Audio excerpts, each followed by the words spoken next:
Chapter 1567. Seeing Noah growing silent, Pest's heart began to race. Pest knew that with her relationship with Noah, it would be impossible for her to make Noah agree to such a demanding request. But now, Noah was Pest's hope to fulfill her wish. In Pest's eyes, Noah's silence was undoubtedly a sign of hesitation.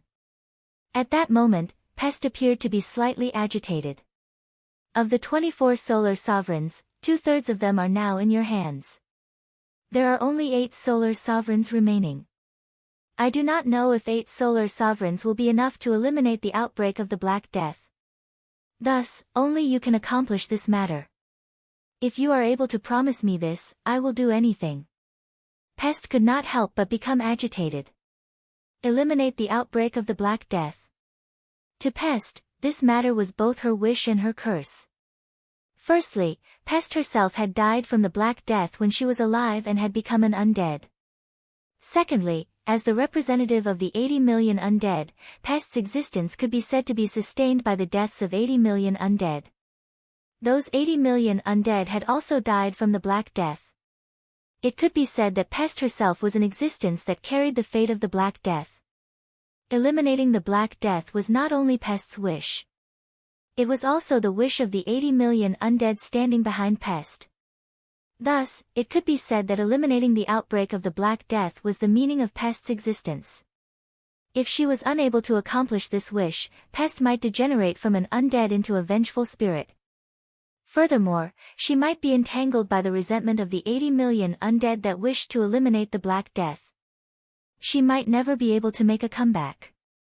Of course, to Pest, this consequence was completely insignificant.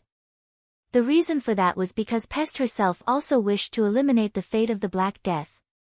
If she was unable to accomplish this wish, there would be no need for Pest's existence. At that time, there would be no need for her to degenerate into a vengeful spirit. Pest herself would likely collapse completely. To Pest, this matter was that important. With this, how could Pest not be agitated? Pest's agitated behavior had also awakened the silent Noah. Seeing Pest's incomparably excited appearance, Noah said in a somewhat stunned manner, "I'm not going to reject you. Why are you so agitated?" "Huh?" Pest immediately let out a voice that sounded like she had gone off the rails. You're not going to reject me? Why would I reject you?" Noah asked in confusion. "Since I already have more than half of the sun's sovereignty, I can completely help you achieve your wish. To me, this matter is just a piece of cake. Is there a reason to refuse?" But. Pest was unable to react. "Aren't you hesitating? Don't tell me you think I'm hesitating because I'm worried about the gods and the Demon King?" Noah curled his lips. "I am now an enemy of all the god groups in the box court, and I have sealed millions of god groups. I have long been enemies with the god groups. Even without you, they would still find trouble with me. Since that is the case, do I still need to worry about them finding trouble with me?" What he said made sense. Thus, Noah had no reason to hesitate about Pest's request. "What I am hesitating about is not your wish," Noah glanced at Pest. "Rather, it is you. My body." Pest was stunned. "You don't understand?" "Then I will say it clearly," Noah looked straight at Pest. "Frankly speaking, it is not a good choice for you to come to me for help." After saying those words, Noah stood up before Pest's stunned gaze. He walked over to the window and looked at the sky outside. "If you were to obediently collect the sun's sovereignty and accomplish your wish, although you might attract the hostility of a portion of the god groups and demon kings, it would at most be a few god groups and demon kings. As for me, I am destined to become an enemy of all the god groups in the box court." Noah looked up at the sky and said indifferently, "If you were to come to me for help, I would naturally be able to help you accomplish your wish. However, because of me, you would have to become an enemy of all the god groups in the box court instead of just a portion of the god groups and demon kings. Isn't that even more terrifying than trying to accomplish your wish by yourself?" After he finished saying those words, Noah turned around and cast his gaze toward Pest. "Even so, you still plan to come to me for help?" Pest's expression froze. However, it must be said that what Noah said was very reasonable. If Pest were to accomplish her wish by herself, she might attract the hostility of a portion of the god groups and demon kings. However, that would still be much better than becoming an enemy of all the god groups. If Pest were to ask Noah for help, then, in a situation where Noah was an enemy of all the god groups in the box court, Pest's request would give the higher-up god groups an excuse to make things difficult for Noah. After all, if the enemy was Noah, then those god groups whose faith had weakened due to the disappearance of the Black Death outbreak could definitely seek help from the other god groups that shared a common hatred of Noah. They would work together to deal with Noah and take care of Pest while they were at it. At that time, Pest would not only have to face the hostility of a portion of the god groups and demon kings. Instead, she would have to face the hostility of all the god groups in the box court. There was no need to consider which of the consequences would be more severe. In any case, there are still 8 sun sovereigns. Although 6 of them are in the hands of the Queen of Halloween, becoming an enemy of the Queen of Halloween is still much better than becoming an enemy of all the god groups, right? Noah said helplessly. Perhaps, those 8 sun sovereigns will be able to accomplish your wish. Hearing up to this point, Pest finally understood. Noah was only worried about her. This was the reason for Noah's hesitation. This reason caused Pest's heart to heat up slightly. She could not help but tear up. Seeing this scene, Noah was nearly scared out of his wits. What's wrong with you? No, nothing. Only now did Pest react. She hurriedly wiped the tears from the corners of her eyes and turned her head away. I only thought that you only cared about Letitia and never cared about me. Hearing this, Noah scratched his cheek. He had an unspeakable expression on his face. Isn't that because you've always kept everyone at arm's length and treated me with an extremely vile attitude? So there was actually such a reason. Pest was finally able to let go of the knot in her heart. Thus, Pest stepped forward and arrived before Noah. After hesitating for a moment, she extended her 2 small hands and wrapped one of Noah's hands in her palms. Noah blinked his eyes and looked at Pest with a puzzled expression. Under Noah's gaze, although Pest was somewhat bashful, she did not release her grip. While holding onto Noah's hand tightly, she raised her head and looked at Noah with her bright eyes. I am merely a demon king with a 5-digit number of gods. To me, regardless of whether I become enemies with a portion of the gods or all of them, it doesn't make much of a difference. In any case, they are all fatal threats. These words allowed Noah to somewhat understand Pest's intentions. Have you thought it through? Noah met Pest's gaze. But there's no turning back, right? In any case, I am already your subordinate. Even if I don't become your subordinate directly, I will definitely be viewed as an enemy by the higher-ups. It doesn't matter at all. Pest did not avoid Noah's gaze. A peculiar expression flickered in her eyes. Thus, as long as you do not forget that we share a common destiny, even if it is hell, I will still follow you. After saying those words, Pest exerted a bit of force with her hand and pulled Noah down.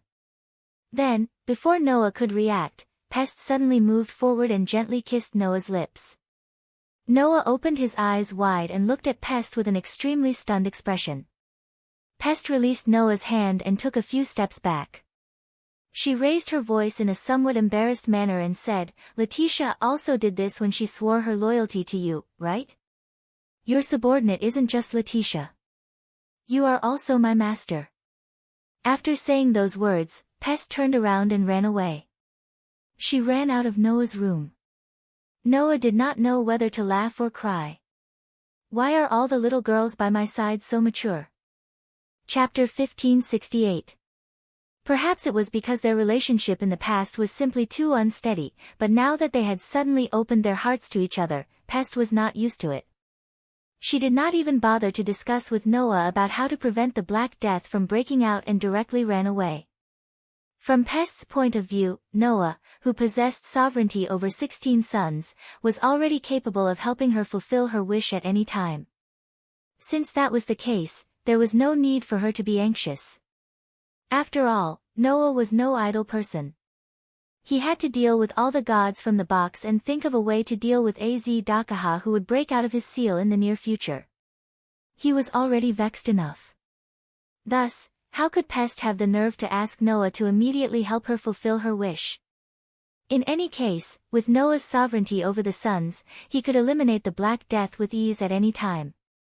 As such, it would not be too late for her to temporarily suppress this matter and wait for Noah to deal with Az Dakaha before helping her fulfill her wish. That was what Pest was thinking. Noah faintly sensed Pest's thoughts. He could not help but smile. Even though her usual attitude is so vile, as expected, there is a gentle side to that girl's heart. Right after Noah said that, a voice filled with interest sounded in his mind. The young girl who died from the plague, the death god who bears 80 million dead souls, the demon king who spreads the plague to bring about the grace of death. The sudden voice caused Noah to react. He smiled. What's wrong? The dark goddess who once controlled the underworld is interested in my family's maid? A little, Athena did not mind Noah's teasing tone and said. In the past, I was also a goddess who was responsible for bringing death to all living beings. Even though that girl spread the plague to achieve the same goal, as a god, she was also able to directly bestow death to all living beings. She is quite similar to me in many aspects. As she said that, the interest in Athena's voice slowly faded away. Unfortunately, that girl did not have a high understanding of death. In the end, she only used some hurried methods to become the death god. That's why her strength was not satisfactory, right? Hearing Athena's words, Noah's heart was moved. Indeed, Pest was not a proper god. Originally, if one wanted to become a god, other than possessing a suitable spirit, one must also possess a certain amount of faith. Due to Pest's 80 million dead souls, her spirit was unbelievably high compared to ordinary people. She was definitely qualified to become a god. However, Pest did not gather enough faith to become a god. That was why Noah requested White Wuxia to refine the magic book of Hamel's Piper into a ring and wear it on his body. He wanted Pest, who had formed a subordinate contract with him, to become the Grim Reaper in the Hamel's Piper inheritance and become a deity. Although it's a god's business, it's of time. However, in Athena's opinion, a god like Pest was undoubtedly a dabbler. You don't have a high understanding of death? Noah started pondering. After a long while, he suddenly said. Then, Athena, if you were to train Pest, to what extent would you be able to raise her strength? Hearing those words, Athena appeared to be stunned. However, she soon saw through Noah's intention and smiled sweetly. Do you want me to help you train that girl? In the past, you were the dark goddess who controlled hell and possessed the power of death. You were also a wise war goddess who nurtured many outstanding warriors. Noah did not conceal anything and directly said. Since Pest's compatibility with you is pretty good, if you were to train her, you should be able to increase her understanding of the death god's power and increase her strength, right? Of course, Athena said with great confidence. If I were to train that girl, it wouldn't be long before she would be able to advance to the so-called 4-digit level of this world, right? 4-digit level? Noah was somewhat surprised. Can she reach that level? Originally, that girl was only pushed to the position of the death god. She did not have any comprehension of the death god's power. The way she used her power was simply too immature, said Athena. Under such circumstances, that girl was still able to become the so-called top 5-digit figure. Then, if I were to train her, it wouldn't be strange for her to obtain the power that truly matches the Grim Reaper and advance to the 4-digit figure, right? That's truly great, Noah smiled lightly. Since that's the case, I'll have to trouble you to train Pest. Very well. I am also slightly interested in that girl's growth. Athena's mood seemed to have become quite good. Never would I have expected that I, who had lost my status as a goddess, would have the opportunity to resume my old profession. Allow me to train that girl into a qualified god. Only then did Noah smile in satisfaction. At this moment, Athena uttered a shocking sentence. Also, I didn't come looking for you because that girl has a good compatibility with me. Instead, it's because I've confirmed the method to strengthen the sun's sovereignty." The sudden surprise stunned Noah. When he came to his senses, Noah was overjoyed. So soon? If we were to search for the other strengthening methods one by one, it would naturally take more time, Athena said to Noah. However, I've already decided what kind of strengthening these sun's sovereignty should be used for from the very beginning. Now, all that's left is to develop the strengthening method. You've already decided what kind of strengthening it should be used from the very beginning. Noah couldn't help but be stunned. The sun's sovereignty you've obtained has its own inheritance. It will allow you to obtain the corresponding ability, Athena explained. However, I think that instead of using these sun sovereigns to obtain some abilities that might not be useful to you, it's better to use them to explore your strengths. Haven't you realized what's the most powerful part of your body? Athena suddenly spoke as if she had woken up from a dream. The most powerful part of your body isn't the authority from God, nor is it the grace called ability value from the goddess. It's your possibilities. Noah suddenly trembled as if he had been struck by an electric current. Under such circumstances, Athena continued to speak. In your memory, the virgin goddess from another world has already told you that the possibilities in your body are very terrifying. It's almost to the point where it's impossible to predict. Even if she grants you the grace of God and allows you to obtain ability value, you still need a lot of conditions to level up. Other adventurers only needed to raise one of their ability values to the D stage to meet the conditions for leveling up. Then, they would complete a great deed and be able to level up. However, Noah needed to raise all of his ability values to the SSS stage of 2000 proficiency points to meet the conditions for leveling up. That was because Noah's possibilities were too great, so the foundation he needed to establish was many times higher than others. I've been observing you all this time. I've even peeked into your life from your past memories. As a lucky person who has been blessed by many worlds, I have to say that you are indeed quite special. Your existence is more mysterious than the so-called gods, Athena said in a solemn tone. You are so special. The possibilities contained in your body are extremely terrifying even to me. Up until now, I have learned of all kinds of heroes and heroic spirits from all kinds of myths. There is no lack of existences that even the gods fear, but you are above them. Therefore, I think that the terrifying possibilities in your body are your greatest treasure. Athena's words poked at Noah's truth.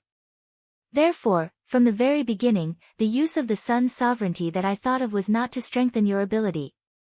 Noah Dole, I want to use the sun's sovereignty to explore the huge possibilities in your body and make you an invincible existence.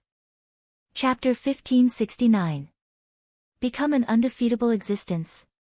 At this moment, even Noah almost stopped breathing because of Athena's arrogant words. If it were someone else who said this, Noah would definitely not believe it. However, Athena was the goddess of wisdom. If she wasn't confident in something, she definitely wouldn't say such words so easily. In other words, Athena was confident that she could make Noah truly an undefeatable existence. No. To be more precise, she was confident that after discovering all the possibilities in Noah's body, she could make Noah an undefeatable existence. Only someone who clearly noticed how great the possibilities in Noah's body were would be able to say such words. And indeed, Noah possessed astonishing talents from a young age. Up until now, he had been growing and had never slowed down for even a moment. That was enough to prove that Noah was actually a person with almost infinite possibilities. If the huge possibilities in Noah's body could be discovered, by then, these possibilities would all become the nourishment for his ability value. Noah didn't know what kind of improvement his ability value would have at that time, and to what extent he could strengthen himself. However, at least, by then, Noah should be able to rely on his extraordinary ability value and the unlimited spiritual power provided by the third perpetual motion machine to successfully reach the realm of using all 10 avatars at the same time. When Noah used 2 avatars at the same time, he could already reach 3 digits. When Noah used 3 avatars at the same time, he would be at the peak of 3 digits, becoming someone who even the King of Gods and King of Gods could not compare to. It was not strange at all. And if Noah paid a price and forcibly used 4 avatars, he could definitely reach 2 digits and be on par with existences like White Wuxia and Halloween Queen. In this way, if Noah could use 10 avatars at the same time, coupled with the increase in his ability value, he could become an undefeatable existence. Could he not do it? Of course, whether he could do it or not, Noah did not know. Noah only knew that if he really reached that point, no matter what, in the worlds he had been to, he would definitely not be able to find an opponent. Including this box. Therefore, Noah could not help but speak.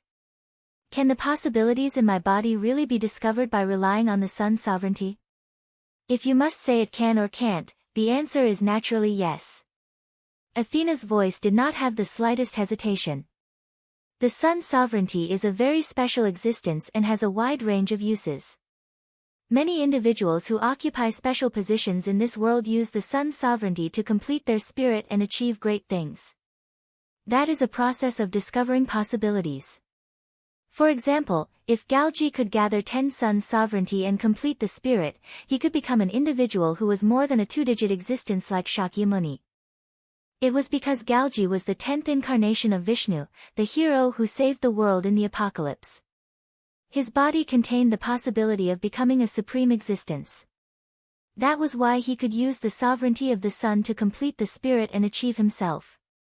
Otherwise, there wouldn't be only a few people who could use the sun's sovereign to complete the spirit lattice. Now, Noah was only using the sun's sovereignty to do the same thing as Gaoji. Now, follow my method and use the sun's sovereignty to explore the possibilities in your body. In this way, your ability value will be able to draw out your possibilities and turn them all into your strength. After that, Athena began to explain the method of using the sun's sovereignty to explore possibilities. Listening to the voice directly in his heart, Noah almost subconsciously closed his eyes and immersed his mind in the depths of his heart. He came to the center of the universe sea. The stone plate with 10 patterns on its outline was still suspended in the universe sea. In the center of the stone plate, in the imprint of the sun, engravings that represented the sun's sovereignty were neatly arranged. Under Athena's guidance, Noah integrated his mind into the sun and connected with the engravings that represented the sun's sovereignty. Clang! The next moment, the engravings began to flash with dazzling light one after another, illuminating the entire universe sea. The light was just like the sun. It was dazzling and dazzling. It was warm and warm. The dazzling brilliance like the sun shone in the entire universe sea, and under the guidance of Noah's mind, it gushed out of the universe sea. The dazzling brilliance that gushed out of the universe sea suddenly shone in Noah's body and shone on every corner of Noah's body. Wherever the dazzling brilliance from the universe sea passed, the endless energy flowing in Noah's body seemed to be boiling and surging like a river. At the same time, Noah clearly felt it. In the depths of his body, something that could not be sensed before was gradually reacting. That reaction seemed to attract the dazzling brilliance shining in every corner of Noah's body and all of it gathered there. As the dazzling brilliance gathered, the reaction became more and more intense. Sensing this reaction, Noah was overjoyed. That reaction was definitely the possibility contained in Noah's body. Next, he only needed to use the power of sun's sovereignty to draw out those possibilities, and then it would be a success. Therefore, Noah began to concentrate all his mind on his body, allowing the power of sun's sovereignty to gather at the place where the reaction occurred. In Noah's room, the atmosphere of silence spread little by little. Noah sat cross-legged on the bed in the room. His eyes were closed, and his body was motionless. He maintained this state and allowed time to pass. After an unknown amount of time, Noah slowly opened his eyes. The look in his eyes was that of indescribable helplessness. For a moment, the silent atmosphere in the air began to become heavy. After a while, Athena's voice sounded in Noah's mind. It seems that the attempt to use sun's sovereignty to explore the possibilities in your body failed. Yes. It failed. Noah had not been able to use sun's sovereignty to explore the possibilities in his body. This was because even though Noah had gathered all of his son's sovereignty's power at the corner of the possibilities in Noah's body were only restless and did not show any signs of being drawn out. The possibilities in my body have already reacted, proving that your method is correct, Noah frowned. However, those possibilities have not been drawn out. Why is that? It's very simple, Athena said calmly. Since it can be drawn out but cannot succeed, it is undoubtedly because the power used to draw it out is too weak. Weak? Noah hesitated for a moment before speaking with uncertainty. You mean that the power of sun sovereignty is not enough? To be precise, it should be that the power of 16 sun sovereigns is not enough to uncover your potential. Athena sighed, which was rare of her. It seems that the possibilities in your body are more terrifying than I thought. No matter how terrifying it is, if it cannot be used, it will be useless, Noah said helplessly. Then what should I do? Do you need me to teach you the method? Athena said bluntly. Since the power used to draw it out is not enough, then increase the power used to draw it out. Athena's words did not surprise Noah. This was because Noah had already thought of the method. Aren't there still 8 sun sovereignty left? Athena directly stated the most basic solution. Go and collect them. In other words, in order to explore the huge possibilities in Noah's body, Noah had to gather all 24 sun sovereignties. Gather all the sun sovereignties. Noah thought of something and the corners of his mouth slowly lifted. It seems that the gods that I have sealed will come in handy. Are you planning to play a game with the gods? Athena seemed to have thought of the same method and said with some joy. What a man who is unwilling to be lonely, but he won't be boring. Chapter 1570. Like a typhoon, the troubles of the gods and Buddhas in the sky started and ended in a hurry. After Noah dispelled them, nothing special happened on that day. Of course, Noah had sealed 1,000,000 gods in front of everyone. It was impossible to stop the news from spreading even if one wanted to. Therefore, the people who had witnessed that scene felt as if they had had a strange dream. They had been talking about it enthusiastically, making the entire vampire's castle extremely lively. It was estimated that the news of Noah sealing 1,000,000 gods had spread to the entire box court, let alone the vampire's castle. Therefore, everyone who knew about this matter was making guesses. How would the gods in the upper echelons of the box court deal with this matter? How would Noah, who had sealed 1,000,000 gods and caused them to suffer fatal blows, deal with this matter? For a moment, everyone was concerned about this kind of thing. It was also because of this that White Wuxia had transferred more than half of the sun's sovereignty to Noah, allowing Noah to have sovereignty over a total of 16 suns. This included the embarrassing matter of the many gods in the upper echelons openly joining forces to attack Noah in order to obtain sovereignty over the sun. They had brazenly tried to snatch it away, but in the end, all of them had been sealed. This was also spread out. In the box court, there were actually many communities that were attached to the gods in the heaven realm. Those communities, because of the orders of the gods in the heaven realm, did not go to the vampire's castle to fight against Az-Dakaha together. Originally, this matter had made the ordinary residents of the box court extremely dissatisfied. After all, everyone was responsible for the rise and fall of the world. Az-Dakaha's existence was a matter of life and death for the entire Hakata. Those communities that did not have the strength to participate in the war were fine. Those communities that were attached to the gods in the heaven realm definitely had the strength to participate in the war, but they did not. How could it not make people sad? This time, the gods had openly snatched the sovereignty of a human son, making the situation of those communities that were attached to the gods even more embarrassing. As a result, whether it was the many groups of gods in heaven or those communities that were attached to the groups of gods, all of them were pushed to the cusp of the storm of rumors and slanders. Their reputations were in jeopardy. However, compared to their reputation, the gods of the heaven realm were more concerned about the gods that had been sealed by Noah. If he could not get Noah to release the millions of sealed gods, the consequences would be unimaginable. Therefore, the gods of the heavenly realm must have made a ruckus because of this matter.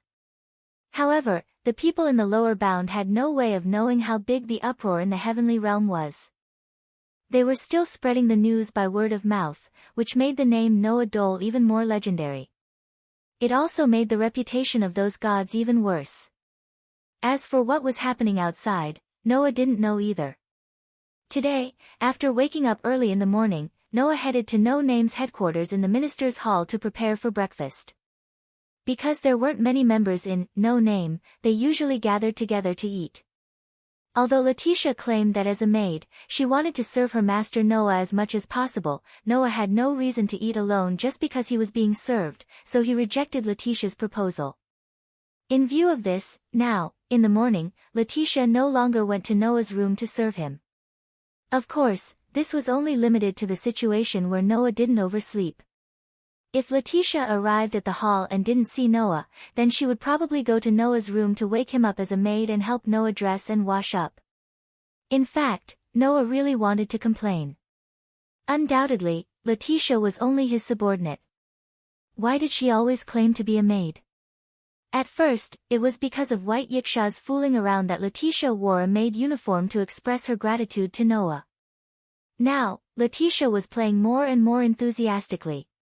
She had long regarded herself as Noah's personal maid and claimed to be so, which made Noah a little speechless.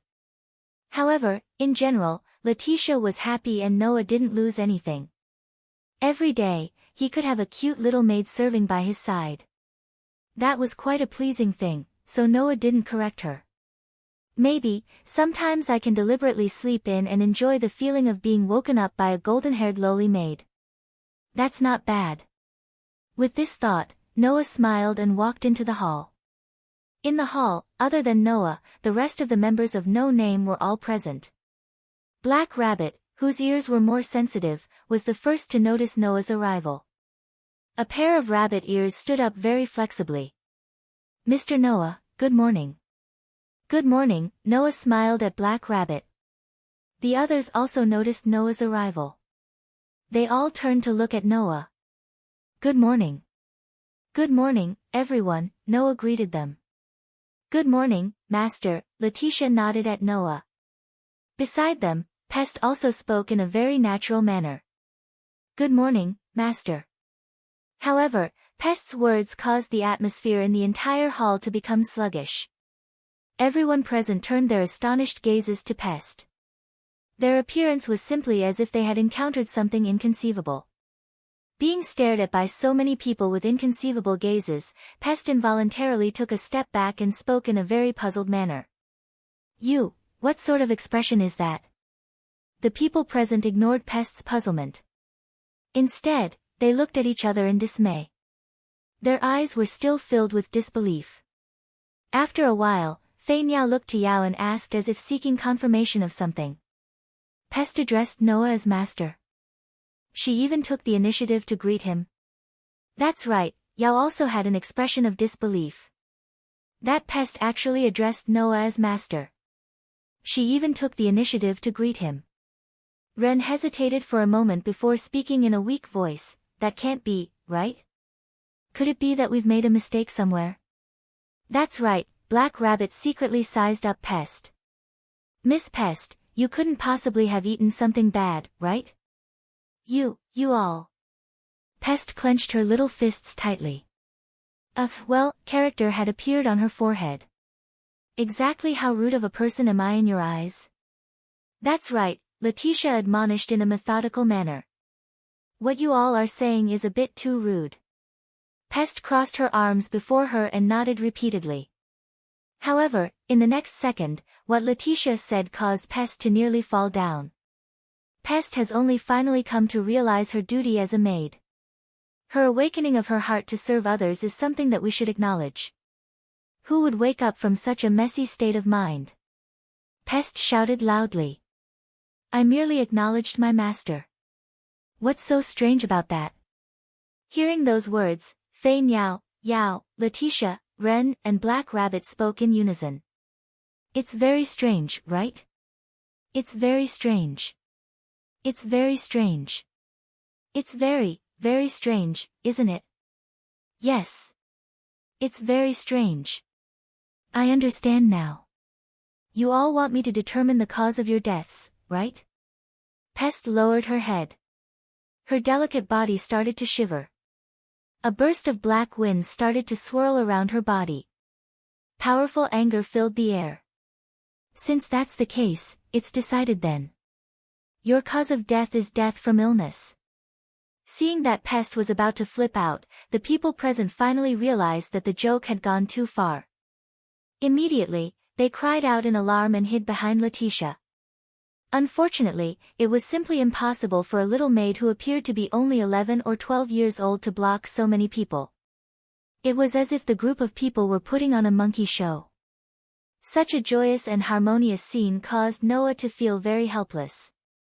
However, he was unable to prevent the corners of his mouth from slowly curling up.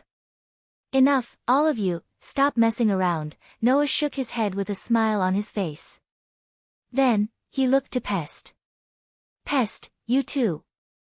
I still have to introduce an instructor to you later. Instructor? Pest was startled. Instructor? The others were also startled. That's right, Noah nodded and said. She boasted that she would help you reach a 4-digit rank. You have to work hard. Chapter 1571. 4 digits. Black Rabbit, Flying Bird, Yao, Letitia, Ren, and the others all opened their eyes wide. Me? 4 digits. Pest, on the other hand, had a blank expression on her face as if she couldn't connect the two factors together. Noah didn't say anything and directly said, all right. All right, come out and meet everyone. As soon as his voice fell. Clang! Behind Noah, a platinum light suddenly shone. Wang!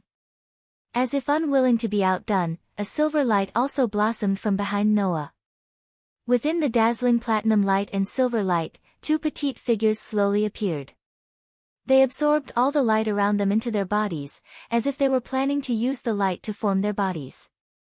Bit by bit, they appeared in front of everyone's eyes. The group of people were suddenly blinded by the dazzling light that suddenly shone, causing them to slightly close their eyes. When everyone opened their eyes again, 2 petite girls with silvery hair that was as soft as moonlight had already appeared on Noah's left and right. However, although the 2 petite girls also had silvery hair that was as soft as moonlight, one of them only had shoulder-length hair, while the other had waist-length hair. Aster. Noah was somewhat stunned as he looked at the girl with silvery hair that was as long as her waist. Why did you also come out? Aster didn't say anything. Instead, she tightly stared at Noah, causing Noah's expression to become somewhat unnatural. Immediately after, Aster once again turned her head around. She didn't say anything and had an extremely cold appearance. Noah, who was familiar with Aster, knew. This elven girl was definitely throwing a tantrum again because of some inexplicable matter. For example, only allowing Athena to come out, but not allowing her to appear. Everyone present knew who Aster was. Although they didn't know what kind of existence Aster was, Aster had once acted in No Name. She even had a very good relationship with a group of girls and had taken a bath together. Therefore, the members of No Name all knew that Aster was also Noah's subordinate. It was just that Aster's presence was usually too weak. It was easy for people to overlook the existence of this elven girl, so no one really interacted with Aster. However, at the very least, both parties had met before and were acquainted with each other. However, no one could recognize Athena. Ren seemed to feel that as the leader, he should take the lead and ask Athena tentatively. You are. Hearing this, Athena turned her head and looked at Ren. Her pair of seductive snake eyes flickered as if she was staring at her prey, causing Ren's heart to almost stop beating. Under such circumstances, Athena spoke softly. Although this concubine's name isn't something that needs to be hidden, there's no benefit in saying it. You can just call this concubine Pallas. Pallas is another name for Athena. This title had the meaning of the Maiden of Athens. In Homer's epic, Pallas was often used to refer to Athena. Therefore, many people believe that Pallas was the original name of the goddess of wisdom, Athena. In the later development of history, as the Athenians worshipped this goddess gradually became known as Athena. Because of this, Athena was also known as Pallas Athena, meaning, the Palace of Athens. The Pyrrhachians also believed that Athena was born from Zeus and was raised by the river god Triton. Pallas was Triton's daughter, Athena's playmate, who was unfortunately accidentally killed by Athena. The Pyrrhachians believed that this myth was the origin of Athena and linked it to the young goddess worshipped in Libya, which was Pallas, making Pallas another name for Athena. From this point of view, there was nothing wrong with Athena reporting her name. As for why Athena reported such a name, Noah also somewhat understood. After all, in the box, there was also a goddess named Athena. If Athena were to report her name here, it would definitely involve the issue of her birth. In order to avoid this, Athena did not report her real name and instead reported her other name. This was because Pallas had the meaning of, the young girl of Athens. Many young girls who had a deep relationship with Athens would be given this name by their parents. It was like a more general name, so it wouldn't arouse too much suspicion. In fact, other than Ren, who seemed to be somewhat puzzled, the others did not show much surprise when they heard the name Pallas. Pest looked at Athena as if she was sizing her up. She spoke to Noah with uncertainty in her voice. "She is the instructor you spoke of?" "That's right," Noah nodded his head in understanding. "Is there a problem?" "If you must say something, you definitely have it, right?" Pest looked at Athena with a skeptical expression. "Can you really help me reach 4 digits?" It was not that Pest wanted to doubt Athena. Rather, this was not an easy task to begin with. As a deity, Pest was an existence that stood at the apex among the 5-digit deities. She was only a step away from reaching the 4-digit deity's level.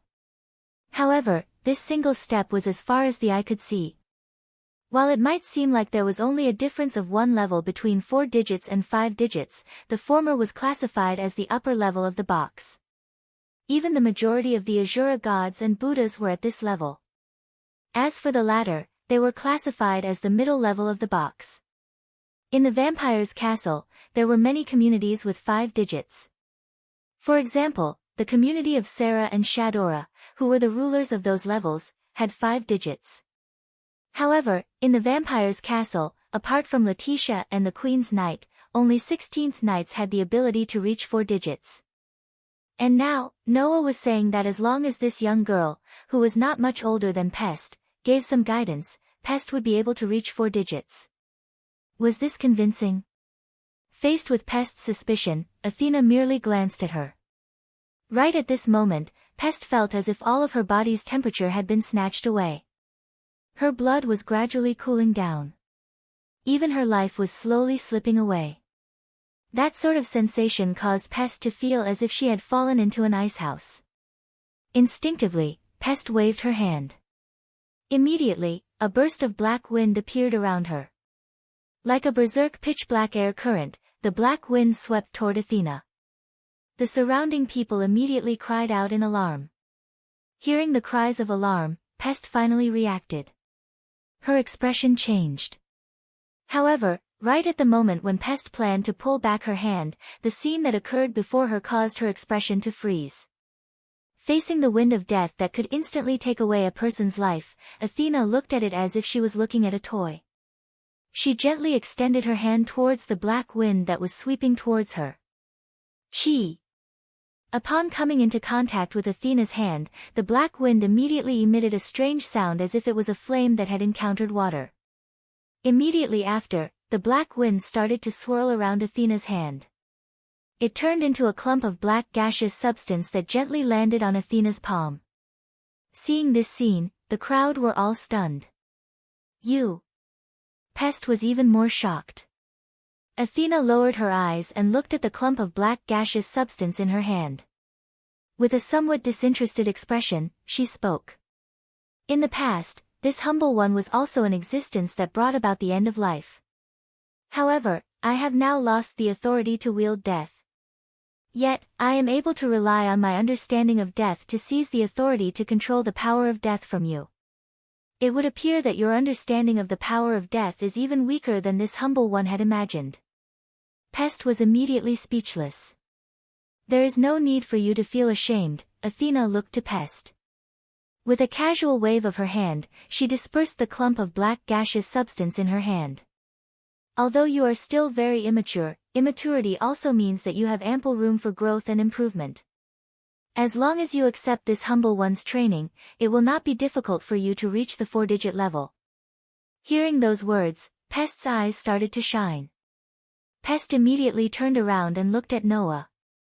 Evidently, Pest already believed in Athena's ability. Well, that's how it is, Noah spread open his hands and said to Pest. Thus, Pest, from now on, you will learn from Ya, from Palace. Pest took a deep breath and nodded her head heavily. Chapter 1572. Fei Si lowered her head and remained silent. There was a person standing at the other end of the corridor. Fei Si was naturally aware of the situation and immediately spoke without leaving a trace. Why do you look like you wanted to eat a high-class steak but realized you don't have enough money and can only eat at a roadside stall? As for Aster, perhaps he was unconvinced that Athena had taken control of No Name the moment she appeared, but his presence was still so weak, so he also followed her. Noah turned around and looked at the source of the voice. Seeing that Noah and Fei Si had fallen into a state of speechlessness, the person said with a strange tone. This sentence caused Noah's eyes to flicker. However, Az Dakaha will break out of his seal sooner or later. When that time comes, who knows how many people will lose their precious lives here. The two rulers of the North and South believe that under such circumstances, they must not be pushed too hard. Therefore, it is a good thing to have some topics that can divert their attention. When the other party reported his name to Noah, he spoke in Japanese. If possible, I really hope they can do something serious. Therefore, the man in front of him, who Noah thought was a piece of trash, was undoubtedly a human. Noah was quite interested in Will-o-wisp, taking in the souls of innocent children who died. It's just that I don't know if we'll be able to have a peaceful conversation after we meet. On the busy street, Fei Si led Noah and walked slowly in a certain direction. Thus, right after they finished eating breakfast, Athena immediately brought Pest out of No Name's base of operations in the throne hall to search for a suitable location outside. However, at that moment, there was not a single person sitting on the seats that were placed under the sunlight. In other words, if Imperial Gate was translated as Emperor, the person's true identity would be revealed. Seeing that person, Noah raised his eyebrows slightly. Perhaps it was because it had been a long time since she was able to train excellent warriors as a mentor like in the mythological era. Athena seemed to be very motivated. It couldn't be helped. Noah couldn't sense a trace of the aura of a deity from the other party's body. At least, Noah, who was prepared to have a high-level negotiation with the newcomer, felt like he had punched a cotton ball with all his might, causing his chest to be choked with air. Among the upper echelons of the box court, there were very few gods who clearly expressed their opposition to creating a new box court and abandoning the old one. Name? The other party scratched his head and smiled indifferently. Oh. Noah was curious. Then, who are you? His casual words caused Fei Si to stop in her tracks. It's not a problem to meet him. Noah spread out his hands and reminded him meaningfully. There was a need to mention it here. Hearing this, Fei Si said with absolute certainty. The man, who didn't know that he had given Noah the impression of a useless person, said something extremely depressing. It's very simple. Fei Si said. Today, we will book this place.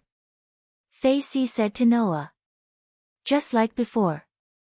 Noah paused for a moment at Fei Si's words, but he quickly regained his composure. Because, among the upper echelons of the box court, there is no one who cares more about the survival of mankind than him. There is also no one who is closer to mankind than him. It was a voice that sounded very immature and frivolous at first glance. It was an open-air restaurant opened by the commercial community, 6 Wounds, which was still under the Dragon Horn Griffin Lion Alliance. It seems that everyone is still talking about Sir Noah's great feat of sealing millions of deities in one fell swoop. Yes. Fei Si was silent for a moment, then nodded. After saying that, Fei Si didn't say anything else. She silently led the way and brought Noah to a place. In Japanese, the word imperial had a way of reading it. It was the same as the word emperor. The moment she appeared, she said something that would cause others to look down on her. Moreover, it was very boring. What was going on here? Curious about this, Black Rabbit, Flying Bird, Yao, Letitia and even Ren followed after Athena. They seemed to want to see how exactly Athena was going to teach Pest. Your Excellency Noah, there's someone I hope you can meet. Since I've returned, I won't let that lizard kill anyone in front of me. Then, Noah spoke. Then, where is the person you want me to meet? Not to mention Noah, even Fei Si couldn't keep her composure. The surrounding passers-by all looked at Noah. Their eyes were filled with respect and admiration. This made Noah feel somewhat puzzled. My apologies, the person walked up to Noah and Fei Si and said with a smile. Since that was the case, wouldn't it be better to just bring him to the minister's hall? Why did they have to do it in a public place? From the looks of it, it was no longer at the level of being speechless. Rather, it was at the level of giving up on talking to him. Just as they walked out of No Name's base in the minister's hall, Noah discovered them. Oh. They're already here. Forget it, Noah looked around as if he had given up.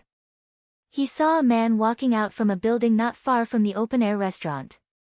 Although he did not know how to adopt the souls of dead children, as someone who had also adopted a bunch of children, Noah might be able to get some resonance from the practice of will-o-wisp. That might not be the case. The corner of Noah's mouth twitched slightly, but there was nothing he could do. He could only look at the person and say straightforwardly. Sakura. Sakura of Imperial Gate? You.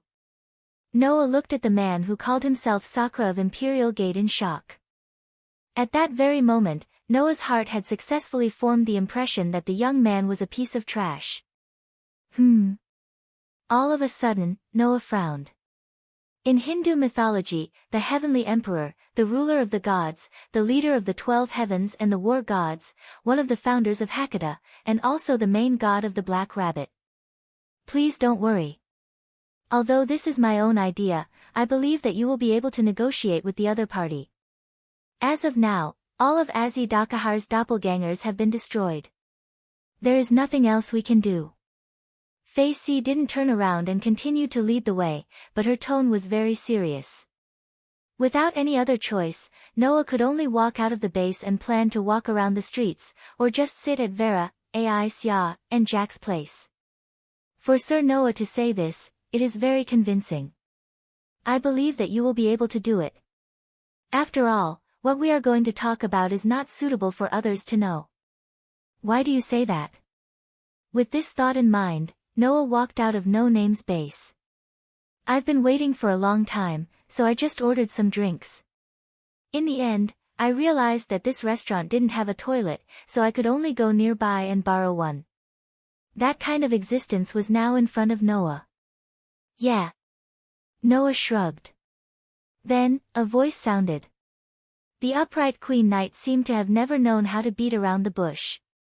She spoke directly to Noah as soon as she came up. After breakfast, Noah was the only one left in No Name's base. Can you please meet with him? In the next second, Fei Si said with admiration. Without waiting for Fei Si's reply, Noah sensed an aura that could not be ignored closing in on them. Also known as Indra. To be more precise, it should be a lobbyist sent by the gods. A person. Noah looked at Fei Si with a half-smile. You can call me Imperial Gate Shirtian. That is my current name. Fei Si had been looking in the direction of No Name's base. As soon as she saw Noah walk out, she immediately went up to him. It was a man who seemed to be in his 30s. He was wearing a shirt with a wide-open collar and a suit jacket on the outside in a deliberately non-mainstream manner. Before Noah had time to consider the meaning of the words, current name, he was shocked by the name that the other party reported. Chapter 1573. Sakura. Although there were many gods in Indian mythology, if one only talked about the degree of fame, then if one asked 1,000 people who knew Indian mythology, those 1,000 people would all say this name. Thunder God. Military god. Hero god. King of gods. This deity had many complicated attributes. However, in India's oldest sacred book, Rigveda, more than 30% of the content was praising him. Later on, Sakra converted to Buddhism, which made many people know that he was the guardian of Buddhism. However, if one were to look into his origin, Sakra's spirit was one of the strongest and oldest gods that could rival the main god of Greece and the only god of Western Europe. This god was a super god with such a noble status and power. Such an existence was definitely at the level of the king of gods, but he didn't have the aura of a god. Instead, he was like a good-for-nothing human. Wasn't that enough to surprise people? No, compared to being a good-for-nothing, the fact that he was a human was the reason why Noah was surprised. After all, in the inheritance of Indian mythology, Sakra was originally a useless god. He was addicted to alcohol and was fond of women. It was even said that he only did things that didn't need to be done. If he hadn't converted to Buddhism, he would have been despised to the point of being ashamed. Therefore, compared to the fact that he was a good-for-nothing, Noah was more surprised that he didn't feel the aura of a god from him. Logically speaking, with Sakra's divinity, in front of Noah's superb sensing ability, it should be impossible to hide the aura of a god. Even if he could hide the aura, there was no way to fake the unique aura of a human. But in front of Noah, this man who called himself Imperial Gate Shirtian was like an ordinary human. There was no sense of disharmony at all. This made Noah surprised for a while, and then his heart moved. Descending from heaven and becoming a human? The so-called descending from heaven and becoming a human referred to reincarnation as a human. In Indian mythology, such inheritance was not uncommon. For example, Vishnu descended from heaven and became a human in order to annihilate the demon king Ravana that the gods and demons couldn't harm. He reincarnated and became Prince Rama, widely known as the hero who annihilated the demon king. This was the only possibility Noah could think of for Imperial Gate Shirtian's situation. And it turned out that Noah's guess was correct. As expected, I can't hide anything from you, someone who can even seal a sky full of gods and Buddhas. Immortal Gate Shirtian curled his lips into a smile. There's nothing I can do about it. In the heavenly realm, I belong to a faction that's closer to humans after all. If I don't descend from the heavens to become a human and lower my own spiritual level, those guys up there won't allow a Lord God level existence to wander around in the lower realm. In the end, it might even evolve into an enemy. Indeed, from what Noah could sense, Imperial Gate Shirtian's aura was too weak compared to the one in the inheritance. If human Shirtian was really that Sakra, then he should be at the top of the 3 digits. In terms of strength, he should be even stronger than Aziz Dakaha. Among the 3 figures, the only one who could firmly suppress Sakra was probably the Queen of Halloween. However, now, the aura of Imperial Gate Shirtian in front of Noah was a little too weak compared to that kind of existence. The current me is at most a 4-digit level. To you, that's an existence that can be dealt with one punch, Imperial Gate Shirtian said carelessly. So, there's no need for you to be on guard against me. Let's open up our hearts and have a good chat, how about it? Well, if you're really that celestial emperor, then there's no need to be on guard against you. Noah sighed, then suddenly smiled. If it's another god, I'll have to consider whether the other party descended from the heavens to become a human to deal with my another cosmology. Hearing this, no matter how careless Imperial Gate Shirtian was, he couldn't help but laugh bitterly. That's true. Compared to the current me, I, who was originally the strongest species, am even less likely to pose a threat to you. It's a little unnecessary. Okay, the 2 of you, please don't continue to stand here and talk. It's a little too eye-catching. Fei Si finally spoke. Let's go inside and talk. Noah and Imperial Gate Shirtian both nodded. Together with Fei Si, they walked into the open-air restaurant, chose a corner farthest from the street, and sat down. Presumably, you should already know the purpose of my visit, right?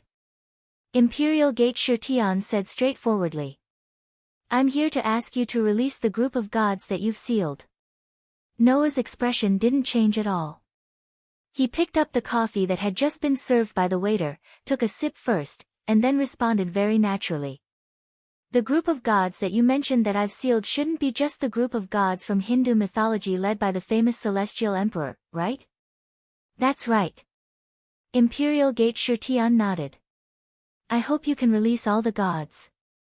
What's the reason? Noah didn't raise his head and continued to drink his coffee. The gods of heaven came to find trouble with me, so I have a reason to seal them, but I don't seem to have a reason to release them, do I? That's why those guys who are at their wits' end can only beg me to negotiate with you. Imperial Gate Shirtian sighed and looked deeply at Noah. And if you need a reason, then if you don't release the group of gods, then countless worlds will welcome the collapse of mankind, and mankind will be completely wiped out. How about that reason? This sentence made Noah's hands suddenly stop moving. The atmosphere became heavy all of a sudden. As everyone knows, the gods exist because of the faith of mankind, and mankind relies on the grace of the gods to survive. So, whether the gods or mankind came first, this question of which came first, the chicken or the egg, has never been solved until now. Imperial Gate Shirtian looked directly at Noah. However, there is no doubt that the gods and mankind are existences that depend on each other. Whichever side perishes, the other side may disappear. And the gods sealed by His Excellency Noah are the foundation of almost every mythological system.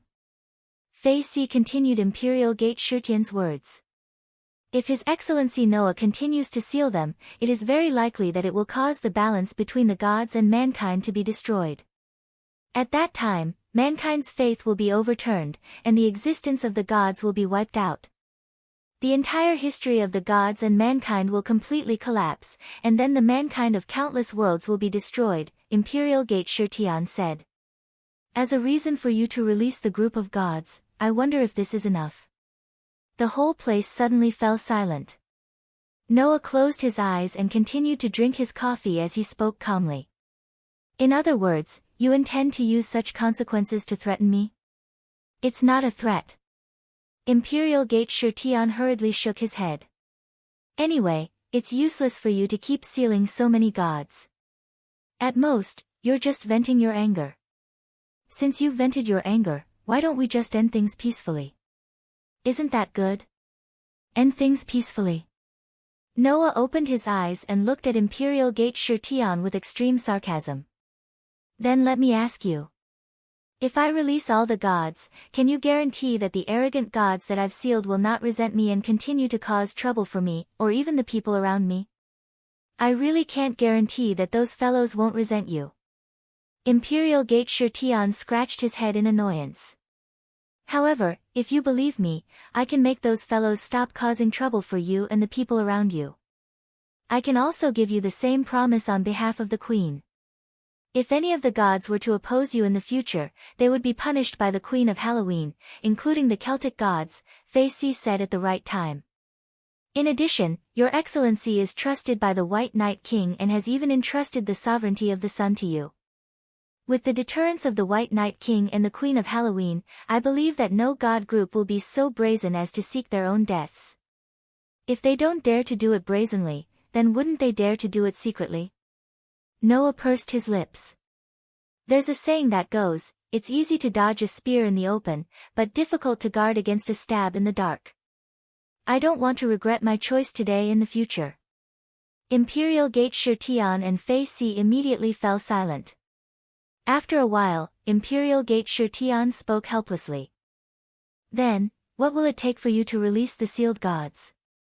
What do you think? Noah's eyes flashed slightly, and he suddenly smiled. Since those fellows are causing trouble for me because of the sovereignty of the sun, then I'll learn from them. The next second, Noah made a declaration. If you want me to release the sealed gods, then use the remaining 8 sun sovereigns in exchange. Chapter 1574. Sun. Sun sovereignty. Whether it was Human Shirtian or Fei Si, they were both shocked. Obviously, the two did not expect Noah to propose such a condition. Fei Si even spoke with great emotion. You want to gather all the sun sovereignty? Why? Noah answered without changing his expression. Is there a problem? Yumin Shirtian and Fei Si looked at each other and saw the confusion in each other's eyes. Was there a problem with gathering all the sun sovereignty? Of course, there would be no problem. However, that was something that no one had been able to do until now. In the past, in the gift game that decided the ownership of the sun's sovereignty, White Yiksha won again and again, but in the end, he only obtained 14 sun sovereignty. And Halloween Queen, who was regarded as a strong opponent by White Yiksha, only obtained 6 sun sovereignty. As for the remaining 4 sun sovereignty, even White Yiksha and Halloween Queen did not fight for it. They could only let it flow out and be obtained by various existences and forces. Even White Yiksha and Halloween Queen, who stood at the pinnacle of the box court, could not do it. Now, Noah, a human, wanted to do it. It was believed that if anyone heard this, even if they knew that Noah had the ability to seal millions of god groups, they would still not know whether to laugh or cry, right? However, at this point, Yumin Shirtian and Fei Si were shocked to find out. Noah, it was really possible to do it. Out of a total of 24 sun sovereignty, 16 sun sovereignty is currently in my hands. Of the remaining 8 sun sovereignty, Halloween Queen has 6, and the other 2 are missing. Noah said as if talking to himself. However, there are more than tens of thousands of god groups in the heaven realm. If no god group has the sun sovereignty, then they are really living as dogs. Yumin Shirtian and Fei Si were speechless. Looking at Yumin Shirtian and Fei Si like this, Noah spoke slowly. Since those gods and Buddhas are preparing to create a new box court and collect sun sovereigns, it's impossible that they haven't collected 2 sun sovereigns. In addition to the 6 sun sovereigns in the hands of Halloween Queen, the other 8 sun sovereigns that aren't in my hands are all on the god side. After saying that, Noah looked at Yumin Shirtian and Fei Si with a burning gaze. In order to obtain the sovereignty of the sun from my hands, the gods did not hesitate to openly snatch it away. Now, I will return the favor. Just tell the higher-ups. Noah declared in an unquestionable tone. If you want me to release the sealed deities, then give me the remaining 8 sun sovereigns in exchange. Otherwise, forget it. His resolute and decisive words caused Immortal Shirtian and Fei Si to open their mouths slightly, but they were unable to utter a single word for a long time. The 2 of them had no idea at all. At this time yesterday, Noah actually didn't have any thoughts of returning an eye for an eye. However, things were different now. Noah needed to gather all of the sun sovereigns to draw out all of his possibilities and reach the peak. For Noah, the remaining 8 sun sovereigns were definitely things that he had to obtain. However, most of the remaining 8 sun sovereigns were in the hands of Halloween Queen, and the remaining 2 were nowhere to be found. Where was Noah supposed to find them? Fortunately, the gods of the heaven realm were courting their own deaths. They also delivered themselves to Noah for the sake of the sun sovereigns. They were sealed by Noah, giving Noah the opportunity to obtain all of the remaining sun sovereigns in a short period of time. As a result, those gods who had designs on Noah could only go for wool and come home shorn. Yumin Shirtian and Fei Si also understood this point. At that moment, a bitter smile appeared on Fei Si's face. Is there no room for further discussion? There is no room for further discussion. Noah said without any hesitation. Other than this condition, I won't accept any other conditions. Is this okay? Yumin Shirtian's expression was also somewhat bitter. No matter what, the history of the gods and the history of mankind are dependent on each other. If you do this and the gods don't agree, it won't be a good thing when the time comes and the fish dies and the net splits. Don't talk to me about things like righteousness and benevolence. Those gods are just greedy for life and afraid of death. Noah was more or less disdainful. Aziz Dakaha alone forced those guys to abandon the box and ignore the lives of the humans in the lower realm. If that's the case, why should I care about the lives of the gods? Moreover, I believe in the possibility of humans. Noah looked directly at Yumin Shirtian. Even without faith, without the grace of the gods, humans can still survive and won't perish. No matter what kind of desperate situation you're in, you can still find a chance to survive. That's what humans are like. Noah couldn't help but smile. Isn't it because he was attracted by the possibility of humans that the famous celestial emperor became the most loyal supporter of humans? The bitter expression on Yumen Shirtian's face became more intense bit by bit. Let's just mention it here. The existence known as Indra was once the evil god of the Zoroastrianism during the era known as Indra's era. Both Hindu mythology and Persian mythology were deeply related to the Vedic mythology. Many of the gods in Indian and Persian myths were, in fact, evolved from Vedic myths. Indra was one of them. Aziz Dakaha was also one of them. These two gods originated from the Vedic mythology and were gradually divided into the Buddhist mythology of Hindu mythology and the Zoroastrianism of Persian mythology. They were once evil gods of the same origin. The difference was that Indra was taken in by the Buddhist sect and gradually evolved into the present Indra. He became the king of gods in Hindu mythology and the evil god's divinity was abandoned. Aziz Dakaha, on the other hand, had always carried out his belief as an evil god and had survived, even becoming the final trial for the humans. It was said before that Velaslana was equivalent to Indra. That was because Indra was taken in by the Buddhist sect in Hindu mythology. Indra's divinity in the Zoroastrianism became a part of Mitra's divinity and was inherited by Velaslana, who split from Mitra's body. Perhaps it was because Indra had converted to Buddhism and abandoned the evil side of him, which was absorbed by Persian mythology. That was why Indra, who was supposed to be an evil god, and Mitra, who was supposed to be the god of contract, were connected together. After all, in the Persian mythology, Mitra also had a story of destroying evil and making people abandon evil and turn to good. He made a contract with him and showed the interdependence of good and evil. Thinking about it this way, Noah and Yumen Shirtian also had an extraordinary relationship. At least, the power in Noah's body that belonged to Velaslana was of the same origin as Indra. It was said that the reason why Indra abandoned evil and turned to good had a lot to do with the life in the lower realm. That was why the high and mighty king of the gods stood on the side of the residents of Hakata from beginning to end, right? Then, this human who called himself Yumen Shirtian was no doubt the one who understood the meaning of Noah's words the most. Under such circumstances, Yumen Shirtian finally surrendered. I understand what you mean, I will bring it back to those guys above. I believe that the group of gods who hid the sovereignty of the two suns will not fight to the death with you for the sovereignty of the two suns. Even if the group of gods who hid the sovereignty of the two suns was not willing to take them out, the other groups of gods would not agree. After all, it was a matter of life and death for the other groups of gods. So, the other groups of gods should also put pressure on the group of gods who hid the sovereignty of the two suns, forcing them to take them out. But Yumen Shirtian glanced at Fei Si. I can't guarantee the queen. Suddenly, Noah also looked at Fei Si. Under the gazes of the two men, Fei Si's expression was a little uncertain. Finally, she sighed. I will also tell Her Majesty what you mean. In order to save the entire Celtic group of gods, I believe that even the queen will compromise, right? In other words, the remaining 8 sons were already under Noah's name. Noah did not hide his laughter and said so. Then I will give the two of you one day. At this time tomorrow, I hope you can give me a satisfactory answer. What else could Yumen Shirtian and Fei Si do? The two of them could only nod helplessly.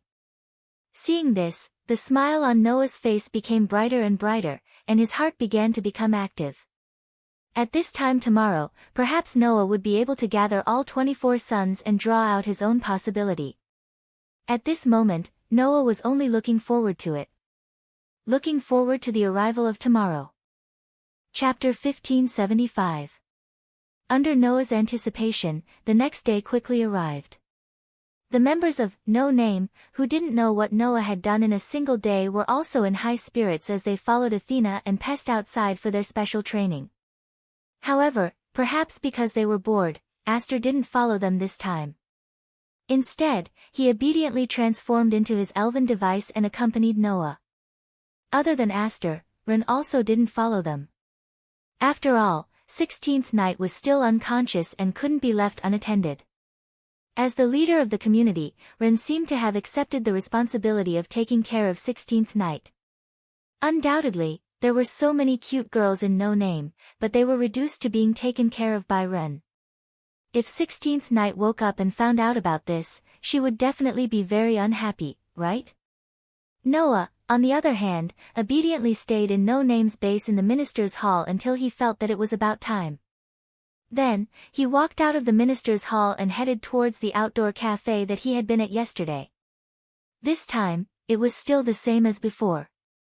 Noah returned to the cafe under the gazes of respect and reverence of many people. He sat down at the same place as yesterday and ordered a cup of black coffee from the waiter. He sat there quietly and waited for the arrival of Imperial Shirtian and Fei Si. Imperial Shirtian and Fei Si didn't make Noah wait for too long. At around the same time as yesterday, Imperial Shirtian and Fei Si appeared in the outdoor cafe at the same time. As soon as they appeared, Fei Si politely lowered her head. "Sorry to keep you waiting." Sorry. Imperial Shirtian casually waved his hand. "Although I can use the realm gate and distance isn't a problem, it still takes a lot of time to convince those old fogies. Fortunately, I made it in time. There's nothing to apologize for. You're not late. Moreover, I've already prepared to wait here for you all day." Noah wasn't in a hurry. He first called the waiter over and ordered drinks for the two. After the waiter left, he looked at Imperial Shirtian and Fei Si. "Looking at you two, you shouldn't be bringing me any bad news, right?" "Sort of." Yuman Shirtian seemed to feel a little tired. After sighing, he scratched his head. "I don't know what kind of news the Queen Knight will bring, but I do have some good news." "Is that so?" Noah's eyes lit up as he smiled. "In other words, it's done." Although those fellows showed that they would rather die than submit in the beginning, after all, no one is willing to joke about the future of the entire pantheon for the sovereignty of two sons. Yuman Shirtian spread his hands, took out a gift card from his bosom, and pushed it in front of Noah. "So, for the time being, I did not disappoint and obtained the two sun sovereigns collected by the gods." Looking at the gift card that was pushed in front of him by Yuman Shirtian, Noah somewhat impatiently picked it up. Clang! In the next moment, the gift card in Noah's hand shone brightly. The light was like a fluid, and it didn't flow in all directions. Instead, it flowed toward Noah's hand and entered Noah's body. In the depths of Noah's heart, in the center of the stone plate that was connected to the outline of the 10 patterns, the sun imprint suddenly trembled. Inside, two brand new imprints appeared out of thin air, and together with the other imprints, they divided the space within the sun equally.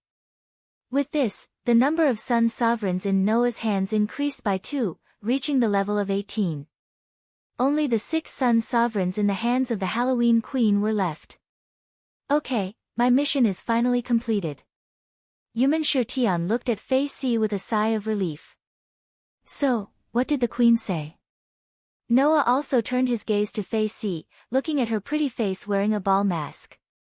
Under the gaze of Noah and Yuman Shirtian, Fei Si's expression was somewhat hesitant.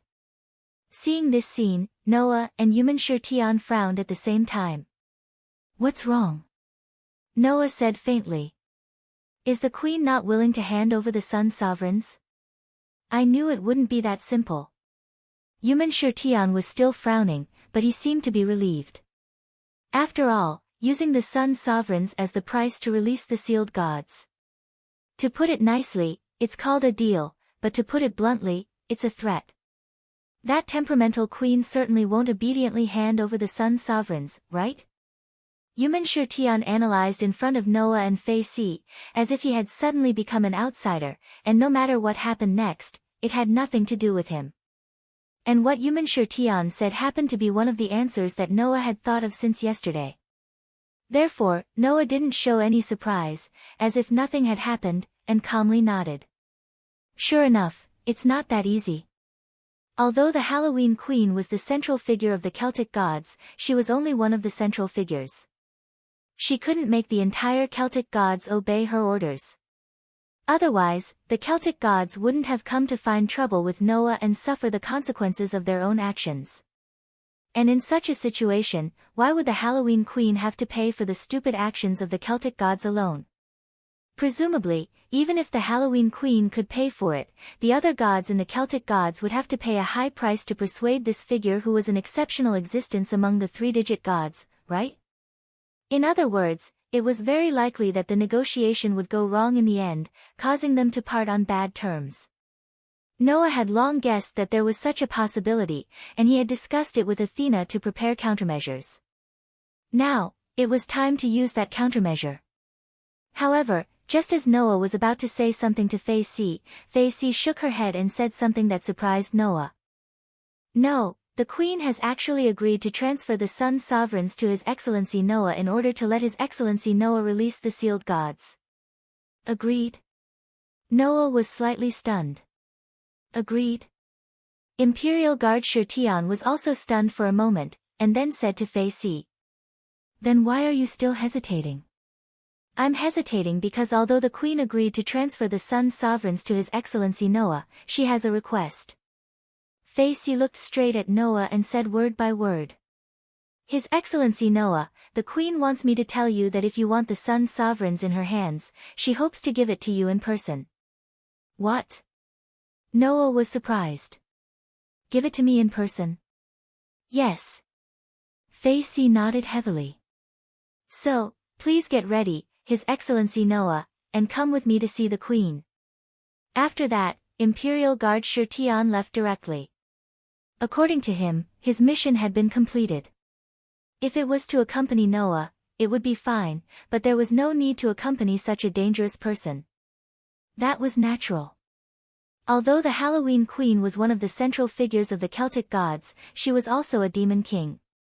Once upon a time, White Wuxia was also a demon king. However, after converting to Buddhism and obtaining the divinity of Wuxia, White Wuxia gave up the title of demon king and became the ruler of the hierarchy. The Halloween Queen was also a demon king. Moreover, until now, she was still a demon king and had no intention of turning over a new leaf.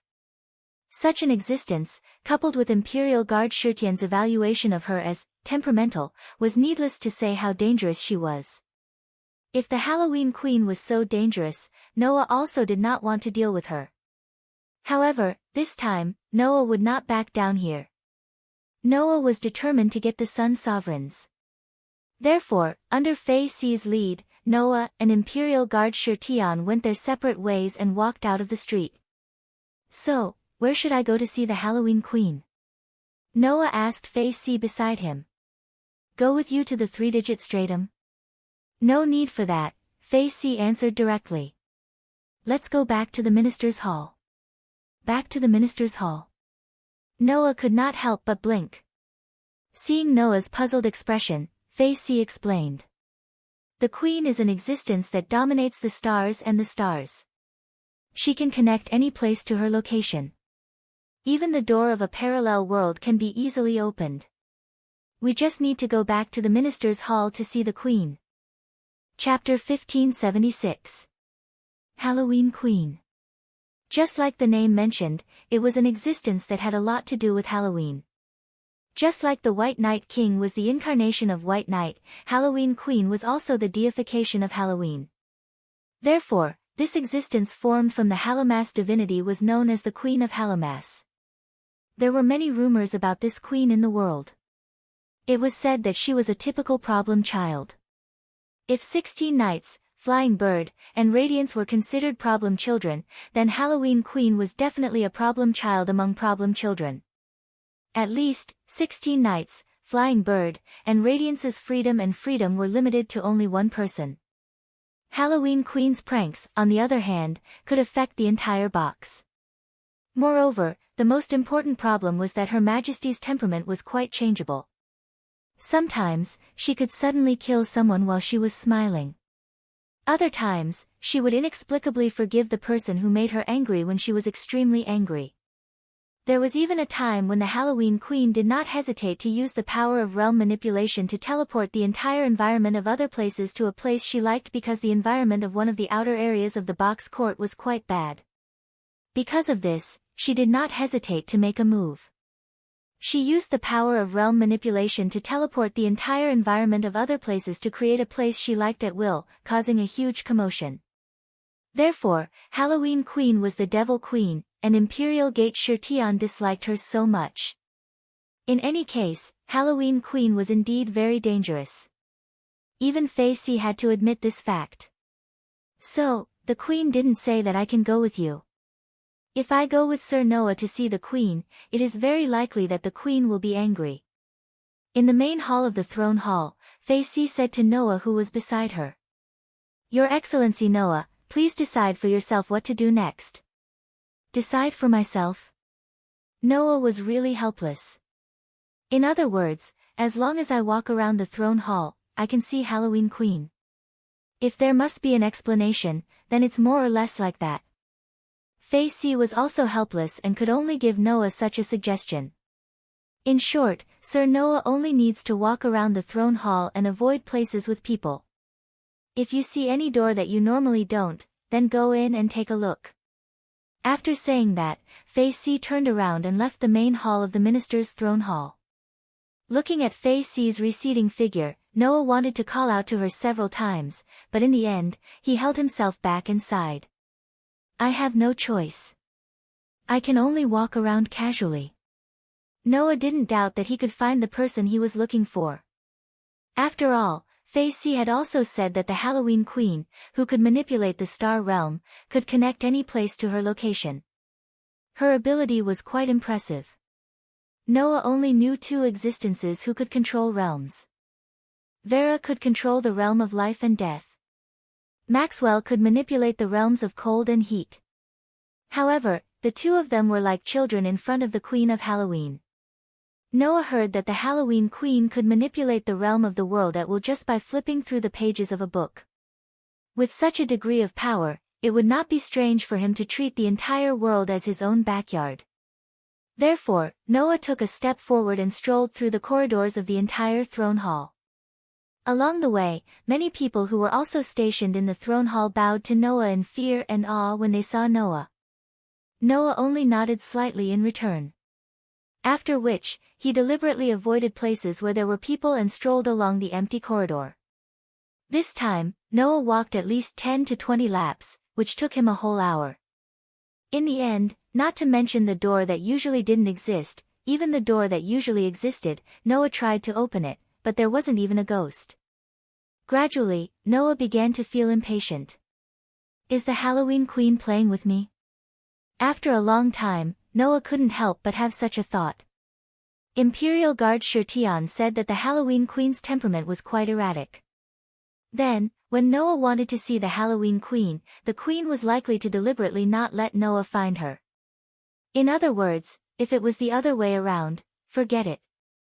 Noah stopped and said as if talking to himself. Since I can't find her, then I might as well not look for her. After speaking, Noah immediately turned his head and planned to leave. However, the moment Noah turned his head, the wall at the end of the corridor in front suddenly distorted. In the tremor of space, the wall at the end of the corridor squirmed like a rice cake and gradually turned into a door. Looking at the door, Noah secretly said in his heart. Sure enough, if I don't want to meet her, the moody queen will want to meet me instead. Noah more or less knows what kind of person the Halloween Queen is. With that thought in mind, Noah walked forward unhurriedly and arrived in front of the door that suddenly appeared. With his hand on the door, Noah gently used his strength and slowly opened the door. With the opening of the door, Noah's vision was gradually occupied by a burst of dazzling sunlight. Some of the strong sunlight made Noah's eyes squint slightly. After adapting to the sunlight, he could see the scene inside the door. What appeared in front of Noah was a courtyard illuminated by the bright sunlight. It was a courtyard with marble tiles on the ground. Around the courtyard, there were all kinds of flower beds. Above the courtyard, there was a thin layer of sky. In the center of the courtyard, there was a pavilion. In the pavilion, there was a round stone table. Noah lifted his foot and walked into the courtyard. When Noah walked into the courtyard, the door behind him suddenly trembled and gradually dissipated like a phantom.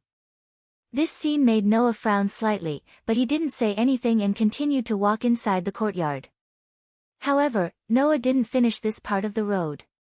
In the next second, something that even Noah didn't expect happened. Clang!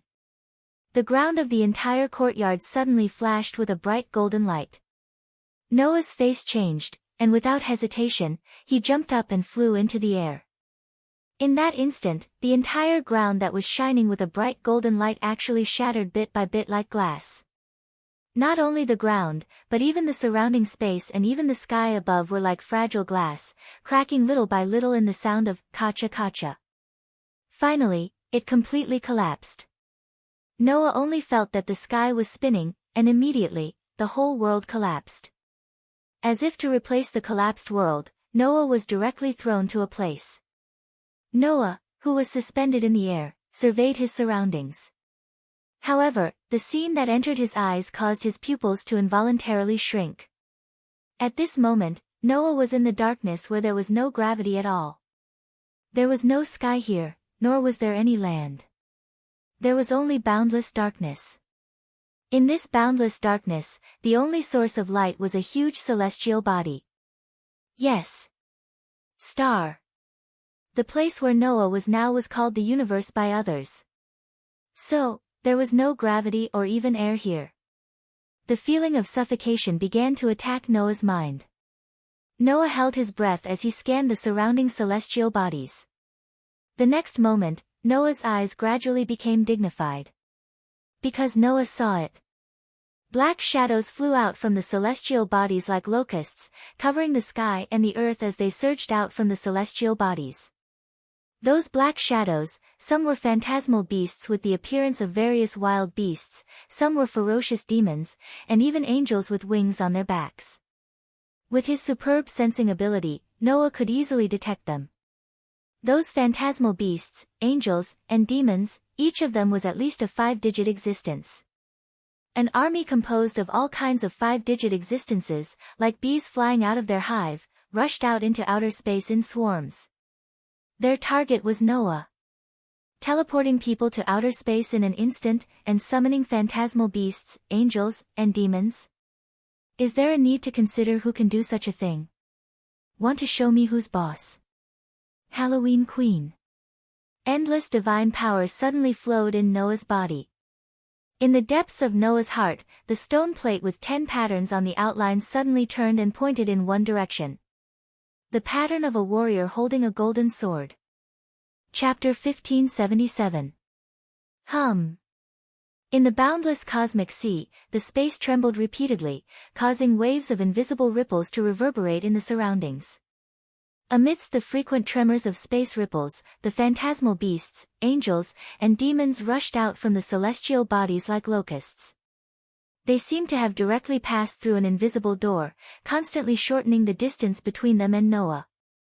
In the past, Maxwell used the method of manipulating realms to summon servants for him to command and fight for him. However, Maxwell's method was at most using a space jump to transfer the servants from elsewhere.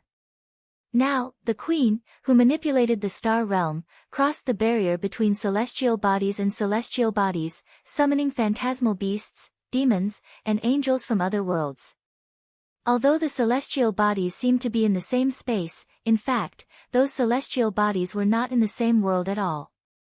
They were just connected by the Queen of Halloween with her own power and made the creatures living in the celestial bodies of different worlds fight for her. That scene was simply a nightmare. Phantasmal beasts, angels, and demons from different worlds rushed out from the celestial bodies of different worlds, and there were simply countless of them. In other words, Noah was now facing creatures from dozens of celestial bodies. Compared with the overwhelming army that was constantly rushing out from the celestial bodies, Noah was simply a drop of water in the sea that would be drowned in an instant. However, in the face of that extremely terrifying scene, Noah's face did not show the slightest fear. The next moment, Noah chanted softly. "With my skill of words, let the justice of the world appear." This incantation is powerful and eloquent, a sword of wisdom that calls for victory. As everyone knew, sound could not be transmitted in a vacuum. However, at this moment, Noah's voice reverberated in the entire universe in an incredible manner, and it became clear and audible. Along with the voice of the spirit of speech, a dazzling golden light suddenly surged out like a tide. With Noah as the center, it instantly covered the entire surrounding space.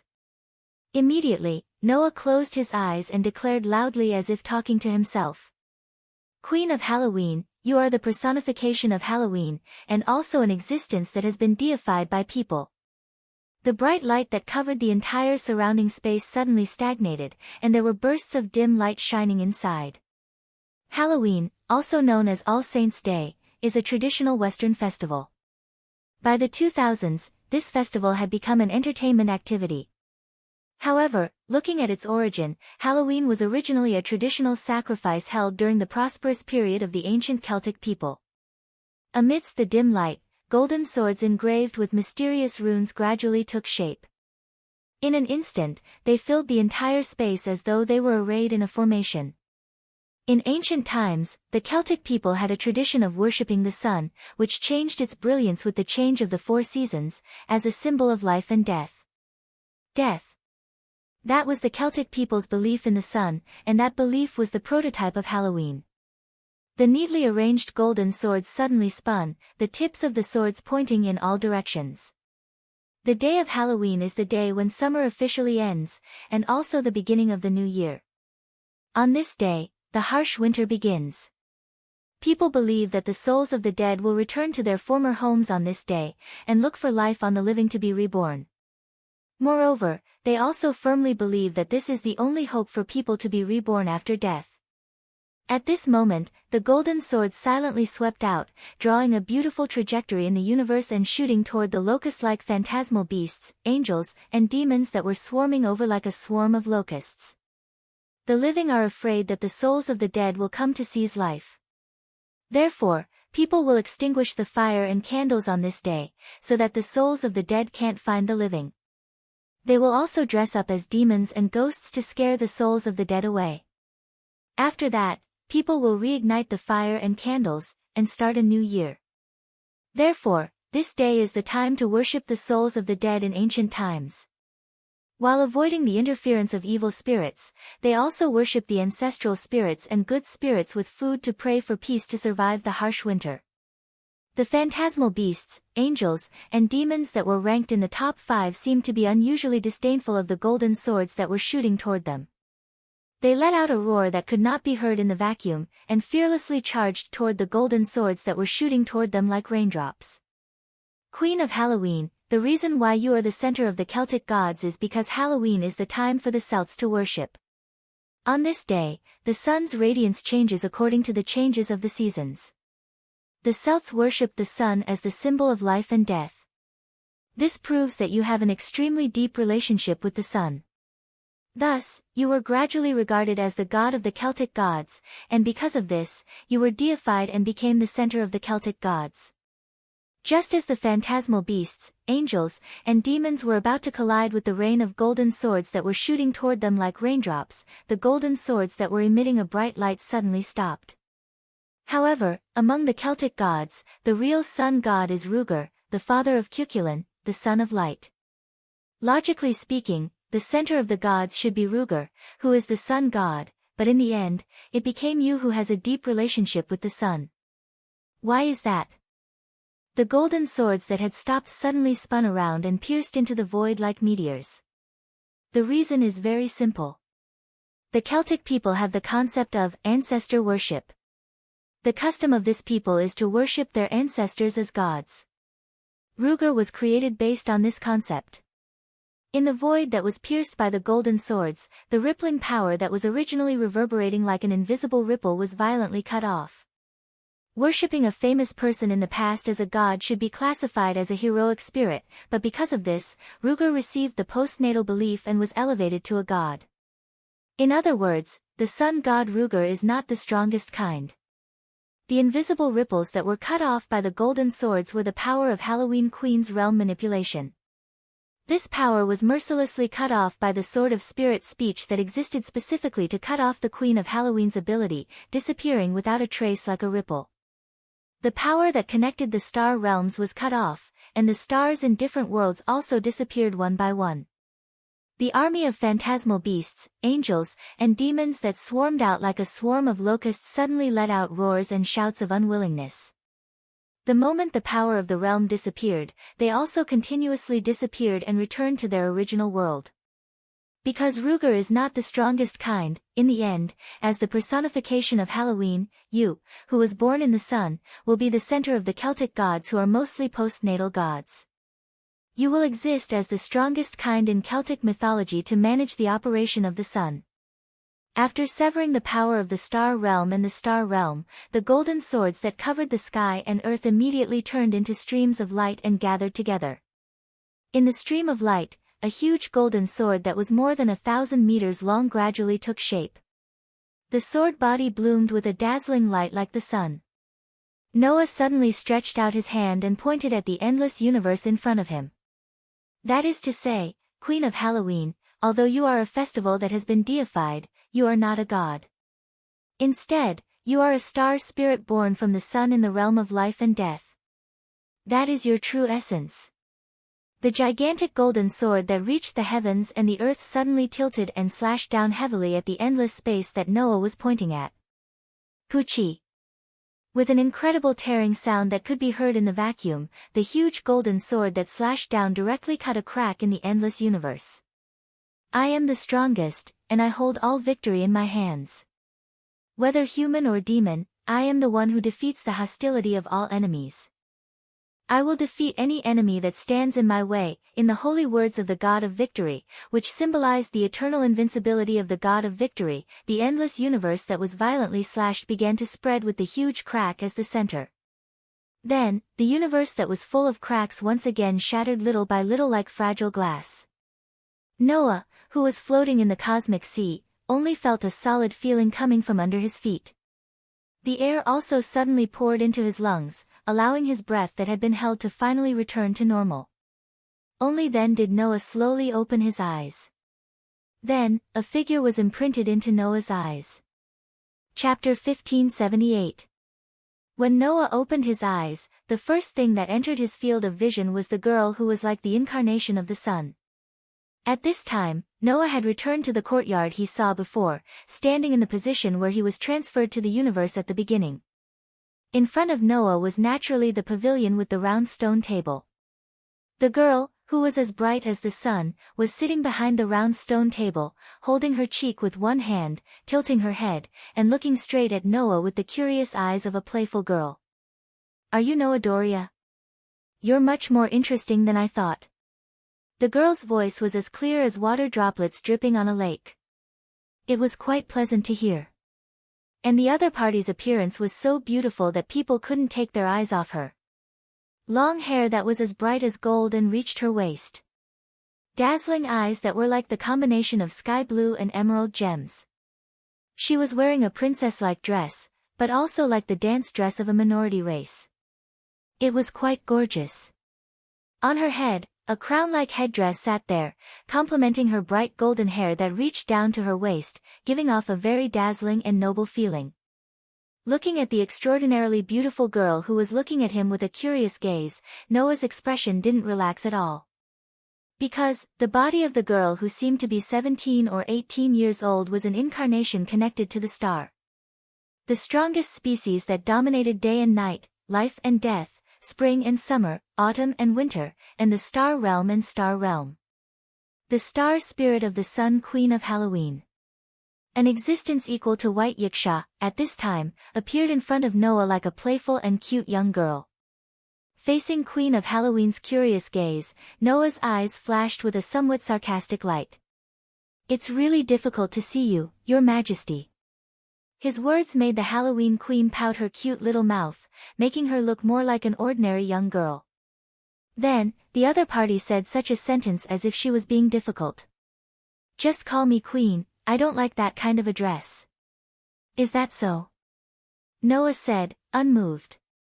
But I also don't like the way he treated the guests just now. But thanks to this, I also know how interesting you are. Halloween Queen didn't reflect on herself at all and looked straight at Noah with a smile. Originally, I was thinking that if the one who had the guts to have ideas about the sovereignty of the sun on me was a boring guy, then I'd simply make him disappear. Halloween Queen's words didn't carry any sense of threat. She was simply stating the truth. Clearly, the star spirit of the sun did intend to kill Noah. If you kill me, aren't you afraid that those sealed gods will never see the sun again? Noah didn't say that out loud. Because Noah had already understood the true cruelty hidden in the heart of the Halloween Queen. That was a monster that could not be restrained by common sense. Therefore, even if she knew that the consequences of doing so were very serious, the Halloween Queen would still do it without hesitation. The so-called problem children referred to this kind of people. No wonder even Sakura kept a respectful distance from the Halloween Queen, and Fei Si didn't dare to lead the way without the consent of the Halloween Queen. After all, if they didn't do it well, they wouldn't even know when they would be killed, and they would die very cowardly. Unfortunately, Noah was not a cowardly person. So, Noah spoke indifferently in a tone without any change in emotion. Is it really just because of the sovereignty of the sun that you intend to make me disappear? The Halloween Queen raised her eyebrows and said with interest. Otherwise? Is there any other reason? Isn't there one? Noah said as if he was kindly reminding her. For example, my relationship with White Wuxia is very good, and the famous Halloween Queen is very unhappy with the friend of her biggest enemy, so she couldn't help but make a move. The smile on the Halloween Queen's face slowly disappeared, and the eyes that stared at Noah carried a frightening coldness. With the change in mood of the Halloween Queen, the surrounding space seemed to be filled with a pressure that could take away people's body temperature. However, Noah seemed to feel nothing and said to himself, I'm really glad that White Wuxia's relationship with you is not good. If her relationship with you is too good, maybe I have to keep a little distance from her. With such a sentence, Noah glanced at the Halloween Queen and suddenly smiled. After all, I don't even have a good impression of you, Your Majesty. The pressure in the air suddenly became like a storm, and it violently shook in the direction of Noah. However, at the moment of contact with Noah, the pressure seemed to be bounced off by Noah's body, disappearing without a trace like scattered water. Taking a closer look, Noah's body was flowing with a faint layer of light. That was divine power. Noah, who released a little bit of the endless divine power in his body and maintained it on the surface of his body, shrugged without changing his expression. You're angry at this level? The legendary queen's tolerance doesn't seem to be very good. The Halloween Queen looked straight at Noah, and after a while, she suddenly laughed.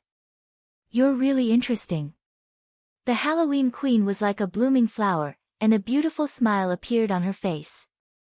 No one has ever dared to provoke me like this in front of me. Even if there is, it is absolutely impossible to survive. Try to scare people as much as you can. Noah curled his lips. White Wuxia must have provoked you in a worse way than me. Why didn't she die? Because I can't kill her yet.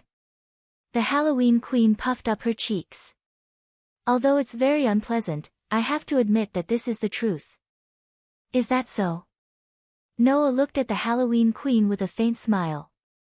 Then, do you think you can kill me? I can't, right?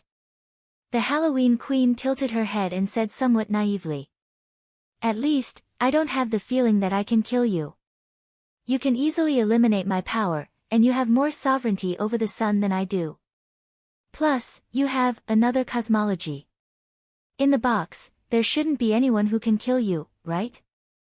Oh. Noah was curious. Can't even the existence of a single-digit number? As soon as his voice fell, Noah saw the Halloween Queen looking at him with an extremely strange expression. It was as if she had heard something strange. Don't tell me you don't know anything. The Halloween Queen said. A single-digit number is the law of the world, not a tangible existence. No, it should be said that even the existence itself is uncertain. That kind of thing, you don't even know how many there are, so how can it be counted? The law of the world. Noah was stunned. A single-digit number is the law of the world? A factor that even the existence itself can't be confirmed? Is there even that kind of thing in the box? However, If there is, then it's no wonder that Noah hasn't found any description of a single-digit number in any literature. Because it's a law of the world that can't even be confirmed, and it's not even known if it exists or not. By the way, there are only 17 people in the two-digit number. In terms of strength, I can also be counted. The Halloween Queen blinked her eyes. So, if I can't kill you, no one in the box can kill you, that's what it means. Noah's heart suddenly became active. It turns out that there are only 17 people in the two-digit number. Since a single-digit number is the law of the world, the concept itself, then the 17 people in the two-digit number are probably the highest level existence in this box. If Noah could fight with his full strength, he would be able to fight against a two-digit number of enemies. That meant that no one in the box court could kill him. And if Noah gathers the sovereignty of the 24 suns and draws out all the possibilities in his body, then in this world, there won't even be an existence that can be called Noah's opponent, right? At the thought of this, Noah was even more determined to obtain the sovereignty of the sun and looked at the Halloween Queen. Let's not talk too much. Your knight said that if I come to see you in person, you will give me the sovereignty of the sun. Now, it's time to fulfill the promise. I did say that. The Halloween Queen looked at Noah and suddenly changed the topic. But, I changed my mind now. Hearing this, Noah's face froze and looked at the Halloween Queen with cold eyes. What did you say? The Halloween Queen smiled sweetly. I said, I changed my mind now. Chapter 1579. In the courtyard where the sun was shining brightly, an extremely heavy atmosphere pervaded the entire space. Noah stared fixedly at the Halloween Queen, who was smiling at him as if she had done something normal. A sharp glint gradually appeared in his eyes. Although he had long heard that Halloween Queen's temperament was erratic and she could do anything, Noah really didn't expect that this person could go back on her words. This made Noah feel like he had been played, and his eyes looking at Halloween Queen became colder and colder. As a result, the divine power that was originally flowing on Noah's body surface like a faint layer of light began to gradually boil, as if there was a flame slowly burning on Noah's body. Do you want to attack me? Noah's action not only did not annoy Halloween Queen, but she seemed to have seen an interesting reaction and said so with relish. It's useless, just like I can't kill you, you certainly can't kill me. If you can't kill me, then you can't get the sun's sovereignty. In the box court, the blessings that originated from the individual were powers that were connected to the individual's soul. Without the consent of the user, even the two-digit existences standing at the top of the box court could not forcefully take away these blessings. The gifts that could be transferred at will were only those that actually existed in the form of weapons, props, and items. Sun sovereignty was a peculiar existence between the two. It could exist in the body of the holder like the gift connected to the soul, but it could also be transferred at will. It could even be integrated into weapons, props, and items to create gift weapons that were connected to the inheritance. At the beginning, when Az Dakaha was sealed, Dragon's Sun sovereignty was lodged in a sword, together with the seal of the final trial of humans. Finally, through the hands of Galgi and Bel, it was transferred into Noah's body. Without the sun's sovereignty being lodged in an inherent object, if you want to obtain the sun's sovereignty in someone else's body, you have to kill the other party. That was why the Queen of Halloween said that. As long as Noah can't kill Halloween Queen, it is impossible to get the sun's sovereignty. Noah also understood this point. Noah took a deep breath, suppressed the anger in his heart, and retracted his divine power back into his body. He shot the Queen a cold glance, turned around, and left. Seeing this, the Halloween Queen was stunned for a moment before hurriedly speaking. Wait. I only said that I changed my mind. I didn't say that I wouldn't give you the sovereignty of the sun.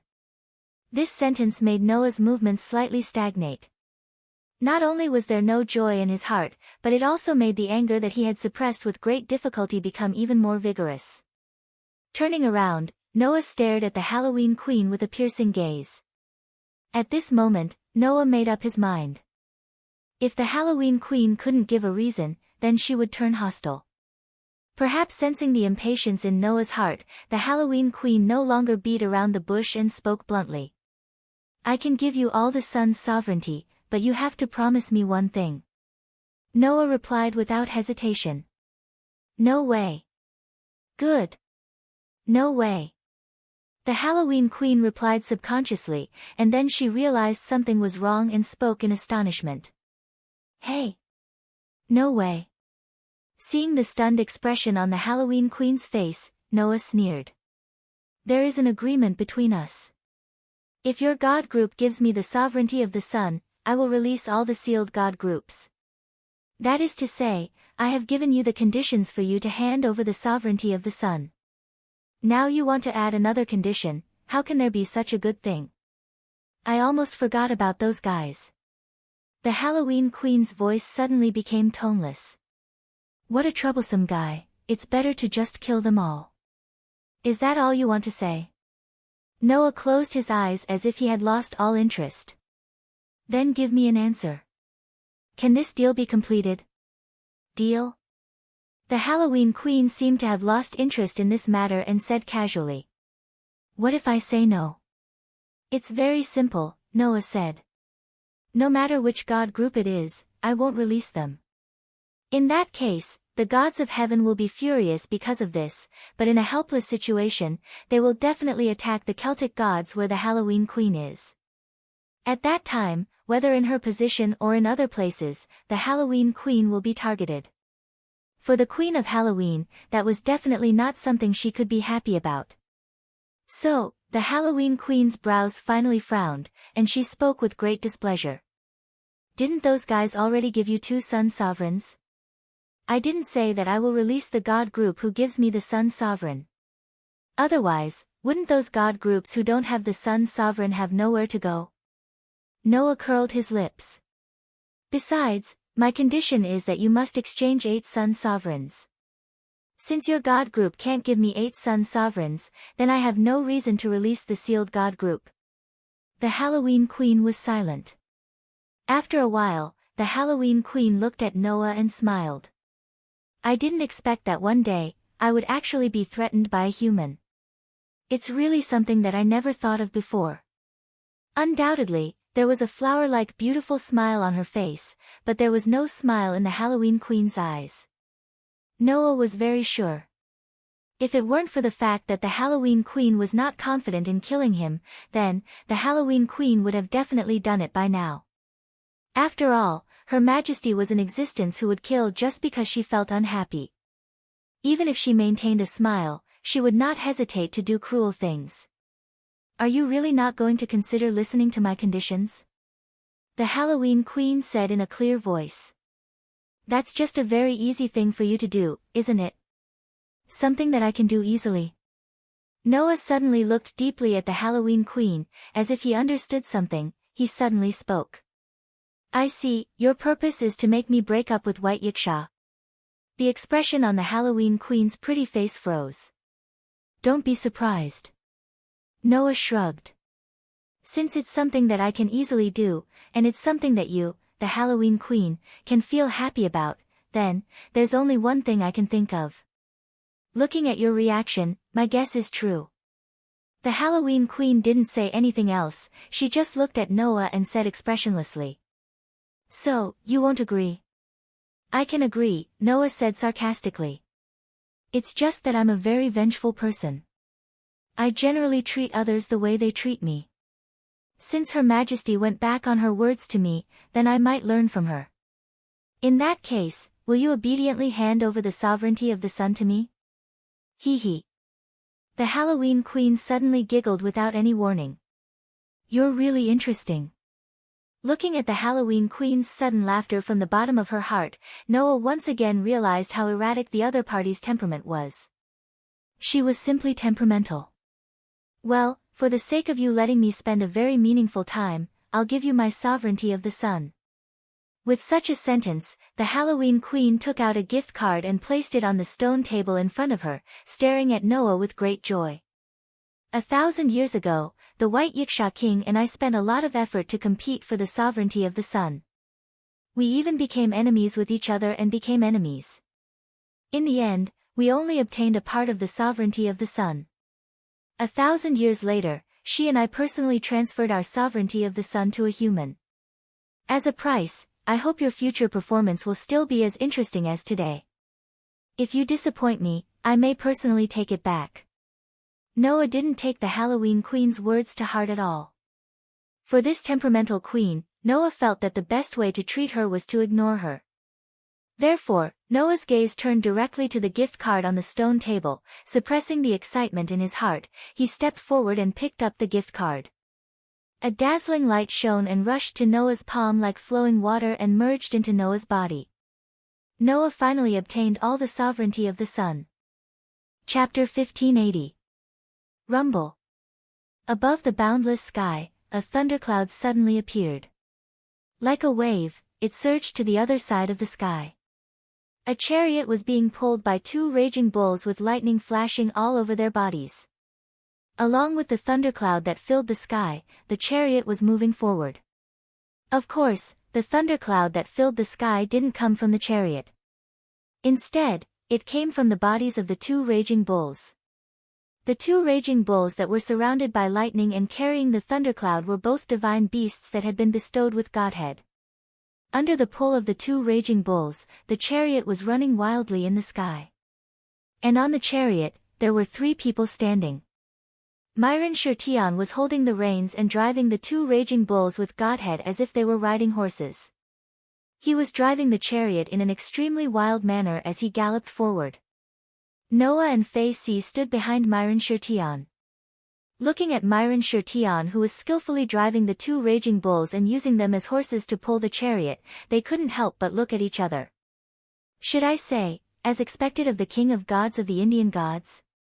Noah spread out his hands. Even if he descends from the heavens and becomes a human, his majesty as the celestial emperor is still there. He can casually command 2 divine beasts with Godhead. Those 2 divine beasts seem to be His Excellency Shirtian's chariot when he was still a god. Fei Si also had some feelings. Even if Master descends from the heavens and becomes a human, he still performs his duties without hesitation. It's admirable. After descending from the heavens and becoming a human, Myron Shirtian's power was simply unbearable to look at compared to when he was Sakra. Not to mention other things, after becoming a human, Myron Shirtian couldn't fly anymore. He could only rely on a chariot to travel in the sky. However, it had to be said that traveling in the sky in this way was more exciting than flying by himself. In the eyes of others, it was a more eye-catching scene. Moreover, Myron Shirtian's chariot was quite luxurious.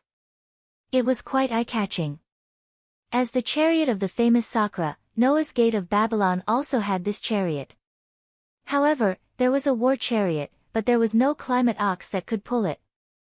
Naturally, Imperial Gate Shirtian's chariot was more eye-catching. Don't waste my time, Yuman Shirtian said without turning his head as he drove the war chariot. With your abilities, it wouldn't be difficult for you to get the same ride. The only problem is that it isn't easy to get 2 Godhead climate bulls. Saying these words, Misato Shirtian fiercely pulled on the reins, causing the 2 climate bulls to let out a muffled groan, stopping their madly galloping footsteps. Done. Yuman Shirtian immediately released the reins in his hand and looked at Noah. Release the group of gods you have sealed here. Fei Si also looked at Noah, obviously waiting for Noah to fulfill his promise. Noah naturally wouldn't be like the Halloween Queen, whose temperament was unstable. He would go back on his word and compromise as he wished. Under the gaze of Yuman Shirtian and Fei Si, Noah turned around and faced the boundless sky behind him. He stretched out his hands, as if he was planning to use his palms to hug a sphere, and put his hands together in front of his body. Clang! An extremely strong burst of starlight suddenly bloomed in the center of Noah's palms, turning into a light pillar that suddenly soared into the sky. In an instant, it disappeared into the boundless sky above, and gradually expanded. In the light pillar, one after another, as if they were ruthlessly thrown out, jumped out one after another, and fell into the sky in an extremely embarrassing manner. The light on their body dispersed, revealing their full appearance. In just a short while, the entire sky was densely packed with panic-stricken figures that stabilized themselves and floated in mid-air, causing a real sea of people to appear in the sky. At the forefront of the sea of people, there was still a group of existences that were the strongest among the various groups of gods, numbering in the 3 digits. With the ancient wind divine spirit as the leader, this group of strongest existences struggled to recover from the sudden state of affairs, stabilizing their bodies, and not being as embarrassed as the other gods. Then, this group of strongest existences saw Noah standing on the chariot. All of the strongest existences were shocked and angry, and their bodies surged with an astonishing aura. "Damn it!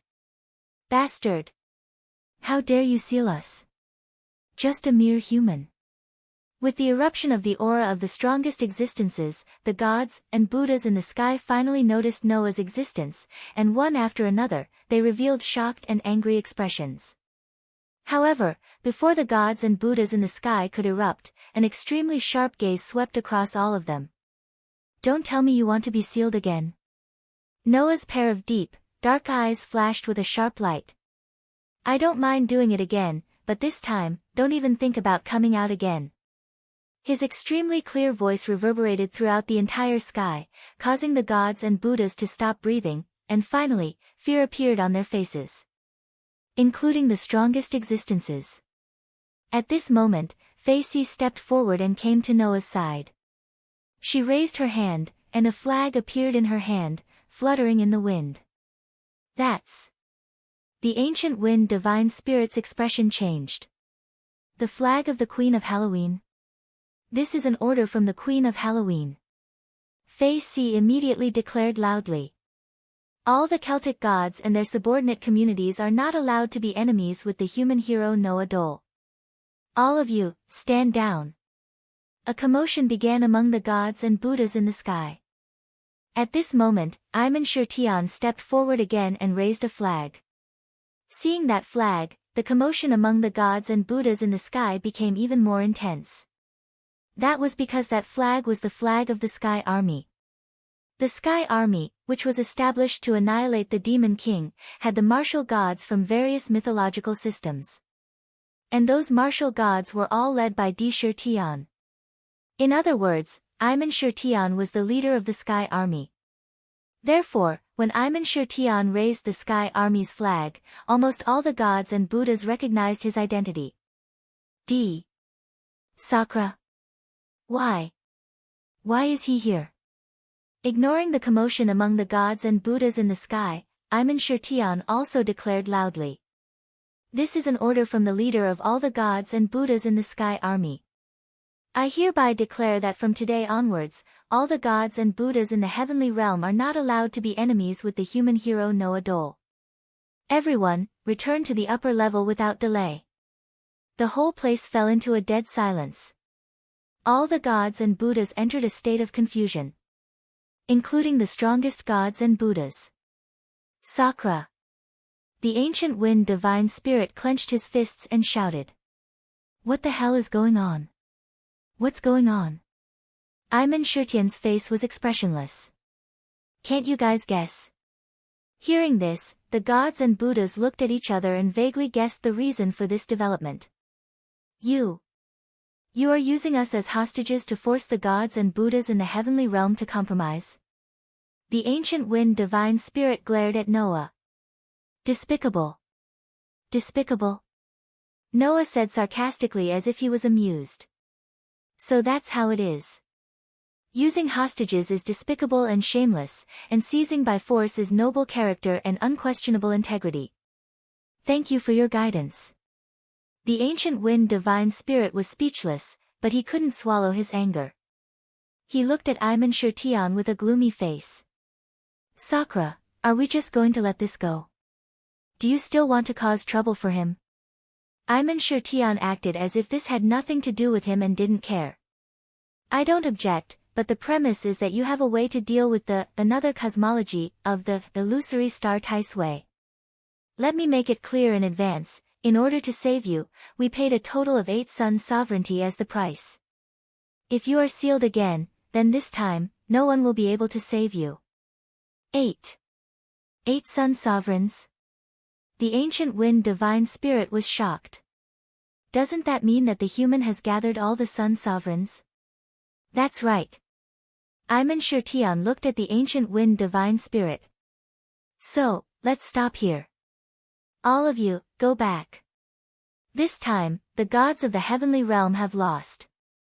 The ancient wind divine spirit's expression suddenly became ugly. Glaring at Noah with hatred, the ancient wind divine spirit squeezed out a few words. Let's retreat. The gods and Buddhas in the sky didn't dare to say anything. As a result, the mighty group of gods and Buddhas flew to the other side of the sky, their figures gradually disappearing. Looking at the sky full of gods and Buddhas disappear into the horizon, Yumen Shirtian let out a sigh of relief and muttered. I hope those guys don't do anything troublesome and make it difficult to deal with. Hearing Iman Shirtian's words clearly, Noah sneered in his heart. If there was a next time, it wouldn't be as simple as sealing them.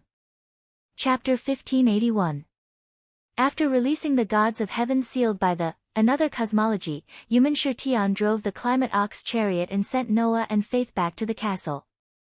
The chariot landed in a corner of the castle and the three of them got off. Alright, the gods have been dealt with. It's about time for me to go back. Imperial Gate Shirtian looked relaxed. I'll have to trouble you to worry about the lower realm. Hearing this, Noah and Fei Si were slightly surprised. What? Noah could not help but ask. Aren't you going to stay? Stay? Imperial Gate Shirtian asked curiously. Why should I stay? Stay to deal with Az Dakaha. Noah frowned. Anyway, you've already descended to become a human, not a god. Even that lizard's another cosmology won't work on you anymore. Isn't it good to stay and help? Although Imperial Gate Shirtian's power had greatly decreased compared to when he was the king of gods, he was still in the 4 digits. If such a helper were to stay, it would be a great help to them. After all, in the camp, there were only a handful of people who could reach the 4 digits. If Imperial Gate Shirtian stayed to help deal with Az Dakaha, he would be able to share the burden of many people. Noah thought that Mighten Shirtian was planning to stay behind and deal with Aziz Dakaha with the rest of the group. Why did it seem like Imperial Gate Shirtian had no such plans? It was unknown if Yumen Shirtian had seen through Noah's thoughts, but he could not help but laugh. You're right. I have no plans to fight Az Dakaha with you. Noah's brows furrowed even tighter.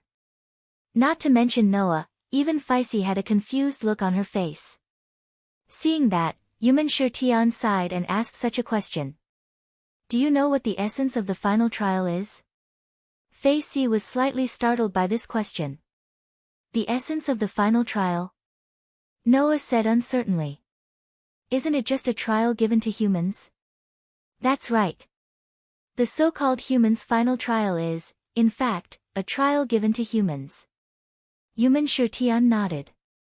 The humans' final trial was created because of humans. Since it is a trial for humans, what kind of training do you think their existence is for humans? Myron Shirtian's words caused Noah's heart to suddenly move. Humanity's final trial, a trial for humanity. Noah raised his eyes and looked at Yumen Shirtian. That is a trial for the entire human race, not for individuals. Correct. Yumen Shirtian nodded heavily. Humanity's final trial is a trial given to the entire history of humanity. Once it is passed, humanity's history can develop. Otherwise, sooner or later, it will be destroyed. In other words, although humanity's final trial is an extremely frightening calamity that symbolizes the end of humanity, it is also a game to create the future of humanity. Thus, humanity has the obligation to defeat it. Yumen Shirtian spread his hands. Although I descended to become a human, no matter what, I am unable to defeat humanity's final trial. It is an existence that cannot die. What? Fei Si said in surprise. Didn't you say that piercing through Az Dahaka's heart would be enough to defeat him? You are wrong, Queen Knight. Yumen Shirtian shook his head. If piercing through his heart could defeat Az Dahaka, then Az Dahaka would have died at least 3 times. 3 times? Fei Si was stunned. When Az Dahaka first became humanity's final trial, the martial gods of the heaven realm led by me descended to become a human and fought with him. The ceiling pillars on his head and shoulders were placed by us when we descended, and at the same time, pierced through his heart. Yuman Shirtian explained. However, that fellow suddenly came back to life, leaving us with no choice but to seal him up. Later on, that fellow broke out of the seal and caused a huge ruckus 200 years ago. In the end, he was sealed up by the great alliance of Stratum rulers led by No Name, who had yet to lose his name and flag. Even so, we were still unable to take his life. At this point, Yuman Shirtian cast a meaningful gaze at Noah, who did not look surprised at all. And seeing that you don't look surprised at all, a month ago, when you fought with Az Dahaka, who had just broken out of the seal, you should have also successfully killed him once, right? Yes. Noah said helplessly. In the end, that guy suddenly came back to life and attacked me. I was careless and was hit, suffering heavy injuries. That was how I ended up defeated. That's already very impressive. Yuman Shirtian laughed bitterly. We, the gods of the heaven realm, only managed to kill him once. 200 years ago, the great alliance of the Stratum dominators gathered many powerful communities, including a 4-digit number, and only managed to kill him once. Yet, you managed to kill him single-handedly. You have the right to boast. But, since we can't kill Az Dahaka, what should we do? Fei Si had a bitter look on her face. Could it be that we can only obediently wait for death? Of course not. Yuman Shirtian answered directly. If you want to defeat humanity's final trial, it's impossible to rely on brute force alone. Since that's the embodiment of humanity's doomsday, then as long as we can unravel the cause of humanity's doomsday, it's possible to defeat him. The cause of humanity's doomsday. Noah muttered to himself. We, the Sky Army, have also researched the mystery of Az Dahaka's final trial. In the end, although we've solved most of it, we still can't confirm the key parts. Yuman Shirtian looked closely at Noah. So, I can only give you a hint. Noah immediately perked up. Under such circumstances, Yuman Shirtian said solemnly. If you want to solve Az Dahaka's mystery, then you have to start from the evil aspect. Evil? Noah was stunned. After all, that guy is an existence known as absolute evil, and he's also the evil god of the sect of fire. Since he became humanity's final trial, then, the cause of humanity's destruction and the cause of Az Dahaka's final trial must be related to evil. Yuman Shirtian patted Noah's shoulder. Whether or not you can solve the mystery of humanity's final trial will depend on whether you can see through Az Dahaka's evil, and see through humanity's evil. Noah lowered his head slightly, some ripples in his dark, deep eyes. After separating from Yuman Shirtian, Noah and Fei Si returned to the minister's hall together, and then separated in the main hall of the minister's hall, returning to their respective bases. Because the girls from No Name had not returned, and Ren was taking care of 16th Night, the entire base was terrifyingly quiet. Noah directly returned to his room, lay on his bed, closed his eyes, and recalled what Yuman Shirtian had said to him. Is it related to evil? Noah had already made several guesses about the mystery of Az Dahaka's final trial. Now, with Yuman Shirtian's hint, Noah immediately narrowed down the scope. Az Dahaka had once said that he was absolute evil, and only by crossing over his corpse could one be considered righteous. This just so happened to confirm the accuracy of this statement. It seems that if I want to solve the mystery of Az Dahaka's final trial as a human, I have to start from two aspects. Az Dahaka was the evil god of the sect of fire.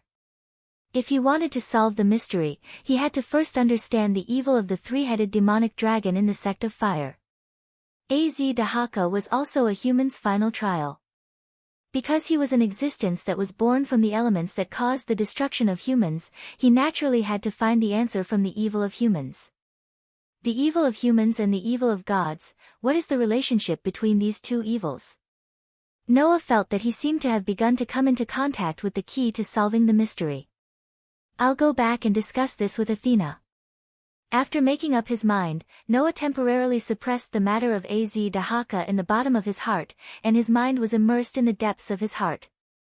At this time, in the depths of Noah's heart, on the stone plate suspended in the center of the cosmic sea, the sun's imprint was evenly occupied by the 24 engravings. Looking at the 24 engravings that occupied all the space inside the sun, Noah's mood could not help but become a little impetuous. Now, all the sovereignty of the sun had been gathered. It was time to draw out all the possibilities in his body. With this thought, Noah's mind directly sank into the sun's imprint. Chapter 1582. Clang. When Noah's mind sank into the sun's brand, the 24 different engravings in the sun shone with dazzling light. That light was more dazzling and resplendent than when Noah had tried to use the sun's sovereignty to guide his own possibility. Compared to the last time, this time, it was not only the number of sun sovereigns that differed, but also the difference between incomplete and complete sun sovereigns. The 24 sun sovereigns were only considered complete sun when they were gathered. They could control the power of the sun in countless parallel worlds and even boxes. Now, this power was in Noah's body. With the awakening of this power, Noah's originally somewhat excited mood gradually calmed down. He calmed down and focused all his attention on the 24 sun sovereigns. Dazzling light surged like a tide, spreading across the entire cosmic sea like a million miles of brilliance.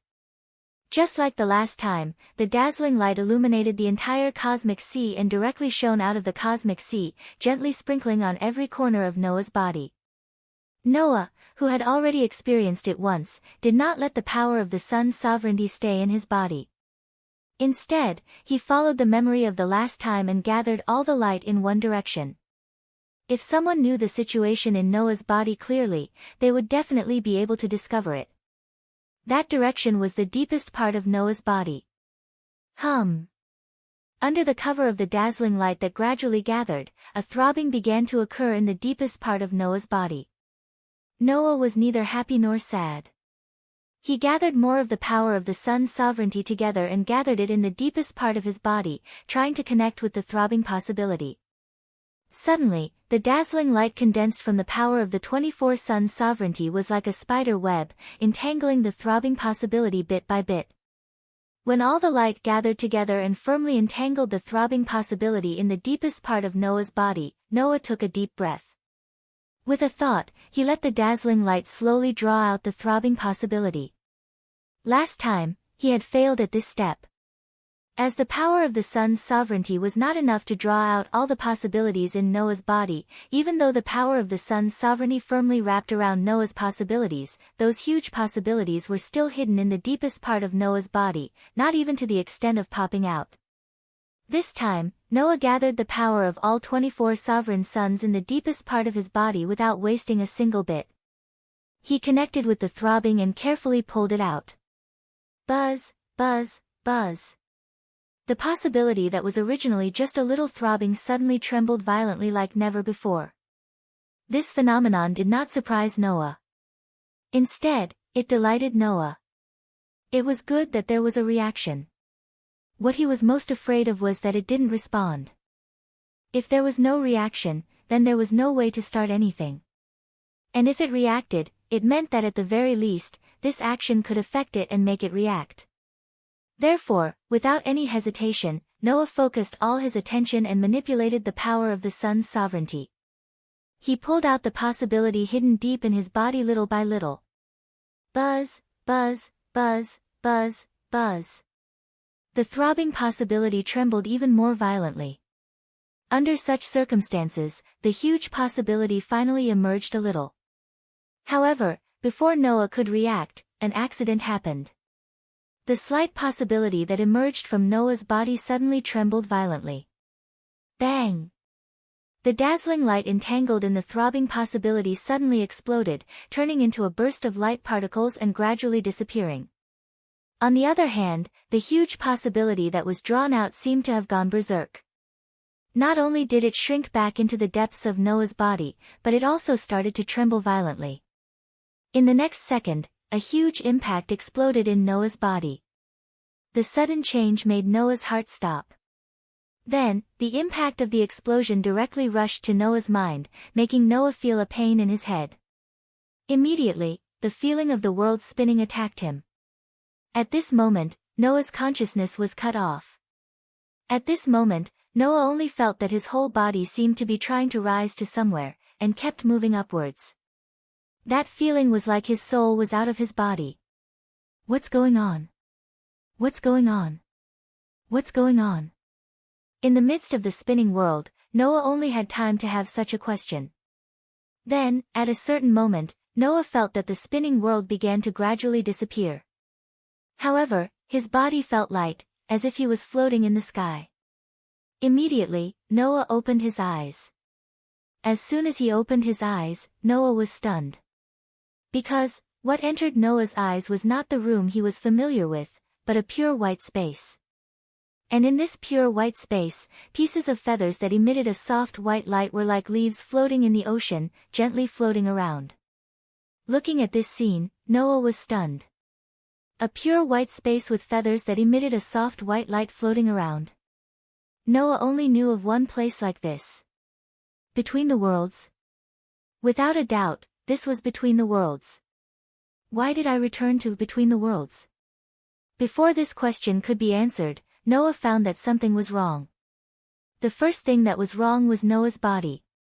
This body was like it did not exist at all, just floating there. It was weightless, and he could not feel any heat. It was like the soul itself, which was very strange.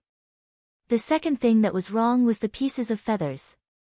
In the past, when Noah returned to between the worlds, those feathers that were like spoiled little birds would gather around him, as if they were greeting him and spinning around. This time, those feathers did not seem to notice Noah's existence, as they continued to float around in the infinite pure white space, completely ignoring Noah. These two things that were wrong were obviously telling Noah something. The current situation was very strange. Just as Noah was feeling uncertain, his body suddenly began to uncontrollably fly up again. What is going on? Noah could only try his best to regain control of his body. However, this was obviously not Noah's body, so how could Noah regain control?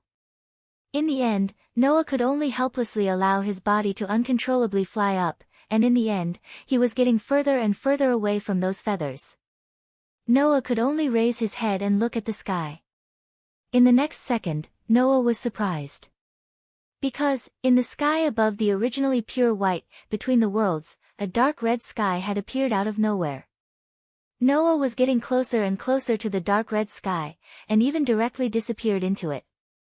Noah only felt a blur in front of his eyes, and then, the scene of the entire space changed. The pure white space turned into a dark red space. In this crimson space, red shadows were flying back and forth. It was a very strange sight. For some reason, looking at the red shadows flying back and forth, Noah had an unprecedented feeling of horror.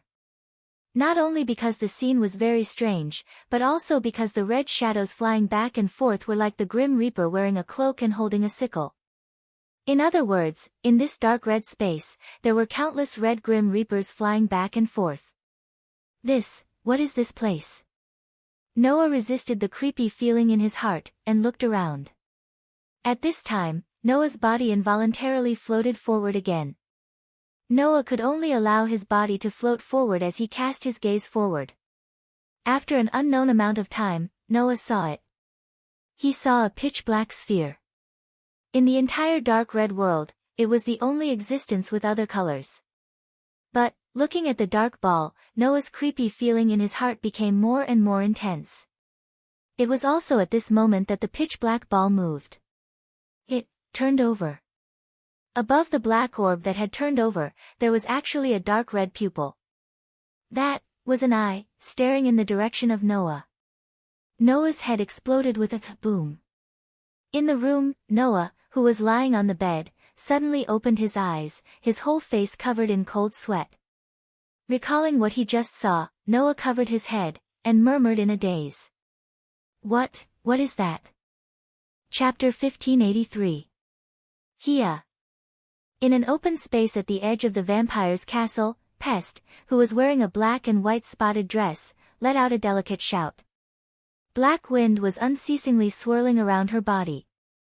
Like a tornado, she soared into the sky. That won't do. What you are doing is purely increasing your power. Seeing the situation before her, Athena coldly berated Pest. What you need to increase is not your power. Instead, you need to increase the depth of your power. Focus your attention and control your power so that you can increase the deeper level of your power. Control my power, increase the deeper level of my power. Pest muttered. She took a deep breath and closed her eyes. Following Pest's concentration, the black wind that soared into the sky gradually grew smaller. It was no longer as berserk as before. Instead, it was like a pitch-black whirlwind. With Pest as the center, it began to rotate like a sphere. The size of the black wind gradually decreased. However, the color of the black wind blowing around Pest grew deeper and deeper. Seeing the color of the black wind blowing around Pest becoming darker and darker, Letitia's pretty face gradually turned serious. She exclaimed in astonishment. That's right. That's right. Letitia, who was beside Athena, had a solemn expression on her face. With a surprised expression, she said, undoubtedly, her power has weakened. Why do I feel that this situation has become even more dangerous? Yes. Black Rabbit also spoke in a surprised manner. Black Rabbit also feels that even though Miss Pest's power has weakened, it has become even more threatening. Is that so? Fei Niao had a puzzled expression. Why am I unable to sense anything? What everyone said is true. Yao stared closely at Pest, who was enveloped by the black winds, and said softly. The current Pest is much more powerful than the previous Pest. Hearing those words, Fei Niao could only nod her head in confusion. It would appear that Fei Niao truly did not sense anything. That was understandable. To begin with, Fei Niao and Yao were two completely different types of people. Fei Niao's light of might was capable of bestowing upon its target a simulated divine spark, increasing its power to the maximum by several times, or even several tens of times. However, this grace was only effective on other things. Fei Niao herself was still an ordinary person. Only with enough grace would the flying bird be able to display a powerful combat strength. On the other hand, Yao's life catalogue allowed him to obtain the talents and gifts of beasts. Due to this, Yao's hearing might be slightly weaker than the Black Rabbit's, but his five senses were extremely sharp. He was able to detect the current threat from Pest. It's only been 2 days of special training, and you've already achieved such results. Letitia was happy for her colleague's growth. If she continues to grow at this speed, Pest might really be able to reach 4 digits before AZ Dakaha breaks out of his seal. When the time comes, we'll have another powerful combatant on our side. Black Rabbit also said happily. That's great. As expected of the former Demon King, Fei Niao sighed and said with some annoyance. Since the effect is so good, why don't I ask Palace to help me train as well? Hearing Fei Niao's words, Yao didn't say anything. He just reached out his hand and held the round wooden sculpture hanging around his neck. If I can make more friends, can I also become that strong? Athena acted as if she didn't hear their conversation. Actually, this former goddess had already discovered the uniqueness of these girls after observing them for the past 2 days. First was Letitia. Ever since this vampire concubine retrieved her divinity and completed her gift, her strength had returned to the peak state when she was a demon king. Her strength had reached 4 digits in one fell swoop, and she was probably even stronger than 16 knights. In Athena's opinion, Letitia was not at all weaker than her former self. Furthermore, not only was Letitia powerful herself, but she also possessed the specially made 25th sun. Once she used that, not to mention Athena, even the great sage equaling heaven who was supported by the ancient covenant would not be a match for Letitia. As for Black Rabbit, although her strength was slightly weaker than Letitia, she was still at 5 digits. She possessed the gift of a weapon that simulated a divinity. Apart from a god like Pest, it would not be easy to find a match for Black Rabbit among the 5 digits. For a mere god's descendant to be able to reach such a level, it was enough to show how powerful Black Rabbit was. After all, even the god slayers were only in the 4 to 5 digits. For the black rabbit to be able to occupy a place in the 5 digits, it was much stronger than the mythological beasts and subordinate gods in the world of the god slayers. As for Fei Niao and Yao, with their current strength, they were completely unable to enter Athena's view. However, as the former goddess of wisdom, Athena's wisdom eyes had long seen through them. Although these two girls were weak at the moment, they had great potential. Their potential was naturally nothing compared to Noah, who possessed nearly limitless possibilities. However, it wasn't that Fei Niao and Yao were too weak. Rather, it was that Noah was too much of a cheat. At the very least, Athena felt that regardless of whether it was Fei Niao or Yao, once they grew up, their future accomplishments would definitely surpass Letitia's. Undoubtedly, they aren't gods. However, these girls possess potential and battle prowess surpassing that of gods. This box is indeed an inconceivable place. Just as Athena was thinking this, a throbbing feeling suddenly emerged from the depths of her heart, causing her eyes to narrow. She raised her head and looked in the direction of the throne hall. Athena's abnormal behavior immediately attracted the attention of all the girls present. "Miss Pallas?" Black Rabbit asked. "What's wrong?" Athena didn't reply. Instead, she continued to look in the direction of the throne hall. After a long while, she spoke in a deep voice. "It seems that this concubine's little master has encountered some trouble. Thus, this concubine will stop here for today. This concubine will return first." After saying this, Athena's body flashed with a platinum light and transformed into a platinum longsword. She suddenly shot out, piercing through the air. Only then did the group of young girls react. Letitia leaped up without any hesitation. The shadows behind her converged into a pair of shadow wings. Carrying Letitia, she also soared through the air. "What's wrong?" Pest noticed that something was amiss. She hurriedly dispersed the black wind around her and ran over.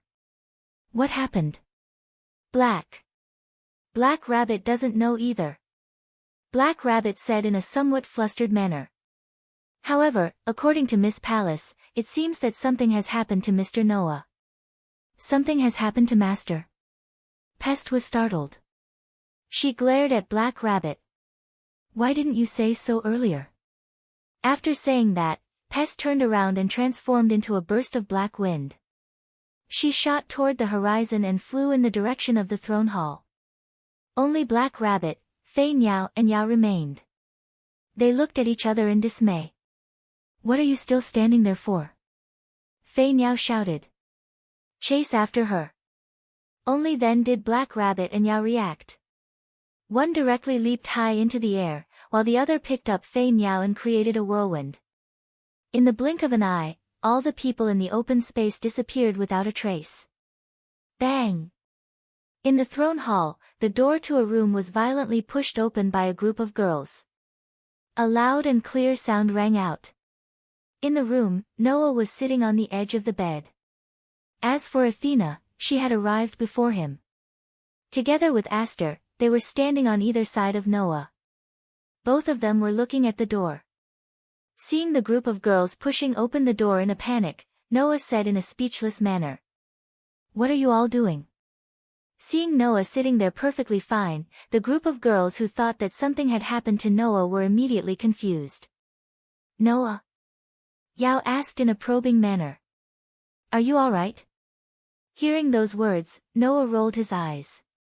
"What could possibly happen to me?" "But, Miss Pallas undoubtedly said that something had happened to Mr. Noah," Black Rabbit said in confusion. "That is why we rushed over in such a hurry." "This humble one did not say that something had happened to him," Athena refuted. "This humble one merely said that he had encountered a bit of trouble." "Trouble?" Pest immediately looked at Black Rabbit with an unfriendly expression. "Then, why did you say that something had happened to him?" Black Rabbit shrunk his neck back.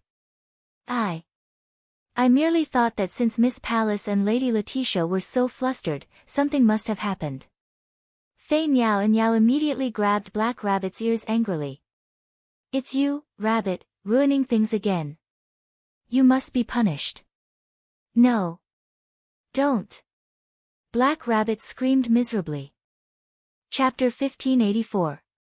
While Black Rabbit, Flying Bird, and Yao were messing around, Letitia and Pest walked up to Noah at the same time.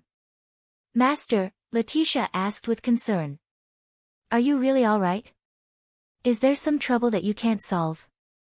Pest also looked at Noah. Do you need our help? No, it's just some minor trouble. You all don't have to worry about it, Noah shook his head. Compared to my matter, Pest, it is more important for you to focus on improving yourself. I know, Pest frowned slightly and said helplessly. At any rate, I won't be a burden to you. I never said that you would be a burden to me, Noah said, not knowing whether to laugh or cry. It's just that the current situation is a bit chaotic. One moment, it's AZ Dakaha. The next moment, it's a sky full of gods.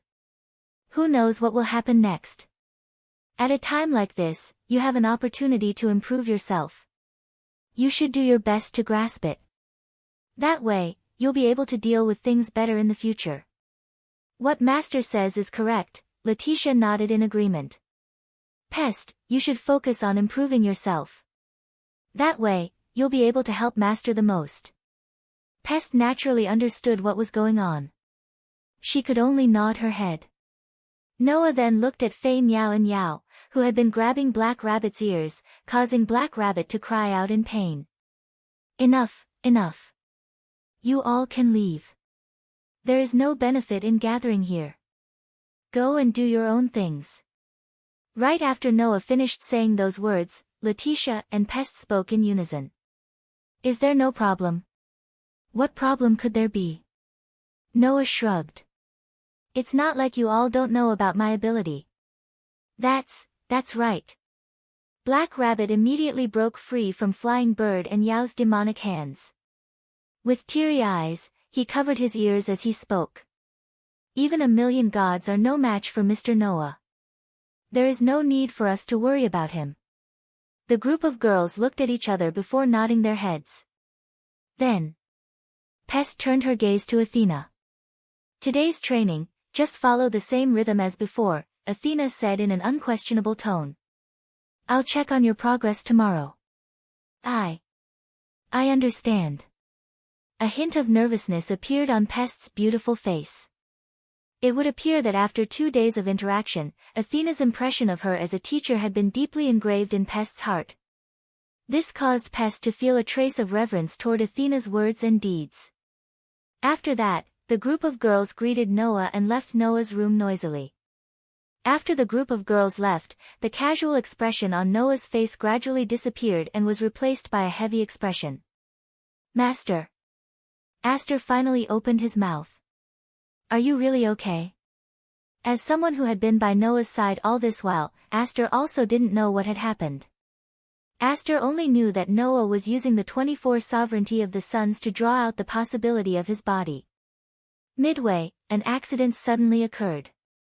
Then, when Noah opened his eyes, his entire body was drenched in cold sweat. It was as if he had experienced an unimaginable nightmare and seen something unreasonable. Thus, Aster didn't know what had happened. Athena also didn't know what had happened. However, she seemed to be able to see through Noah's heart. Her bewitching snake eyes turned toward Noah.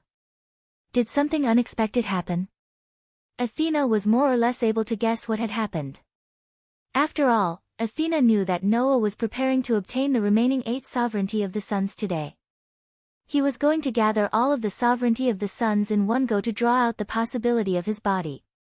From the looks of it, Noah should have successfully gathered all of the sovereignty of the suns and attempted to draw them out. However, something unexpected happened midway and caused Noah to become like this. Athena had never seen Noah's expression so heavy before.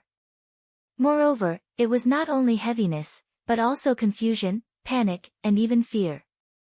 This kind of Noah, let alone after knowing him, even in Noah's lifetime memory, Athena had never seen it before. In the end, what happened? I don't know how to explain it to you. Noah laughed bitterly. After all, I also don't understand what happened.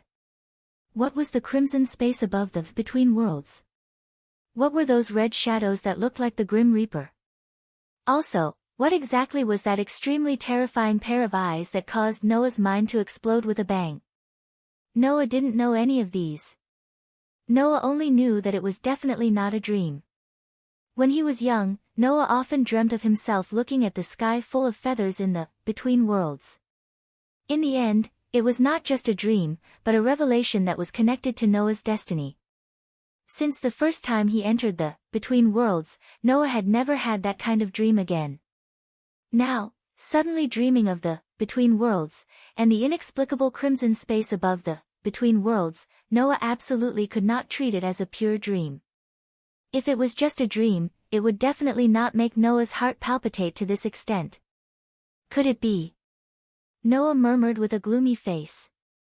That is the culprit that caused the chaos in the between worlds, and destroyed the worlds. Noah's muttering made Athena faintly guess something, but she did not ask much. Now, what Noah needed was not questioning, but time. When Noah recovered, Athena would know what happened. Then, Athena changed the topic and asked about another matter.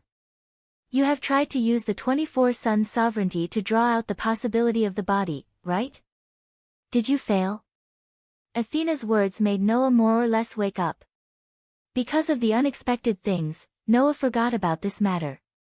Even forgetting such an important thing, one could imagine how much of an impact the image had on Noah. So, Noah calmed down a little, closed his eyes, felt the condition of his body, and shook his head. It did fail. Why? Athena pondered for a while, then asked. Because of an accident? Or the same reason as last time?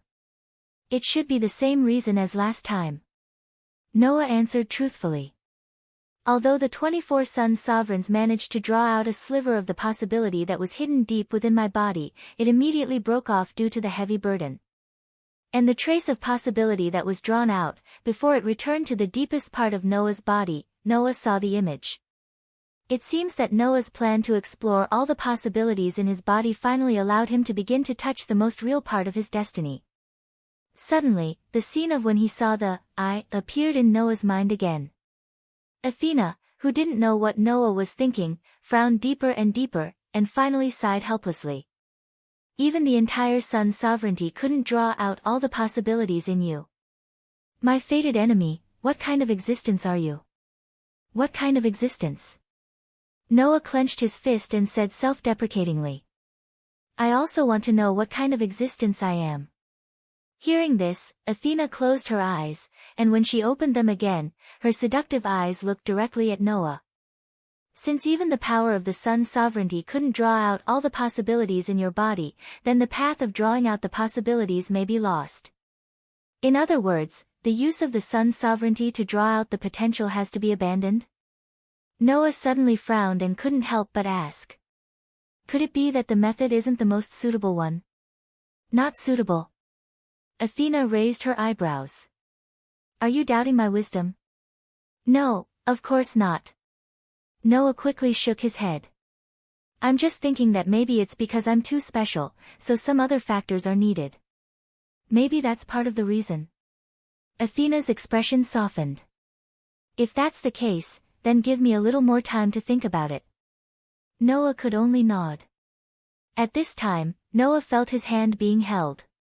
It's okay, Master. Aster tightly held Noah's hand and stared at Noah without blinking. No matter what, I'll be by Master's side. Noah was slightly taken aback, then suddenly smiled, reached out his hand, and patted Aster's head. Then I'll leave it to you. Aster nodded heavily. Just like that, Noah's upgrade plan ended in failure. Chapter 1585. Unknowingly, a month had passed quietly. During this month, nothing special happened. No, rather than saying that nothing special happened, it would be more accurate to say that nothing particularly big happened. Due to the arrival of Noah, many things were resolved, but it also caused many other things. For example, the annihilation of Maxwell and the three-headed dragon's clones was a matter that had been resolved. Thanks to this, not only did everyone no longer have to worry about the three-headed dragon's clone spreading to every corner of the box court, bringing a serious disaster to the lower levels of the box court, they did not even have to worry about the Demon King Alliance interfering. After all, the people of the Demon King Alliance, in fact, except for Galgi, Bel, Glea, and Aurora, were all pawns of the God group.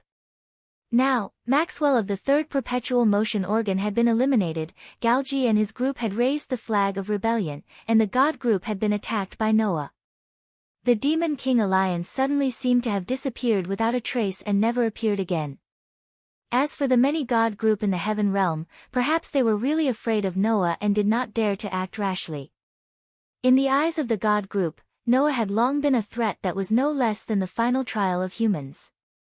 Firstly, Noah had another cosmology, called illusory star Taisui.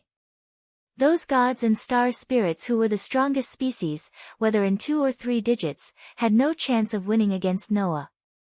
Secondly, Noah had gathered all 24 sun sovereigns, which was something that even White Wuxia and Queen of All Saints had not done. The God group could not help but be on guard against the threat of so many sun sovereigns. Thirdly, Noah himself also had a high level of fighting power, and his strength was enough to reach 3 digits. He could even match Queen of All Saints, who could reach 2 digits in strength. With so many trump cards, in the entire box court, who could take down Noah? Just like how to deal with Az Dakaha could only be carried out by humans. If they wanted to deal with Noah, they had to be a god spirit or a star spirit. Apart from the pure-blooded dragons, who were also one of the 3 strongest species, the rest of the characters were at most in the 3 digits like the great sage equaling heaven. In the end, even if such an existence did not face the threat of being unconditionally sealed, under Noah's another cosmology, their spiritual lattice would still be reduced by half. Their strength would be greatly reduced, and it was possible that they would be reduced to 4 digits, or even 5 digits. No matter how many enemies of this level came, they would just be delivering food to Noah. Back then, the gods and Buddhas that Noah had sealed after the most powerful species proved that point.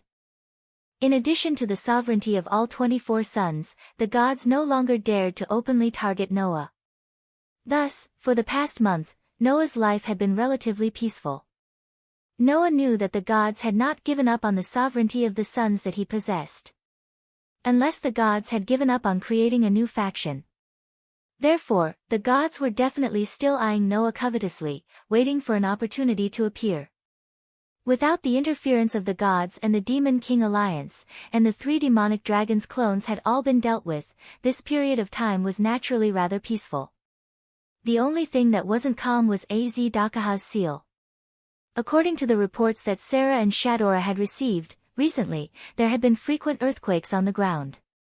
For this reason, they had sent people to investigate. The result was that the people from Thousand Eyes had sent a message from White Wuxia. Az Dakaha's seal will be broken in the near future. We must be prepared for battle. This was the message that White Wuxia had sent. Thus, the peace that had lasted for a month was finally about to be broken. The atmosphere in the entire vampire castle gradually became tense. No matter which community it was, they were all prepared for battle. Including No Name. Wang. In the empty space at the edge of the vampire castle, Pest slowly opened her hand, causing a black wind to gradually appear. With her as the center, the black wind began to rotate. Compared to a month ago, the color of the black wind was extremely different. Just like that, the pitch-black wind of death revolved around Pest.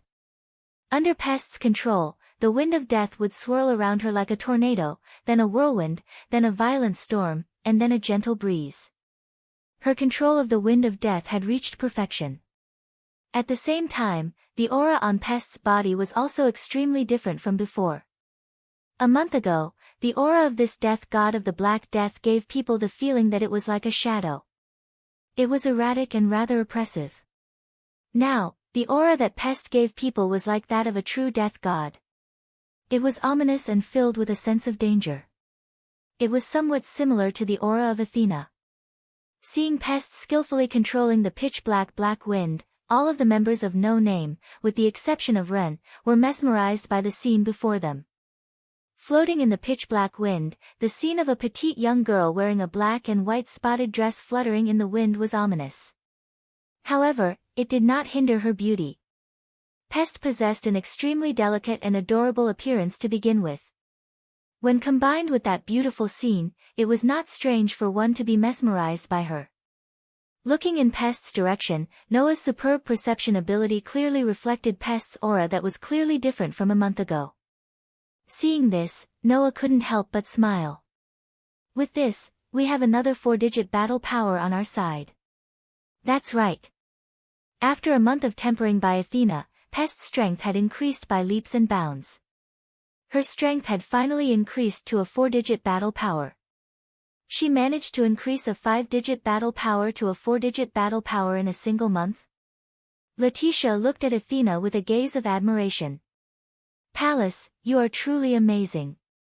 Although this concubine contributed to a certain degree, it was all because that girl had yet to develop her own strength, Athena replied in a disapproving manner. That girl was hastily pushed to the position of the death god and hastily launched an attack with the identity of the demon king. After she was defeated, she directly became someone else's subordinate. There was simply no opportunity for her to develop her own strength. This concubine merely guided the strength that she should have obtained. Is that so? Fei Niao nodded in realization. In other words, Pest will not be able to increase her strength by such a large margin like she did now, right?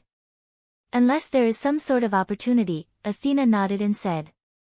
Otherwise, her current strength will likely be the limit of that girl's current strength. That's still very amazing, Yao was unable to refrain himself from speaking. After all, even Letitia is only a 4-digit battle power. Yes. Black Rabbit nodded repeatedly. 3-digit battle power and above belong to the celestial realm. It is the residence of the various deities. Without going through the Regalian heaven, one cannot descend to the lower realms. Thus, 4-digit battle power is the actual peak of the box court. Those that can reach 4-digit battle power can be considered experts of the box court. Well, experts are definitely experts. Merely, there is still a difference between 4-digit battle power and experts. Noah spread his hands. Although the current Pest has already reached 4-digit battle power, she is still slightly weaker than Letitia. Regardless of whether it is Letitia or Pest, they are still some distance away from reaching the peak of 4-digit battle power. It is still very early. What Master said is correct, Letitia agreed greatly. There are also some experts that are stronger than me among the 4-digit battle power. In the past, when I was the ruler of the entire hierarchy, I encountered several 4-digit battle power existences that were much stronger than me. Right after those words left his mouth, a voice interrupted. But, you still have the Sun Sovereign, Pest slowly walked over and said in an indifferent manner. If I were to use the Sun Sovereign of Ophiuchus constellation and transform into the enormous dragon from before, there would definitely be no one among the 4-digit battle power existences that could match Letitia, right? Everyone immediately nodded in agreement, causing Letitia to suddenly smile. I only possess a single Sun Sovereign. I am not like Master, who has already gathered all 24 Sun Sovereigns and accomplished something that even the White Knight King and Halloween Queen were unable to do, becoming a true peak existence in the box court. Those words caused the gazes of everyone present to converge on Noah. Facing the gazes of everyone present, Noah bitterly smiled in his heart. He was unable to voice out his bitterness. Chapter 1586. After a month, the fact that Noah had gathered all the Sun Sovereigns was no longer a secret. Not only the group of no name, but even Sarah, Shadora, Vera, and the others knew about this. It was not that Noah wanted to show off, but the fact that Noah had gathered all the Sun Sovereigns was known by all the gods in the heavens. Even the communities under the gods knew about this. In this way, how could this matter be hidden? Therefore, almost everyone in the box court already knew that the human named Noah Dole had not only sealed millions of gods, including many of the strongest species in the 3 digits, but also obtained the Sun Sovereigns from the White Yiksha and the Queen of Halloween, gathering all the Sun Sovereigns. With another cosmology, that was more than 3 digits above the box court, and with all the sun sovereigns, now, the people in the box court began to spread that Noah, a human, had the ability to stand at the top of the box court. However, who knew that Noah was a member of the family and knew about his own matters? Noah's, another cosmology, he could use it like it was his own arm. However, as for the sun sovereigns, Noah was still unable to use it to draw out the terrifying possibility in his body and become a supreme existence. Of course, with Noah's current strength, it was not difficult to stand at the top of the box court. However, knowing that he still had a huge opportunity to improve, but could not successfully implement it, how could Noah not feel bitter? Although, Athena also said that even the 24 sun sovereigns could not draw out the possibility in Noah's body, it proved that the possibility in his body was extremely terrifying, and Noah should be happy. Therefore, this matter, Noah was half happy and half worried, and troubled for an entire month. Noah even wondered if he could rely on Letitia's 25th sun sovereign to complete his plan.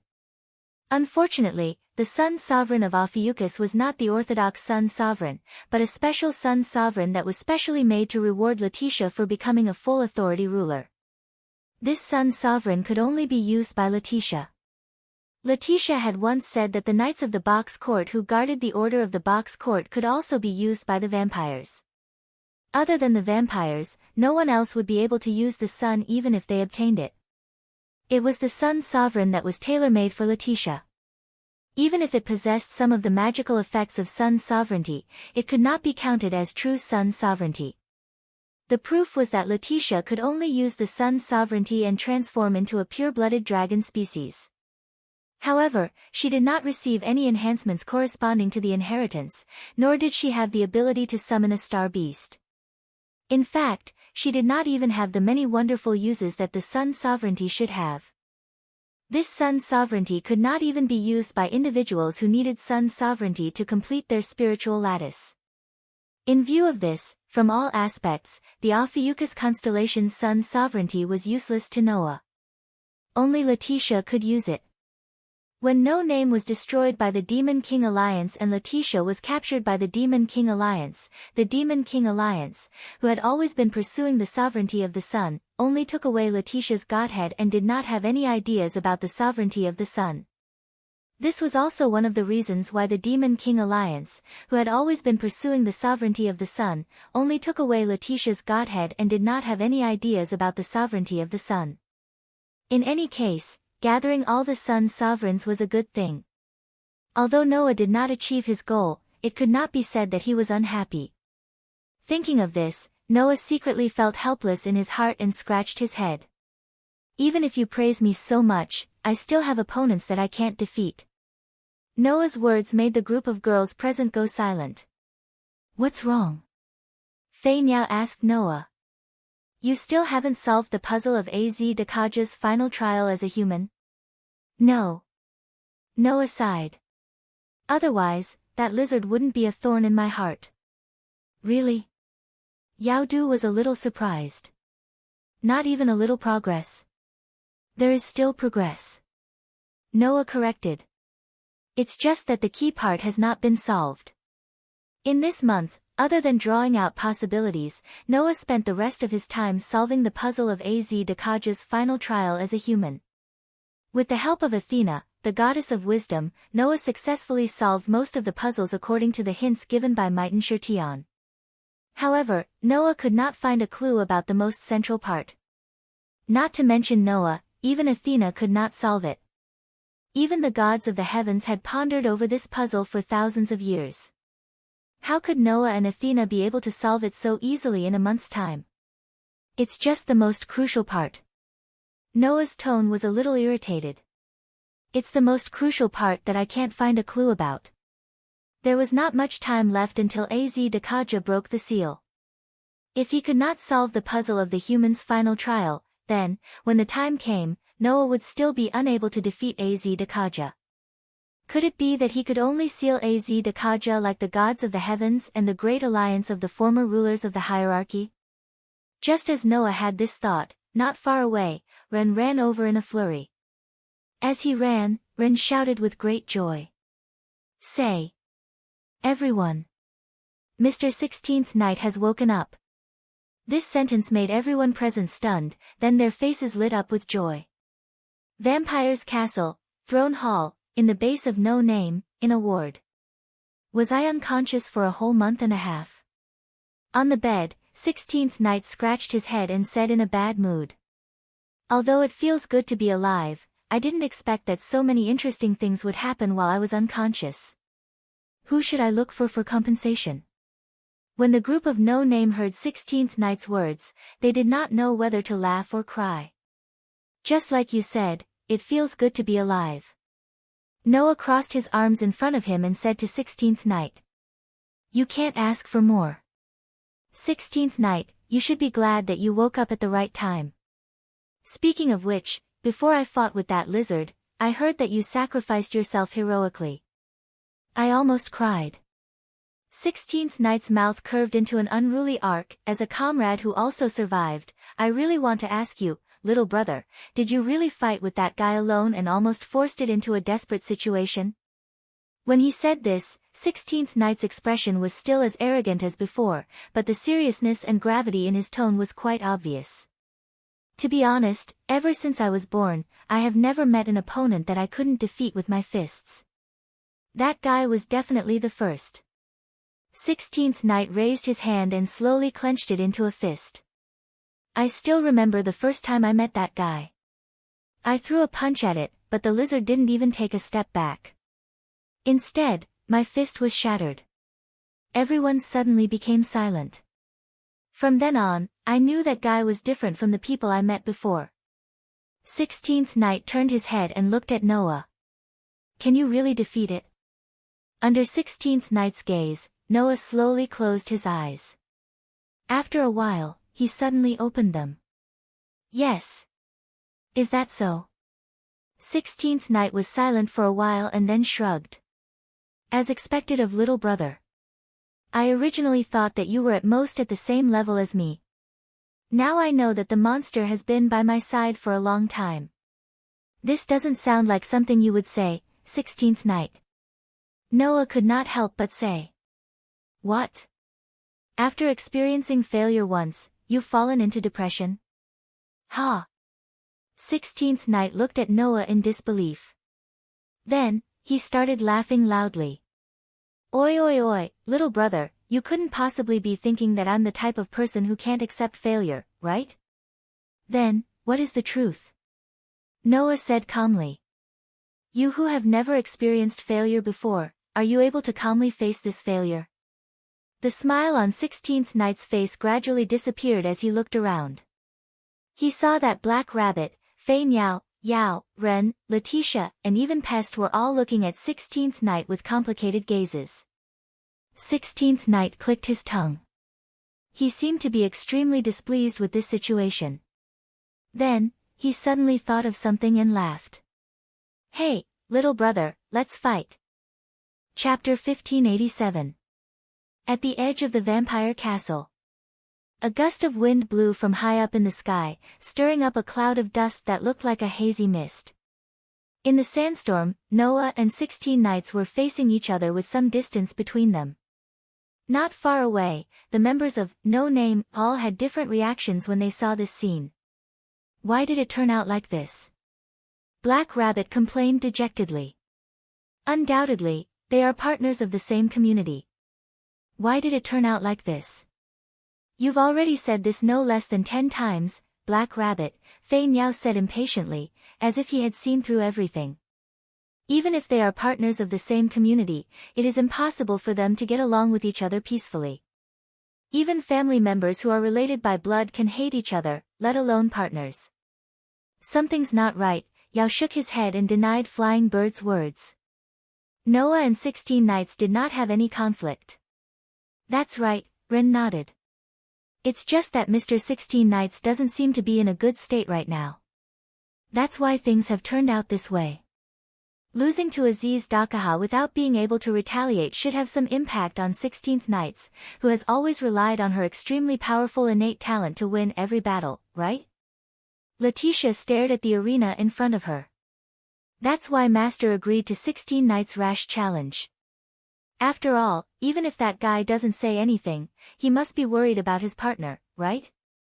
Pest also stared at the two people in the arena. My master is that kind of person. Then, what can I do for Mr. Noah and Mr. 16 Knights? Black Rabbit asked worriedly. I really can't think of anything. If you can't think of anything, then don't think about it, Letitia looked at Black Rabbit and advised earnestly. As a descendant of the Moon Rabbit clan who is willing to sacrifice for others, I can understand your spirit of wanting to contribute to others. However, overdoing it is not good. Black Rabbit, leave it to Master this time. That's right, Ren looked directly at Noah. I believe that Mr. Noah must have his own thoughts. Everyone nodded and didn't say anything more. They all looked at the field and waited for the result. Today, 16th Night wasn't wearing her usual student uniform. That was because the student uniform had been completely destroyed in the battle with AZ Dakaha. Therefore, 16th Night was not wearing a student uniform, but an ordinary black t-shirt and jeans. She was wearing headphones as usual. After stretching his arms and clenching his fists, 16th Night nodded with satisfaction after confirming the condition of his body. Very good. My body's condition hasn't deteriorated, and my injuries have all healed. Now, I should be able to unleash my full strength without any worries, right? Under the healing grace, 16th Night's injuries from the battle with Aziz Dakaha had already fully recovered, but he still hadn't woken up. After a month and a half, 16th Night had fully recovered. This made 16th Night reveal his usual arrogant and unruly smile. If that's the case, I can have a good fight. You just woke up and you can't wait to find someone to fight. To be honest, I don't really agree with that. But thinking about it carefully, it's really your style. So, I can accept it. Noah raised his eyes and looked at 16th Night. Although I more or less guessed why you came to me, let me ask you a little. What's the meaning of challenging me at this time? It's extraordinary, 16th Night said with a matter-of-fact attitude. Little brother, in fact, at the beginning, I was very displeased with the fact that the rulers of the social classes gathered so many people to fight against the Demon King. Noah raised his eyebrows slightly, but didn't say anything. He quietly listened to 16th Night.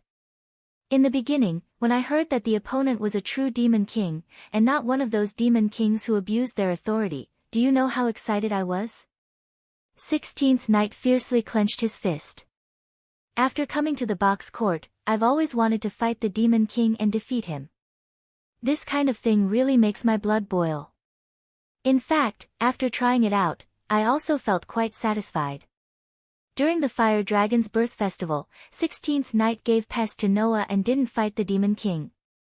However, after that, 16th Night, Flying Bird, Dazzle, Black Rabbit and Ren received an invitation from the Dragon Horn Griffin Lion and went to the Southern District to participate in the Harvest Festival. At that time, the Demon King Alliance launched an all-out attack on the Eastern, Southern and Northern Districts. In the Southern District, I met the Demon King, and there were two of them. 16th Night laughed in high spirits. As for their names, they seem to be called Glea and Aurora, right? Oh. Noah was rather surprised. So you've met them? What? 16th Night was also surprised. Are they people you know? If it's only to the extent that I know them. Noah spread out his hands. Then, did they satisfy you? Ah, that was awesome, especially that griffin beast called Glea. I had a good fight with him. That battle was even more exciting than the battle I had with the third-rate demons led by the spotted lowly. 16th Night laughed out loud. So, little brother, can you imagine how excited I was when I heard that the Demon King of that level was actually just a fake in some sense and that lizard was the real Demon King? At this point, 16th Night suddenly changed the topic. Under such circumstances, White Yiksha, Sarah and Shadora actually asked me to give up on a one-on-one battle with a serious face. They said that I definitely couldn't beat that guy and should work with others to gang up on him. I was really unhappy to the extreme. Noah couldn't help but laugh bitterly.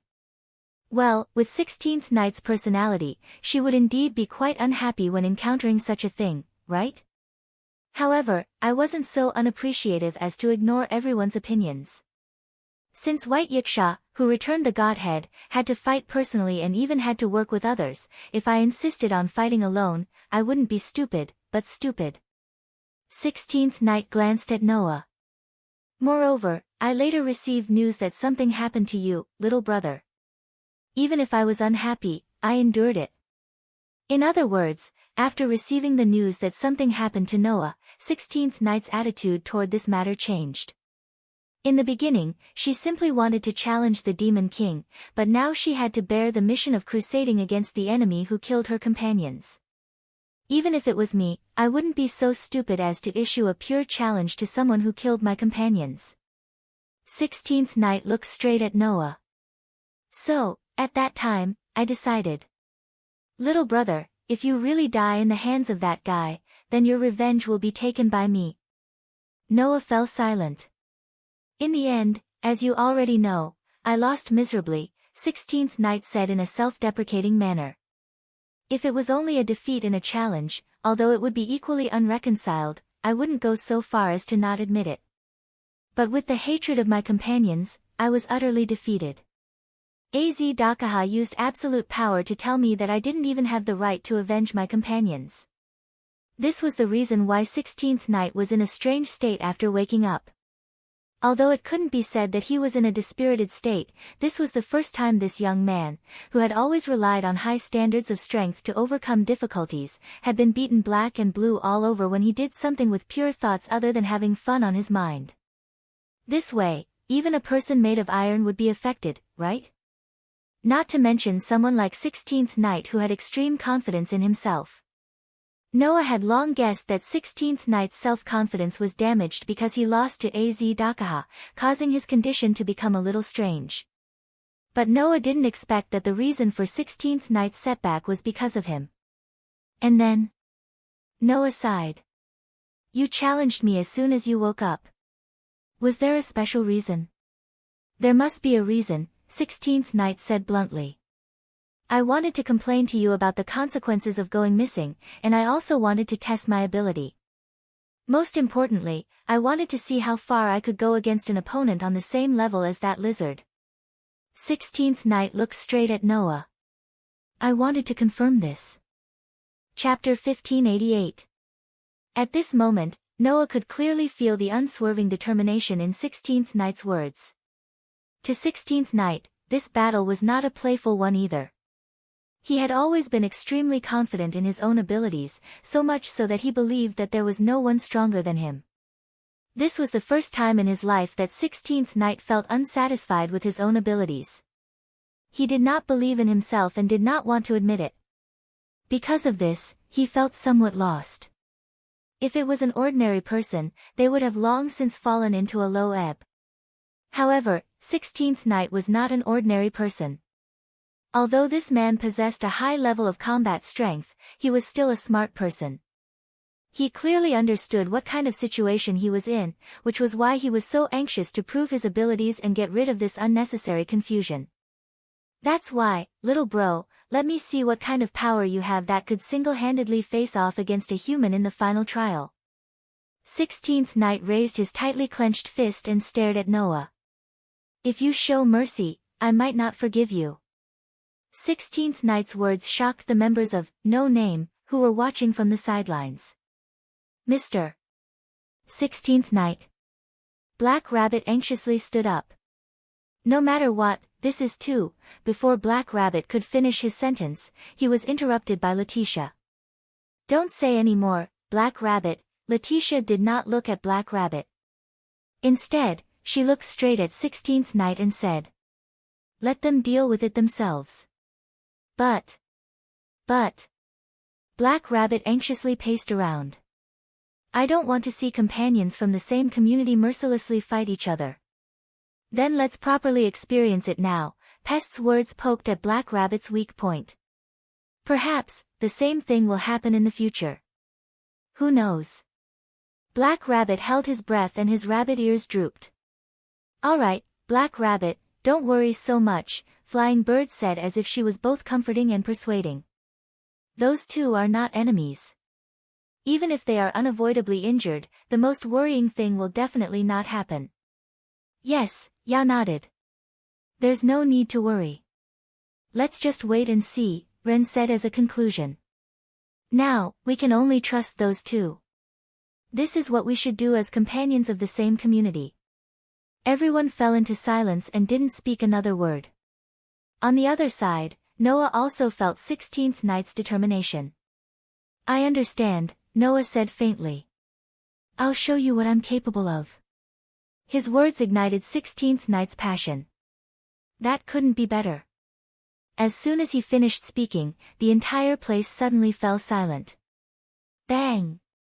In the next moment, accompanied by the sound of the ground being cracked by a powerful force, 16 Knights turned into a rocket and shot in the direction of Noah with the speed of the third universe. In the blink of an eye, he flashed in front of Noah. Who? His tightly clenched fist carried a terrifying gust of wind, stirring up the atmosphere. With an unstoppable momentum, it was like an iron hammer that could break the earth, heavily smashing towards Noah's direction. Such momentum proved how much power 16th Knight had used in this punch. Without a doubt. At this moment, 16th Knight didn't have the slightest intention of showing mercy. Therefore, looking at the fist that was rapidly enlarging in his eyes, carrying a terrifying gust of wind, stirring up the atmosphere, and exploding the airflow, Noah softly chanted. All evildoers, be afraid of my power. Now, I will have the majesty of 10 mountains, the power of 100 rivers, and the strength of 1,000 giant dragons. The majestic me will raise the ferocious power to slay dragons. In the depths of Noah's heart, at the center of the cosmic sea, the outline of the stone plate connected to the 10 patterns turned and pointed in the direction of the Dragon Emperor. Bang! A burst of crimson air suddenly rose from Noah's body and turned into a crimson dragon shadow, covering Noah in it. Boost boost boost boost boost boost boost boost boost boost boost. Voices rang out from the illusory treasures on the crimson dragon shadow's body. Immediately, the crimson dragon shadow's color increased sharply and became as red as blood. Under the cover of the crimson dragon shadow, Noah didn't move at all, as if he didn't want to dodge at all.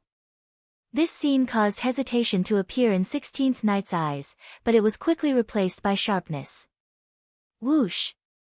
Amidst an even more berserk whistling sound, a fist that carried a terrifying power tore through space and heavily landed on the scarlet-red dragon shadow. Boom! A deafening muffled sound rang out. A terrifying shockwave spread out with Noah and 16 Knights at the center. It was as if there was an explosion. Kacha! Kacha! Kacha! Wherever the shock wave passed, the ground seemed to have suffered an extremely heavy blow and cracked inch by inch, turning into pieces of rubble and collapsing downward. Boom! The collapsed ground exploded into a huge crater, and in the midst of the rumbling, it continued to expand to the surroundings. In an instant, it had expanded to a diameter of several hundred meters. The members of No Name, who originally thought that they had pulled away from 16th Knight and 16th Knight, saw the violent shock wave and witnessed the ground collapsing inch by inch, and were immediately shocked. Wait! Wait a minute. Could it be that we are the ones in the most danger now? Flying Bird, this joke is a bit too much. Yao, are Mr. Noah and Mr. 16th Knight both Mr. Big Idiots? Black Rabbit, is there a limit to my master and comrade? Letitia, master is fine, but that 16th Knight fellow, is he also a monster? Pest, in short, the situation isn't good, let's quickly escape. Ren, the panicked members of No Name immediately hurriedly fled, and those who helped, hurriedly escaped the range of the shock wave. In the blink of an eye, they had slipped away without a trace. No, it wasn't that they had slipped away without a trace. Instead, they had all moved into the sky. Pest and Yao together created a black wind and a whirlwind, blowing everyone into the sky and stopping there. Letitia turned her own shadow into a mass of darkness, and like the pitch-black ground, it floated in the air, allowing everyone to land on it. Then, the group of people hurriedly lowered their heads and looked down. Ta, ta, ta, ta. Amidst the crisp sounds, the ground was still being swept away by the shock wave, and it was cracking little by little. The entire vampire's castle was faintly trembling because of this attack. The violent shock wave mixed with the rocks and debris of different sizes, wreaking havoc in all directions. This scene made people think of a natural disaster. However, the natural disaster didn't last for too long. Not long after, the violent shockwave slowly came to a stop. The rubble that was mixed within the shockwave randomly smashed onto the ground, causing a muffled sound to reverberate in the air. A burst of dense sand and dust pervaded the air, covering the entire collapsed ground. Then, it was immediately swept away by a gust of wind, revealing the scene within the deep crater. After an instant, everyone finally saw the two figures confronting each other in the gradually dissipating sand and dust. The scene of the two figures caused everyone to involuntarily open their eyes wide. Noah was still standing in his original position, not moving in the slightest. His body was surging with scarlet waves of air, endlessly surging. As for 16th Knights, he maintained his posture of punching out with his head lowered, and his expression couldn't be seen at all. However, although 16th Knight's expression couldn't be seen, everyone could clearly see his hand that was placed on top of the surging scarlet waves of air. They saw that the hand that could split mountains, rivers, and seas was currently twisted into an inconceivable angle. His skin was broken, his bones were shattered, and his hand was dripping with blood. Woo-ah! 16th Knight's somewhat muffled cry rang out. It was just one punch. It was just one punch. Not only was Noah not injured in the slightest, he didn't even take a step back. On the contrary, 16th Knight's arm was directly broken, and his fist was directly smashed into pieces. That scene was exactly the same as what 16th Knights had previously mentioned, when he faced Az Dakaha and punched him, the result was exactly the same. At this moment, Noah slowly extended his hand and placed it on 16th Knight's shoulder. Now, do you know why Az Dakaha was forced into such a desperate situation by me? Chapter 1589. Now, do you know why Az Dakaha was forced into such a desperate situation by me? The extremely clear voice that entered 16th Knight's ears caused an intense ripple to appear in 16th Knight's lowered eyes. The intense emotions that reverberated in 16 Knight's heart made 16 Knights forget the pain of his broken arm and crushed fist. His expression suddenly became lax. He still remembered that when he had just faced Aziz Dakaha, 16th Knights had also rushed to the front of the three-headed demon dragon with an unstoppable momentum and punched out with a fist that could shatter mountains and rivers and split the sea. In the end, this punch completely shattered 16th Knight's fist. That was to be expected. Although Az Dakaha's body was only a few times larger than the average person, his body was compressed with the equivalent of a continent's mass. If there was no power that could shatter a continent, then it was impossible to shake Az Dakaha's body. 16 Knight's fist might be able to shatter mountains and rivers, or split the sea, but it was not to the extent of shattering a continent with a raise of his hand. Therefore, the result of this fist was already decided. Today, the same scene happened again. However, the target that 16 Knight's fist shattered was no longer the demon king Az Dakaha, but Noah, who was 16 Knight's companion. It was different from Az Dakaha. Although Noah had a LV6 ability value, under the buff of the basic ability, durability, and the sword protection that could weaken physical attacks, he could withstand quite an astonishing amount of attacks. However, he could not reach Az Dakaha's level, and it was not because of his great quality. However, with the use of the Dragon Emperor avatar and the increased defensive power of the air scales, Noah was able to do the same thing as Aziz Dakaha. Noah said indifferently as he put his hand on 16 Knight's shoulder. Don't be affected by this. That's not your style. Thinking back carefully, didn't you come to the box because the outside world was too boring? 16th Knight's unfocused expression trembled slightly. It's not a bad thing that you have confidence in your ability. However, in the box, there are many people stronger than you. In terms of strength, that lizard is only in the 3 digits. There are also many people stronger than him in the box. Noah looked straight at 16 Knights. It is precisely because the box has an endless number of people that this world can satisfy you. If the people in this world are weaker than you, then why did you come to this world? As he said that, Noah slowly tightened his hand on 16 Knight's shoulder. Humans are creatures that can learn lessons and grow through training. You are no exception. So far, you have only relied on your powerful talent to fight. Your strength is innate. So, next, you only need to train yourself and become stronger.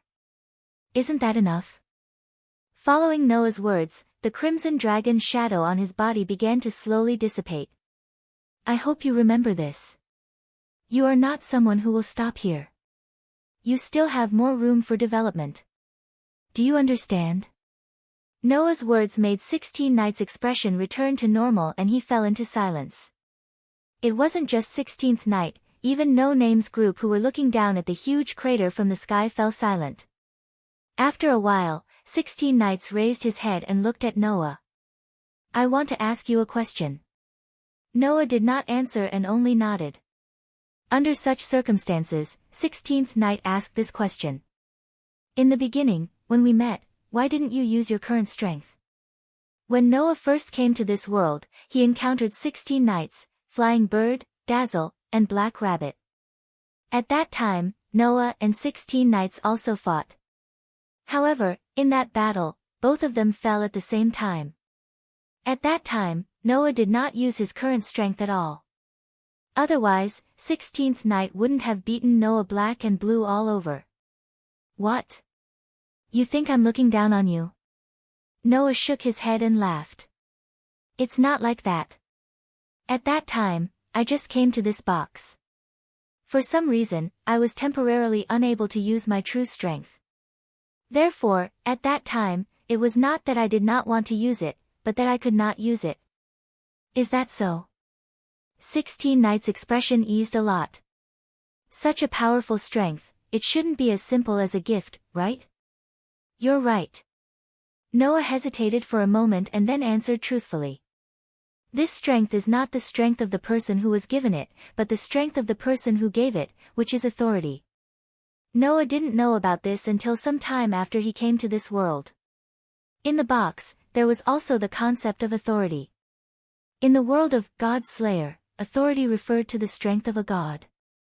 In the box, the so-called authority referred to the strength given to the person who gave it. The strength given by an Asura god was called a gift. As for the power of the Asura gods and Buddhas, that was authority. Gift was the strength given to the person who gave it. Authority was the strength of the person who gave it to the person who gave it to the person who gave it to the person. In terms of this concept, the magic that Noah learned from others, the magic that he was given, and even the ability value that he was given by Hestia, were all in the category of a gift. As for authority, Noah was not given it by others, but by usurping it from a god and fusing it with his own special constitution, completely turning it into his own strength. Through authority, Noah could also become the person who gave it to the person who gave it to him. For example, Noah could use the incarnation of Dragon Emperor to multiply the strength of others. For example, Noah could use the incarnation of Priest to bless others. Therefore, in this world, it was also in the category of authority. And without a doubt, although it was not all, authority was definitely stronger than most gifts. 16 Knights understood this point. That was why Noah said it so straightforwardly. So that's how it is. It's not a power given from the person who gave it to me, but a power that belongs to the person who gave it to me. 16th Knight finally felt relieved, as if he had put down something in his heart, and laughed arrogantly. I really want to defeat this power. Hearing 16 Knights' words, Noah knew what was going on. The old 16 Knights was back. So, Noah also laughed. You are welcome to challenge me again at any time. There will be a day sooner or later. 16 Knights grinned. So, don't be too arrogant. After saying that, 16 Knights' raised arm was twisted into a terrible state. It was dripping with blood, and even the fist was shattered. It hung down powerlessly. Noah raised his head almost subconsciously and caught the arm that was hanging down. With this, Noah's arm was stained with blood. At this moment, Noah's body suddenly throbbed. Noah's expression changed slightly, and then he quietly helped 16 knights up. He extended his hand and took out a bottle of potion from a sudden golden ripple and sprinkled it on 16 knights' arm. A soft green light began to flicker, and 16 knights' arm gradually recovered. Mr. Noah. Mr. 16 knights. At this moment, Black Rabbit jumped down from the air and cried with tears in his eyes. It's great that both of you are fine. Hey, stupid rabbit, which eye of yours saw that I'm fine? 16 knights raised his arm that was still recovering and protested. This is a standard serious injury. Is it? Fei Niao rode Yao's whirlwind and landed on the ground with everyone else. He smiled provocatively at 16 knights. Then for 16 knights, it shouldn't be a big injury, right? It can't be helped. Yao nodded in agreement. After all, 16 knights is someone who managed to escape with his life from the human's final trial. If you want me to say it, then he deserved it. Pest spoke with disdain. Who allowed this guy to challenge my cheating master? Oh. 16 knights raised his eyebrows and looked at Pest with a ridiculing expression. So, while I was unconscious, the arrogant Spotted Lowly was finally subdued by little brother? As expected of 16 knights, Letitia praised. You saw through it immediately. See through it my ass. Pest was furious. That's not it. Everyone burst into laughter. Seeing his companions laughing together, Noah's eyes flickered. He secretly hid the blood on his hand. Chapter 1590. After returning to the throne hall, everyone held a small party to celebrate 16th Knight's successful awakening. Only when the sky turned dark did everyone disperse and return to their own rooms. Noah also bid farewell to Letitia and Pest and returned to his own room. As soon as Noah returned to the room, he closed the door and retrieved a handkerchief from his pocket. There was some blood on the handkerchief. It was 16th Knight's blood. Clang! Under a burst of platinum light, Athena's figure slowly appeared beside Noah. As soon as she appeared, Athena, like Noah, stared at the blood-stained handkerchief. Then, Athena said. That human called 16th Knight seems to have something special about him. This was something that couldn't be any more obvious. When Noah was stained with 16th Knight's blood, the throbbing in his body was the evidence. But, what kind of reaction is that? Athena said with interest. Is that human called 16th Knight related to you in some way? No, 16th Knight is not related to me in any way. Noah stared at the bloodstains on the handkerchief in his hand and recalled the throbbing in his body at that time. He frowned slightly. That reaction doesn't seem to be a reaction of my own. Instead, it seems like some kind of existence in my body is reacting to 16th Knight's blood. Some kind of existence in your body? Athena pondered. The same thing had happened before. For example, in the world of Demon High School, when he met Hyoto Issei, Noah's Dragon Emperor avatar had a reaction to the Red Dragon Emperor in Hyoto Issei's body. Another example was in this world. In the beginning, Noah's White Horse avatar had a reaction to White Yiksha. When he encountered something that had a deep relationship with the authority of the 10 incarnations, or something that was simply similar, Noah's authority of the 10 incarnations could react. Noah believed that the reaction caused by 16th Knight's blood was the same as the reaction caused by the authority of the 10 incarnations. But this time, it's obvious that it's not my authority that's reacting. Noah's frown deepened. And other than authority, if I have any special powers, it would be the sovereignty of the sun and another cosmology. However, the power that reacted to 16th Knight's blood clearly did not belong to the sun. Otherwise, it was impossible for the 24 engravings of the sun to not react at all. Similarly, if the another cosmology produced a reaction, then Noah should be able to clearly detect it. In fact, Noah's ability was also a special power. However, the concept of ability value was unique to the world of looking for a chance encounter in the dungeon. In this world, it shouldn't have any reaction to other things. As for the remaining powers of magic and magic, they had never produced an automatic reaction before. Then, the power that reacted to 16th Knight's blood, did Noah still have it in his body? Just as Noah was thinking about this, Athena suddenly spoke. Isn't there? The new power that you just obtained recently. Recently? Noah was slightly startled, and then his heart skipped a beat. The spirit of the third perpetual motion machine. That's right. Athena nodded. That was originally the power of this world, so it's most likely to produce an inexplicable reaction here. But, why would the spirit of the third perpetual motion machine react to 16th Knight's blood? Noah asked doubtfully. Could it be that 16th Knight's has something to do with the third perpetual motion machine? There's too little information at the moment, even I can't give a clear answer. Athena looked at Noah, a pair of bewitching snake-like eyes flickered with an inexplicable expression. But, that human called 16th Knight's is indeed very special. That kind of extraordinary physical ability shouldn't be something that a human is born with. It seemed that even Athena was a little impressed by 16th Knight's extraordinary physical ability.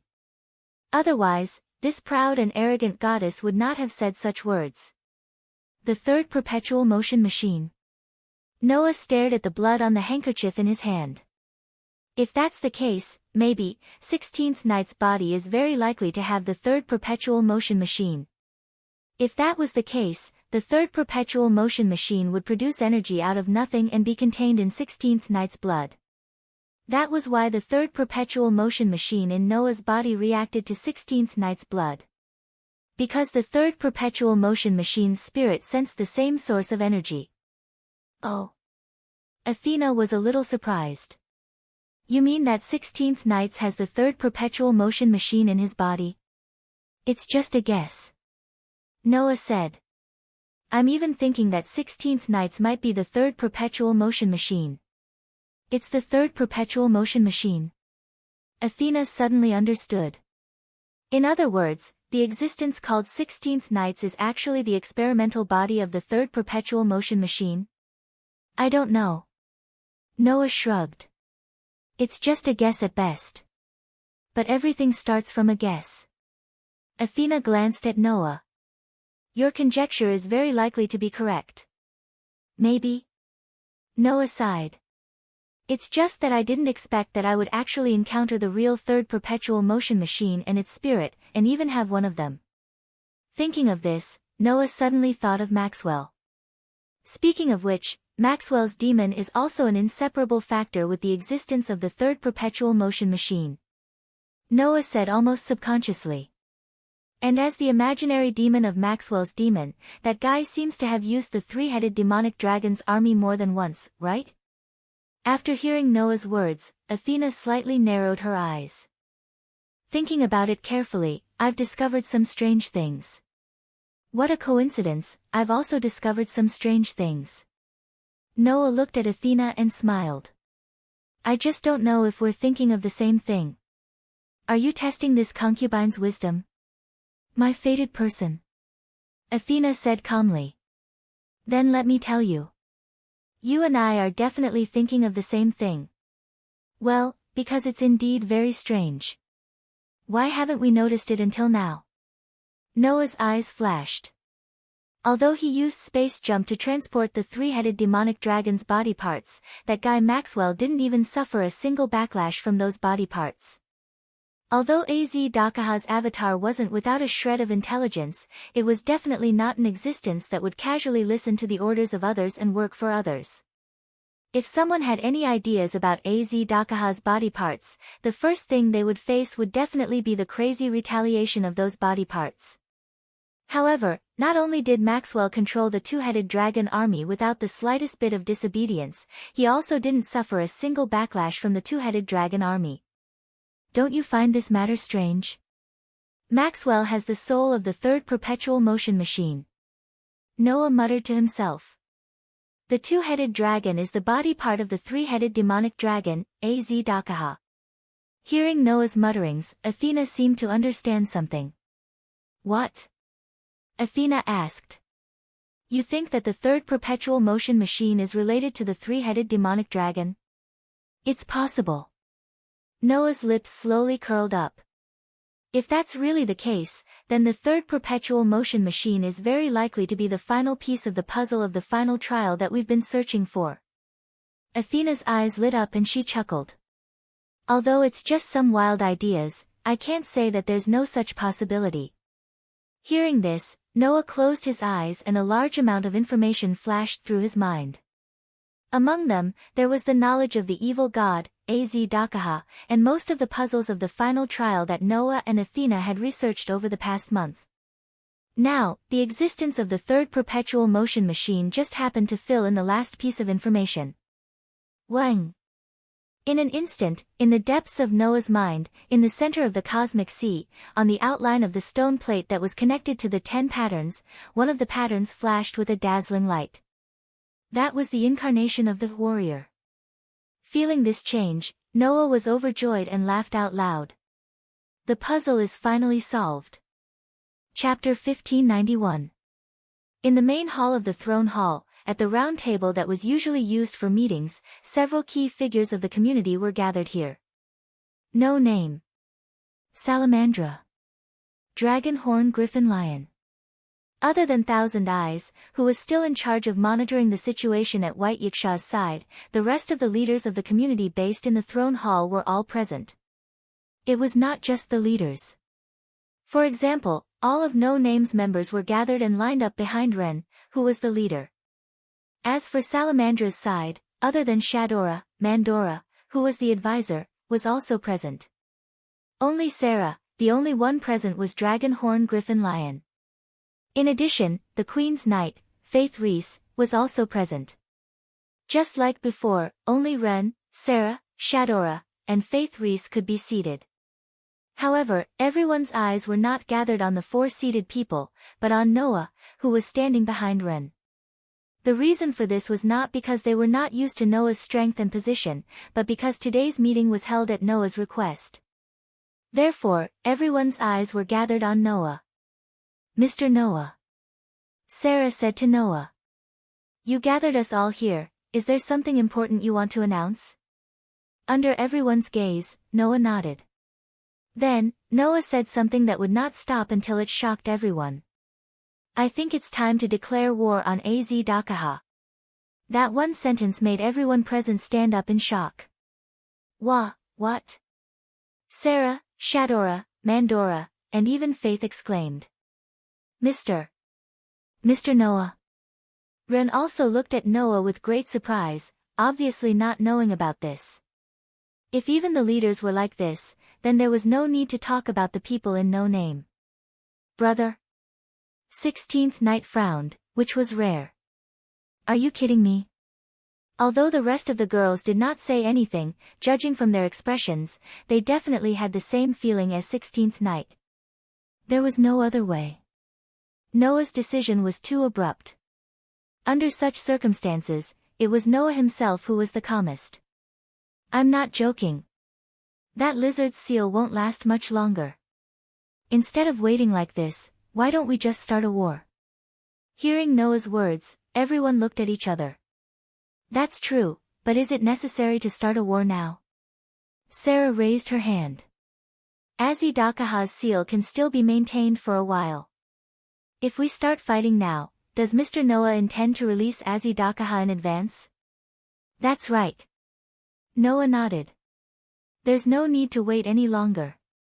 Noah's words confused the others. However, those who were more quick-witted immediately reacted. Your Excellency Noah, Facey said as she looked at Noah. Have you solved the riddle of absolute evil? Only then did everyone come to their senses and focus their gazes on Noah. Noah glanced at the crowd and smiled faintly. I solved the last part yesterday, so there's no more problem. Hearing this, everyone's eyes lit up. That's great. Shadora even cheered. This way, we can defeat Az-Dakaha. Everyone else's faces were filled with joy and excitement. Everyone here knew this. If they wanted to defeat Az-Dakaha, they could not rely on brute force alone. If they could not solve the riddle of Azidakaha's final trial as a human, then no matter how many times they defeated the evil god, he would be able to revive. Because of this, the rulers of the social classes were troubled. As the day of Azidakaha's release approached, everyone who could not find an answer became more and more anxious. Now, Noah suddenly announced that the riddle had been solved. How could they not be happy and excited? So that's how it is. 16th Night was a little relieved, and he couldn't help but laugh. Because the riddle has been solved, is that why you say there's no need to continue waiting? Before Noah returned, everyone could only helplessly wait for Azidakaha's seal to expire. This was because they had no way of dealing with Azidakaha at that time. They could only try to stall for time and think of a solution. After Noah's return, at least on this side, they had the strength to face Azidakaha head-on. Then, the only thing left was to solve Azidakaha's riddle and meet the conditions to pass the final trial, so that Azidakaha could not be revived. In other words, everything was ready, except for the east wind. Now, the east wind had finally arrived. Since that was the case, there was no need to continue stalling. That was why Noah had gathered everyone early in the morning, preparing to set off to deal with Azidakaha. Over this period of time, all the clones left behind by Azidakaha before he was sealed have been annihilated. The Demon King Alliance has also disappeared without a trace. We have also completed all the necessary preparations. Furthermore, the mystery of the humans' final trial has been solved. We have done everything we can. Noah made such a declaration in front of everyone present. It's time for that lizard's farce to come to an end. Wait. Mandora took a step forward and said with a serious expression. Even so, there's no need to take the initiative to release Azidakaha's seal, right? Yes, Rin agreed. Although we have prepared everything we can, and Mr. Noah has also solved the riddle of absolute evil, and met the conditions to clear the final trial of mankind, there is still time after all. Perhaps we can make more preparations? I think so too. Shadora seemed to have calmed down and expressed her opinion in a cute and young voice.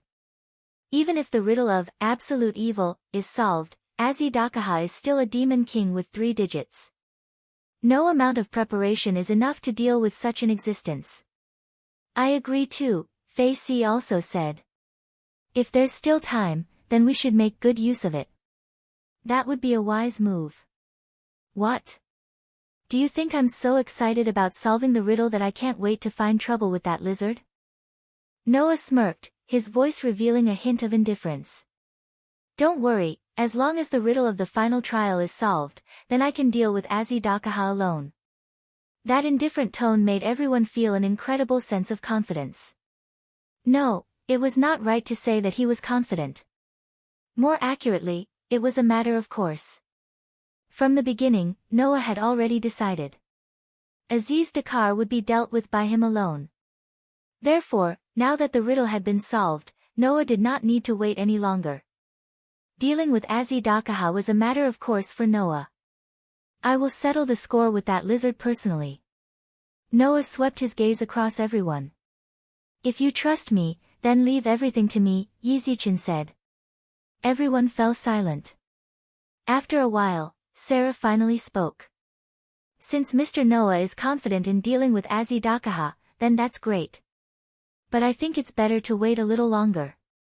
Wait a little longer? Noah frowned slightly. Is there a special reason? Just as Mr. Noah said, we have prepared everything that needs to be prepared. However, everyone is right. The more prepared we are, the more advantageous it is for us. Sarah smiled sweetly. Perhaps Mr. Noah can face Azidakaha head-on, or even kill him.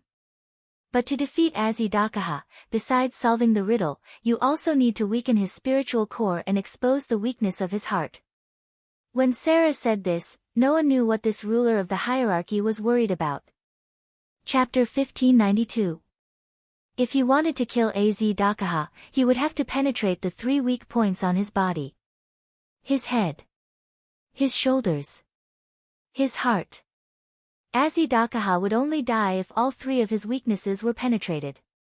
Other than attacking these 3 weak points, no matter how he attacked Az-Dakaha, there was no way to kill him. From this, it could be seen how difficult it was to deal with Az-Dakaha. First of all, as a human in the final trial, only humans could kill Az-Dakaha. Secondly, even if he killed Az-Dakaha, if he did not solve the riddle of his spiritual core, this demon king would keep reviving. Lastly, he had to attack Az-Dakaha's 3 weak points before he could be killed. Without these conditions, there was no way to deal with this demon king. Furthermore, Az-Dakaha had Avestas, another cosmology. No matter how many existences other than humans and the sect of fire came, Az-Dakaha would be able to obtain their powers. There was simply no way to deal with him. It was because of Az-Dakaha's transgression that the gods in the heavens were intimidated by the threat of this ancient demon king. They chose to abandon the box court and create a new one. In front of the final trial of humans, they escaped without a trace. It was also because the final trial of humans was such a terrifying existence that they were able to threaten the box court world where gods and Buddhas roamed the earth and divine beasts were as common as dogs. Now, Noah had all the conditions to defeat Az-Dakaha, but he also had to follow the rules of attacking the 3 weak points on his body to defeat him. 2 of the 3 weak points, the head and shoulders, had already been sealed by the War God Council and the League of Rulers. They had long been broken through, so there was no need to worry. As for the remaining weak point, the heart, he had to weaken Az-Dakaha's spiritual core to expose it. If you want to weaken Az-Dakaha's spiritual core, you have to make him bleed and split his body. That way, Az-Dakaha's spiritual core will be divided among the body parts and be weakened until his heart is exposed, Sarah said to Noah. If you don't do that, even Mr. Noah's, another cosmology, will not be able to weaken Az-Dakaha's spiritual core, right? Noah nodded and agreed with Sarah. It was true that Noah's another cosmology, in addition to being able to unconditionally seal the strongest species of gods and astrals, could also weaken the spirituality of all individuals except for the 2, reducing them to only half of their original spirituality. But it was useless against Az-Dakaha. This was because Az-Dakaha's, another cosmology, could imitate the cosmology of humans and the sect of fire. It could be used as a mirror to counteract the power of the imitated cosmology. Noah's, illusory star Taisui, was the, another cosmology, of the China gods. It was not an exception to being imitated.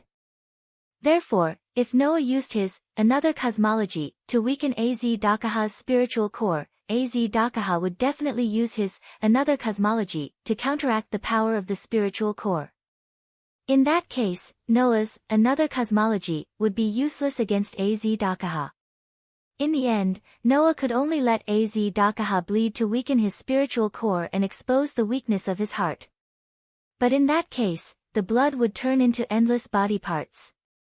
Moreover, they would be the first generation of deities. To Mr. Noah, they might just be easy targets to deal with, but to us, they are great enemies, Sarah said. With that in mind, it's best that we gather more high-end combat power to effectively deal with the body parts. I understand what you mean, Noah said after a moment of hesitation. But you don't have to deal with the body parts. I can handle them all at once. That's true, but to deal with the body parts means that Mr. Noah may be distracted. Under the threat of Az-Dakaha, it's not a good thing for Mr. Noah, Sarah said solemnly. Moreover, even if Mr. Noah can deal with all the body parts at once, it's hard to guarantee that he won't miss some of them. Even if he misses 1 or 2 of them, it's already a great threat. So, you want me to focus on dealing with Az-Dakaha, and leave the body parts to you, right? Noah was a little helpless. Well, I can't say that's wrong, but it's not that easy to gather the combat power to deal with the first-generation body parts, right? Now, almost all the communities that had the ability to be useful on the battlefield, except for those communities that belonged to the god groups in the heaven realm, had gathered. In this way, to gather the combat power of the first-generation deities that could deal with Az-Dakaha's body parts could not be considered in terms of quantity. They could only start with quality. In other words, the combat power that Sarah wanted to gather had to be at least at the level of deities. How could it be so easy to gather such combat power? Just as Noah was thinking about this, Xiaodora spoke. Actually, not long ago, we had already attempted to contact 2 4-digit demon kings to get them to assist us in the battle against Az Dakaha. That one sentence made everyone in No Name greatly surprised. Demon kings? Black Rabbit, Flying Bird, Yao, Letitia, and Pest were all stunned. Ask the demon kings for help. Even 16th Knights was stunned for a moment. Then, he laughed out loud. The ruler of the hierarchy actually asked for help from the calamity of the box. This is really a very interesting matter brought up in an unexpected situation. Wasn't that right? As the ruler of the hierarchy that protected order, asking for help from the demon kings that destroyed order was something that even 16th Knights did not expect, right? Looking at this situation, Sarah and Xiaodora smiled bitterly. Everyone, don't misunderstand. We are not at the end of our rope to the point where we have to ask the demon kings for help, Sarah explained. Although those two are demon kings, they are not demon kings who abused their authority as organizers and fell. It's only because they once rebelled against the gods of the heaven realm that the gods of the heaven realm viewed them as enemies. In the end, the gods of the heaven realm branded them as demon kings. I'm sure you've heard about them, Xiaodora said to the crowd. An existence called the 7 Heavens Great Sage. 7 Heavens Great Sage. Ren, Letitia, and Pest all sucked in a breath of cold air. 7 Heavens Great Sage. Fei Niao and Yao, who had just arrived at the box not long ago, were confused. 7 Heavens Great Sage. 16th Knights raised his eyebrows. He seemed to have heard of this name before. 7 Heavens Great Sage. Noah's eyes suddenly lit up. 7 Heavens Great Sage. With the Great Sage equal to Heaven's Son Wukong as the leader, there were many powerful demon kings who had once declared war on the Heaven Realm and destroyed the entire 3-digit hierarchy alliance. Now, Sarah and Xiaodora actually asked for help from the other demon kings of the 7 Heavens Great Sage. Fei Si immediately turned to Sarah and Xiaodora. Which 2 of the 7 great demon kings came? Hearing this, Xiaodora answered truthfully. The ones who came are the 3rd-ranked Demon King, the Great Sage of the Ocean Cover, Demon King Jiao, and the 4th-ranked Demon King, the Great Sage of the Chaotic Heavens, Demon King Rock. The ones who came are actually those 2. Black Rabbit was a little flustered. Wow! They're all famous Demon Kings. Noah directly asked. Then, where are the 2 demon kings now? Just as he finished speaking, a messenger came in from outside. Lord Sarah, Lord Xiaodora, the Great Sage of the Ocean Cover and the Great Sage of the Chaotic Heavens have come to visit. The timing couldn't be more coincidental. Chapter 1593. When Noah and his group came out of the main hall of the throne hall, 2 figures immediately entered everyone's eyes. It was a man and a woman standing side by side.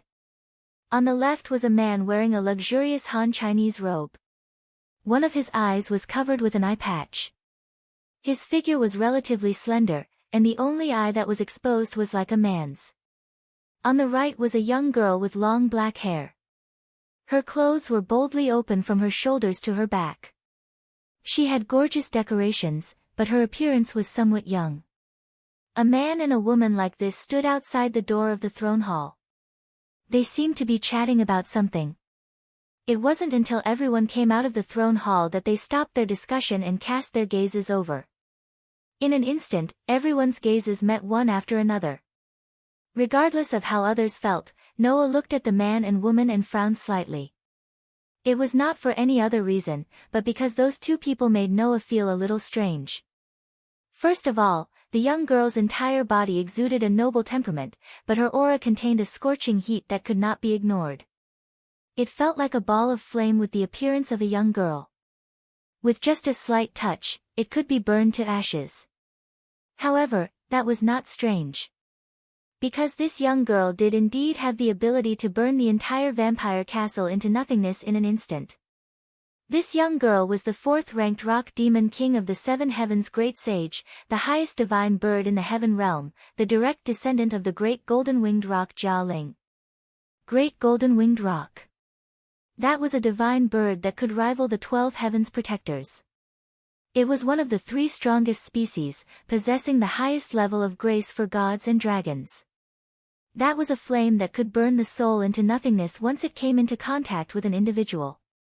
Although the rock demon king named Jialing was not the strongest species, but a demigod, as a direct descendant of the great golden-winged rock, she was also the princess of the golden-winged bird clan. She had the strongest firepower among the 7 great demon kings. At least, when he felt the scorching part of Jialing's aura, Noah felt a faint sense of danger. This proved that the gift, even if Noah faced it, was a little threatening. Compared to Jialing, the one-eyed man made Noah feel a sense of doubt. There was no doubt that the one-eyed man was the Flood Dragon King, ranked 3rd among the 7 heavens sages, Flood Dragon Lu. It was said that Demon King Jiao was the child of the Dragon King of the Eastern Sea and his concubine. He had inherited the Yellow Dragon's bloodline and possessed great talent. However, he wasn't recognized because he was the son of a concubine. In order to prove himself, Jiao Lu entered the underwater volcano and cultivated for 1,000 years. After accumulating his cultivation, he finally obtained the spirit of an immortal dragon that was comparable to the sea god and Mother Earth. Demon King Jiao, who was ranked 3rd among the 7 heavens great sages, was the strongest other than the great sage equal to heaven, Sun Wukong, and the great sage who pacifies heaven, Bull Demon King. In other words, he was even more powerful than Jialing, who had inherited the bloodline of the strongest species and was granted the highest rank of gods and dragons. In fact, Noah could feel that the other party had an extremely powerful aura.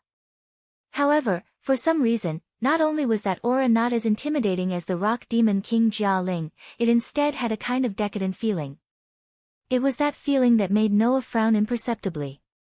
Not only Noah, but 16th Knights also seemed to feel something. He frowned and stared at Jiao Lu. "You're the great sage who covers the ocean, Demon King Jiao, who ranks 3rd among the 7 great demon kings, right?"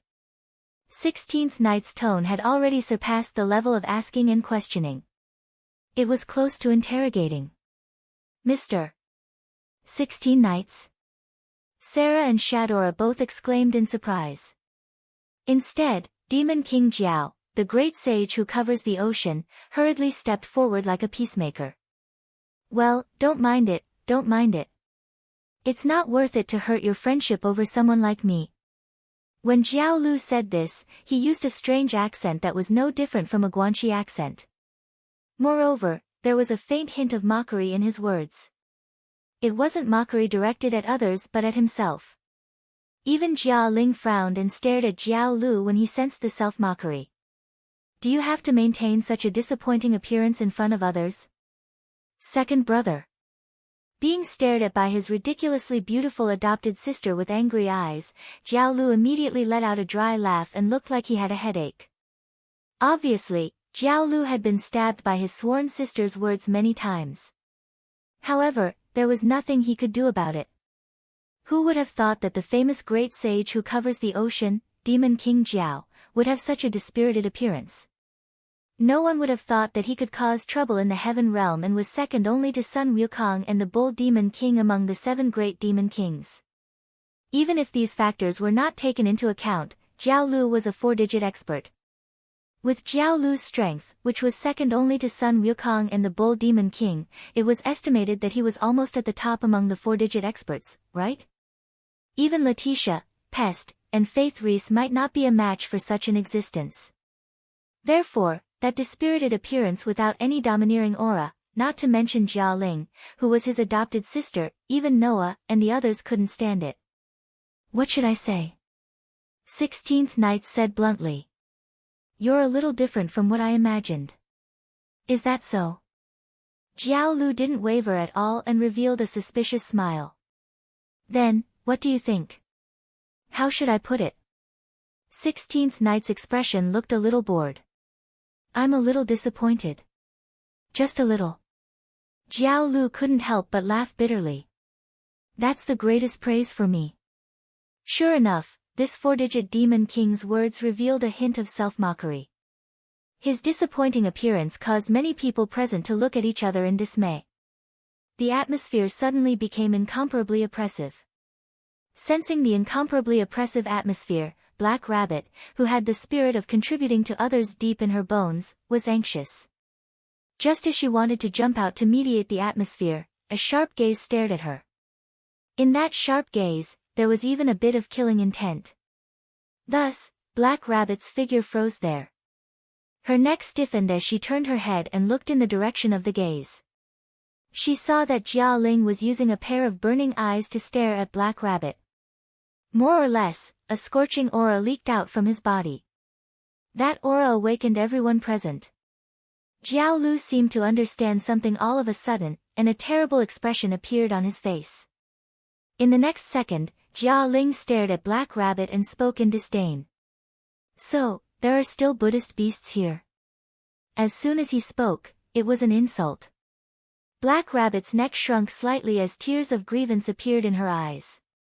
And as if to protect Black Rabbit, Fei Niao and Yao stepped forward at the same time and blocked in front of Black Rabbit.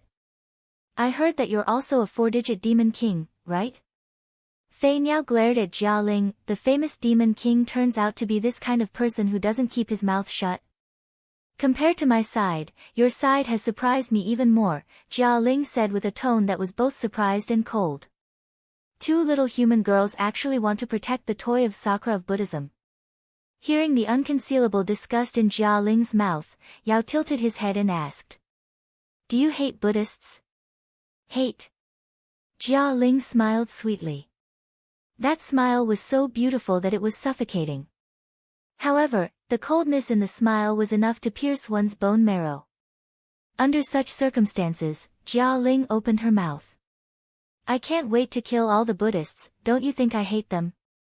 The killing intent and hatred in her tone made Fei Niao and Yao's expression stiffen. However, that was understandable. Once upon a time, the great sage of 7 heavens, who had reached the 3 digits, not only had a great enmity with the Buddhists, even the great sage equal to heaven, Sun Wukong, had been suppressed by the Buddhists. The entire alliance had been defeated by the Buddhists. The Bull Demon King's son, Red Boy, was also poached by the Buddhist sect. 2 of Jiao Lu's and Jia Ling's sworn brothers were also sent to hell by the Buddhist sect. All these grudges caused the Demon King of the 7 Heavens great sage to hate the Buddhists to the bone. Jiao Lu was fine, at least he wouldn't make trouble for Black Rabbit, who was just a relative. However, Jia Ling's eyes really couldn't tolerate half a grain of sand. Looking at the Black Rabbit, no matter how he looked at it, it was not pleasing to the eye. Chapter 982. She smiled and said, Master Aoki, I have an idea. In the Wuhui continent, no one has established an organization for doctors, so I plan to be the leader. Just like the Roaring Dragon Continent's Doctors Guild, there is no such organization in the Wuhui continent. That was why Yun Luofeng had such a thought a few months ago. Don't look down on these doctors. You should know that even the emperor of a country would have to be courteous to these famous doctors. After all, who hasn't fallen sick before? Just look at the Roaring Dragon Continent's Doctors Guild's position in the Wuhui continent. If she could gather all the famous doctors in the world, even if the organization's overall strength cannot compare to the 3 great kingdoms, the 3 great kingdoms would not dare to provoke her. Qing Mu was shocked. You mean, you want to establish an organization? No, Yun Luofeng shook her head. The organization I plan to establish will be called the Medical Tower. The Medical Tower is split into 10 levels. For example, a student who has just started learning medicine can only stay on the first level. If their medical skills pass the examination, they can go to the second level. I will place some medical books and prescriptions in every level. These books and prescriptions definitely do not exist in the outside world. If you want to exchange for these items, you will have to use medicinal ingredients. Qing Mu was shocked, as if he never thought that Yun Luofeng would think of such an idea. More importantly, her words about medical skills and prescriptions that did not exist in the outside world had completely stirred Qing Mu's heart. Miss Yun, there's something wrong with your idea, Qing Mu frowned. What if those people sell the medical skills and prescriptions for a high price? That way, you'll lose too much. Yun Luofeng smiled and waved her sleeves. In an instant, countless golden-seeking mice appeared in the room. Qing Mu was dumbfounded. How could she have so many spiritual beasts? Moreover, these golden-seeking mice's strength. Even the weakest was at the celestial spirit stage. Miss Yun, this is... Qing Mu's voice trembled, filled with indescribable excitement. All doctors who enter the third level of the medical tower and above will receive a golden-seeking mouse. Furthermore, I will make it clear that these golden-seeking mice will be used to monitor them. Qing Mu fell silent. After a while, he said, Miss Yun, aren't you afraid that others will object to your actions? Yun Luofeng smiled confidently. If you have any objections, you don't have to join the medical tower. However, Master Qing Mu, as a doctor, you should know how attractive those medical books and prescriptions are to them. Furthermore, I'm not asking for much. As long as they don't betray the medical tower and don't leak the prescriptions and medical books, they'll be completely free at other times and don't have to stay in the medical tower at all times. Besides, there aren't many people on the mainland who can break through to the venerable spiritualist level. Therefore, as a heavenly spiritualist, the gold-seeking rat will undoubtedly be a very powerful fighting force. How many people do you think would refuse a spirit beast that could help them in battle for free? Greenwood's heart was filled with shock. He couldn't believe that such an idea had come from a little girl who wasn't even 20 yet. Miss Yun, I am from the Tianhui Empire. Why did you tell me this idea? Yun Luofeng smiled faintly and a cunning light flashed in his eyes. I have long heard of Master Qing Mu's power and character. So, I now solemnly request that you become an elder of the medical tower. Chapter 983. Qing Mu blankly blinked his eyes. This little girl was trying to poach someone from the heavenly Hui Empire's territory? However, ha ha ha. Master Qing Mu laughed twice. After this competition, I will submit my resignation to His Majesty and return home. At that time, when your medical tower is completed, I will immediately go there. Nothing was easier to win people's hearts than to acknowledge his strength and character. All right. Yun Luofeng extended his hand to Qing Mu. I will wait for you in the medical tower. Qing Mu's face was full of smiles as he held Yun Luofeng's hand. At that time, I might bring a few old men with me to join your medical tower. I wonder if you can accept them? Yun Luofeng smiled slightly. As long as they are willing to join my medical tower, I will welcome them. Furthermore, I will also give them the position of elder. I have no other requests for you, only one thing, never betray. I have no other interests in this life, my only hobby is to study medicine. The few old men I am going to bring are the same as me, not seeking fame or fortune. So, no matter how high the price other powers offer, I will not abandon the medical tower. Qing Mu laughed twice, his old face full of smiles.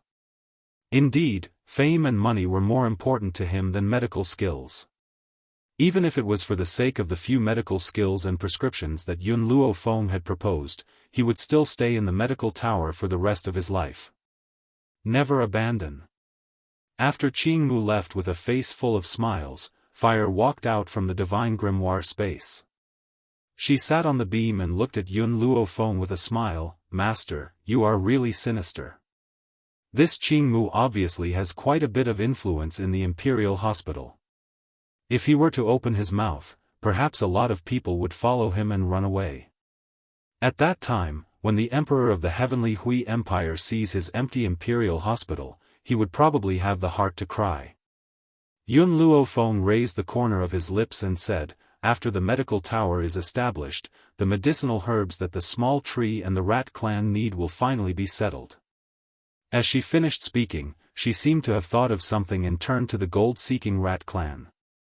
In the future, when I establish the medical tower, you will follow the people in the medical tower and supervise their every word and action. Also, you will come and find me every half a month. I will give you the elixirs to consume. GG. All the rats cried out excitedly.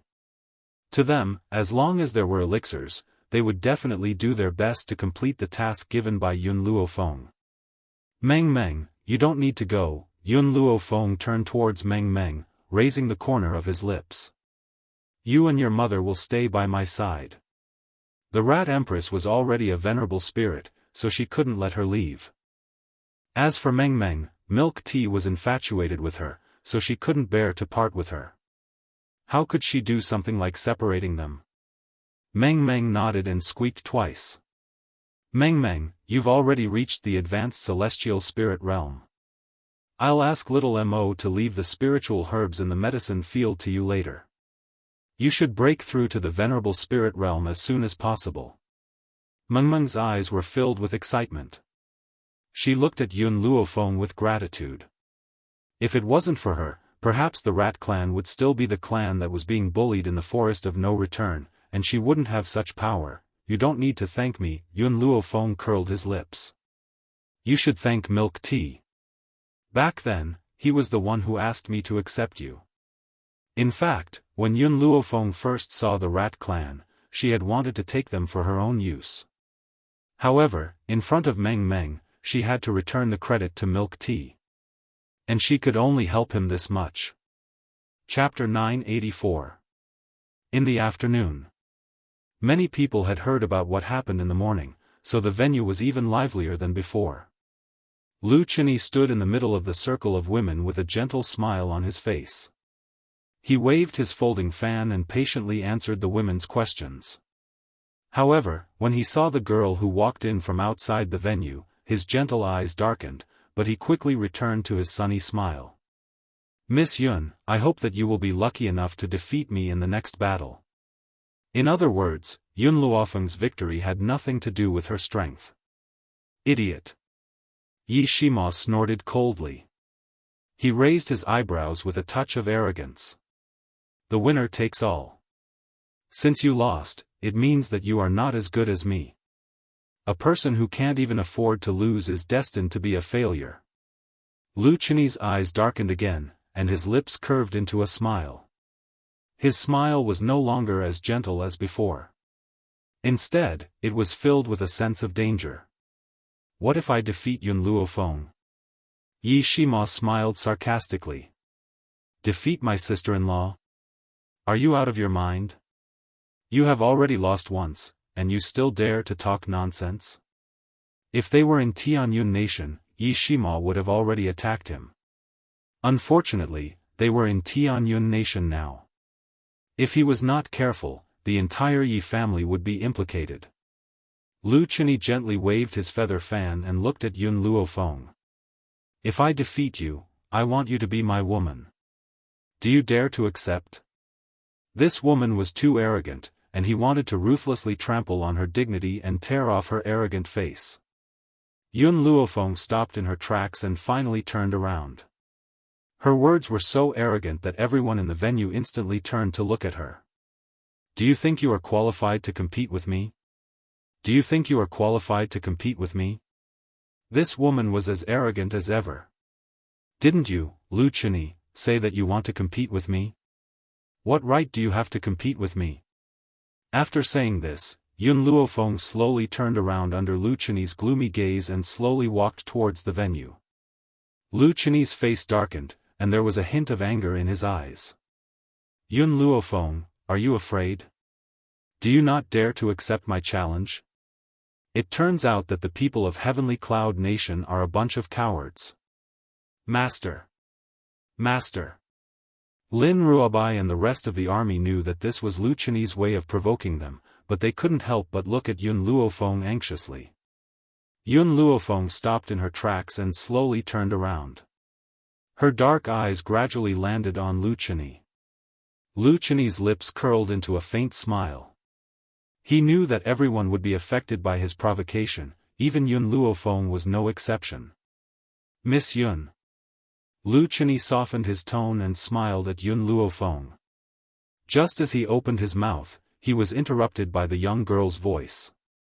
I don't accept your challenge, not because I'm afraid of you, but because, what you said made me feel disgusted. My man, there is only one. I also won't allow anyone to bet on this matter. Yun Luofeng paused for a moment before continuing, if you really want to make a bet with me, that's fine. If I lose, I'll cut off one of my arms. If you lose, it'll be the same. Are you willing to accept? Lu Chenyi's face was a little pale. Cut off one of my arms? That's too cruel. How can I bear to let a beauty like you destroy her own arm? How about this, if you lose, you become my servant. If I lose, I will also become your servant. What do you think? Chapter 985. To be honest, Lu Chenyi didn't have much confidence in himself, so he didn't dare to accept Yun Luofeng's proposal. The arm was too important for a cultivator. Cutting off one's arm was equivalent to destroying one's future. What, you don't dare to accept? Yun Luofeng narrowed his eyes and smiled evilly. Or, are you afraid? Afraid? Lu Chenyi sneered. Why would I be afraid? Yun Luofeng, your right arm is already problematic. If you lose, you will choose to give up your right arm. Isn't that too unfair? Yun Luofeng glanced at Lu Chenyi. If I lose, I will cripple my left arm. Do you dare to accept? Lu Chenyi's eyes darkened, and his gentle face turned pale. He thought for a while and gritted his teeth. Fine, I accept. So what if he lost in the end? With Imperial concubine Ling's support, Yun Luofeng couldn't cripple his arm. Let's go. Yun Luofeng smiled and slowly walked towards the heavenly cloud nation. After a while, surrounded by a group of eunuchs and palace maids, Long Yuan and Imperial concubine Ling walked over and took their seats. They glanced coldly at the geniuses from the various nations. The second round of competition will be held in the Medicine Tower. This Medicine Tower was passed down by an ancestor thousands of years ago. Its purpose is to test the medical skills of the world. There are illusions in the Medicine Tower, and everyone will encounter different illusions. The only similarity is that a patient will appear in front of you. If you cure the patient, you can go to the next floor of the Medicine Tower. Whoever reaches the 8th floor first will be the champion of this competition. In addition, there are all kinds of medicinal herbs in the illusion, and there are also stoves for decocting medicine. You will use this environment to cure the patient. If you fail, you will be immediately eliminated from the tower. Your Majesty. A green-robed woman walked out from the crowd. This woman was incomparably beautiful, and her eyes were lively. She looked at Long Yuan and asked, what if no one can reach the 8th floor? If no one can reach the 8th floor, then the ranking will be based on who reaches the 7th floor first, and so on. The first person to be eliminated will be at the bottom. Long Yuan's tone was very courteous towards the green-robed woman. He had a smile on his face as he said, by the way, let me remind you that there is a time limit to the treatment. If you are unable to successfully ascend to the next level within half an incense stick's time, you will still be eliminated. Yi Shima glanced at the lady in green and whispered into Yun Luofeng's ear, sister-in-law, this lady is Princess Feng Qing from the Flowing Moon Empire, which is ranked second among the 3 empires. People from the Flowing Moon Empire? Could it be that Long Yuan would be so polite to her? In the end, this Tianhui Empire only bullied the weak and feared the strong. Yun Luofeng's fingers stroked his chin as his eyes flickered a few times. However, the setting of the medicine pagoda was similar to the medical pagoda she had envisioned. If he could obtain the illusion of the medicine tower, he might be able to use it for the test. After Long Yuan finished speaking, he ordered a eunuch to lead the geniuses of the various countries to the medicine tower. Fortunately, this medicine tower wasn't very far from the venue, and it didn't take long for Yun Luofeng and the others to arrive at the foot of a tall tower. A strange look flashed across Yun Luofeng's eyes. Logically speaking, this medicine tower was so tall that under normal circumstances, it would be easy to see it from outside the palace. However, if they hadn't entered this place, they wouldn't have known that there was a medicine tower here. Chapter 986. Everyone, please come in. The eunuch used the key to open the door of the medicine tower and spoke in a sharp voice.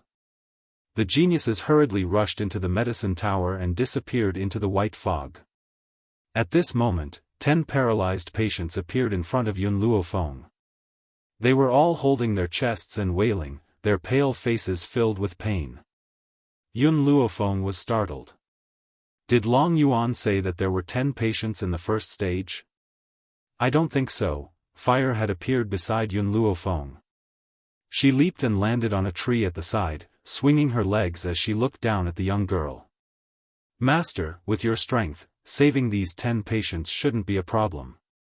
Yun Luofeng shook his head. I'm worried about Zhong Linger. After all, she hasn't been in contact with medicine for long. It's impossible for her to save 10 patients in half an incense stick's time. With Zhong Linger's strength, saving 10 patients in half an incense stick's time was impossible. How could she not be worried about her? Forget it, I'll go to the next level first. I must win this time. On a high platform outside the medicine tower, Long Yuan sat upright, his cold eyes filled with a sinister look and a sneer on his face. Imperial concubine Ling smiled as she nestled in her arms, the smile on her lips revealing a hint of excitement. Yun Luofeng, didn't you make a bet with Lu Chenyi? Then this time, I'll let you lose completely, there's no chance for you to make a comeback. This is bad, something big has happened. At this moment, a figure rushed over in a hurry, gasping for breath. That person was dressed in the imperial physician's attire and was obviously from the imperial hospital. He quickly walked in front of Qing Mu and the others, his face filled with anxiety. Lord Qing Mu, Lord Guiyang, something big has happened. I just went to investigate the medicine tower and found that someone had secretly released the toughest formation in the medicine tower. There were 2 types of formations in the medicine tower. One was an ordinary formation used to test the strength of the young geniuses, and the other was used as a standard to enter the imperial hospital. 10 patients would appear in the formation at the same time, and each patient's condition was extremely serious. If the person facing this formation could reach the 4th level, he would have the right to enter the imperial hospital. Greenwood had experienced the harshness of this formation before, and he quickly stood up as he asked anxiously, who took out this formation? It's utterly impossible for those young geniuses to deal with it. Right, have you found out who's facing that formation? The person from the imperial hospital cautiously glanced at Qing Mu. It's Yun Luofeng.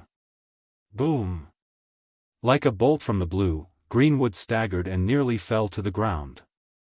Suddenly, he raised his head to look at Long Yuan and imperial concubine Ling on the high platform and questioned, Your Majesty, apart from the people of the imperial hospital, only you are qualified to enter this medicine tower.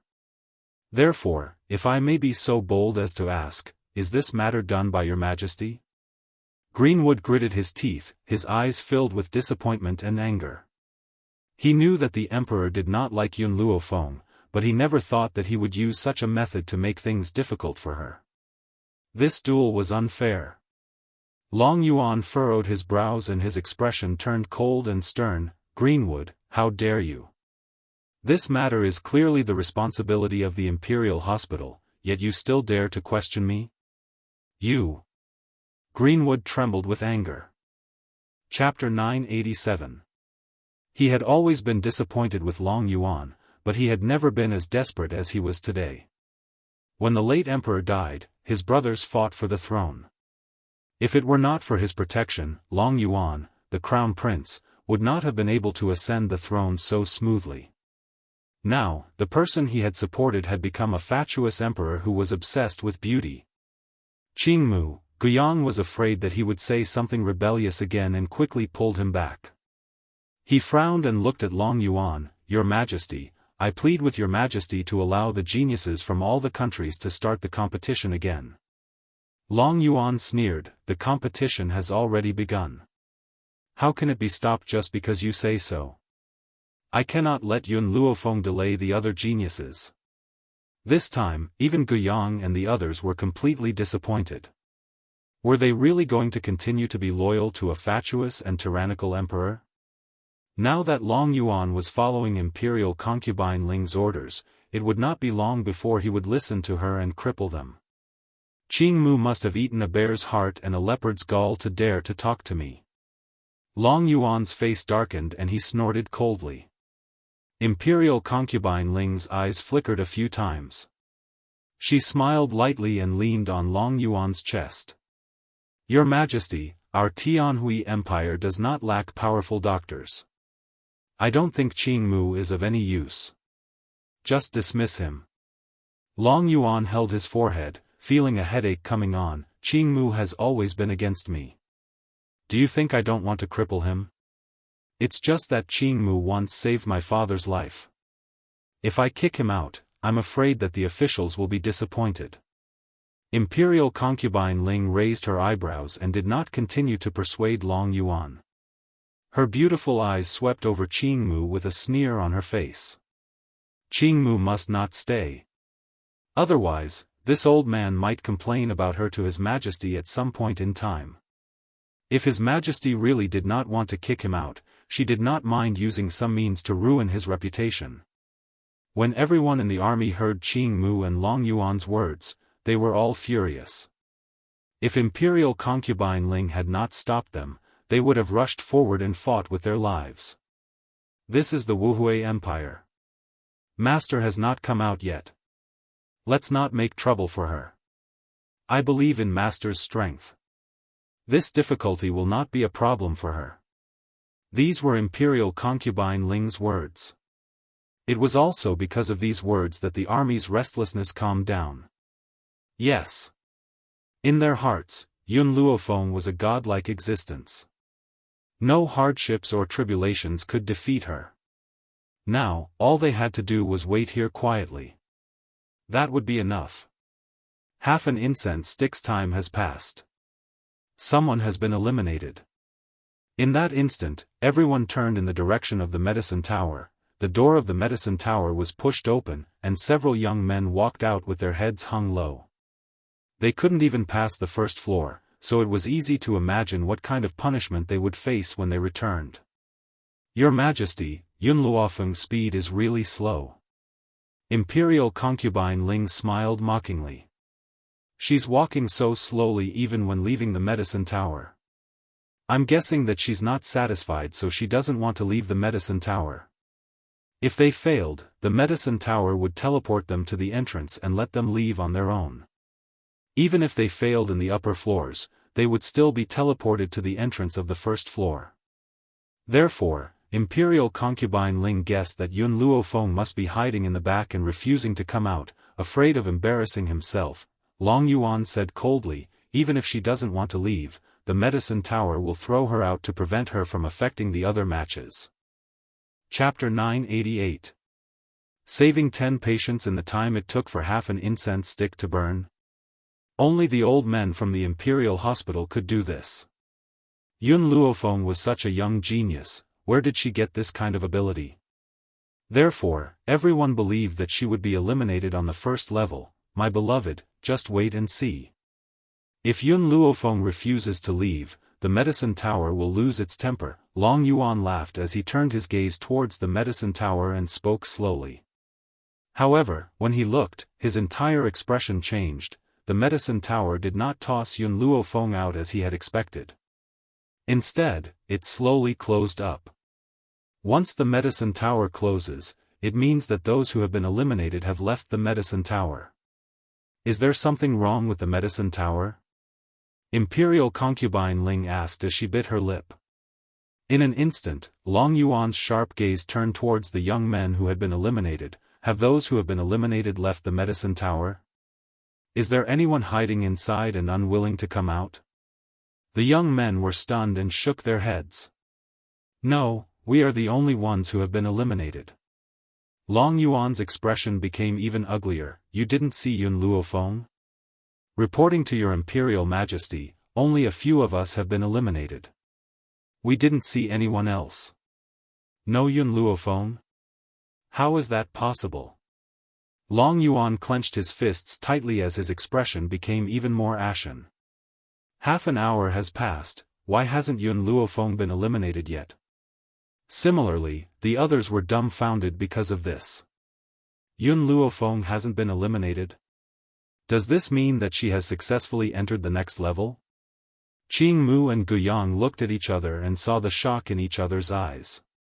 If Yun Luofeng has really succeeded, then this woman's talent is unparalleled. Qing Mu, what level do you think Miss Yun will reach? Guyang slowly regained his composure and asked with a smile. Qing Mu curled his lips, the difficulty of the 4th level has already surpassed the difficulty of the 8th level. Therefore, I'm guessing that she will reach the 3rd or 4th level. Gasp! Hearing this, everyone sucked in a breath of cold air. The difficulty of the 4th level has already surpassed the difficulty of the 8th level? Furthermore, Master Qing Mu said that she will reach the 4th level? A mocking laugh rang out from the crowd. She was only lucky to be able to break through the 1st level. It doesn't mean that she will have the same luck again. So, this time, she will definitely be eliminated. Time ticked by, and before long, half an incense stick's time had passed. The door of the medicine tower opened once again, and a few young men and women appeared at the door dejectedly. However, there was still no sign of Yun Luofeng among them. This is impossible. Long Yuan abruptly rose to his feet and stared fixedly at the medicine tower's door. The time limit for the 2nd level has passed. Those who have not been able to save the patients during this period will be chased out of the medicine tower. Why is there still no Yun Luofeng? Your Majesty. Imperial concubine Ling hesitated for a while and asked, is there something wrong with the medicine tower? So much so that you closed the door before you could eliminate all the people? When Long Yuan heard this, his gaze turned towards the few dejected people and he said sternly, have you seen Yun Luofeng? Those people were stunned for a moment, then they hurriedly shook their heads.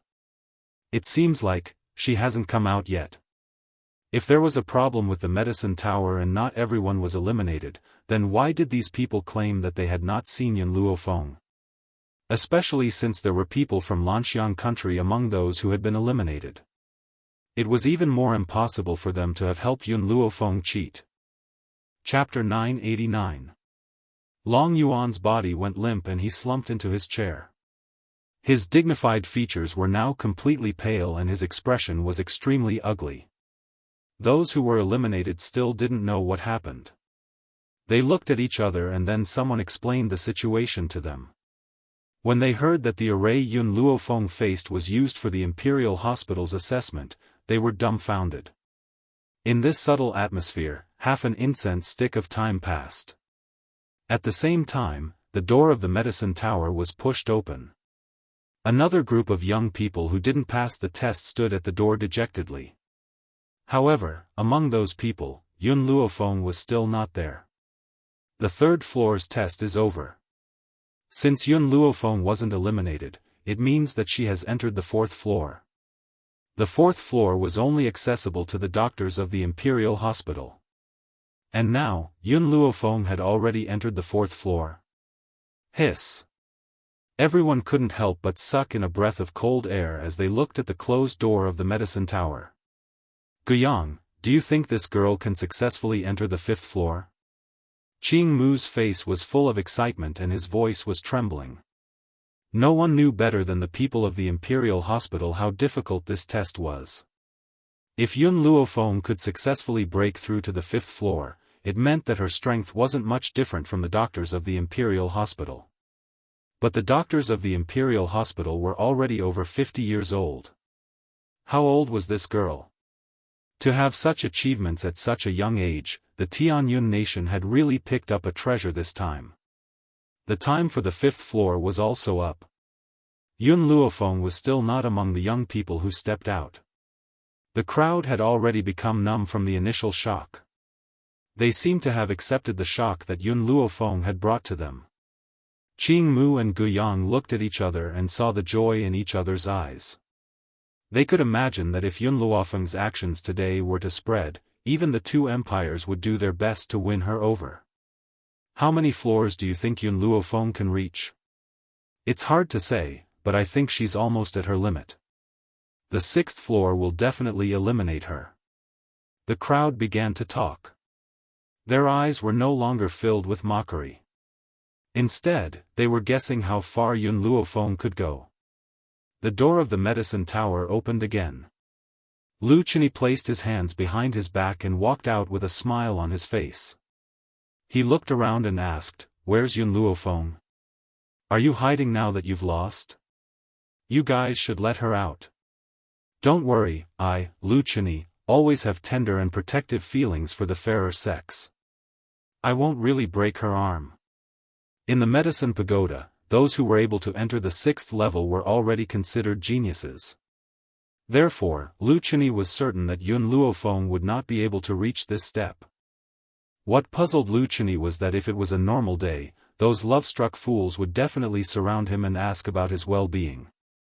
But now, not a single one of them came forward. Everyone was looking at him with a strange expression. Lu Chenyi finally sensed that something was wrong. He frowned and asked, "What happened?"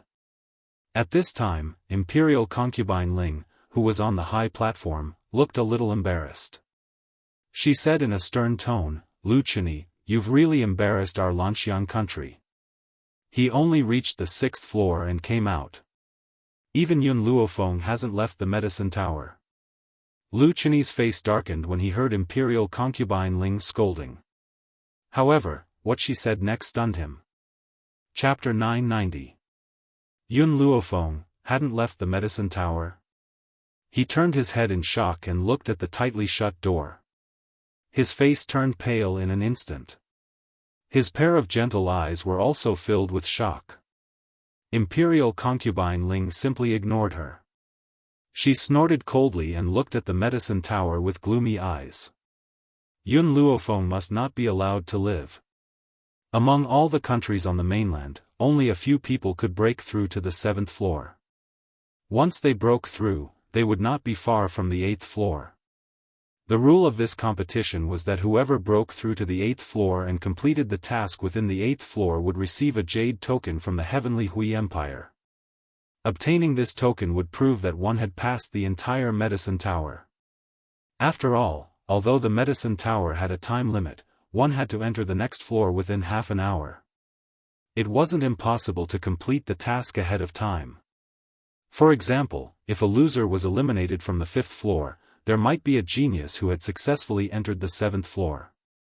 That was why the jade token was used as proof. Whoever obtained the jade token would be first. Time passed. It was already dusk.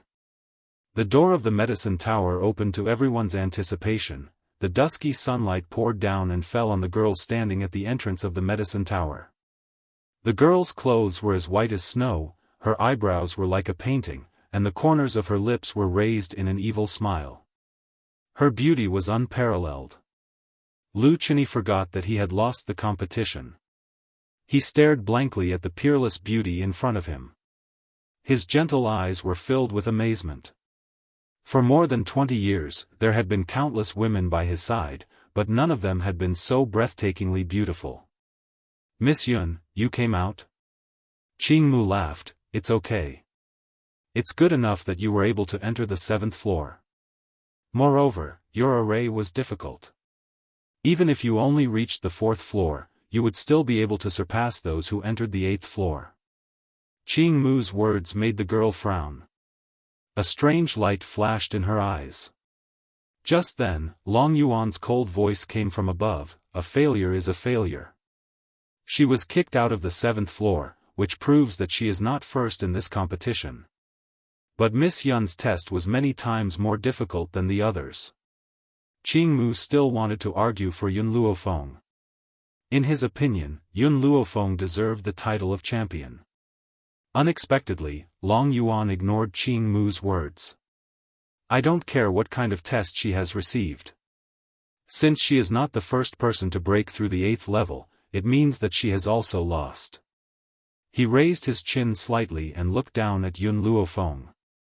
"Yun Luofeng, do you have any objections to my judgment?" Yun Luofeng acted as if he did not see the dragon essence and turned to Greenwood as he said, I just picked up something in the medicine tower, but I don't know what it is, so I took it out. Grandmaster Greenwood, please appraise it. After speaking, Yun Luofeng reached into his clothes and took out a jade pendant, handing it to Qing Mu. When he saw the jade pendant in Qing Mu's hand, Long Yuan's cold and stern expression changed drastically. His voice trembled as he asked, Where did you get this jade pendant from? I have already made myself very clear. I picked it up in the medicine tower. Yun Luofeng glanced at Long Yuan evilly and said indifferently, It was also this jade pendant that sent me to the exit. Chapter 991. Qing Mu was stunned. He stared at the words Tianhui Empire on the jade pendant and stared blankly at Yun Luofeng. Miss Yun, what level did you get to? Yun Luofeng frowned and thought for a while, then said, I think I was on the 8th level. After I cured the patients on the 8th level, this jade pendant appeared. I wanted to pick it up and take a look, but as soon as I touched it, I was already at the exit. Boom! Like a bolt out of the blue, the entire square became silent. Everyone's eyes were filled with surprise, shock, and even fanaticism as they stared at Yun Luofeng. Not to mention Lu Chenyi, who didn't understand what was going on, even Yun Luofeng himself was stunned. He didn't understand the situation before him. You really cured the patients on the 8th level? Qing Mu's breathing quickened as he stared at Yun Luofeng. Under the old man's excited gaze, Yun Luofeng nodded. In actuality, Qing Mu's words were unnecessary. Just the jade pendant that Yun Luofeng had given him was enough to prove this girl's strength.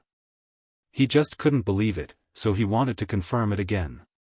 After getting Yun Luofeng's confirmation, Qing Mu suddenly laughed out loud. Genius, this is definitely an unprecedented genius. The first person to ever do this. Lu Chenyi was stunned. The first person to ever do this? Wasn't Master Qing Mu a bit too exaggerated? Master Qing Mu, the geniuses from the 3 empires also have the strength to complete the 8th level. It's just that they weren't as fast as Yun Luofeng. Doesn't that mean that the geniuses from the 3 empires are unprecedented? Qing Mu snorted, how can those people compare to Miss Yun? Just now, in the illusion, wasn't it very difficult for you to save one person? But did you know that Miss Yun saved 10 patients with different illnesses on each level? And even in such a situation, she was still able to obtain the jade pendant before the others. How dare you say that those people can compare to her? What? Lu Chenyi's face was filled with shock. He couldn't help but take 2 steps back as he stared at Yun Luofeng.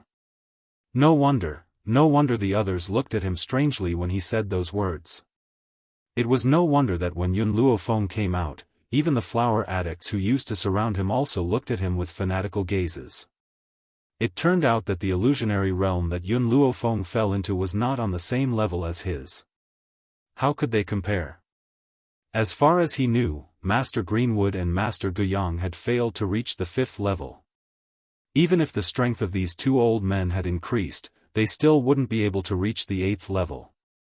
But not only had Yun Luofeng arrived, but he had also successfully cleared the stage in such a short amount of time. Since ancient times, who could do it? When he thought of this, Lu Chenyi's face turned deathly pale. For the first time, he regretted becoming enemies with Yun Luofeng. Don't forget the bet between us. Yun Luofeng's gaze gradually fell on Lu Chenyi. His lips curved into a smile. Now, do you want to cripple your own arm, or do you want me to help you? Lu Chenyi's face turned pale and he took 2 steps back. Miss Yun, are you really going to push me too far? Force you? No, I'm not forcing you.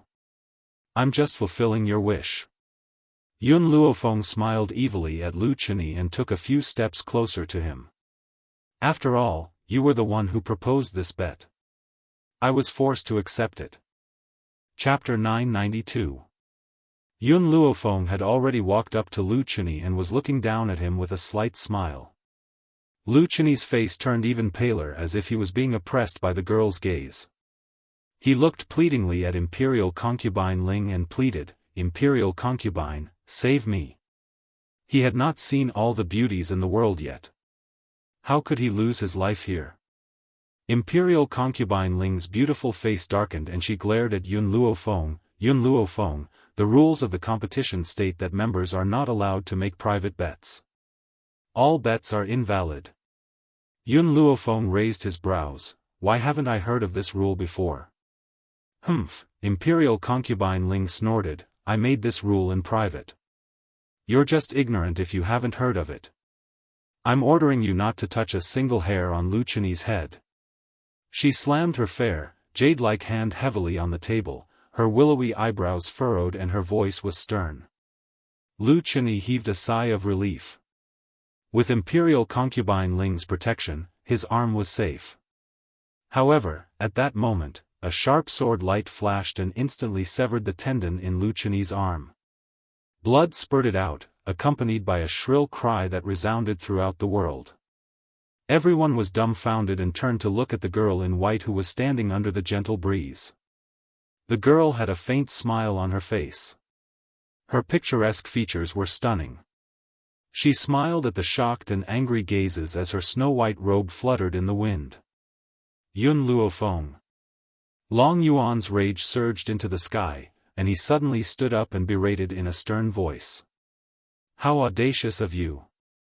You actually dare to commit murder in court. Guards, seize her." Qing Mu and the others were also shocked by Yun Luofeng's behavior and smiled bitterly. This girl really didn't want to suffer any losses. Since Lu Chenyi had agreed to make a bet with her, she must make it come true. "Your Imperial Majesty," Qing Mu sighed and stepped forward. He cupped his fists and said, "Miss Yun is not to be blamed for this. Lu Chenyi provoked her first. Besides, if Miss Yun is the one who fails this time, he will not let her off so easily either. Your Majesty, your Ladyship, will you protect her when the time comes?" Imperial Concubine Ling's eyes darkened. She said coldly, "I've always been fair. If Yun Luofeng had lost, I wouldn't have let Lu Chenyi cripple her arm. But she dared to disobey this consort's orders. This kind of woman must be planted." Greenwood was so angry that his entire body trembled. He wanted to plead for Yun Luofeng, but the girl's lazy voice drifted into his ears. "Master Qing Mu, this has nothing to do with you. Don't get involved." Greenwood was startled and raised his head to look at Yun Luofeng's back. A bitter smile appeared on his face. How could he not know that this lass was afraid that Her Majesty would vent his anger on him, so she did not want him to get involved.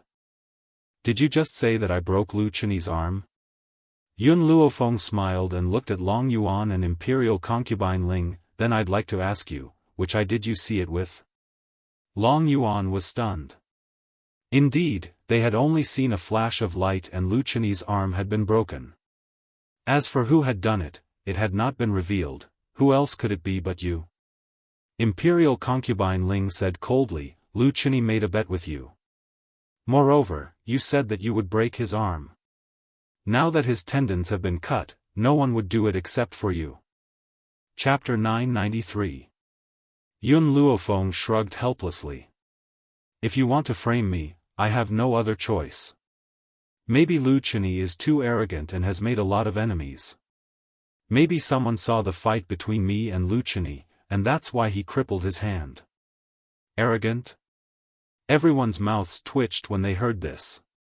Lu Chenyi wasn't as arrogant as you, was he? But, what Yun Luofeng said was true. No one saw her make a move just now, but Lu Chenyi was already crippled. Perhaps someone really did it in secret, trying to frame her. "You," Imperial Concubine Ling pointed angrily at Yun Luofeng. Her beautiful face was filled with anger, and her beautiful eyes flashed with anger.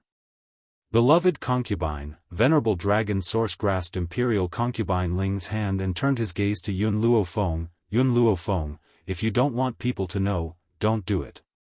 We will send people to investigate this matter thoroughly. If they find out that you were the one who did it, you can forget about leaving the Tianyi Empire." He snorted, stood up, and walked down the platform with the help of a palace maid. If Yun Luofeng really injured Lu Qinyi, then he could take her down. However, no one saw Yun Luofeng attack. If he cheated, it would definitely cause dissatisfaction among the nations. This was something that Long Yuan was very clear about. On the platform, Imperial concubine Ling slowly stood up. She clenched her fists and glared at Yun Luofeng. She would let this girl have her way now.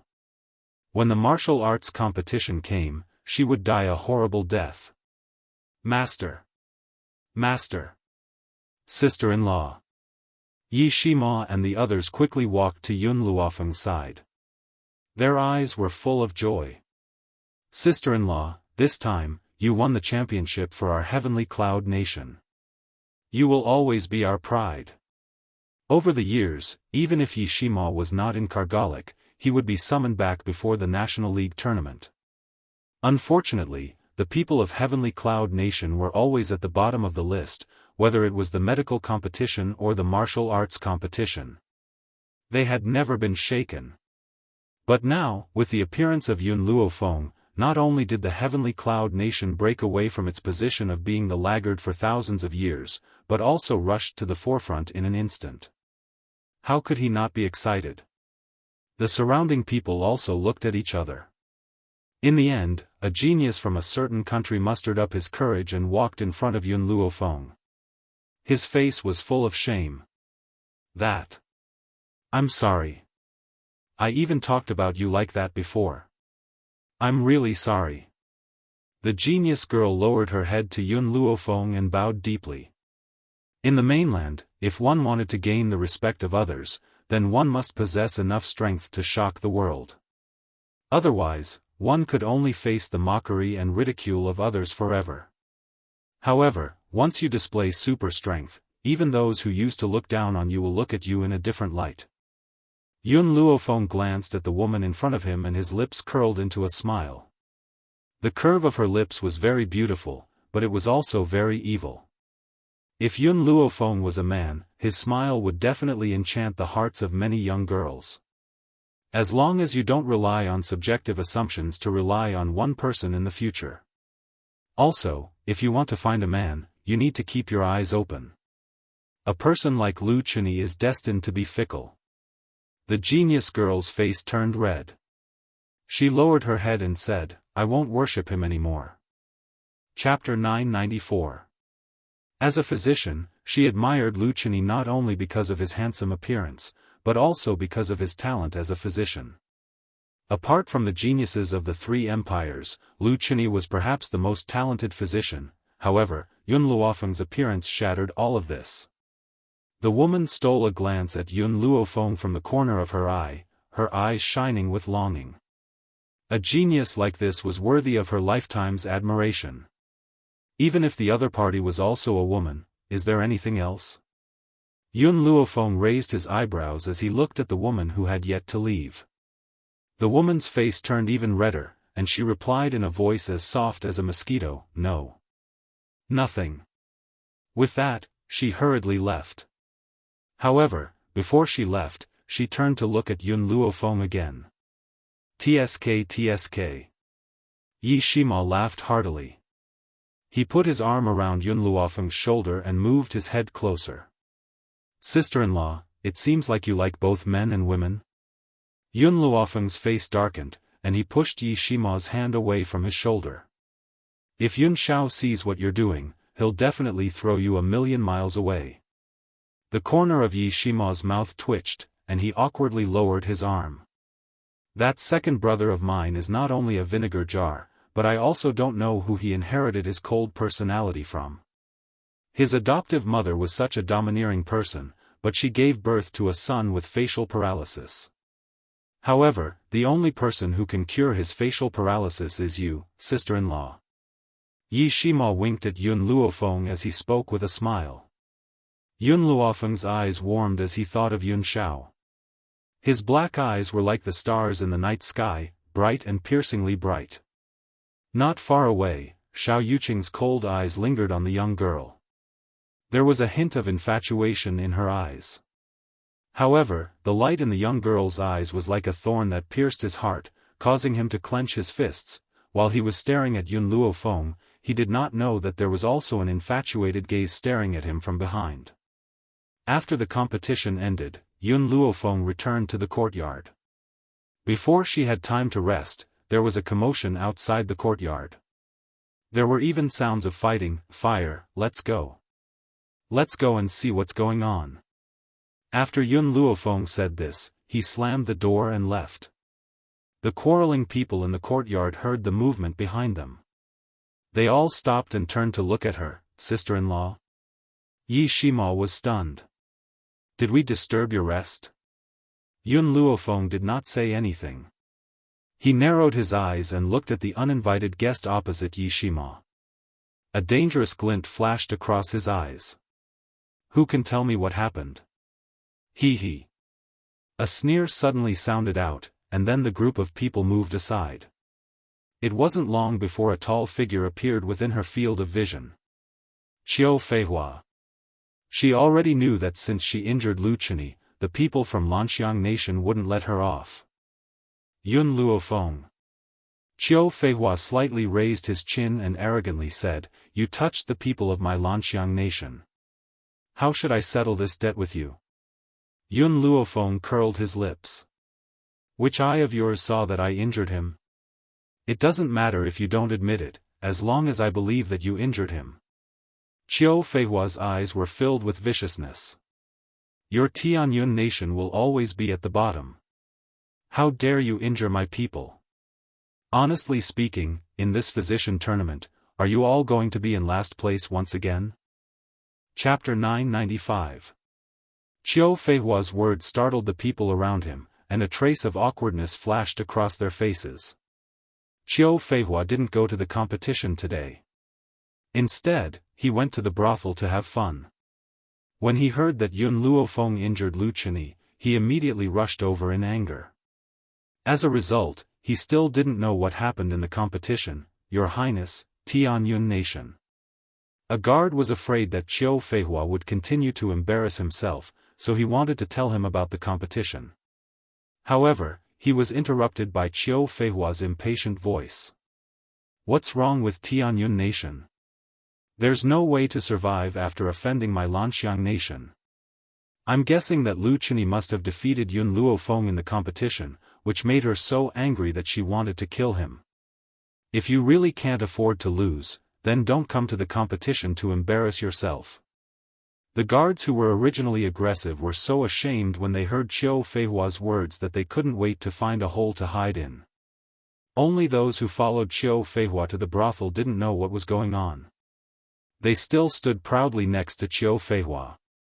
Yi Shima was dumbfounded. He blinked his eyes, and his face was full of confusion. Is this Xiao Feihua stupid? How could he say that his sister-in-law lost to Lu Chini and hurt him because she was angry? Lu Chini asked you to come and avenge him. Didn't he tell you about the competition? He couldn't help but ask the question that was in his mind. What situation? Xiao Feihua snorted. I don't need him to tell me. Yun Luofeng, if you really can't afford to lose, go back to your mother and drink milk. Don't embarrass yourself here, haha. Xiao Feihua laughed wildly. However, only a few people in the Lanxiang nation's team laughed with him. The others were so embarrassed that they wanted to kill themselves. How could they laugh? Embarrass themselves? You're the one who's embarrassing yourself. However, Xiao Feihua was their master, so they didn't dare to show their displeasure. Gradually, Yun Luofeng's courtyard was surrounded by a lot of people. Some of them had participated in the competition, so when they heard Xiao Feihua's words, they couldn't help but laugh. What are you laughing at? Xiao Feihua frowned and looked coldly at the person who had laughed. He said fiercely, is this prince wrong? This Yun Luofeng was someone who didn't even dare to admit defeat. The Heavenly Cloud Nation is also the weakest nation in the past 10,000 years. Suddenly, a swift and fierce gust of wind assaulted him. When Xiao Feihua came back to his senses, he saw a foot right in front of him, his pupils suddenly widened, and just as he was about to curse out in anger, the kick sent him flying. With a bang, his body fell to the ground in a sorry state, right in front of a pair of toes.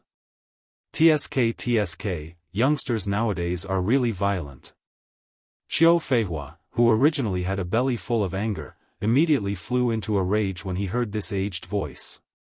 He cursed loudly, "Where did this old man come from? Hurry up and scram for this prince. Otherwise, be careful of this prince."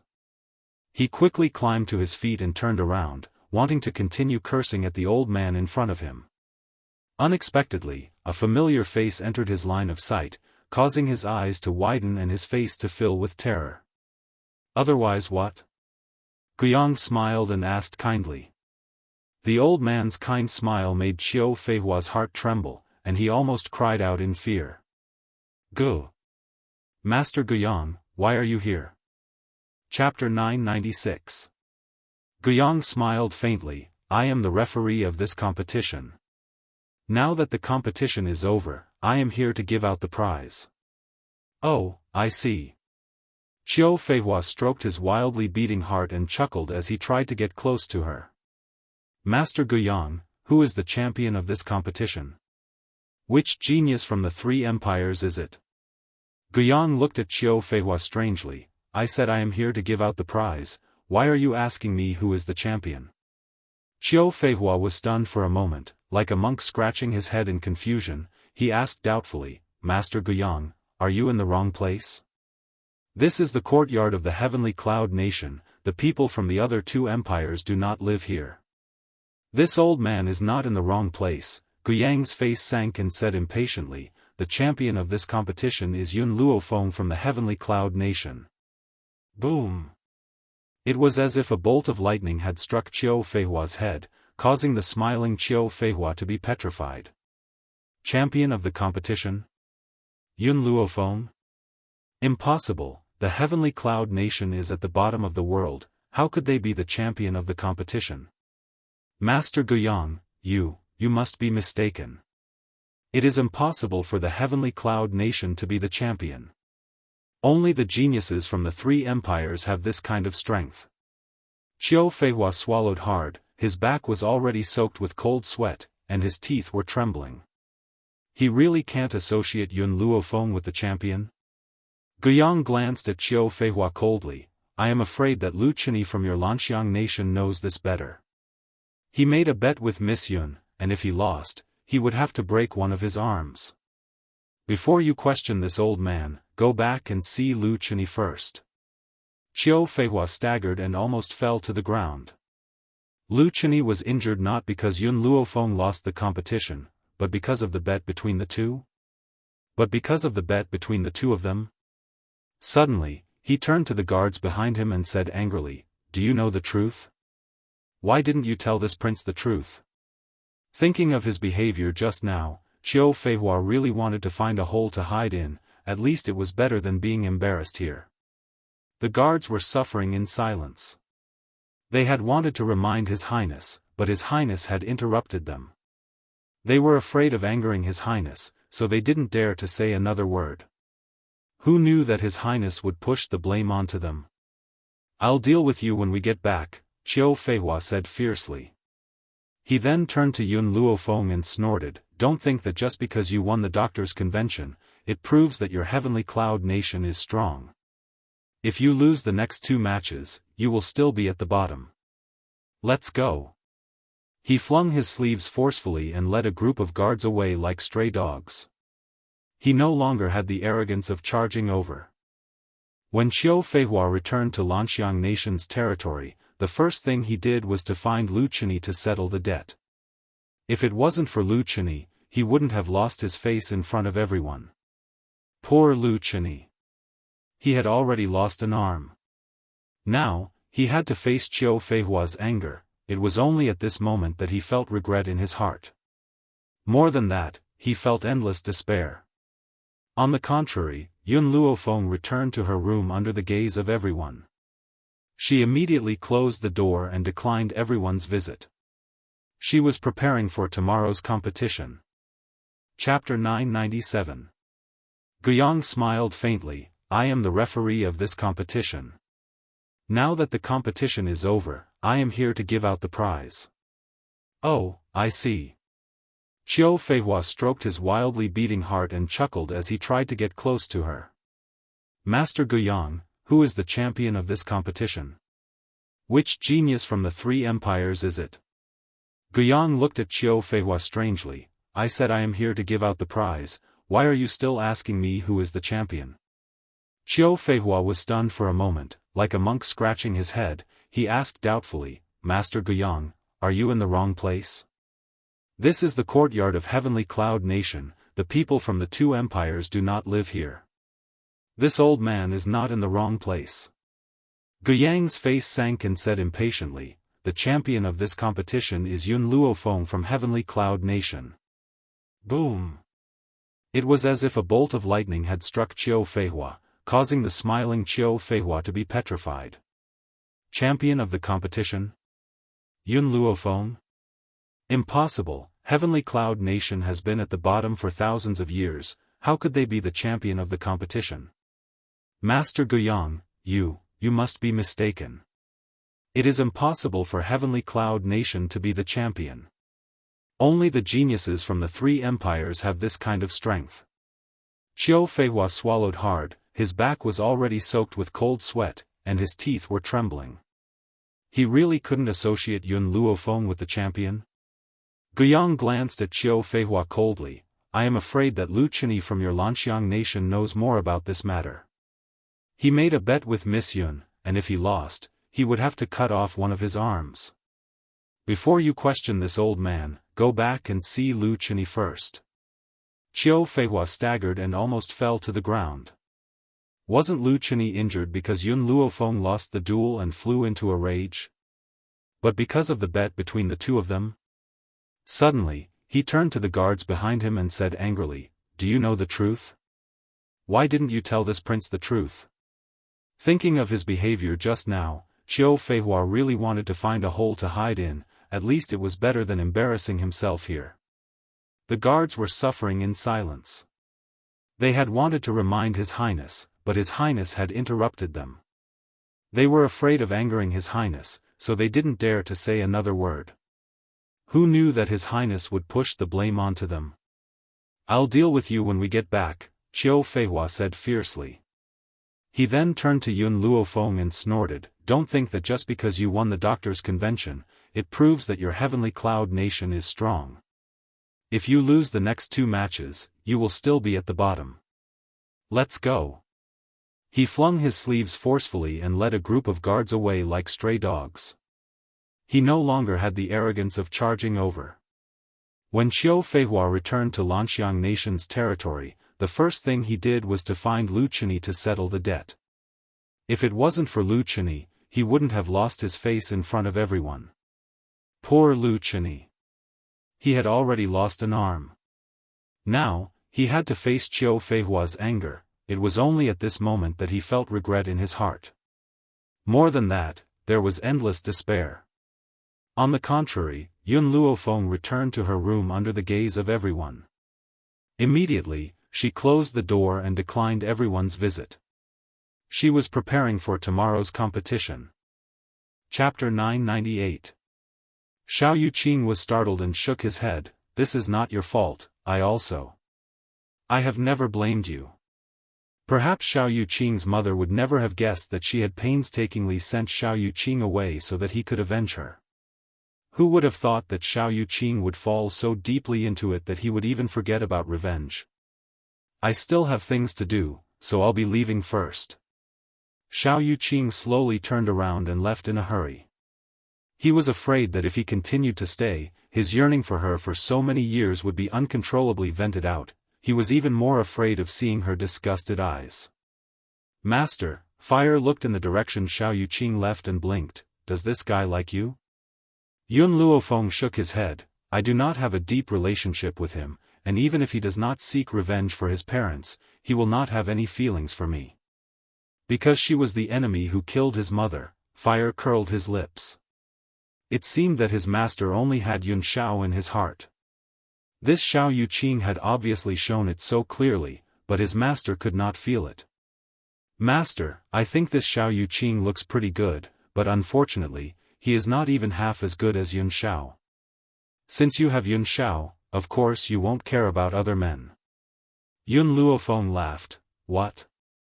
Are you interested in Xiao Yuqing? Fire's small face darkened. This guy's personality is not what I like, I am not interested in him. Then do you have anyone who is interested? Yun Luofeng looked at Fire with a smile that was not a smile. Fire was startled, a gentle and refined figure suddenly appeared in her mind. Perhaps afraid that Yun Luofeng would see through her heart, she quickly turned her head and said with a red face, I don't have. Because the person she liked no longer existed in this world, Fire's eyes dimmed, and a bitter expression hung on his small face. That person.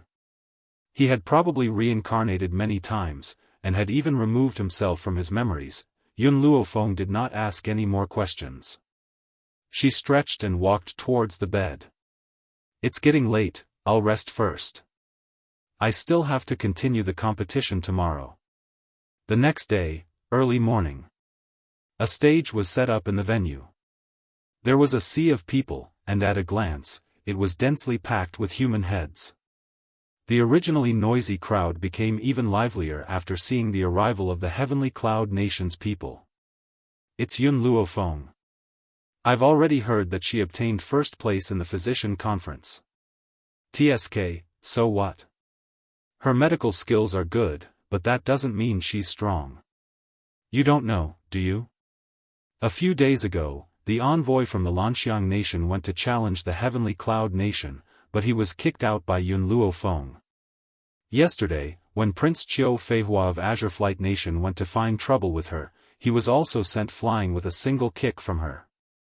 I think this Yun Luofeng is also very strong. So what if she's strong? Only a few of the people under her command have broken through to the celestial spirit realm. This time, the competition is not an individual competition, but an entire team. If one person in the team falls back, the entire team will lose without a doubt. Some people believe that Yun Luofeng would continue to create miracles, but more people were not optimistic about Heavenly Cloud Nation. Although Yun Luofeng was strong, he had dragged down too many people. Even if the Heavenly Cloud Nation was no longer at the bottom of the rankings this time, they would never be at the top. As if they did not hear those discussions, the members of the Steel Flame Legion followed behind Yun Luofeng expressionlessly. Drag them down? Before they came to the limitless continent, they swore that they would never drag their master down. Chapter 999. His Majesty and Imperial Concubine Ling have arrived. Following the eunuch's sharp voice, Long Yuan and Imperial Concubine Ling appeared in front of the crowd. Long Yuan was still wearing a dragon robe, looking majestic. Imperial Concubine Ling's face was full of smiles. Her beautiful eyes were sparkling and beautiful. Everyone, today is the second competition held by the Tianhui Empire, the martial artist competition. Long Yuan flicked his sleeves and sat down, his sharp eyes looking around. General Li will explain the rules of the competition. As soon as he finished speaking, a well-built middle-aged man quickly walked out. His eyes were stern and his voice was cold. The martial artist competition is divided into the preliminary round, semi-finals and finals. General Li cleared his throat and continued, the preliminary round is very simple. Later, I will send you into the illusion. There are countless spiritual beasts in the illusion. Your task is to kill those spiritual beasts. Spiritual beasts below the level of Earth Spirit will get 1 point, Earth Spirit beasts will get 2 points, Celestial Spirit beasts will get 3 points. So on and so forth. Teams that kill more than 500 points will successfully advance to the semi-finals. If they do not have 500 points, they will be eliminated. In addition, if you die in this illusion, you will be sent out. Therefore, there is no need to worry about your safety. In other words, if one died in the illusion, it would not be a real death, but a failure of the task and they would be sent out of the illusion. But General Li paused and continued, if one person dies in a team, it means that the whole team has failed. I hope that some people do not fall behind the team. Everyone in the venue turned to look at the members of the Steel Flame Legion in unison. In their eyes, these people were the ones who would drag them down. General Li's sharp eyes swept across the crowd and he said in a deep voice, "The time limit of the competition is 7 days. After 7 days, you will be forced to leave the illusion. I wish you good luck." After saying this, he turned around and bowed to Long Yuan, "Your Majesty, I have finished explaining the rules. Next, I will open the illusion. Let's begin." Long Yuan waved his hand and said coldly. His dignified gaze inadvertently landed on Yun Luofeng in the crowd, and a cold light flashed in his narrowed eyes. Yun Luofeng had already become the champion of the physician tournament, so no matter what, they mustn't allow her to continue winning. When the array was activated, all the participating disciples fell into an illusion.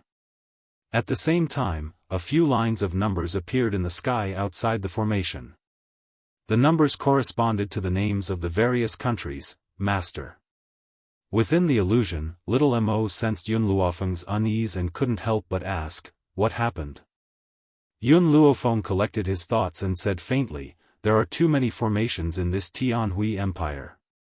Moreover, I feel that these formations are similar to the ones I inherited from Zhu Qian, so, you think that Zhu Qian might be related to the Heavenly Hui Empire?" Little Mo frowned and asked. Yun Luofeng shook his head. "It might not be Zhu Qian. Have you forgotten? Zhu Qian once had a rebellious disciple. On that day, that disciple had threatened their lives, but a trace of Zhu Qian's remnant soul had appeared and saved them." Yun Luofeng's eyes flashed.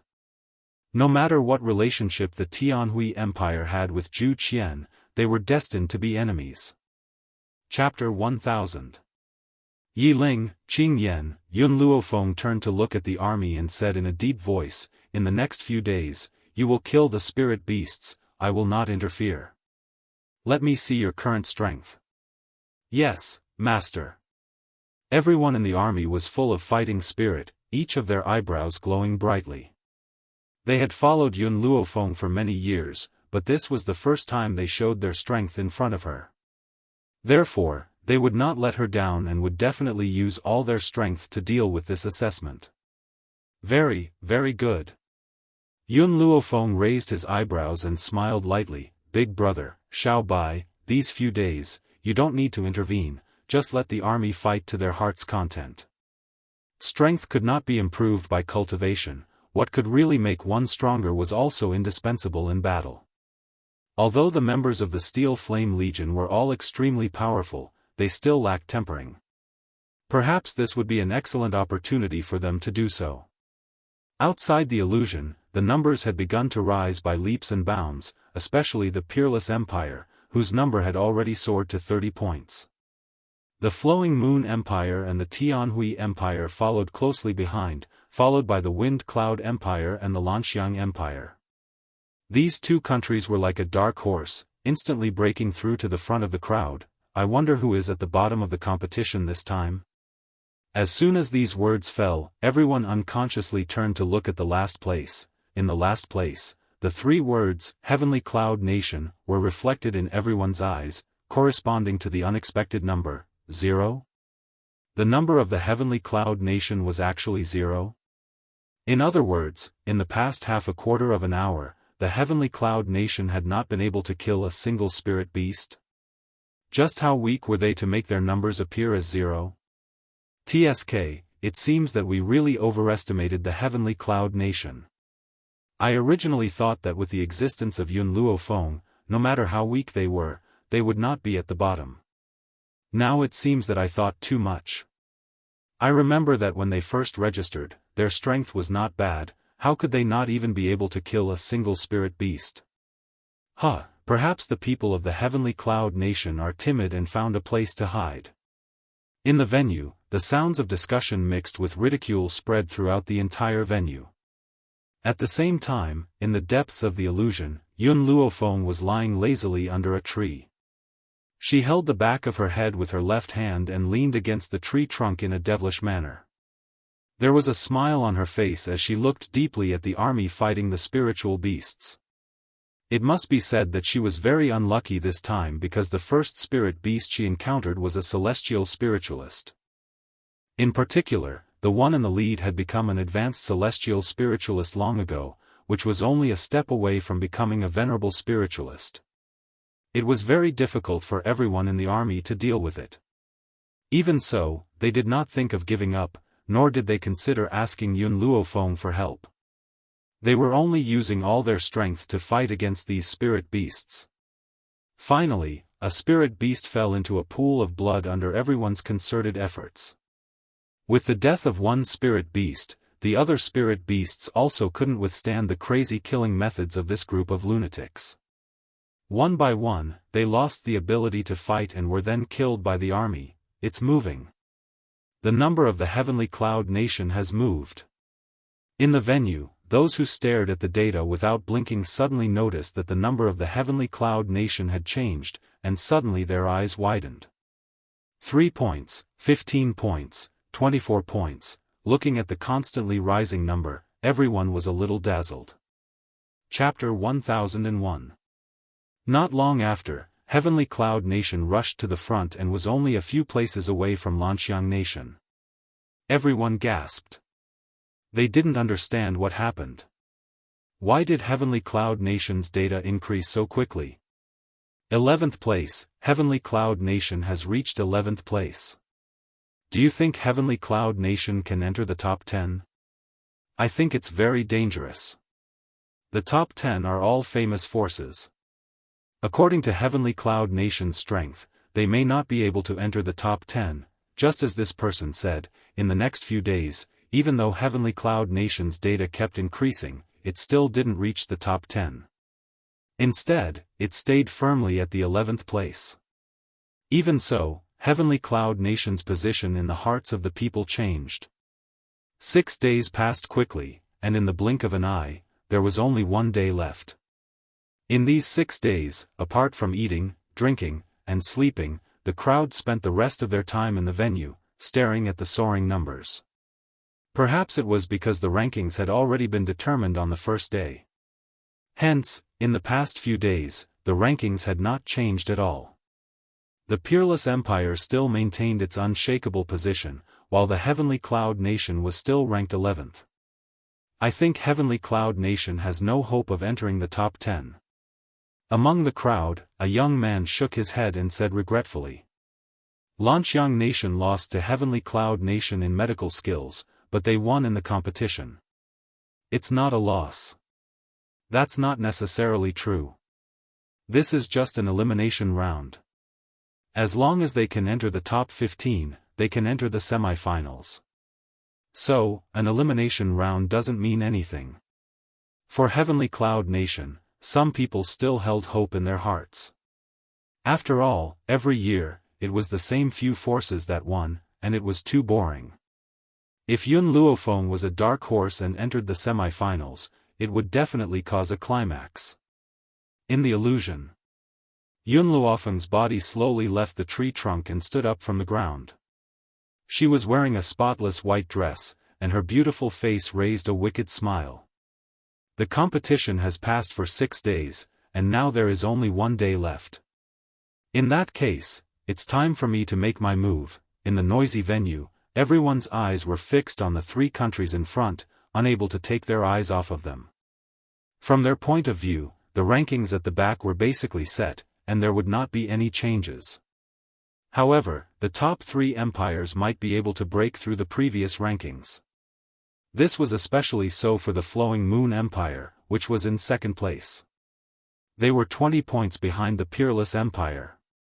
At this moment, a scream suddenly rang out, instantly attracting the attention of everyone in the venue. Heavenly Cloud Nation has reached the 10th place. What? Heavenly Cloud Nation reached the 10th place? In an instant, everyone's eyes fell on the data of the Heavenly Cloud Nation. When they saw the rapidly changing data, their expressions became particularly interesting. What? What's going on? How did Heavenly Cloud Nation's data rise so quickly? My God, Heavenly Cloud Nation suddenly rushed to the 7th place. Skipping over the 9th and 8th ranks, this What exactly happened? Is there something wrong with the data? Long Yuan was also shocked by the sudden change and hurriedly ordered the person next to him to investigate the situation. However, when that person went down to investigate, he found that there was indeed nothing wrong with the illusion. Chapter 1002. In other words, the data was real. Your Majesty. Imperial concubine Ling finally became nervous and held Long Yuan's hand tightly. Her eyes were full of worry. There is no problem with the illusion and the data is not wrong. Why did this happen? General Li pondered for a while and said with a complicated expression, this only proves one thing. Heavenly Cloud Nation was hiding their strength from the start. Now, they are showing their true strength. Hiding their strength? Imperial concubine Ling was stunned. Why did they do this? I don't know. General Li turned to look at Long Yuan and said, Your Majesty, Yun Luofeng is too mysterious. Are we really going to deal with her? Long Yuan's eyes flashed coldly and he said coldly, no matter how talented she is still too young. I don't believe that we can't deal with a little girl like her. Hearing this, General Li shook his head helplessly. However, he was a subject and had to obey any order from the Emperor. 5th place. Heavenly Cloud Nation has replaced Lanxiang Nation in 5th place. A shocked voice came from the noisy crowd. In such a short period of time, Heavenly Cloud Nation had rushed from 11th place to 5th place. How could they not be shocked? At this moment, everyone's breathing was tense and their eyes did not dare to look away from Heavenly Cloud Nation's data, 4th place. When they saw that Heavenly Cloud Nation had pushed Feng Yun Nation down, they were no longer shocked. Instead, they gradually calmed down. I wonder how far Heavenly Cloud Nation can climb. Can they break into the top 3? There is a difference of 500 points between 3rd and 4th place. No matter how strong Heavenly Cloud Nation is, it is impossible to break through in such a short period of time, right? Although they said so, their eyes were still filled with anticipation. They had already forgotten about their own nation and only hoped that Yun Luofeng could break into the top 3. Time was racing against time. The distance between Heavenly Cloud Nation and Tianhui Empire was getting closer and closer. The difference between the two had changed from the initial 500 points to 100 points. Long Yuan's legs were a little weak and he sat paralyzed on the throne. He looked at the jumping data of Heavenly Cloud Nation with a pale face. It's over. This time, he could not even keep his 3rd place, let alone surpass the 2 empires in front. Finally, the Heavenly Cloud Nation's name moved again and jumped to the Tianhui Empire's head. The Tianhui Empire had fallen from 3rd to 4th place, 2nd. Someone let out an impassioned cry, and the others followed suit. Their eyes were filled with excitement as if they were also citizens of the Heavenly Cloud Nation. The envoys of the various countries wanted to persuade the geniuses of their own countries, but unfortunately, these geniuses were too young. For young people, it was the easiest to provoke their emotions. How could they not be excited when they saw a genius appear out of nowhere? Even if he lost this competition, it was not a wasted trip. Time is almost up. General Li, stop the competition now. Long Yuan frowned slightly as he coldly ordered. He had already been surpassed by the Heavenly Cloud Empire, and he would never allow the other 2 empires to be surpassed as well. Otherwise, where would the dignity of the 3 great empires be? Wait. When the young men heard Long Yuan's order, they became anxious. Isn't it going to stop in half an incense stick's time? Why did it have to end early? This is not fair. Chapter 1003. Fair? Long Yuan sneered and glanced at General Li with a warning look. General Li stood up helplessly and said, Everyone, I only said that the competition would end in 7 days, but I didn't specify the exact time. Therefore, I order the competition to stop now.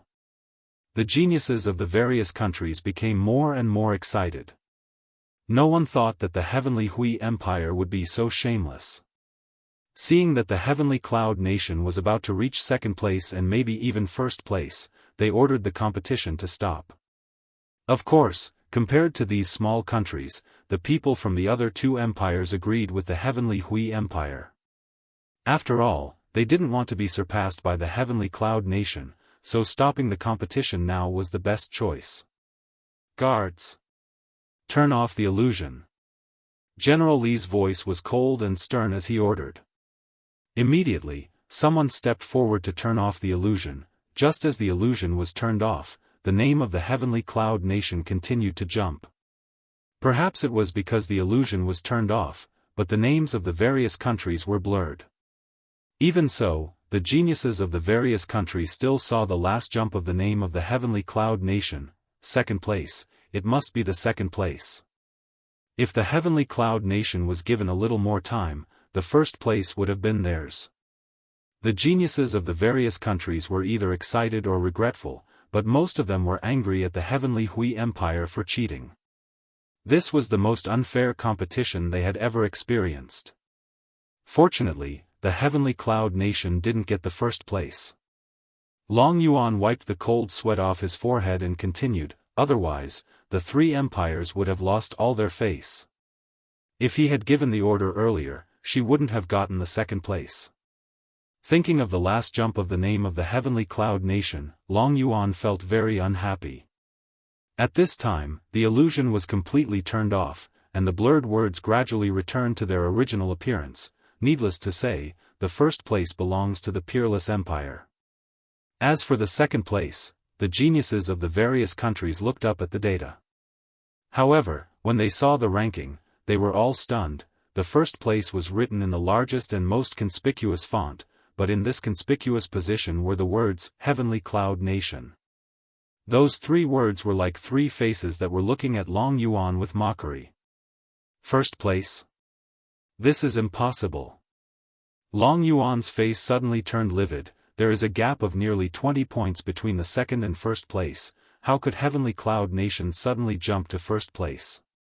No one could have imagined that the Heavenly Cloud Nation's last jump was not to the second place, but to the first place, in the illusion. Under the azure sky, Yun Luofeng looked at the figure lying in a pool of blood and said indifferently, I didn't think that there would be so many venerable spirit beasts appearing at the same time in this illusion. However, I still thank them for giving me points. Yi Shima was stunned by Yun Luofeng's behavior. Just now, a total of 5 venerable spirit beasts had rushed over, and Yun Luofeng had used some unknown attack, causing the 5 venerable spirit beasts to fall at the same time. I wonder what rank we can get based on our current data. No matter how bad we are, we should not be eliminated. Yun Luofeng raised his eyebrows and said. Out of the 7 days in the illusion, there were 6 days where she did not make a move. Therefore, she did not dare to think too highly of her ranking. This was only the preliminary round. As long as she didn't get eliminated, it was fine. She wouldn't chase after a ranking in the preliminary round. Chapter 1004. Huh. Suddenly, Yun Luofeng felt the illusion twitch. She frowned and said, I remember that there is still half an hour before the end of the competition. Why do I feel like the illusion is about to close? As soon as she said this, she felt a suction pulling her out. When she recovered, she had already left the illusion and was standing in the middle of the venue. At this moment, the geniuses of other countries also appeared beside her. Everyone's eyes were still filled with confusion. They didn't seem to understand why the competition ended early. When Yun Luofeng and the others appeared, the data caused by the illusion also disappeared. Therefore, no one knew the ranking of the countries. Miss Yun. Qing Mu laughed and walked towards Yun Luofeng. How do you feel these past 7 days? Yun Luofeng smiled modestly. Not bad, I hope my ranking is not too bad. As soon as he said this, the people who were chatting with the geniuses of their own countries instantly turned their eyes to Yun Luofeng. Their eyes were filled with a strange look. Yun Luofeng's heart skipped a beat. Was her ranking too bad? Even if she was late by 6 days, it shouldn't be this bad. What's more, The rules of the competition stated that as long as one score exceeded 500 points, they could enter the semi-finals. And the spirit beasts she killed had already exceeded this condition, so it was impossible for her to be eliminated. The corner of Qing Mu's mouth twitched. Not too bad. Does that mean that she thinks her ranking is very average? If the result of the Heavenly Cloud Empire was considered average, how could the geniuses of other countries live? Those who had just left the illusion still didn't understand what was going on and wanted to ask the geniuses of their own countries for advice. However, these people uniformly closed their mouths and waited for the announcement of the Heavenly Hui Empire. So much so that those people didn't know what was going on. Lan, this competition will definitely be your peerless empire's first place again. Congratulations. The young man didn't pay attention to the noisy venue. He walked to the side of the handsome Lan and said with a smile. Lan's delicate face raised a smile. Likewise, no one can shake the position of your Liyue Empire. That's true. This time, the top 3 places are probably ours again. However, your peerless empire is my goal. One day, I will surpass you. Alright, I'll wait for you to surpass me. When the youths of the two empires met, they didn't fight against each other as everyone had imagined. Instead, they were full of fighting spirit. However, when those who knew about the rankings heard the discussion between the two empires, they no longer fawned over them like before. Instead, they looked at them strangely. This gaze caused the people of the two great empires to stare blankly for a moment, not understanding what it meant. Cough cough. General Li cleared his throat and looked at the crowd with a complicated expression. Since you've all come out, I'll announce the names of the top few. The geniuses from the 3 empires had a complacent smile on their faces. In their opinion, the top 3 positions were already in their hands. 3rd place. Flowing Moon Empire. The young man from the Flowing Moon Empire had a smug smile on his face. He looked at General Li in astonishment. 3rd place? Our Flowing Moon Empire is ranked 3rd? Who was in 2nd place? Tianhui Empire? Damn, I didn't expect the Tianhui Empire to surpass our Liyue Empire this time. We really underestimated them. Chapter 1005. General Li didn't seem to hear the shouts of those people and continued, 2nd place, Peerless Empire. 2nd place is Peerless Empire? Lan slightly squinted his eyes and turned to the geniuses of the Tianhui Empire. He cupped his fists and said, congratulations to all of you. This time, the 1st place has been taken away by you. Wait for next year, I will take it back.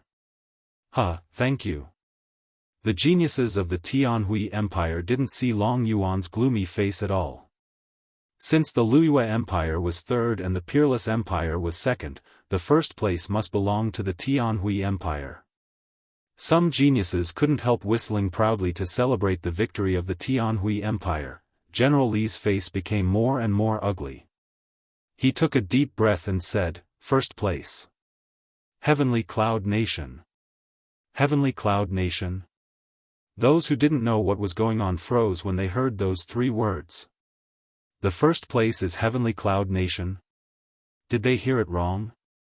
Heavenly Cloud Nation actually won the 1st place in the preliminary round? The people of the 2 empires were even more shocked. Pairs of eyes quickly swept over the people of Heavenly Cloud Nation. Compared to these people, the faces of the Tianhui Empire's people became extremely ugly. They stared at the people of Heavenly Cloud Nation with anger in their eyes. Heavenly Cloud Nation won the 1st place? This is impossible. There must be something wrong. How could they get the 1st place? Qing Mu frowned slightly. He didn't like the attitude of the people of the Tianhui Empire who were unwilling to admit their defeat. In fact, Heavenly Cloud Nation won the 1st place in this competition. So many people saw it, how could it be fake? If it wasn't to prevent Heavenly Cloud Nation from getting the 1st place, His Majesty wouldn't have ordered the competition to end early. Unfortunately, even if he stopped it in advance, the first place was still won by Heavenly Cloud Nation. Long Yuan's face darkened, and he looked at Qing Mu fiercely. This old man, as a member of the Tianhui Empire, actually sided with an outsider. It seems that I really can't let him stay. Yi Shima had already recovered from his initial shock. He hugged Yun Luofeng tightly, and his handsome face was filled with an excited smile. Sister-in-law, did you hear that? We won the first place, ha ha ha. At this moment, Yi Shima felt a sense of pride. Qing Mu's face was still full of smiles. However, Miss Yun, I have something to ask you. Why did your Heavenly Cloud Nation score in the beginning wasn't high, but later on, it improved by leaps and bounds? This was what everyone else wanted to ask, and it was Greenwood who asked it. Yi Shima laughed out loud and interrupted, that's because my sister-in-law didn't fight in the past 6 days. What? Yun Luofeng didn't make a move in the past 6 days? The battle only began on the 7th day? Yi Shima's words had obviously shocked everyone. Perhaps no one had expected such an answer. The existence that they called a hindrance could actually rank 11th in 6 days? Qing Mu smiled bitterly, Miss Yun, I thought you were already a genius, but I didn't expect your talent to shock me. In less than a day, you made Heavenly Cloud Nation go from 11th to 1st place. This level of strength. I'm afraid no one can match up to him. Just then, everyone's attention had been on Yun Luofeng's subordinates. Hearing Qing Mu's words, they suddenly reacted. The difference between the 11th and 1st place was like heaven and earth. But in this short moment, she had surpassed him. Chapter 1006. This woman's fighting talent and medical skills were on par with each other. It was shocking. Cough cough. General Li coughed twice, cleared his throat, and said, the preliminary round has ended. There are a total of 15 teams with 500 points. These 15 teams will enter the semifinals. Next, I'll talk about the requirements for the semifinals. In the semifinals, each team will send 5 people to compete. To be fair, the 5 people who will compete this time will not be able to participate in the finals. Therefore, you have to think carefully about who to send. Everyone fell silent. Logically speaking, they would send their most powerful team members to compete in such a competition. That way, they could try their best to win. However, there was an additional rule. The team members who participated in the semifinals would not be able to participate in the finals. Therefore, they started to worry. Who should they send to participate in the competition? They definitely could not send their most powerful team member. They had to save it for the finals. If they sent their weakest team member, they might lose their chance in the semifinals. I'll give you time to discuss. You can do so. General Li's gaze was extremely sharp. Also, before you choose your team members, the other teams will not know your team members. In other words, no one would know who the other team members would be.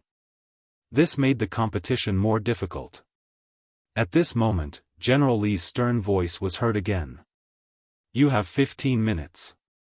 You can choose among yourselves. After 15 minutes, submit your team members' names. Also, only 5 teams will be selected for the finals this time. Please consider carefully. When General Li said this, the crowd started to discuss softly. They did not dare to speak too loudly as they were afraid that their opponents would hear their team members. Sister-in-law, let me go.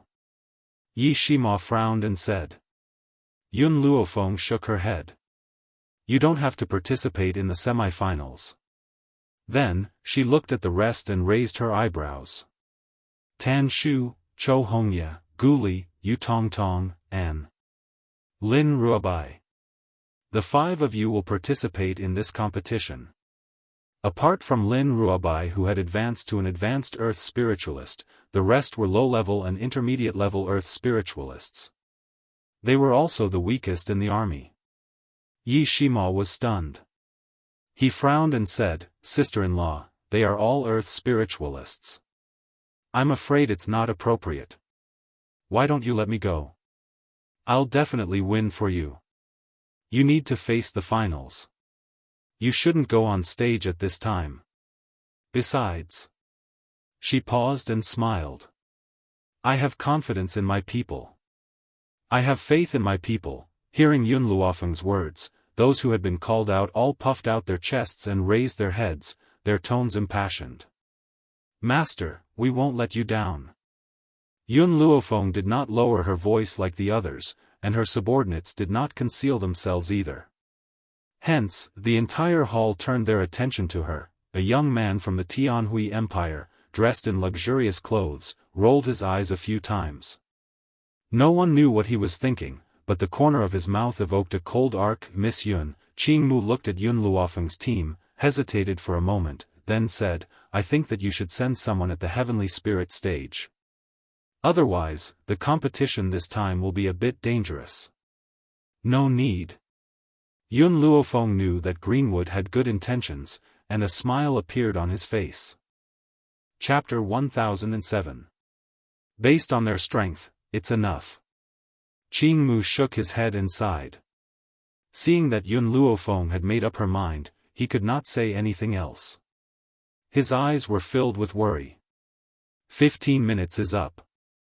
Everyone, please hand over your name tags and allow me to explain the rules of the competition. General Li's cold voice rang out, breaking the strange atmosphere below. The people from the various countries immediately wrote down the names of their members on a piece of paper. A eunuch then took the paper and passed it to General Li. In this competition, only one person will fight. The winner can stay while the loser will leave. Finally, the ranking will be based on the number of people who stay. After General Li's words fell, Qiu Feihua walked in front of Yun Luofeng at some point. With a gloomy face, he said, Yun Luofeng, your good luck ends here. This time, I will make sure you lose very badly. Obviously, in Qiu Feihua's mind, Yun Luofeng had obtained first place in the preliminary round because she was extremely lucky. In reality, she did not have much ability. Furthermore, she had been so stupid in the semi-finals. She had actually only sent the Earth Spirit. Wasn't this equivalent to admitting defeat? Everyone, please take out your names. I will now announce the start of the competition. General Li took out 2 pieces of paper and said, the first round, Wind Cloud Nation vs Peerless Empire. The geniuses from Wind Cloud Nation, who were initially full of fighting spirit, immediately became dispirited. They never thought that they would meet the people from Peerless Empire in the first round. In order not to lose their powerful fighting strength, Wind Cloud Nation chose the weakest person from their group of 5. The result was obvious. The people of Wind Cloud Country had lost. They had lost completely. They could not even withstand a single blow and were thrown out of the arena. There was no suspense in the subsequent rounds. The people from the 3 great empires were like overlords with an unshakable position. Of course, each of the 5 people from each country could only participate in one battle. The loser would leave and the winner would stay. Finally, they would be ranked according to the number of winners. Lanxiang Nation, against Heavenly Cloud Nation. Whether it was intentional or not, Heavenly Cloud Nation's first opponent was the Lanxiang Nation. I'll go. Yu Tongtong raised her eyebrows and suggested. No, it's too dangerous for you to face the people from Lanxiang Nation. This matter should be handled by us. Don't worry, I won't drag Master down. Yu Tongtong stood up resolutely. She stared at the man who was walking toward the arena and said in a firm voice. Women? In the arena, the man glanced at Yu Tongtong, who was walking towards the arena. His eyes were filled with disdain. I, Li Yang, am not a person who has tender and protective feelings for the fairer sex. Don't be careful and lose your life in my hands. Li Yang arrogantly raised his head and mocked. Yu Tongtong was not affected at all. She walked firmly into the arena. Can we begin? She turned to the referee and asked. From the beginning to the end, he didn't even look at Li Yang, as if he didn't exist. In any case, this Yu Tongtong had been by Yun Luofeng's side for so long. She might not have learned anything else, but her arrogance had already been deeply ingrained, and she considered everyone beneath her. Li Yang flew into a rage and charged at Yu Tongtong with a loud shout. Yu Tongtong turned her head and quickly pulled out her weapon to counter Li Yang's attack. Bang! Li Yang's powerful attack directly hit her body, causing her body to tremble, and she took 2 steps back. After the first move, Yu Tongtong was at a disadvantage. Chapter 1008. Everyone shook their heads. Tianyun Nation was bound to lose this time. Suddenly, Yu Tongtong waved her wrist, and countless flying blades cut through the sky and quickly slashed at Li Yang's neck. Li Yang, who wanted to continue his attack, hurriedly withdrew his momentum, turned around to avoid the flying blades, and said angrily, "You are so despicable and shameless. How dare you use hidden weapons?" Yu Tongtong sneered, "This is not a hidden weapon, it's an open weapon. There is no rule that only one weapon can be used in the competition." Humph. Only the people of your heavenly cloud nation would use this kind of underhanded means. Unfortunately, it's useless against me, no matter how many tricks you use. At this moment, Li Yang remembered Xiao Feihua's instructions. If he met people of Tianyun Nation, he must kill them. A murderous look flashed across his eyes, and he rushed towards Yu Tongtong again. The disparity in strength made it very difficult for Yu Tongtong to deal with him. She could only defend against Li Yang's attack, and could not confront him head-on. Puff. Suddenly, Li Yang punched Yu Tongtong's body, and she quickly moved back. She spat out a mouthful of blood, and her face was extremely pale. Yun Luofeng. Xiao Feihua looked at the expressionless girl beside him and said coldly, "As far as I know, you are a person who values friendship and righteousness. If you kneel down and beg me, I will ask Li Yang to spare her life. How about it?"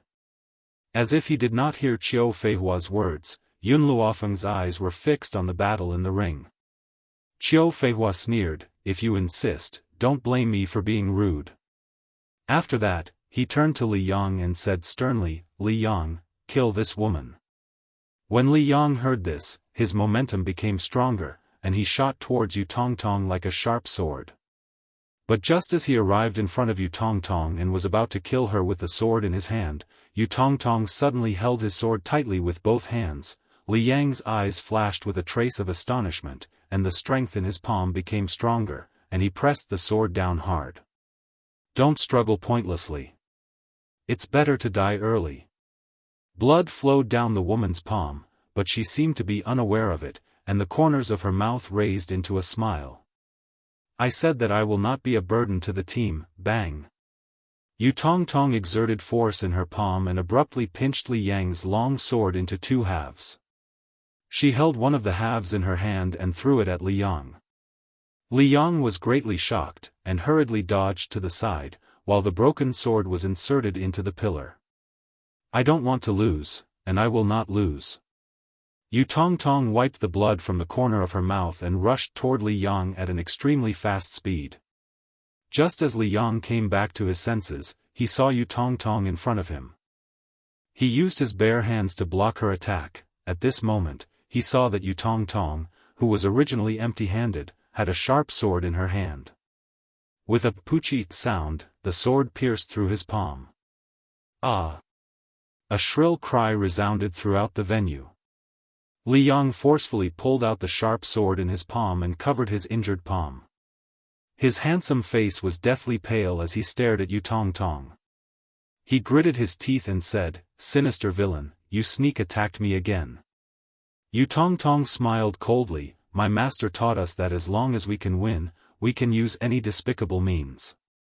On this mainland, the winner is king, and the loser is a bandit. No matter what method you use to become a king, others only know that you are the king of this mainland." Chapter 1009. As long as you won, no one would care what method you used. The winner was the king and the loser was the bandit. "Damn woman, I'm going to kill you." Li Yang rushed forward angrily and kicked Yu Tongtong's stomach. Yu Tongtong reacted quickly and dodged to the side. At the same time, she quickly rushed behind Li Yang and shot countless arrows from her hands. No matter how fast Li Yang dodged, 2 arrows pierced through his palm and nailed him to the pillar. Li Yang, what's wrong with you? You can't even dodge these arrows? Now use your spiritual power to shake the arrows away.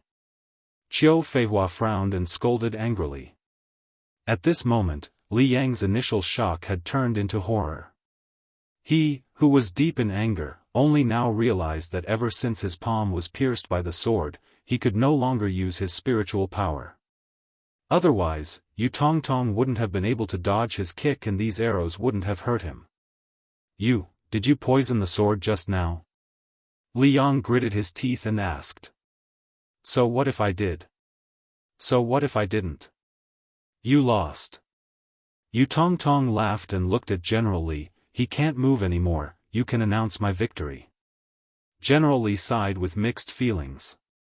He looked at Long Yuan and announced, Heavenly Cloud Nation is the winner of this competition. The crowd was in an uproar. Yu Tongtong walked down under the admiring gaze of a group of people and returned to the Tianyun Nation team. After the people from the Tianyun Empire came forward to save Li Yang, the competition resumed as usual. Unsurprisingly, the people from the 3 empires all won. No one lost the competition. The people from the Cloudy Nation and the Lanxiang Nation did not meet the 3 empires and also did not lose. Even the people from the Tianyun Nation, who were not favored by the crowd, won the next competition. However, those people knew that the people from the Tianyun Nation were sneaky, so they were extra careful during the competition, for fear of being plotted against. However, no matter how careful they were, they still lost. The originally invincible Liyue Empire unfortunately met the people from the Peerless Empire. Although the people from the Liyue Empire were also very strong, they were still inferior to the Peerless Empire and ended in defeat. Currently, other than the Peerless Empire, only the Sky Hui Empire and the Wind Cloud Nation had not been defeated yet. Next, the Heavenly Cloud Nation, and the Heavenly Hui Empire. General Li's voice rang out again. After hearing this, the people of the various countries quietened down. The Heavenly Hui Empire and the Heavenly Cloud Nation were actually fighting here. Moreover, only one person from each of these 2 forces had yet to enter the arena. This time, one of the 2 countries that didn't lose would definitely lose. Little White. Yun Luofeng frowned and looked at Lin Ruobai. Lin Ruobai winked cutely. Master, don't worry. No matter what I do, I, Lin Ruobai, will not lose. Because I'm your disciple. If I lose, I'll make you lose face. She didn't care about the Heavenly Cloud Nation, nor would she fight for the efforts of the other members of the Legion. She only had one goal in this battle. He would never disgrace his master. Since she was Yun Luofeng's disciple, she had never failed in her life. Once he failed, he would be tarnishing Yun Luofeng's reputation. Lin Ruobai's gaze became determined bit by bit, and he looked at the man walking towards the arena, a mid-level heavenly spirit practitioner, Zheng Lisheng. Chapter 1010. Zheng Lisheng looked at the determined Lin Ruobai and couldn't help but laugh. His eyes were slanted upwards, full of mockery. What's your name? He raised his eyebrows and asked arrogantly. Lin Ruobai bit her lip gently and stepped into the ring. Lin Ruobai. Her voice was delicate and cute, so soft and harmless. If it was any other man, he might not be able to resist the girl in front of him, but Zheng Lisheng only felt shame. If it wasn't for Tianyun, how could the Tianhui Empire be ranked 4th in the preliminary round? I won't go easy on you. Zheng Lisheng walked slowly towards Lin Ruobai and said in a voice that only the 2 of them could hear, however, if you're willing to humiliate Yun Luofeng on the spot, I might spare your life. Lin Ruobai was furious and snorted, don't even think about it. This is your choice. Since that's the case, I won't go easy on you. Boom. Zheng Lisheng's aura surged out and pressed down on Lin Ruobai's petite body. Then, a fierce palm wind suddenly appeared and Lin Ruobai's body was suddenly sent flying. There was no way to resist. There was no suspense between an advanced earth spiritualist and an intermediate celestial spiritualist. This battle was nothing more than a one-sided situation. Lin Ruobai didn't even have a chance to resist.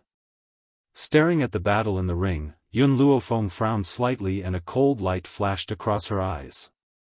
The rest of the army had already won their battles. Even if they lost this battle, they could still successfully advance to the finals. So, she raised her hand, wanting to stop this battle. At this moment, she saw Lin Ruobai standing up from the ground from the corner of her eye.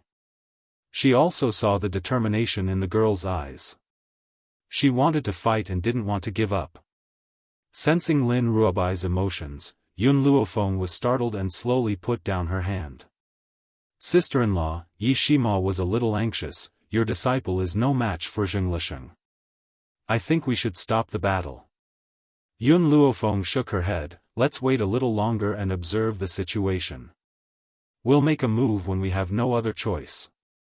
If Lin Ruobai wanted to fight, then she would agree. So what if she did this time? In any case, with her strength, it was still not too late for her to make a move at the critical moment. Puchi. Lin Ruobai's body flew out once again and she spat out a mouthful of blood.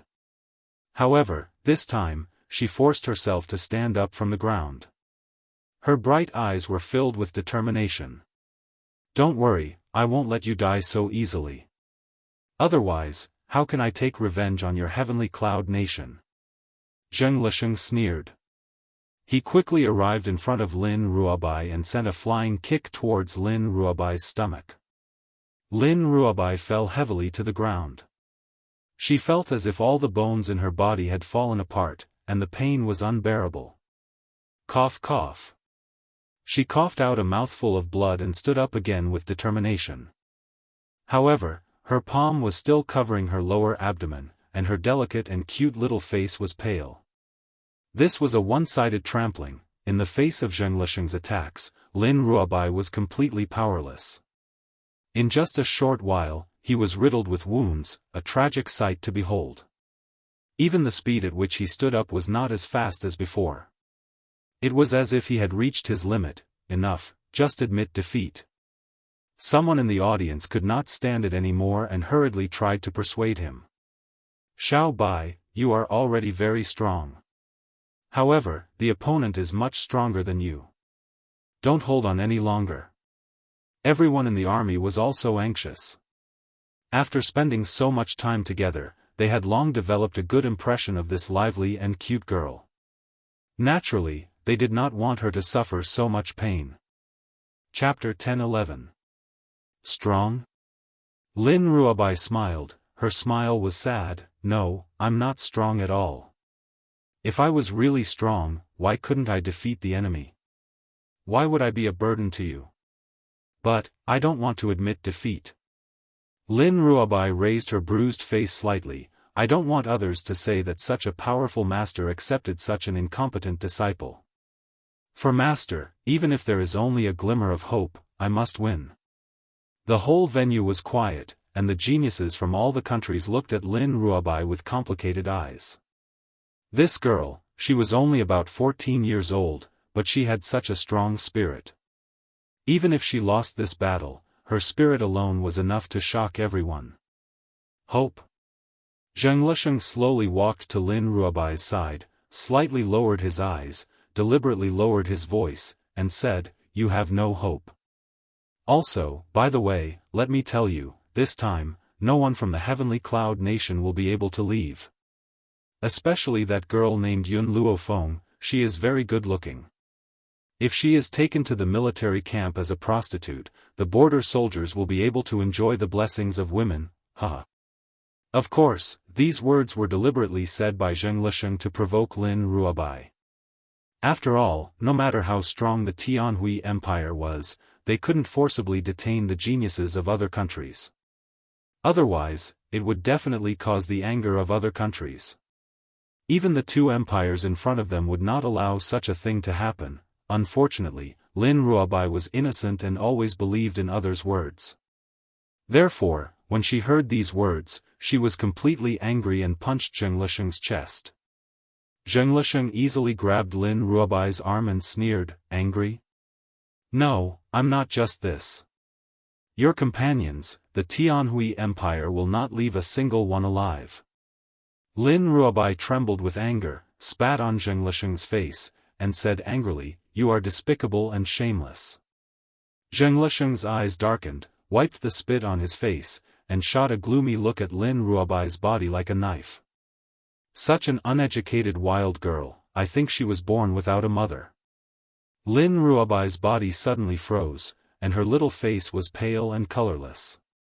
Her pupils gradually shrank, and her hands and feet became cold. Mother? She really didn't have a mother. Because her mother was taken away by those bad people, however, anyone who called her a bastard should die. In the arena, a strong wind suddenly blew. The girl who was originally standing in the center of the arena raised her head slightly. Her eyes turned blood red and shot out a demonic red light. At the same time, her power also improved by leaps and bounds. She broke through from a high-rank earth spirit to a sky spirit, then from a low-rank sky spirit to a mid-rank sky spirit, before finally stopping at a high-rank sky spirit. In a short period of time, her strength rose to the third order, causing the surrounding people to be dumbfounded. Zheng Lisheng was stunned as he looked at Lin Ruobai in front of him. Cold sweat broke out on his forehead as he gritted his teeth and said, "Lin Ruobai, don't think that you can defeat me just because you used some secret technique to forcefully raise your strength. Generally speaking, an opportunistic person like you wouldn't be able to defeat a down-to-earth cultivator like me." Lin Ruobai didn't seem to hear Zheng Lisheng's words, his red eyes staring at him coldly. "You should die." Blood flowed down from the girl's body.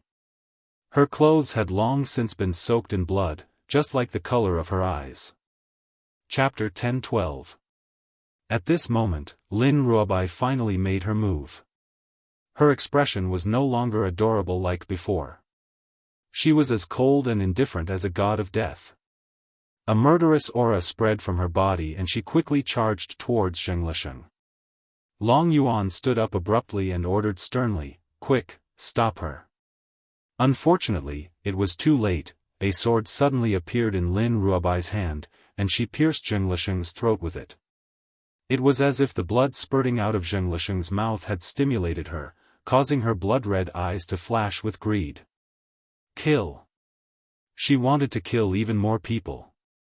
Only this fresh blood could wash away the pain in her heart. "Sister-in-law, what's going on with Xiao Bai?" Yi Shima was stunned. He looked at Lin Ruobai in the arena and felt that she was a complete stranger. Yun Luofeng frowned. "I don't know the specifics." When she had accepted Xiao Bai back then, little Mo had told her that Lin Ruobai's bloodline was very special and contained great power. If her guess was right, she had activated the power of her bloodline. "Master, Xiao Bai has gone crazy.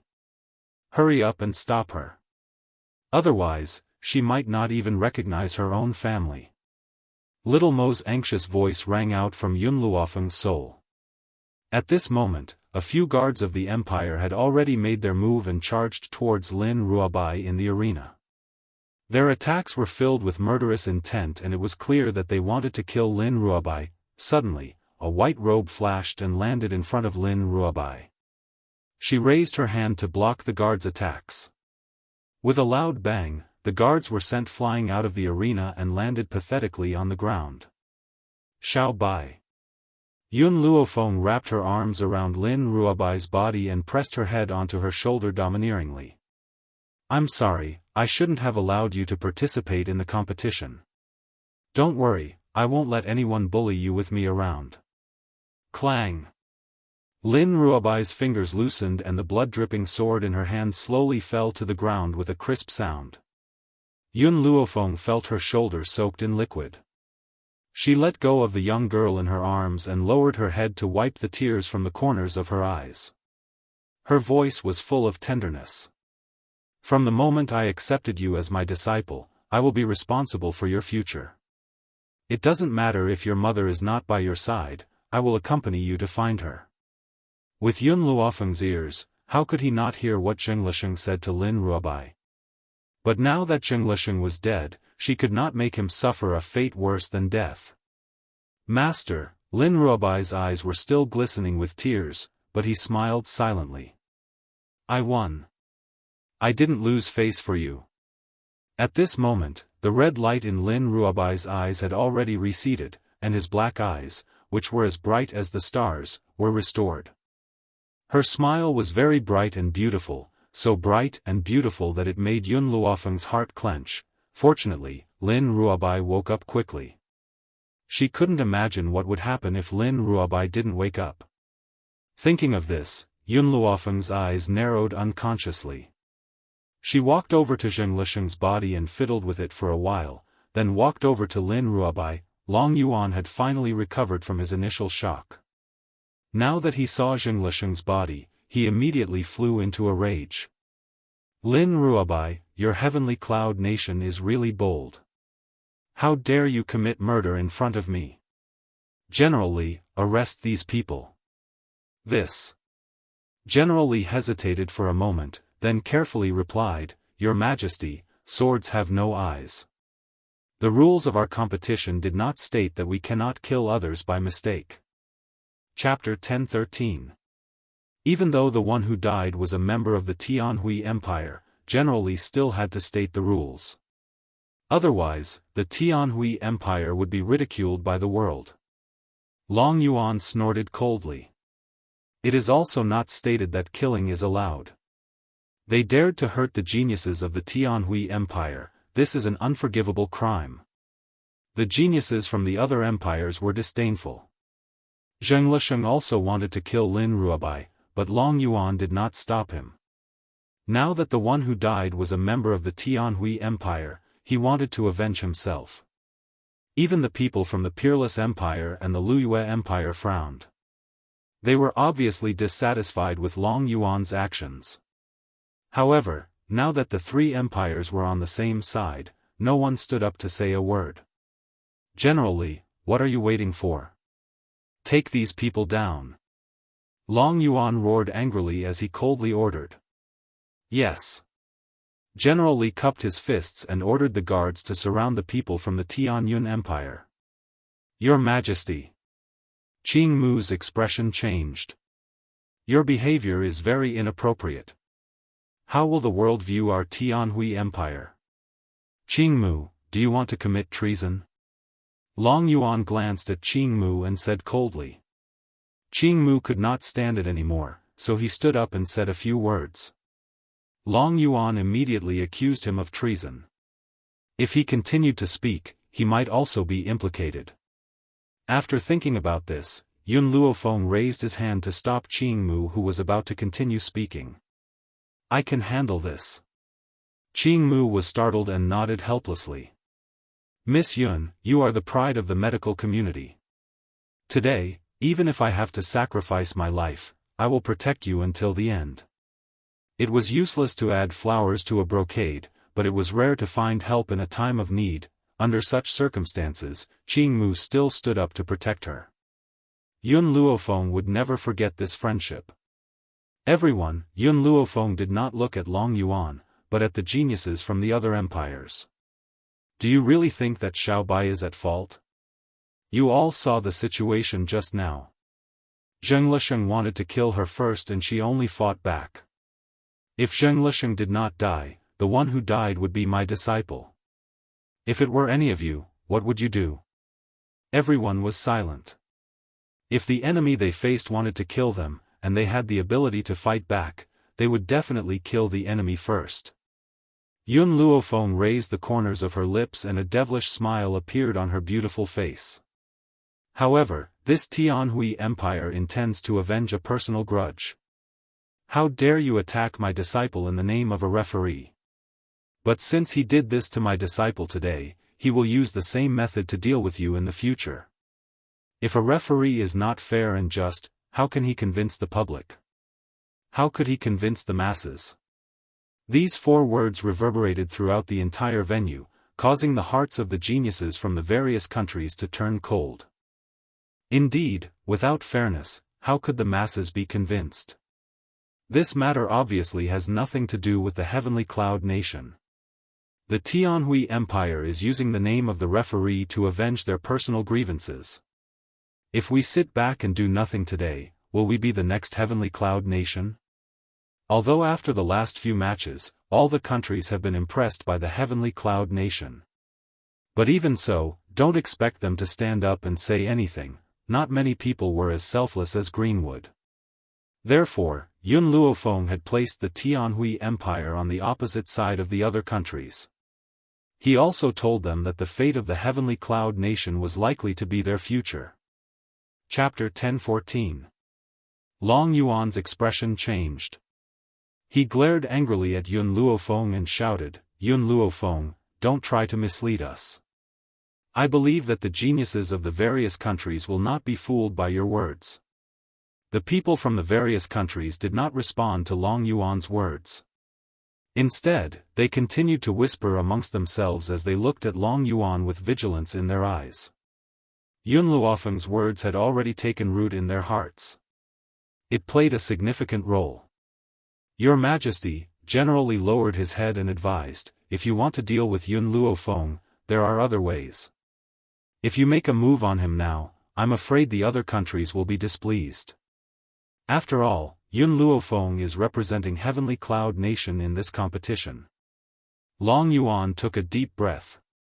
He suppressed the ball of fury in his heart and coldly said, "Yun Luofeng, I will let you go this time. However, you won't be so lucky next time." Long Yuan snorted coldly. His slightly narrowed eyes flashed with a murderous intent. He gave General Li a look. Nothing needed to be said. General Li coughed twice. His dignified voice spread throughout the entire venue and silenced everyone. The semi-finals have ended. The countries that have successfully advanced to the finals are Heavenly Cloud Nation, Peerless Empire, Flowing Moon Empire, Tianhui Empire, and Qiu Feihua clenched her fists tightly. If it wasn't for Yun Luofeng, she wouldn't have failed to enter the top 5. All of this was her fault. General Li glanced at Imperial concubine Ling. After receiving her gaze, he continued, Fengyun Nation and Lanxiang Nation. This time, even Qiu Feihua was stunned, let alone the others. The competition had already stipulated that only 5 teams could enter the finals. Based on Lanxiang Nation's ranking, it was impossible for them to enter the top 5. How could they enter the finals? I know that everyone has doubts. In the past competitions, if 2 teams had similar rankings, they would be decided according to their ranking in the preliminary round. In the preliminary round, Fengyun Nation was ranked ahead of Lanxiang Nation. Now that these 2 nations have won 3 matches in the semi-finals, it stands to reason that Fengyun Nation is ranked 5th and Lanxiang Nation is ranked 6th. However, for today's competition, we have decided to allow Lanxiang Nation to advance to the finals. General Li's expression was solemn and his eyes were cold. As for the Peerless Empire and Heavenly Cloud Nation who are also in first place, I will allow Heavenly Cloud Nation to be first based on the results of the preliminary round. The whole venue was quiet, as if they didn't understand what the Tianhui Empire was planning. Yun Luofeng had already shed all pretense of cordiality with the Tianhui Empire, and now the Tianhui Empire was letting Yun Luofeng be the champion? Such behavior could not help but cause one to ponder. It was only in the next moment that everyone understood the purpose of returning to the empire. For the sake of fairness, the Tianhui Empire will provide you with weapons in the next finals, and the last-ranked team will have the priority to choose their weapon. The one ranked last has the right to choose the weapon first. In other words, Lanxiang Guo could be the first to choose a weapon, and Yun Luofeng, who was the champion of the second round, could only pick up the remaining weapons of others. How could this be called fair? Many people from the various countries felt injustice for Yun Luofeng, but at the same time, they were also bitterly disappointed by the Tianhui Empire's actions. However, they were afraid of the strength of the Tianhui Empire, so they didn't dare to say anything. They could only roll their eyes in their hearts. This Tianhui Empire is really shameless. Yi Shima sneered and said contemptuously. Chapter 10:15. How could he not feel that the purpose of the Tianhui Empire was to make things difficult for the heavenly cloud nation? Yun Luofeng raised his eyes slightly and his demonic gaze swept across Long Yuan's face. A smile then appeared on his peerlessly beautiful face. Her smile was beautiful, like a flash of youth. However, everyone could feel the anger in the girl's heart, so much so that her smile was like the devil's. Big brother, she withdrew her gaze and turned to Yi Shima. You only need to understand one thing, for a martial artist, weapons can only play a supporting role. No matter how powerful a weapon is, in the hands of a waste, it can't play its role. When Qiu Feihua heard this, his face suddenly changed, and he shouted angrily, Yun Luofeng, what do you mean by this? Who are you calling a waste? Yun Luofeng glanced at him evilly. Whoever admits it is. Hearing this, Qiu Feihua's body trembled, and his eyes were burning with anger. He stared fiercely at the girl's beautiful face, and gritted his teeth. Good, very good. I hope that you can still be so arrogant in the next competition. General Li furrowed his brows and interrupted the dispute. This competition is a mixed battle. The 6 nations will be divided into a total of 3 teams, which means that 2 nations will be in the same team. As for which 2 nations will be in the same team, it is up to you to choose. This competition was aimed at Yun Luofeng. The Lanxiang nation and the Tianhui Empire were on the same side, so they would definitely attack them first. The Wushuang Empire and the Luyue Empire would not allow a small nation to climb over their heads, so the unlucky one would be the Heavenly Cloud nation. There are 3 teams, the first team to go down will be the last team, then the other teams will fight. When there is only one team left, the 2 nations in the same team will fight. In other words, there were 2 nations in the same team. When the mixed battle began, one team would definitely be eliminated, and then the other 2 teams would fight. After these 2 teams had determined a winner, there was only one team left. Next, it would be a battle between the 2 nations in the same team. It's getting late now, let the Lanxiang nation choose a weapon first, the others will go up later. Qiu Feihua coldly glanced at Yun Luofeng. He walked arrogantly towards the arena and picked out the best weapon from the pile. The other geniuses of the Azure Flight Nation also chose their most satisfactory weapons and stood on the arena with smiles on their faces. The nations that entered the finals also chose their best weapons, so when the people from Heavenly Cloud Nation arrived, there were only some wooden sticks and blunt swords left. Yun Luofeng looked around and casually picked up a wooden stick. He narrowed his eyes and smiled evilly. This wooden stick is not bad. It's the best choice for exploding heads. Long Yuan snorted disdainfully at the young lady's words. The outcome of this duel was obvious. The Peerless Empire and the Flowing Moon Empire would definitely form a team, while the Sky Hui Empire and the Azure Soaring Nation would form a team, leaving only the Wind Cloud Nation and the Heavenly Cloud Nation. After entering the arena, these 4 countries would definitely attack Yun Luofeng at the same time. At that time, the one whose head would explode would definitely be her.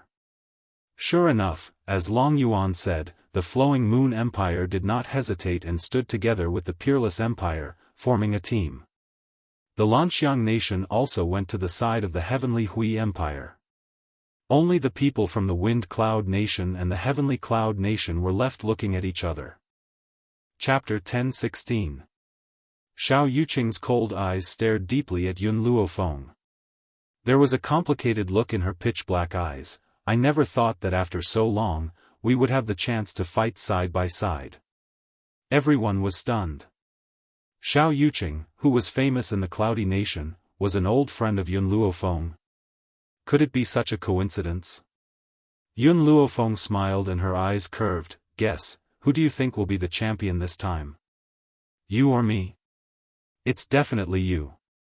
Xiao Yuqing had thought that Yun Luofeng would be cold and indifferent to him.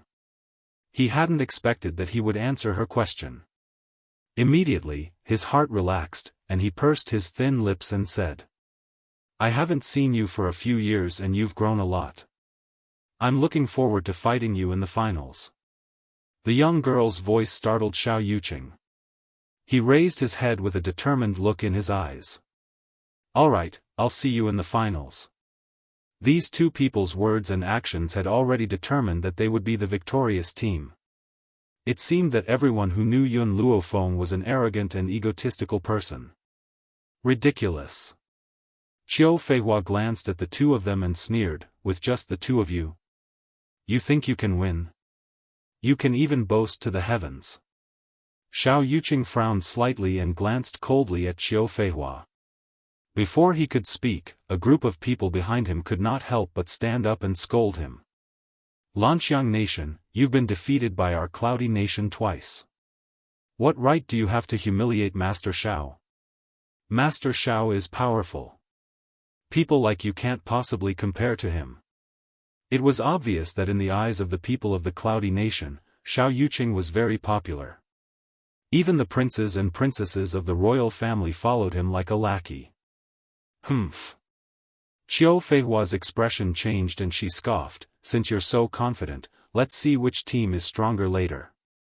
The atmosphere in the arena instantly became tense. Immediately after, General Li gave an order, and everyone pulled out their weapons and charged at the enemy in front of them. Yun Luofeng and Xiao Yuqing were attacked from both sides. The two of them stood back to back and looked at the people charging towards them. Leave the people from the peerless empire to me. Yun Luofeng laughed softly.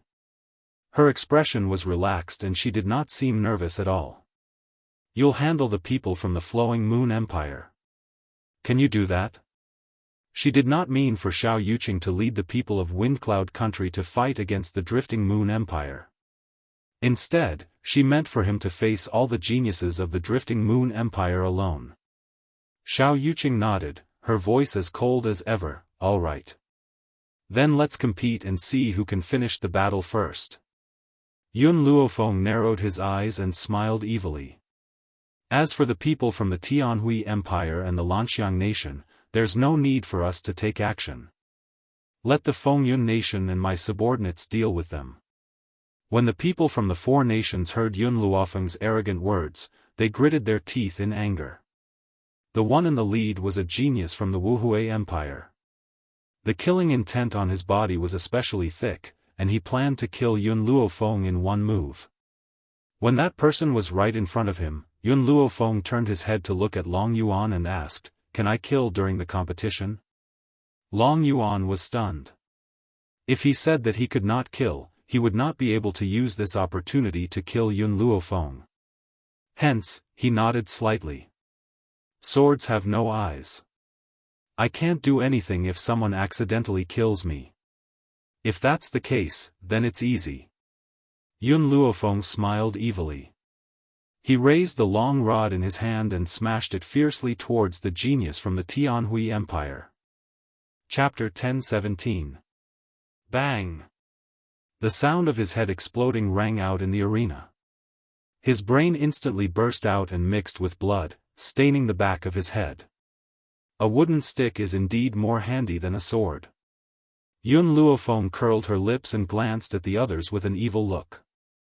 Her words were directed at Xiao Yuqing, who was behind her. Come, let's begin the competition. Let's see who can defeat their opponent first. As soon as she finished speaking, she rushed into the crowd. Yun Luofeng was a person who could distinguish between public and private matters. The people of the Tianhui Empire wanted to kill her, so she showed no mercy. However, the people of the Peerless Empire only wanted to defeat her, so she did not kill them. After all, she was not a murderer. She only killed those who wanted to kill her. Long Yuan, who was originally sneering, froze and trembled when he saw the strength of Yun Luofeng and Xiao Yuqing. Venerable spiritualist. His eyes were full of disbelief. Both of them are venerable spiritualists. Especially Yun Luofeng, he has actually reached the middle stage of the venerable spiritualist. Among the many young geniuses, only Lan from the Peerless Empire had reached the middle stage of the venerable spiritualist.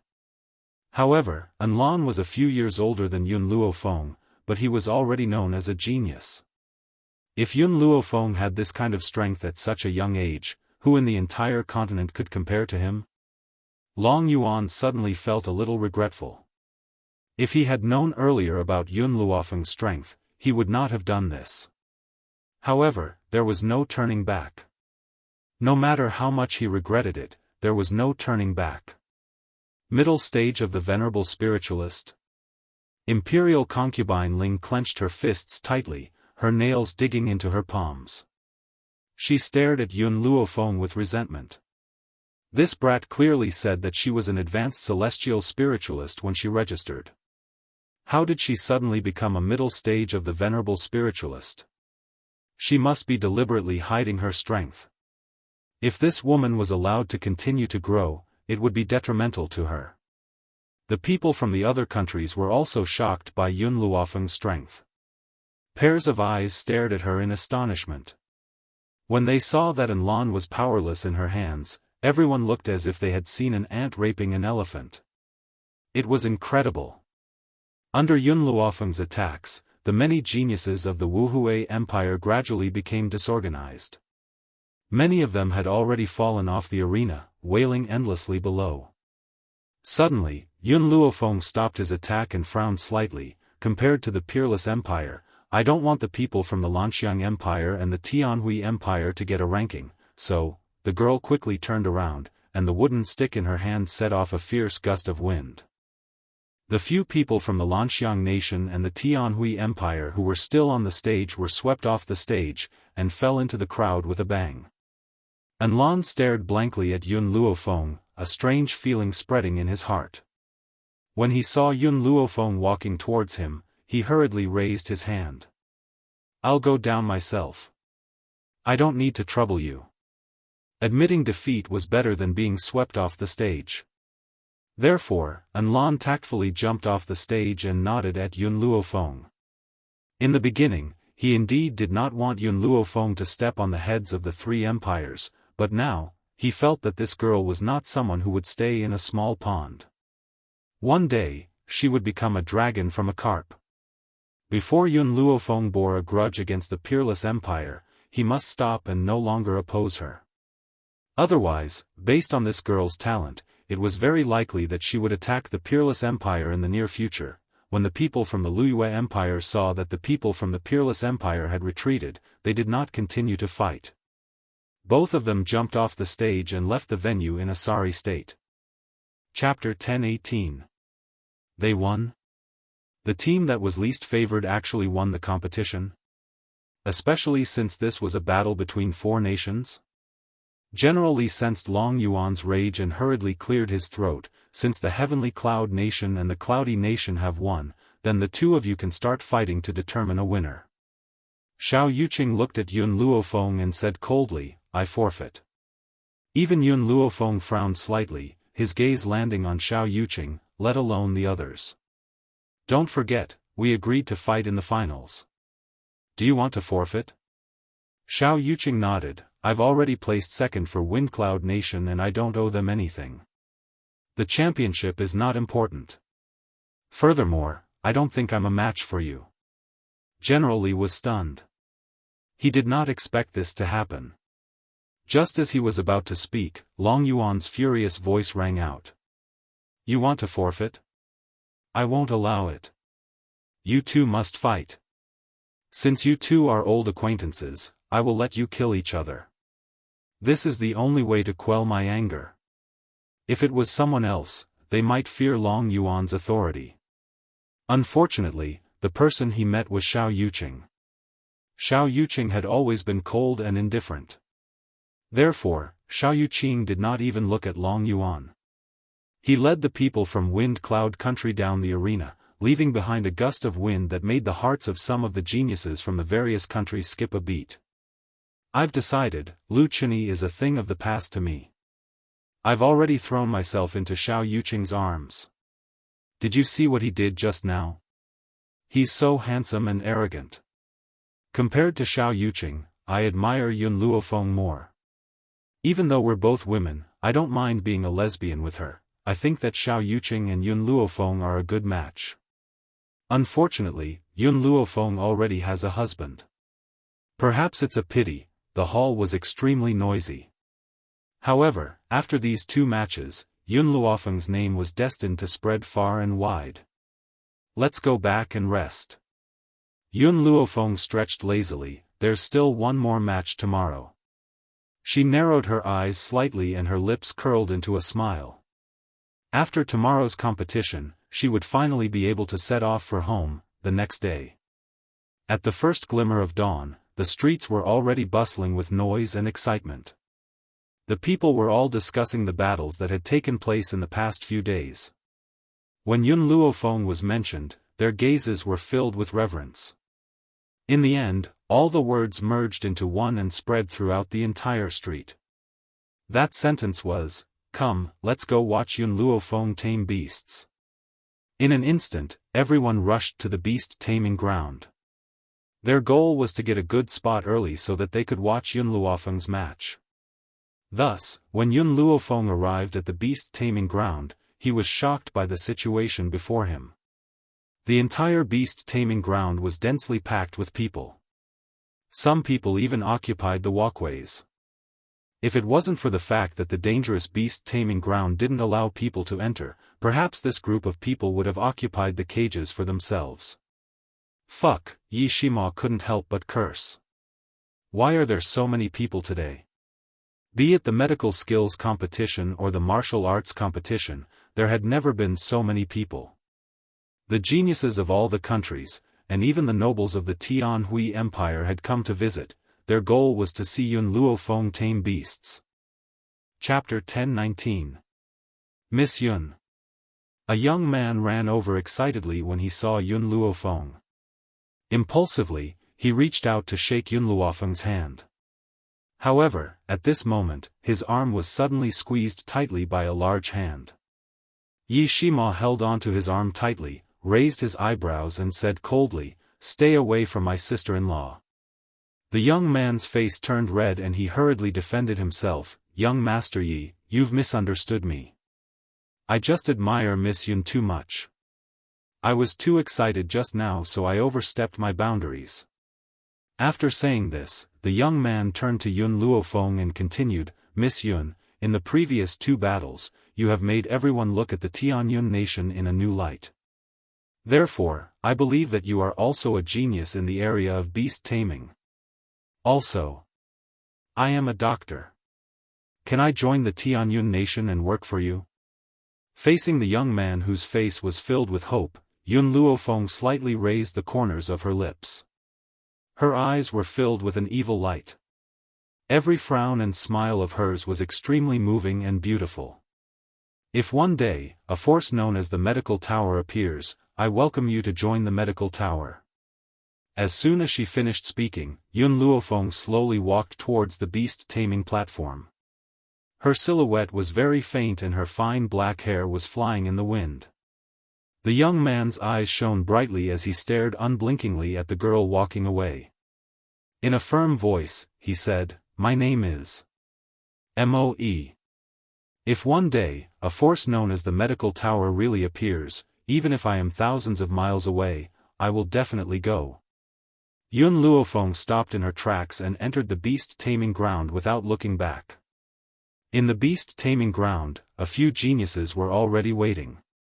When they saw the girl enter the ground, they were all stunned and subconsciously took a few steps back. This lunatic is also participating in the beast-taming competition. It looks like we have no hope of winning this time. Can we begin? Yun Luofeng looked at the referee and asked calmly. Perhaps Long Yuan and Imperial concubine Ling had not recovered from the previous incident, so at this moment, the two of them were not in the beast-taming ground. The judge stared blankly for a moment before wiping the cold sweat off his forehead. He then smiled and said, "In a moment, I will release the spiritual beasts from the cages. The person who subdues the most spiritual beasts in half an incense stick's time will be the champion." As soon as these words were spoken, the judge immediately ordered for the cages to be opened.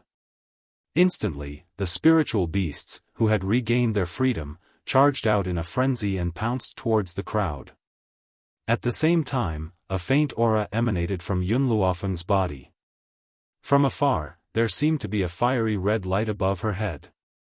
The light reflected the image of a fiery red eight-tailed fox. It was extremely shocking. The spiritual beasts stopped in their tracks when they sensed the young lady's aura. They stared at her in fear and did not dare to take another step forward. Just as the crowd was feeling puzzled, the spirit beasts knelt down in unison and made a gesture of submission. The direction they were facing was where Yun Luofeng was standing. All the beasts submitted. He would definitely become a king. The white-clothed girl stood with her hands clasped behind her back. She stood quietly among the beasts and accepted the worship of the spirit beasts. She was like a monarch who had descended from the heavens. Her black eyes looked down on the world with disdain and arrogance. The entire beast-taming ground was silent. Whether it was the spectators or the geniuses who were participating in the competition, they all remained silent as if they had discussed it beforehand. Chapter 1020. Everyone's eyes fell on Yun Luofeng. There was shock, doubt, and admiration in their eyes. Originally, they thought that Yun Luofeng's medical skills and combat skills were exceptional. They didn't expect her to be an expert in beast taming. Just by standing there, all the beasts knelt down in submission. Who in the world could have such ability? Can the competition end now? The girl's lazy voice finally brought the judge back to his senses. He wiped the blood and sweat off his face again and said with a bitter smile, "You are already the champion." However, because of this abnormality, he couldn't come up with a new ranking. It seemed that he had to inform His Majesty and reorganize the competition for the geniuses from the other countries. "Let's go." Yun Luofeng shrugged his shoulders, turned around, and walked over to Yi Shima and the others. "The competition is over. Big brother, go and collect your prizes. I will go back and rest first. We will return tomorrow." The prizes for every match were extremely generous, and Yun Luofeng, that freak, had won 3 in a row. Thinking of this, everyone looked at Yun Luofeng in awe. After this competition, the status of the heavenly cloud nation will rise immensely among the nations.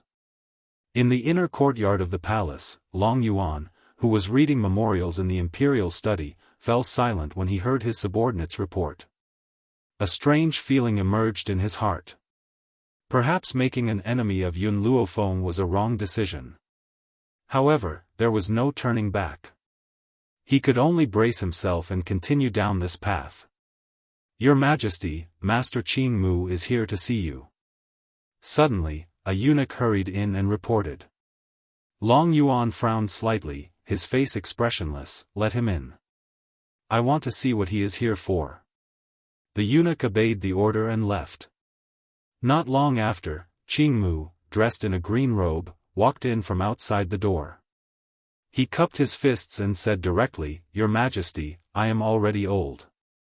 There are many things in the imperial hospital that I am unable to do. Please allow me to retire and return home." Long Yuan was taken aback. Even though he had long wanted to chase this old man away, he felt that something was not quite right when the old man had come forward to hand in his resignation letter. Hence, with a cold expression, he asked, "Qing Mu, did the Peerless Empire and the Flowing Moon Empire try to rope you in? So you plan to follow them?" As for the other countries, that was because it was impossible for those small empires to offer anything that could move Greenwood. The only ones who could poach him away were those 2 empires. Qing Mu lowered his head and cupped his fists. "Your Majesty, your subject can swear that after I leave, I will not join either the Peerless Empire or the Flowing Moon Empire. Your Majesty can rest assured." Hearing this, Long Yuan nodded. "Qing Mu, since you've made up your mind, I'll allow you to retire and return to your hometown." "Thank you, Your Majesty." The corners of Greenwood's lips curled up into a relaxed smile. He was finally able to unload this burden and live the life he wanted to live. After Qing Mu left the imperial study, Long Yuan picked up his brush and was about to continue reading the memorials when a eunuch came to report that Guyang was requesting an audience. Long Yuan frowned as an ominous feeling slowly rose from the bottom of his heart. He lifted his head and a sharp light flashed across his dark eyes. Guiyang is here to seek an audience? Could it be that this old fellow was going to hand in his resignation like Qing Mu? Unexpectedly, just as Long Yuan was thinking of a countermeasure, Guiyang rushed into the imperial study in a panic and knelt in front of Long Yuan with a thud. Chapter 1021. Your Majesty, something bad has happened. My disciple has just killed someone from the peerless empire. Long Yuan's heart skipped a beat. His face darkened as he asked, what is going on? Guiyang's eyes were full of panic. My disciple had a dispute with the prince of the peerless empire and accidentally killed him, causing the people of the peerless empire to want to capture my disciple. In order to protect my disciple, I seriously injured several of the geniuses of the peerless empire. What should I do? Seeing Guiyang's genuine panic, Long Yuan's heart gradually sank to the bottom of the valley. He had already let Qing Mu go. Was he going to let this old man Guiyang go as well? If he continued to let him stay, he might drag down the Tianhui Empire. Guiyang, since this matter was caused by you and your disciple, I will leave it to you. I will not interfere. Your Majesty. Guiyang crawled forward and pleaded, I have worked for the Tianhui Empire for so many years, how can you leave me in the lurch? I will not leave the Tianhui Empire even if I die. Seeing the old man's shameless appearance, Long Yuan's face became even more ugly. You have committed a mistake, why should I help you? Someone, expel Guiyang and his disciple from the palace. They are not allowed to step foot in this life. Guiyang lowered his head, unable to see the expression on his old face. He slowly climbed up from the ground and said in a trembling voice, Your Majesty, you mean, as long as they are listed as my disciple, they will be expelled from the imperial hospital? That's right. Long Yuan said impatiently, the peerless empire is powerful. Even the Tianhui Empire cannot compete with them. Do you want me to take the blame for you? In the imperial hospital, besides the two old men, Qing Mu and Guiyang, he still had many excellent doctors. Naturally, he did not mind losing them. Guiyang kept his head down and said, Since your Majesty has decided to give up on me, I will take my leave. He turned around and at that moment, a smile appeared on his slightly raised face. With his hands behind his back, he strode out of the imperial study. As if he felt the sharp gaze behind him, Guiyang quickly put away his high spirits and walked out of the room like a stray dog. After leaving the imperial study, he raised his head and rushed out of the palace with a smile on his face. Inside the inn, Anlan gently swirled the teacup in his hand with a smile on his lips. He raised his eyes slightly and turned to the old man who had just pushed open the door and said with a faint smile, Master Guiyang, did you succeed? Yes. Guiyang smiled and said, however, we should put on a good show so that Long Yuan won't regret it. I hope that your highness will go to the palace to settle the score with Long Yuan. I hope that your Majesty will go and help. Grandmaster Guiyang, I know that you and Grandmaster Qing Mu left to seek refuge with Yun Luofeng. Anlan's lips curled into a faint smile. If the peerless empire is in the empire, I will, Master, you. And Master. You, King. Master, Master, Anlan could see it clearly. At first, he was just like the flowing moon empire, unwilling to let the heavenly cloud empire take first place. But later, he stopped in time and tried to repair the relationship between the two sides. Chapter 1022. This was a rare and commendable trait among the young and vigorous geniuses. By the way, how many doctors did you take with you this time? Anlan looked up at Guiyang and asked curiously. Guiyang chuckled, except for those who don't have a good relationship with me, I took the rest. Anlan was a little surprised, Long Yuan allowed you to do this? Of course not. Guiyang smiled mysteriously, but I mentioned it at the end. I asked him if those who were my master and disciple would be expelled. Just yesterday, I changed the registration of those old men to be my master and disciple. Long Yuan probably didn't expect that Guiyang would set such a big trap for him. Of course, in order for this to continue, there was a condition. That was, His Majesty was forced to leave the Tianhui Empire. This matter needed Enlan's help. Enlan pretended to be angry and brought the people of the peerless empire to find Long Yuan. Long Yuan was forced to hide with imperial concubine Ling. During this time, the people in the palace saw the registration of the elders of the imperial hospital. They couldn't find Long Yuan to report the situation, so they could only expel everyone from the palace. When Long Yuan returned to the Tianhui Empire and saw that there were only a few people left in the imperial hospital, he was so angry that he wanted to tear the sky apart. At that time, he realized that he had been tricked. Unfortunately, it was too late. That day, after Yun Luofeng received the prize, she rushed to Tianyun without even saying goodbye to Qingmu. She knew that on the day her medical tower was established, Qingmu would definitely come. Tianyun Nation. Yi family's mansion. Jun Fengling was directing the servants to decorate the mansion while Yi Jingchen was helping her. At this time, a surprised voice was heard, "Young Master, Young Madam, Miss Yun and Young Master Mo are back. Feng, and she Mo are back." Jun Fengling was happy and quickly walked out of the door. Her face was full of excitement as her eyes stopped on the young girl who was slowly getting off the horse. "Feng, you're finally back." Her eyes were sparkling and she was smiling. Yun Luofeng's gaze swept around, looking at the Yi family mansion that was covered in red silk. He raised his lips and said, "Mother, who in the Yi family is getting married?" Jun Fengling chuckled. "We've discussed it over the past few days. We've decided to wait for you to come back before letting your second uncle and Miss Ning get married first. I've already decorated the house. Once you're back, they can hold the wedding." Yun Luofeng's heart was moved. Before Ning Xian had met second uncle, she had already been subdued by second uncle's elegance. She had been secretly in love with him for a long time, and it had finally come to fruition. It had not been easy. "Feng, Mo, how was the competition this time?" Yi Jingchen smiled as he walked over. His voice was as gentle as jade. Jun Fengling glared at him and said angrily, "It's enough that the children are back.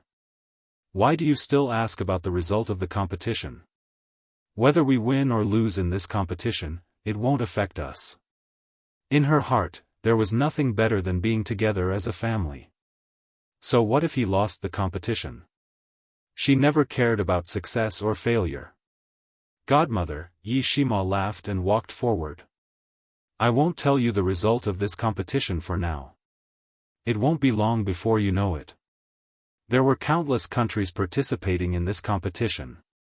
With the speed at which these countries spread the news, it was bound to reach Tianyun Nation soon.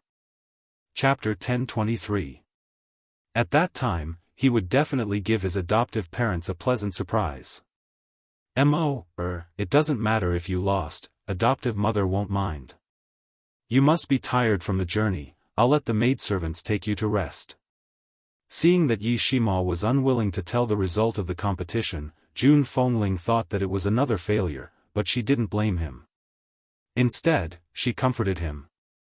The competition focused on the process, not the result. The return of Yun Luofeng and the others caused a great uproar throughout the Tianyun Nation. Many people came to visit them, even the palace sent people to greet them, but it was inevitable that anyone who wanted to ask about the result of the competition was stopped by Jun Fengling. In this way, it created an illusion that Yun Luofeng and the others must have failed. The emperor was a little disappointed, but he didn't blame the Yi family. After all, Yun Luofeng was willing to go to the Tianyun Nation, which was already giving him a lot of face. What right did he have to blame her? What's more, if it weren't for her, the empress wouldn't have woken up. The emperor didn't blame the Yi family, but it didn't mean that other people wouldn't talk about the Yi family. Just as the Heavenly Cloud Conference was about to begin, an uninvited guest came to the Yi family, in the hall. Qing Mu leisurely sipped the tea in his hand, his face full of praise. This Yi family's tea is really not ordinary. I've never tasted such delicious tea before. Hee, looks like I'll be staying here for the rest of my life. It is indeed good tea. Guyang smiled slightly, his eyes swept outside the hall. I wonder when she will come. Just as he said that, an old man hurried in from outside the door. When he saw the two old men sitting and sipping tea, his face suddenly changed, and he quickly greeted them. Grandmaster Qing Mu, Grandmaster Guyang, why are you here? With the status of the Yi family's old man, he naturally knew Qing Mu and Guyang, but what puzzled him was why these two old men came to the Yi family. Did Yun Luofeng cause trouble in the Tianhui Empire? Oh. We are here to see Yun Luofeng. The Yi family's old man's heart skipped a beat, and he hurriedly said, Grandmasters, Feng is a junior. If she has offended you, I will apologize on her behalf. I hope you two grandmasters can forgive her for her young age. Offended? When did she offend us? Greenwood looked at him in confusion. We're here to fulfill our promise to follow her, so why are you apologizing for her? Old man Yi was dumbfounded and petrified on the spot. Did Master Qing Mu just say that he came to follow Feng? Did he hear wrongly? What's going on? Old man Ye's lips trembled slightly. What happened today was beyond his knowledge, so much so that he couldn't wrap his head around it. You still don't know what happened? Qing Mu asked in surprise. Then you should know about the medicine tower of the Heavenly Hui Empire, right? Old man Yi nodded in a daze. He did know about the medicine tower. This time, in order to make things difficult for Miss Yun, Long Yuan had purposely activated the array used for the Imperial Hospital assessment. Back then, I had only managed to reach the 5th level. However, your family's Yun Luofeng had climbed to the 8th level at an extraordinary speed and won first place in the medical competition. Boom! Hearing Greenwood's words, the old man's mind exploded. He stood there, dumbfounded, unable to recover for a long time. Yun Luofeng won first place in the medical competition? Did he hear it correctly? Chapter 1024. It seems that you really don't know what happened. Guyang smiled slightly. Miss Yun not only won first place in the medical competition, but she also won first place in the martial arts competition and the animal taming competition. Old Master Yi had gone from shock to stupor. His heart was filled with mixed feelings, and then a sense of pride arose spontaneously. Although Yun Luofeng was not his granddaughter-in-law, Jun Fengling was already the daughter-in-law of the Yi family. Yun Luofeng was naturally also counted as a member of the Yi family. She had great achievements, of course, the Yi family would be honored. Someone, invite young master, young madam, and Yun Luofeng. After coming back to his senses, Yi Tian hurriedly ordered. The servant took the order and left. After a while, Jun Fengling and Yun Luofeng appeared in the sight of Guyang and the others. The young girl's clothes were whiter than snow and she was extremely beautiful. After she narrowed her eyes and glanced at the few old men, the corners of her lips curled up into a slight smile. Why are you here? Didn't I say before that on the day of the establishment of my medical tower, you can find me there? Qing Mu laughed twice and stood up. Miss Yun, we have already submitted our resignation to His Majesty. Now we have nowhere to go, so I discussed with Guyang and came here to find you. Jun Fengling and Yi Jingchen still didn't know what had happened, and they unconsciously looked at each other. Qing Mu and Guyang of the Tianhui Empire resigned their positions and came to find Feng. What was going on? Yi Tian seemed to see the doubts of the two and explained with a smile, Jun, Chen, you probably don't know yet, but Feng has already won first place in the National League. What? First place? Jun Fengling's eyes turned to Yun Luofeng, and her tone was excited. Is this true? You really won first place? Even though Jun Fengling didn't care about Yun Luofeng's results, if her daughter-in-law could win the championship for the Tianyun Empire, how could she not be excited? Under Jun Fengling's gaze, Yun Luofeng nodded. I wanted to find a chance to tell you about this, but I didn't expect the two masters Qing Mu and Guiyang to come here. With Yun Luofeng's acknowledgement, Jun Fengling's eyes were filled with joy. Feng, which competition did you win first place in? Not only was his daughter-in-law's medical skills outstanding, but her combat skills were also unparalleled. That was why Jun Fengling had asked such a question. Yi Tian looked at Yun Luofeng with a complicated expression. This girl got first place in 3 subjects. The meaning of being first in 3 sects was unclear. Therefore, after saying this, Yi Tian clearly saw that Jun Fengling's expression was exactly the same as when he had just heard about it. His mood suddenly became much better. It was better for everyone to be frightened than for him to be the only one. Yi Tian's lips curled up slightly with a smug look on his face. Fenger, Jun Fengling recovered from her shock and gently held Yun Luofeng's hand. Her heroic features were filled with pride. I'm proud of you. She believed that if this matter were to spread out, it would definitely cause a huge uproar in the mainland. Master Yi, is your Yi family having a happy event recently? Guiyang looked at the lanterns outside the house and asked curiously. Yi Tian nodded gently and said with a smile, in a few days, it will be Fenger's second uncle's wedding ceremony. If the two masters have nothing to do, please stay here for a few more days and have a drink. Chapter 1025. That's good. Qing Mu's skin had always been thicker than the city wall. He smiled and said, if that's the case, this old man will stay for a few days. Yun Luofeng did not object to Qing Mu and Guiyang staying. After exchanging a few words with the 2 old men, she returned to her room and continued to cultivate. Only by becoming stronger would she be able to go to another place and find the lover she would be with for the rest of her life. Even if the Yi family did not spread the news, Yun Luofeng's actions in the Tianhui Empire had already spread to the Heavenly Cloud Nation. It caused quite a stir in the Heavenly Cloud Nation. This was especially so for those who thought that Yun Luofeng had lost the competition. They had been ruthlessly slapped in the face by reality. They were so ashamed that they could not face anyone. It turned out that it was not because she had lost the competition that she did not speak about the Tianhui Empire. It was because the girls simply did not want to speak about it. It was ridiculous that they thought that she was too ashamed to stand up and say a word. Winning 3 competitions in a row was something that had never happened before. But now, because of Yun Luofeng's appearance, this rule was broken. What's more, she actually won all 3 competitions. Even the imperial doctors of the Tianhui Empire praised her. For a time, the entire Heavenly Cloud Nation was in turmoil. The Yi family, which was already crowded like a marketplace, became even more lively. At this moment, in the imperial study of the palace, the emperor hurriedly put down the pen and paper in his hand when he saw Yun Luofeng walk in. His handsome face was full of smiles. Miss Yun, this time I came to you because I have something to discuss with you. Yun Luofeng raised her eyebrows slightly and asked, what is it?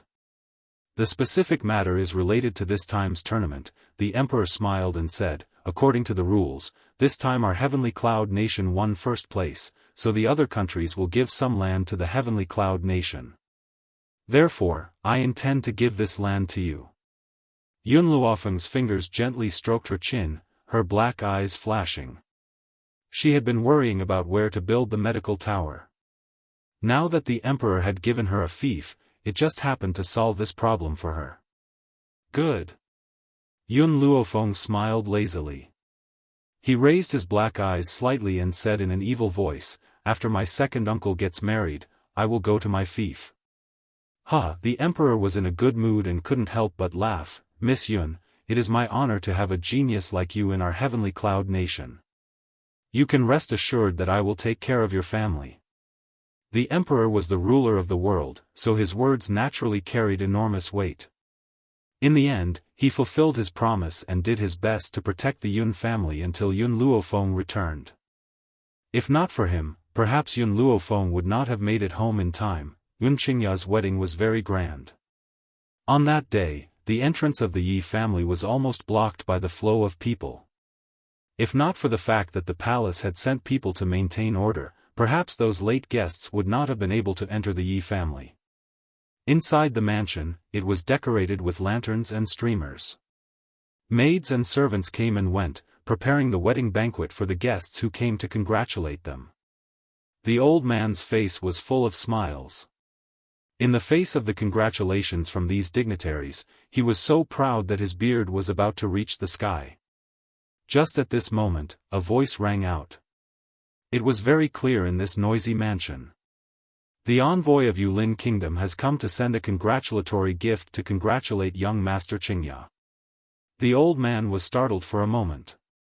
He subconsciously turned his head to ask for Yun Luofeng's opinion. Chapter 1026. Yun Luofeng's lips curled up and a wicked smile appeared on her beautiful face. Other than this Yulin Kingdom, there will be people from many other countries coming to congratulate you. No matter what gifts they bring, you can accept them all. The old man's eyes brightened. He laughed and said, I love accepting gifts the most. I'll accept as many as you have. After a while, the messenger from the Yulin Kingdom walked in with big steps and a smile on his face. Master Yun, Lady Yun, our kingdom's emperor heard that today is young Master Yun's big day, so he specially asked me to bring a gift, please accept it. Though he was speaking to old man Yun, his eyes were fixed on Yun Luofeng. Obviously, in his heart, Yun Luofeng was more important. After all, the reason why His Majesty ordered him to bring gifts was to build a good relationship with Yun Luofeng. That way, it would be easier for him to seek medical help in the future. Master Yun coughed and accepted the gift without hesitation. I'll accept the gift on behalf of my son. Since you've come from afar, you should drink a cup of wine before you leave. Servants, prepare a seat for this messenger from Yulin Kingdom. Thank you, old man. The messenger cupped his fists and was led to the banquet by a servant. After the messenger sat down, people from other countries came to congratulate them. Needless to say, they were all holding expensive gifts. This time, the old man was not having it. No, these gifts aren't mine anyway. It's too unfair. I've decided, I'm going to have a big birthday banquet and let all these people give me gifts. The old man glared at him and snorted. Yun Luofeng looked at the old man. If I remember correctly, your birthday has passed. Can't we just have another one? The old man rolled his eyes. He counted with his fingers and said to himself, other than my birthday, I'm going to have a wine tasting party and invite all the old men from different countries. Of course, they have to give me gifts. If they don't, they won't be allowed to come in. Oh right, hurry and find Yun Xiao to marry. I'll pay for the gifts you receive. Yun Luofeng's eyebrows twitched, and a row of black lines appeared on her forehead.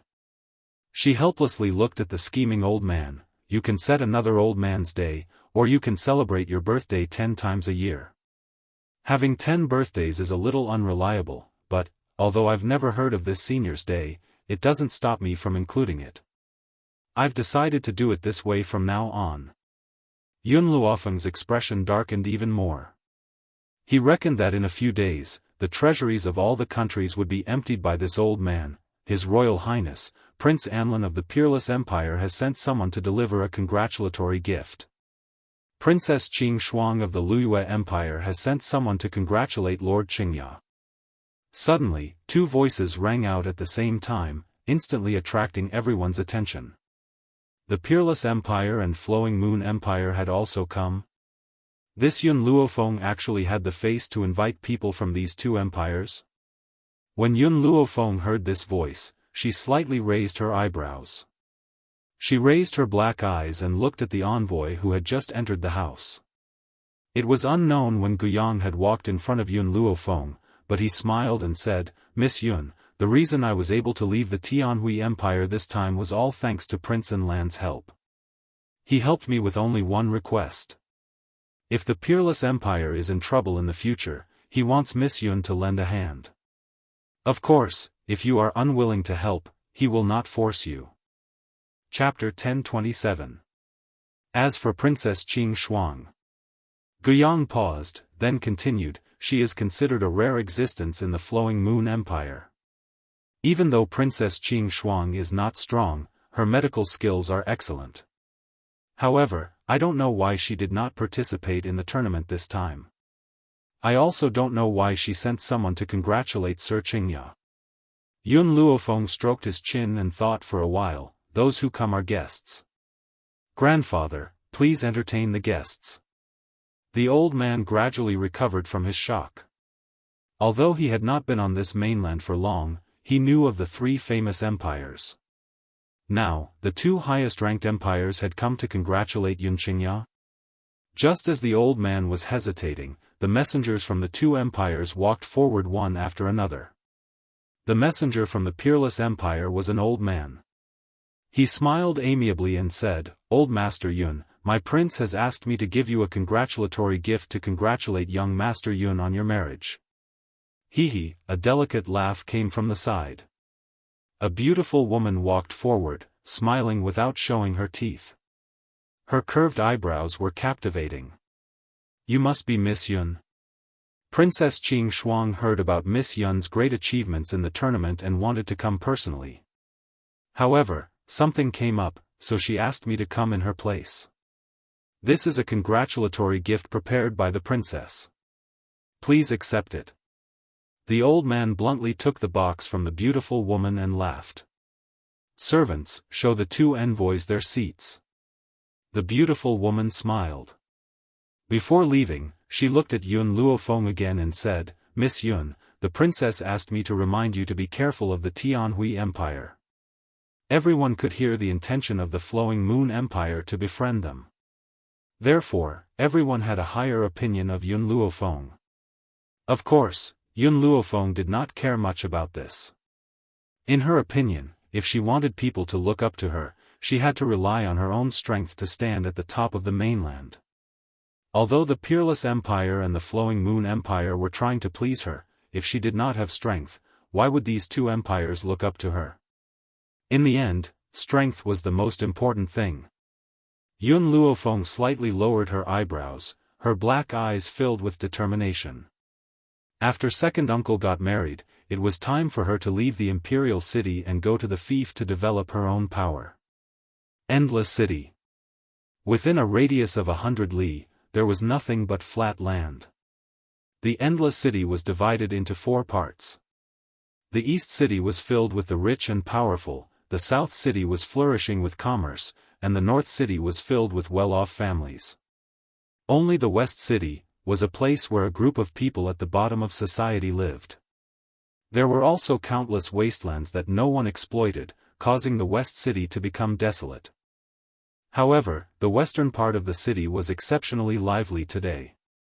There was no other reason than that the western part of the city, which had not been visited for a long time, welcomed a group of foreign guests. It was said that the leader of the group was a woman who was extremely beautiful. Dressed in white, she looked like a celestial who had walked out of a painting. She was more beautiful than any other woman in Endless City. Therefore, when the residents of West City heard about this, they all rushed over to watch the show. "Miss Yun, are we really going to take root in this western city?" Within a wasteland in the western part of the city, Greenwood was following behind Yun Luofeng. He looked at the wasteland and slightly frowned as he asked. Yun Luofeng nodded. "The land in the west side of the city is cheaper." Greenwood's mouth twitched. "I heard that Endless City was given to you by the Emperor. Do you still need to spend money to buy land on your own land?" Yun Luofeng paused and smiled. She looked back at Greenwood and said, "I don't want people to know that Endless City is managed by me for now." Chapter 1028. There was one reason that she did not mention. When she had entered the West City, she had felt that the spiritual energy in the West City was extremely suitable for cultivating medicinal herbs. Even if these medicinal herbs could not be turned into spiritual herbs, they would still be several times better than normal medicinal herbs. There was a limited amount of medicinal herbs in the Divine Grimoire space. If the medicinal herbs could pass through the spiritual energy in the West City first, it would be much easier to cultivate the spiritual herbs. This was why she had chosen the West City. What Yun Luofeng could not understand was that the people of Endless City had not felt the spiritual energy in the West City even though they had stayed here for so many years. Of course, if she did not have superhuman senses, she would not have noticed it either. Qing Mu, bring some people and build the medical tower within 3 months. Yun Luofeng looked at Qing Mu's elderly features and instructed him solemnly. Qing Mu smiled, I've taken a look. The people in the West City are not very powerful, but they are very strong. If we can get the help of the people in the West City, we'll be able to build the medical tower very quickly. The people in the West City had a very difficult life. If they were offered a good enough price, why would they refuse? All right, I'll leave this matter to you. Yun Luofeng stood with his hands behind his back. Xiao Bai, accompany me on a tour of Endless City and understand the situation here. Lin Ruobai's eyes lit up and he replied with a grin, yes, master. Yun Luofeng's eyes darkened and she instinctively rubbed her right wrist. The side effects of forcefully breaking through had not been eliminated yet. Could it be that her arm was really going to be crippled? No. I can't let that happen. She had come here this time not only to develop her forces, but also for another important matter. That was to use all methods to regain the feeling in her right hand. East City. In a luxurious residence, a middle-aged man slowly put down the cup in his hand and narrowed his eyes at the guard standing in front of him. Did an outsider really buy a piece of land in the West City?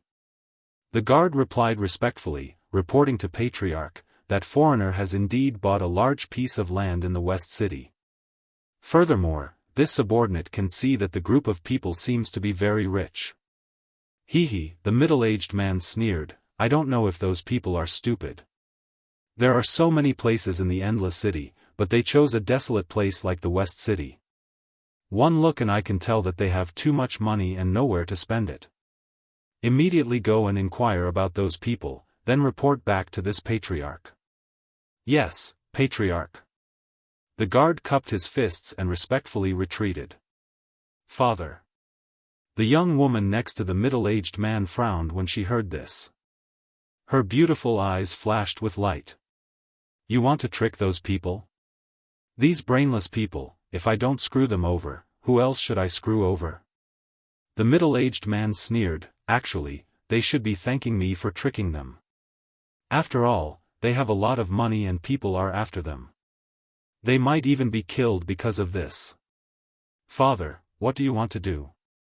The middle-aged man narrowed his eyes, and a cunning light flashed across his eyes. The Wu family has a piece of land in the South City.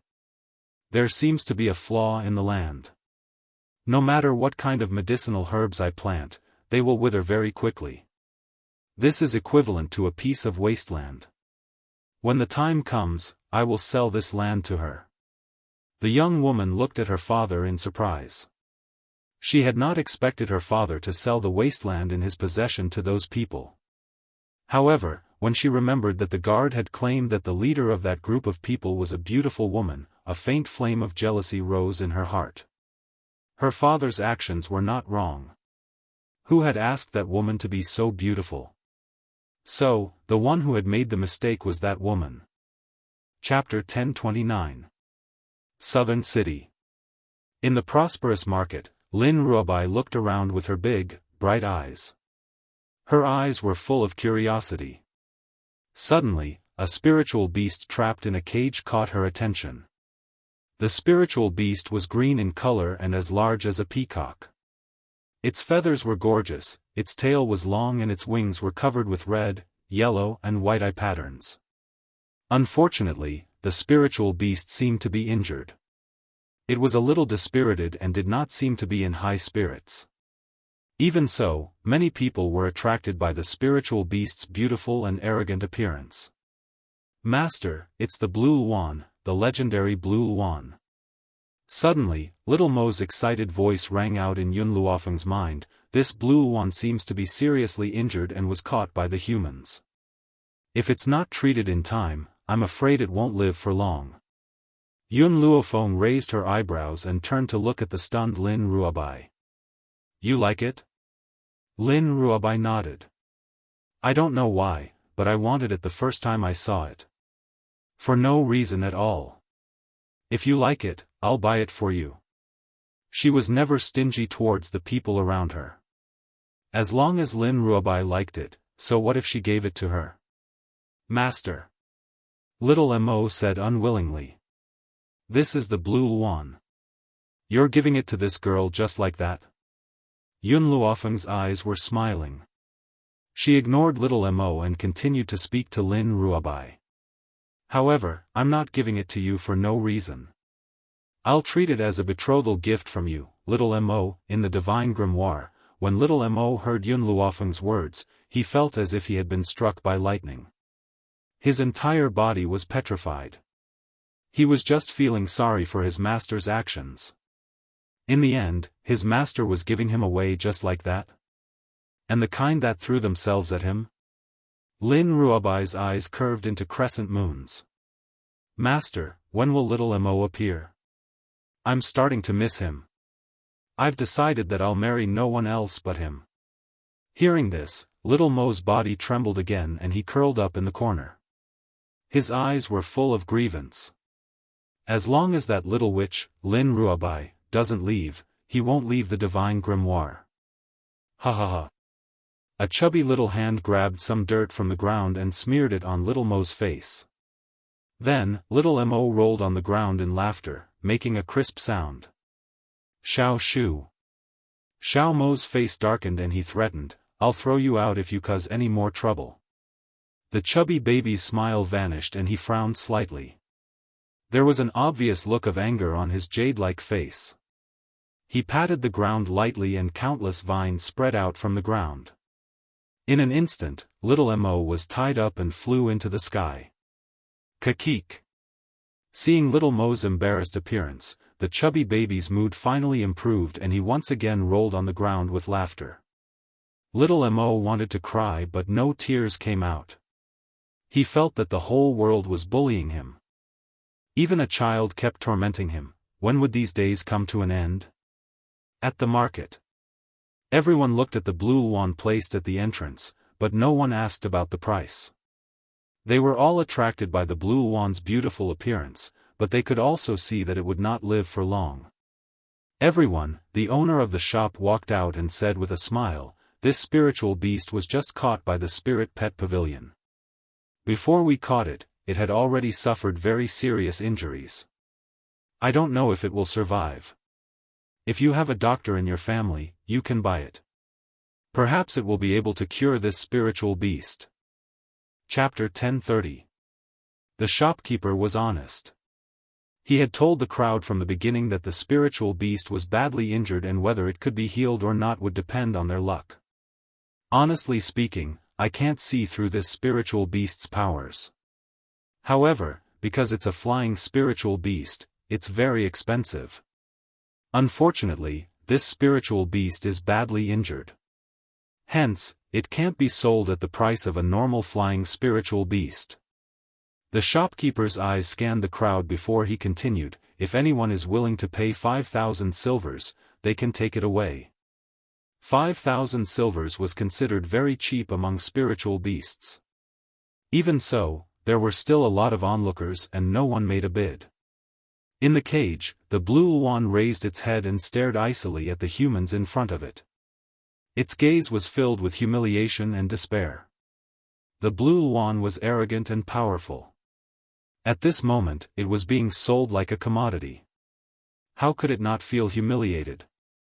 If it still had the strength, Yun Luofeng believed that it would have slammed its head against the wall and killed itself. Master. Lin Ruobai stared at the blue luan's despairing eyes and his heart clenched. He clenched his fists tightly. It shouldn't be treated like this. It should be roaming the vast skies. Yun Luofeng glanced at Lin Ruobai and slowly walked towards the shopkeeper. She had not looked at the blue luan at all, as if she had completely ignored its existence. Here's a banknote for 5,000 silvers. She raised her hand and a banknote appeared in her hand. A devilish smile appeared on her peerlessly beautiful face. Does it belong to me now? The shopkeeper smiled as he accepted the banknote from Yun Luofeng's hand. After checking its authenticity, he nodded. Since you're willing to pay this price, this spiritual beast will naturally belong to you. I'll order my men to bring this spiritual beast back to your home now. Wait. A voice suddenly rang out from behind. Everyone spread out and made way for a path. At the end of the path, a woman in a green robe was slowly walking towards them with a group of maidservants. This woman's features were clear and elegant, like an immortal untainted by the mortal world. Her beauty was otherworldly and could cause the downfall of nations. It's Nangong Lan of the Nangong family. Nangong Lan, the #1 beauty of Endless City, the goddess in the hearts of countless men. I never thought that she would appear here as well. From the looks of it, she seems to be very interested in this spirit beast. However, who is this woman in white who wants to buy the spirit beast first? Her appearance is even more beautiful than Nangong Lan. If there is such a person in Endless City, we should know about her. In this mainland, if you wanted to be remembered by the common people, you either had to be a peerless genius, an unparalleled piece of trash, or have a breathtaking appearance. Nangong Lan had already walked in front of Yun Luofeng, her smile elegant. Miss, I'm also interested in this spiritual beast. I wonder if you're willing to let me have it? I'm willing to give you several times the compensation. As expected, hearing Nangong Lan's words, everyone sucked in a cold breath. Nangong Lan was actually interested in this spiritual beast. With Nangong Lan's personality, she would not be so vulgar as to fall in love with the appearance of the spiritual beast. Could it be that this spiritual beast had other uses? I'm sorry, my disciple has taken a fancy to this spiritual beast. I won't let you have it. Yun Luofeng's words made everyone tremble. In Endless City, there were 3 great clans, the Wu clan, the Nangong clan, and the O clan. Nangong Lan was a peerless genius of the Nangong clan that only appeared once in 100 years. She enjoyed the same treatment as the clan leader. Chapter 1031. Yet she dared to reject Nangong Lan? Nangong Lan's smile didn't diminish. There are many spiritual beasts in the spiritual pet pavilion. You can consider exchanging one for your disciple. Yun Luofeng raised his brows and glanced at Nangong Lan's beautiful face. I won't exchange anything my disciple likes even if you give me the entire Endless City. The crowd suddenly quietened down. Everyone looked at Yun Luofeng in shock. Then, their gazes turned into mockery and disdain. She dared to speak without thinking. She wouldn't exchange anything even if she gave him the entire Endless City? Could it be that her disciples' preferences were more important than the entire Endless City? Lin Ruobai stood silently next to Yun Luofeng. Her eyes were filled with smiles. That's right. I won't exchange anything I like. Nangong Lan's servant girl couldn't stand it anymore. She stepped out and shouted, Do you know who my miss is? My miss is the pearl of the Nangong family. It's fine that you didn't kneel when you saw my miss, but you dared to snatch what she likes? Our Nangong family must have this spiritual beast. If you don't want to die, then scram. Yishuang. When the servant girl finished speaking, Nangong Lan pretended to stop her. Don't be rude. She then turned towards Yun Luofeng and smiled lightly, Miss, you can see that this spiritual beast is heavily injured. I really can't bear to see it die here, that's why I want to buy it. In Endless City, only the doctors of the Nangong clan can cure it. If you really like this spiritual beast, why don't you help me? Give it a healthy life too. What she meant was that she wanted to buy this spiritual beast not because of her personal preference, but out of righteousness. She wanted to save the spiritual beast's life. Even if she was cheated of many times the price, it didn't matter. In this way, Yun Luofeng became a selfish person who only cared about his own good and didn't care about the spiritual beast's life. Miss, I advise you to give the spiritual beast to Miss Nangong. Otherwise, its treatment will be delayed and it will die. Someone in the crowd couldn't stand it anymore and stood out to criticize her righteously. Lin Ruobai was so angry that her entire body was on fire. She glared at that person. My master is also a doctor. She can cure this spiritual beast. When everyone heard this, they couldn't help but burst into laughter. Your teacher is a doctor? What proof do you have? Besides, even if she's a doctor, how can she compare to the Nangong family? In the Endless City, the Nangong clan had an extremely high prestige. Everyone believed in the Nangong clan's strength without a doubt. As for the white-clothed girl, how could an unknown young man compare to the doctors of the Nangong clan? Miss, I'll give you 50,000 taels. Give it to me. Nangong Lan looked pitifully at the spirit beast in the cage. Otherwise, I really can't bear to see it die like this. Perhaps it was because of Nangong Lan's pitiful gaze that completely infuriated the crowd. I say, how can you two girls be so unsympathetic? So what if he gave up on a spirit beast? Could it be that you would rather let it die and forcibly take it away? I originally thought that such a beautiful girl would be as kind-hearted as Miss Nangong. Looks like I was wrong. There are too many selfish people in this world. No one can be as kind and pure as Miss Nangong. Everyone's words were filled with righteousness. It was as if Yun Luofeng and Lin Ruobai were unforgivable villains. Chapter 1032.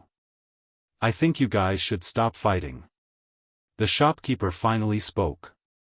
He smiled and said, why don't we let this spiritual beast choose for itself? Whoever it wants to follow can buy it. In the cage, the spiritual beast seemed to have understood the shopkeeper's words. Its cold gaze swept across Yun Luofeng and Nangong Lan. Suddenly, a voice pierced through its soul and exploded in its mind, causing its eyes to fill with shock. Green Phoenix, follow me. Not only will I heal your injuries, but I'll also give you the power to take revenge. Whoever hurts you, you'll have to repay them tenfold. The Green Phoenix froze and lifted its head to look in Yun Luofeng's direction. Instantly, it met a pair of smiling eyes. At this moment, it faintly sensed a powerful pressure from this young lady. That pressure did not come from the young lady herself, but from her soul. The Green Phoenix's eyes darted around. This young lady must have contracted a powerful spiritual beast. No. That aura did not seem to come from a spiritual beast. After all, the aura he sensed from the young lady was not wild like that of a spiritual beast. Instead, it was full of vitality like a tree. Nangong Lan did not notice the Green Phoenix's abnormality. She smiled and walked in front of it. She lowered her body and stretched her hand over the cage, wanting to stroke the Green Phoenix's head. The Green Phoenix moved its body and avoided Nangong Lan's touch. A look of disgust appeared in its eyes. For some reason, it did not like this woman's aura. Spiritual beasts were different from humans. Humans would judge a person based on their appearance, but spiritual beasts relied on their aura. No matter how disguised a human was, in front of a spiritual beast, it was as if a mask had been removed. No disguise could escape their senses. Nangong Lan's fingers paused. She kept a smile on her face and did not feel awkward because of this. You're heavily injured now. The Nangong family can heal you. So, are you willing to leave with me? Don't worry, I'll definitely treat you extremely well and treat you like family. I won't let you suffer any grievances. In the eyes of the world, Nangong Lan was kind and generous. Everyone else treated spiritual beasts as tools. She was the only one who would say that she treated spiritual beasts like family. Based on this statement alone, they believed that this spiritual beast would not remain indifferent. After all, if it fell into someone else's hands, it would definitely end up in a miserable state, so why would it reject Nangong Lan's good intentions? Come on, follow me.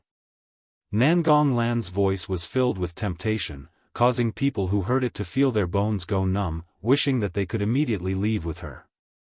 However, Facing the smiling Nangong Lan, Qing Luan's eyes were as cold and aloof as usual, without any extra expression.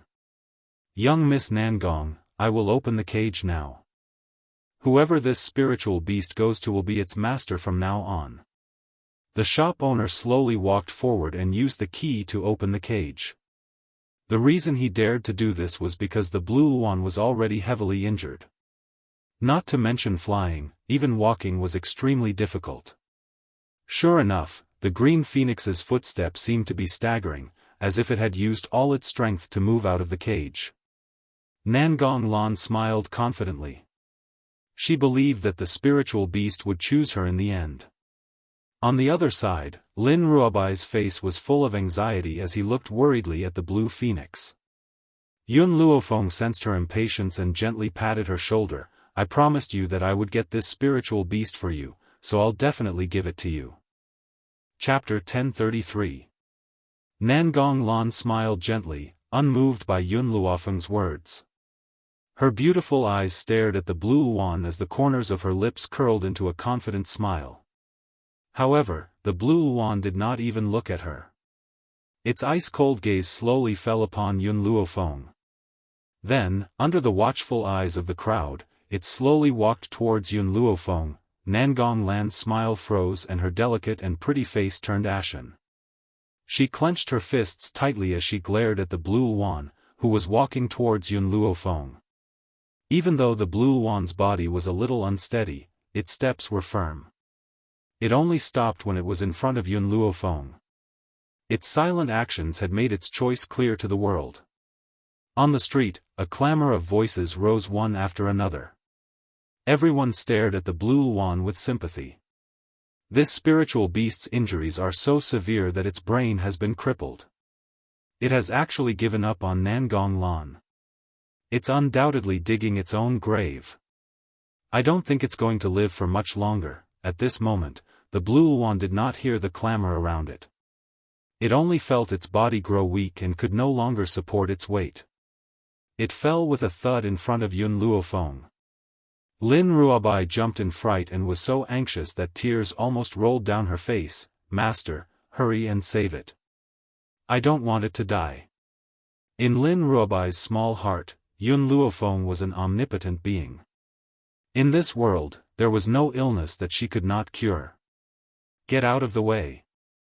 However, just as Lin Ruobai was about to walk towards the Blue Luan, a hand suddenly pushed her, almost causing her to stumble. Nangong Lan quickly walked towards the Blue Luan and lowered her head to check its injuries. She frowned and her eyes filled with worry. I'm afraid this spiritual beast won't be able to hold on for much longer.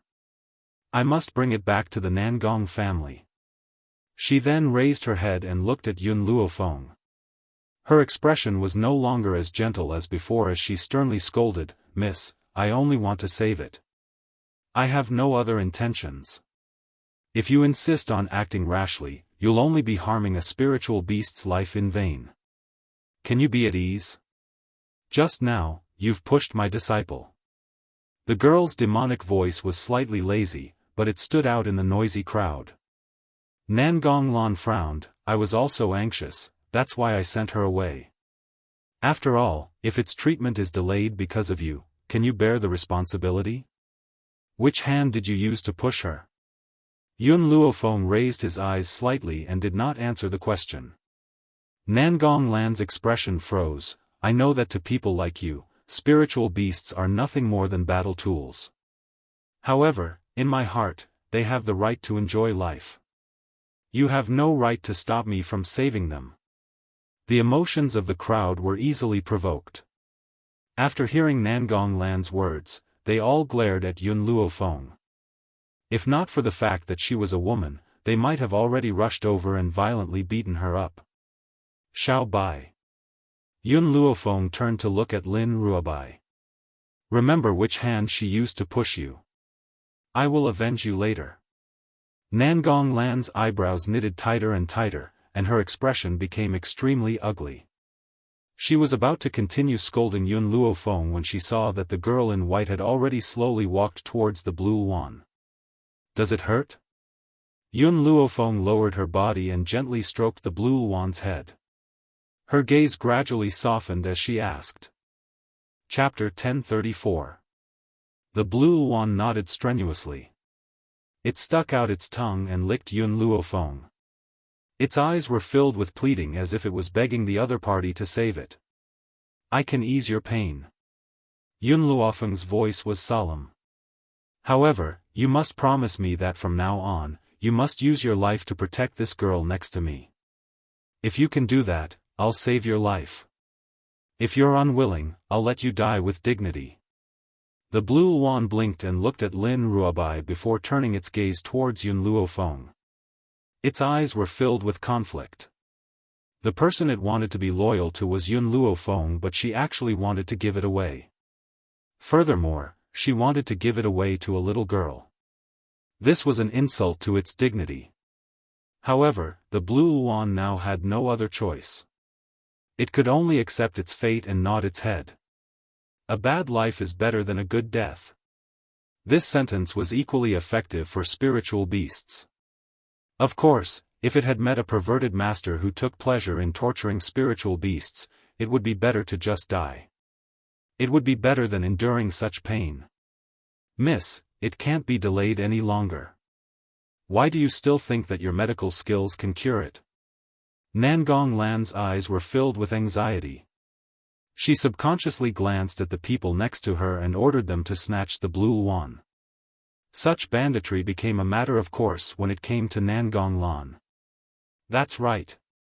In everyone's hearts, Nangong Lan didn't want to snatch the blue Luan away. She only wanted to cure it. In the entire Endless City, Nangong Lan was probably the only one who would be so righteous and disregard the gains and losses. Just as the people reached the blue Luan side, countless vines suddenly rose from the ground around Yun Luofeng. In an instant, the vines wrapped around the people's bodies, rendering them unable to move. This turn of events had happened too quickly, so quickly that no one could react. Nangong Lan's expression changed greatly. Her beautiful eyes turned towards the vines that had tied up the guards and she clenched her fists tightly. Where on earth did this woman come from? Especially these vines, where did she get them from? Yun Luofeng ignored Nangong Lan's actions and took out gauze and a pile of medicinal herbs from his space ring. She first chewed those medicinal herbs into juice and smeared it on Qing Luan's wounds. Instantly, its wounds were recovering at a speed visible to the naked eye. After applying the medicine, she wraps the wings of Cyan Luan with gauze. Soon, the blood overflows through the gauze, and the redness is shocking. Roar! The blue Luan let out a roar. It shook its body and slowly stood up from the cold ground. Nangong Lan was stunned. She quickly walked to the front of the green Luan and her expression changed drastically. I've already checked the wound of this spirit beast. Its wound is filled with venom. Other than the doctors of my Nangong family, no one can cure the venom. What kind of medicine did you apply on it? It can detoxify the poison? I don't need to answer your question. Yun Luofeng turned towards Nangong Lan and gently raised the corners of his lips. Besides, now is the time for us to settle our debts. Nangong Lan's expression changed. Miss, I was anxious to save the beast just now, so I accidentally pushed her back. Xiao Bai, which hand did she use to push you? Yun Luofeng did not answer her question and instead asked the young girl next to him. Lin Ruobai thought for a moment and said with certainty, it's her right hand. If that's the case, then there's no need for this right hand to remain. Yun Luofeng narrowed his eyes slightly and the curve of his lips carried an extremely dangerous aura. The words of the master and disciple made Nangong Lan frown once again. I've already apologized for my actions, why do you have to chase after me like this? Chapter 1035. The girl stood in the breeze, her white robes fluttering in the wind, as white as snow. She was surrounded by moving vines, and a group of men in the Nangong family's guard uniforms were struggling and wailing on the vines. Some were even cursing loudly. The girl's expression did not change in the face of these people's voices. Her black eyes were filled with an evil smile. Seeing that the young lady was walking towards her, Nangong Lan quickly drew her sword. She was a high-level heavenly spirit realm cultivator, so why would she be afraid of this woman? Everyone, you've all seen it. I've tolerated her time and time again, but this woman is insatiable. If she really thinks that I, Nangong Lan, am easy to bully, then she's gravely mistaken. Just because I have a good temper doesn't mean that anyone can bully me. Nangong Lan's voice was filled with righteousness, as if she was being forced to resist. Swoosh! Just as Yun Luofeng took another step forward, Nangong Lan made the first move. Her silver sword was as cold as a ray of light, and sword energy slashed towards Yun Luofeng's chest. Yun Luofeng raised his hand and grabbed the sword in Nangong Lan's hand. Then, under her startled gaze, Yun Luofeng grabbed her right hand tightly and twisted it. The crowd only heard a crisp sound before Nangong Lan's wrist drooped down. Shortly after, gasps could be heard from the street. They never expected Yun Luofeng to have the guts to cripple Nangong Lan's hand in front of everyone. You won't be able to touch even a single hair on my people. Scram immediately. The girl shouted and the vines around her instantly retracted into the ground. Then, the people tied to the vines fell from the sky and landed heavily on the ground. Nangong Lan's face was ashen. She held her wrist tightly and did not make a sound despite the pain. Let's go. She took one last look at Yun Luofeng, then turned around and quickly left with the Nangong family's guards and maids. Nangong family. The man was playing with the maids when he suddenly saw Nangong Lan walk in with an ashen face. He couldn't help but whistle and said carelessly, "Isn't this our Nangong family's precious pearl?" "What? Who bullied you? Why is your face so ugly?" Nangong Lan stopped in her tracks and frowned slightly. A look of disgust flashed across her eyes. This illegitimate child staying in the Nangong family was an eyesore. If it wasn't for her father, she would have kicked him out long ago. "It's none of your business." The man smiled and walked towards Nangong Lan. "Nangong Lan, others think that you are gentle and kind, but I know what kind of person you are. Everyone says that you treat spiritual beasts like family. Only I know that you use spiritual beasts to test your poison.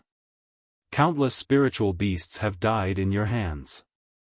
The man's words caused Nangong Lan's expression to change completely. She turned to the man angrily and said, "What nonsense are you talking about?" "Nonsense?" The man smiled coldly. "If I'm spouting nonsense, then can you tell me where they went every month to look for strong spiritual beasts? But in the end, those spiritual beasts all disappeared?" Nangong Lan clenched her fists tightly and glared coldly at the man's handsome face. "You better watch your mouth. Otherwise, I'll make you regret living in this world." Ever since she saw the blue phoenix for the first time, she had been attracted to it. However, what attracted her was not its appearance but its illness. Chapter 1036. Since the blue wand's poison was rare, she wanted to bring it back for research. If she was lucky, she might even be able to cure it. According to the blue wand's constitution, if it was cured, it would become her best test subject. After all, the spiritual beast's body was different from normal people for it to be able to hold on for so long despite being poisoned. However, if the blue wand died, she couldn't be blamed. To outsiders, it could be said that the illness was too serious and the Nangong family's doctors couldn't do anything. As for why she didn't use humans to test the poison, that was because humans' bodies weren't as strong as spiritual beasts. With her poison at such a distance, those people would immediately fall to the ground and die. "Nangong Lan, I have no interest in the Nangong family and I don't want to fight with you. If you want to be the successor, you can fight for it. However, I only want to be a hedonistic son of a rich family. You don't have to send people to test me." The man held the back of his head with both hands and smiled mischievously. Hearing this, Nangong Lan instinctively glanced at him. Was this guy really not interested in inheriting the Nangong family? "I hope you can do as you say." If I find out that you're spying on the Nangong family, I won't let you get away with it. Nangong Lan fiercely flung her sleeves and turned to leave. After Nangong Lan left, the man cursed loudly. His voice echoed in the courtyard for a long time. Fuck, do you think everyone is like you, fighting for the position of master all day long? I was living well in Wuxia. If I hadn't somehow transmigrated to this broken place, I wouldn't have been treated like this. It's all that damned woman Yun Luofeng's fault.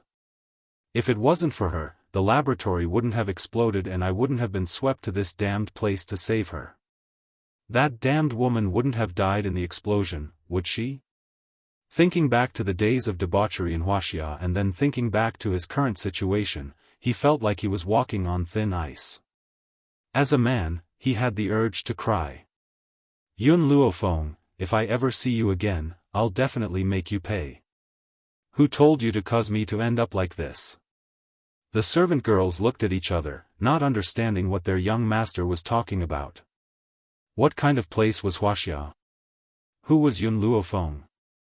However, the man was no longer in the mood to pay attention to the maidservants. He seemed very dispirited. Although he was now the young master of a large family, he was not living well at all. At this moment, Yun Luofeng, who was being talked about by this man, was completely unaware of the situation of the Nangong family. After she had cured Qing Luan's body, she returned to West City. For convenience, Greenwood had bought a residence in the western part of the city. After Yun Luofeng returned, he directly entered the residence. But as soon as she stepped in, she heard Qing Mu talking to someone. She pondered for a while, then told Lin Ruobai to take Qing Luan to the backyard to wait for her, and walked into the hall. In the main hall, Qing Mu and a middle-aged man were sitting opposite each other. His expression was extremely unsightly, and when he saw Yun Luofeng walk in, he immediately stood up. Miss Yun, you're back? Yun Luofeng nodded, sweeping his gaze over the middle-aged man, Qing Mu. This is, Qing Mu's expression darkened, he's the master of the Wu family. This time, he's here to ask us to buy a piece of land in South City. However, I've asked around, and that piece of land is a bit strange. No matter what kind of medicinal herbs are planted, they will all wither. In other words, the master of the Wu family had come here to scam them out of their money. To ask them to buy a piece of land that couldn't even grow medicinal herbs, wasn't he trying to scam them? Chapter 1037. Hearing Qing Mu's straightforward words, the middle-aged man's face darkened. He harumphed and stood up. What kind of status does my Wu clan have in Endless City? Do we need to cheat and deceive? Do you know how many people want to buy my Wu clan's land? If it wasn't for the fact that I like you, I wouldn't have sold it to you at all. What he meant was that if he sold the piece of land to Yun Luofeng would have to be grateful to him. Qing Mu's face turned cold. Just as he was about to yell in anger, Yun Luofeng suddenly raised her hand to stop him. The young girl's lips curled into a smile. Her black eyes were filled with an evil aura. Her voice carried a hint of laziness, but it contained a power that made people's hearts palpitate. Name your price. Qing Mu was taken aback. He looked at Yun Luofeng in confusion and said anxiously, Miss Yun, that piece of land is a piece of wasteland. There's no use for us to buy it. Yun Luofeng didn't say anything. She looked at the middle-aged man with a smile that wasn't a smile. Originally, when the middle-aged man saw the young girl's stern gaze, he hesitated in his heart. However, when he heard what she said next, he relaxed and laughed out loud. Miss, you have good eyesight. It's no wonder I like you. My piece of land has good feng shui. Even if you can't grow medicinal herbs, you can use it for other purposes. Since you like my land so much, I won't ask for a price. 10 million. Yun Luofeng smiled. Her smile was filled with mockery, and her eyes were filled with mockery. 10 million? You really dare to ask for such an exorbitant price? Your land can't even grow medicinal herbs, so it can't be used for anything else. To be honest, I only bought it because I lack a training ground. Do you really think I would spend 10 million to buy a training ground? The middle-aged man's eyes darkened. Then how much are you willing to pay? Yun Luofeng smiled faintly. She raised a finger and waved it in front of the middle-aged man. 1 million? The middle-aged man's expression became uglier and uglier. Back then, when he had obtained this piece of land, he had spent a lot of money. At first, the land was fine, but for some reason, no matter what he planted, it would wither. Some people even said that the land had been cursed. If not for this, he wouldn't have thought of using Yun Luofeng as a scapegoat. No, I'm not talking about 1,000,000 taels, Yun Luofeng shook his head. What I mean is, I'll buy this piece of land of yours for 1,000 taels. 1,000 taels? The middle-aged man's face was ashen. Miss, 10 million taels of silver is only enough to buy the land in the west of the city. My land is in the south of the city. Your offer seems to be too low. Yun Luofeng's evil smile deepened as he stared at the middle-aged man's ashen face. His black eyes were so deep that the bottom could not be seen. Do you think it's better to leave that piece of land abandoned, or to exchange it for 1,000 taels of silver? If it wasn't for the fact that no one wanted to buy your land, I'm afraid you wouldn't have come to me. The middle-aged man had thought that Yun Luofeng was so young and should be easy to fool, but he hadn't expected this girl to be so stubborn. Unfortunately, her words struck a chord in his heart. If it wasn't for the fact that no one was willing to buy his land, then why would he want to cheat Yun Luofeng? When he thought of this, the middle-aged man gritted his teeth and said, "All right, give me 1,000 taels of silver and I'll give you the deed." No matter what, 1,000 taels of silver is better than that piece of barren land. Chapter 1038. All right. Yun Luofeng's lips curled. Qing Mu, give him the 1,000 silvers for me. Qing Mu was very unwilling. In his heart, that piece of land was useless to him. However, since Yun Luofeng had spoken, he could only obediently take out the 1,000 silvers and throw it in front of the middle-aged man.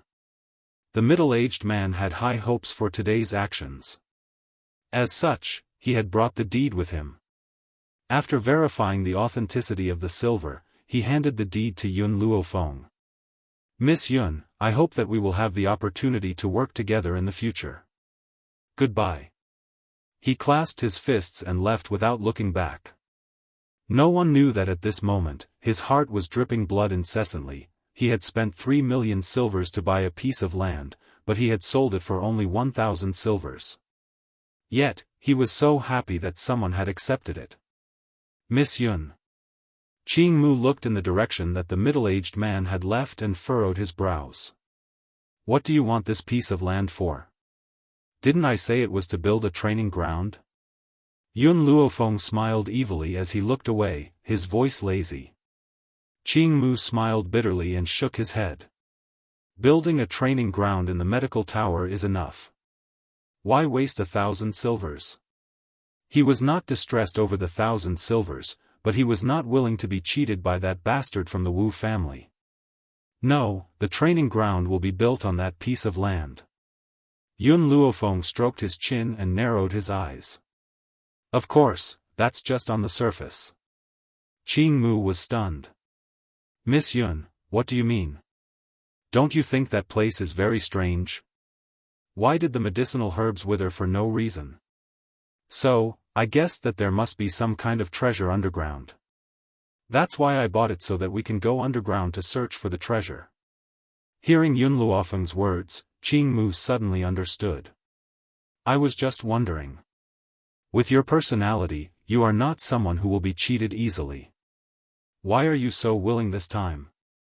So, the person who was cheated was someone else. According to Yun Luofeng, the piece of land that the Wu family had sold to her contained an extremely valuable treasure.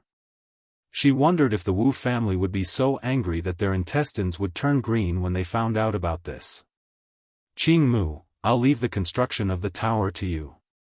I will probably be leaving for a few days. Yun Luofeng's eyes flashed as he spoke solemnly. Greenwood stared blankly. where are you going? I plan to take a look at the piece of land that the Wu family sold me. South City. Compared to the hustle and bustle of the market, there was only one place that seemed quiet and desolate. There were no signs of human habitation within a radius of 5 kilometers. Weeds grew everywhere, as if no one had come to clean this place for a long time. Little Mo, do you feel anything? Yun Luofeng came to a halt and asked spiritually. Little Mo hesitated for a moment. I'm not too sure, but I can feel that there is a powerful existence underground. That existence is too terrifying. Master, let's not go down. I'm scared. Ever since he had arrived on this mainland, Little Mo had always been fearless. Now, however, Yun Luofeng could clearly feel his soul trembling. It was as if it was afraid of the creature below. Little Mo, I want to go down and have a look. If you can't stand the smell down there, wait for me here. Little Mo's voice trembled slightly. Master, it's really dangerous down there. Let's go. Don't worry, I know what I'm doing. Yun Luofeng gently raised her black eyes, her gaze filled with determination. Furthermore, if I don't experience danger, how can I grow? If Yun Xiao was by my side, I definitely wouldn't take this risk. It's because he isn't here that I want to catch up to him. I can't let him wait for me for too long. No matter how dangerous it is this time, I must go down. Chapter 1039. She had a feeling that, if she were to enter the underground this time, her strength would definitely undergo a qualitative change. In order to prevent Yun Xiao from hurting for too long, she had to take this risk. Alright, Little Mo's voice rang out again. Even though it was still trembling slightly, it was much stronger than before. If you plan to go down, I will definitely accompany you. From the moment we formed the contract, I will accompany you in life and death. Little Mo, you don't have to force yourself, Yun Luofeng frowned. Master, I'm only afraid of the existence below. It doesn't mean that I'll be in any danger. I can still overcome this fear. After all, if I'm not by your side, you may not be able to make it through. Yun Luofeng laughed. Indeed, she and Little Mo had complemented each other these days. Without Little Mo, she would not be where she was today. He was equivalent to her left and right arms. She could not lose him. She slowly turned around and looked at the army behind her. She ordered, this time, you don't have to follow me. Master. Miss. The faces of the flaming steel army changed drastically. They hurried forward, their faces filled with anxiety. If it was not for the fact that Master had no confidence in this expedition, she would not have left them here. Miss, I want to follow you. Qing Yan's little face was filled with determination. No matter how dangerous it is, I want to follow you. Yun Luofeng smiled. I don't want you to follow me because I can't let anyone else know about my goal this time. You must train here to achieve the goal of concealment. Miss, Qing Yan wanted to say something but was interrupted by the young girl's demonic voice. I'm very confident in myself. I will definitely come back alive to see you. And all of you, don't disappoint me. Her bright black eyes swept across the army slightly, and her expression was solemn. Master, Yi Ling stepped forward and joined her fists. She said firmly, we definitely won't disappoint you. Don't worry. Yun Luofeng nodded slightly. After taking one last look at the army, he released the gold-seeking rats. Dig a hole that leads to the ground for me. Squeak squeak. Hearing this, the rats immediately rushed over to dig a hole. Their digging speed was already fast, and there were many gold-seeking rats. Thus, it didn't take long for a black hole to appear in front of Yun Luofeng. Yun Luofeng walked towards the entrance of the cave. As she stepped into the cave, she paused for a moment, turned around, and ordered, after I leave, you guys fill up the cave to prevent others from discovering it. Yes, Master. Yi Ling cupped her fists and replied respectfully. As soon as he finished speaking, Yun Luofeng disappeared into the pitch-black cave. It was pitch black underground, and a black fog could be vaguely seen in front of them. Heavy snores could be heard coming from the black fog, echoing in the soundproof underground. The further they went into the black fog, the more Yun Luofeng felt little Mo's body tremble. It was as if there was a monster in front of him. It filled his heart with fear. Little Mo, this black fog is formed from spiritual energy. Yun Luofeng's brows grew heavier. Furthermore, when I was outside just now, I could feel that the spiritual energy in the sky is too thin, causing those medicinal herbs to be unable to survive.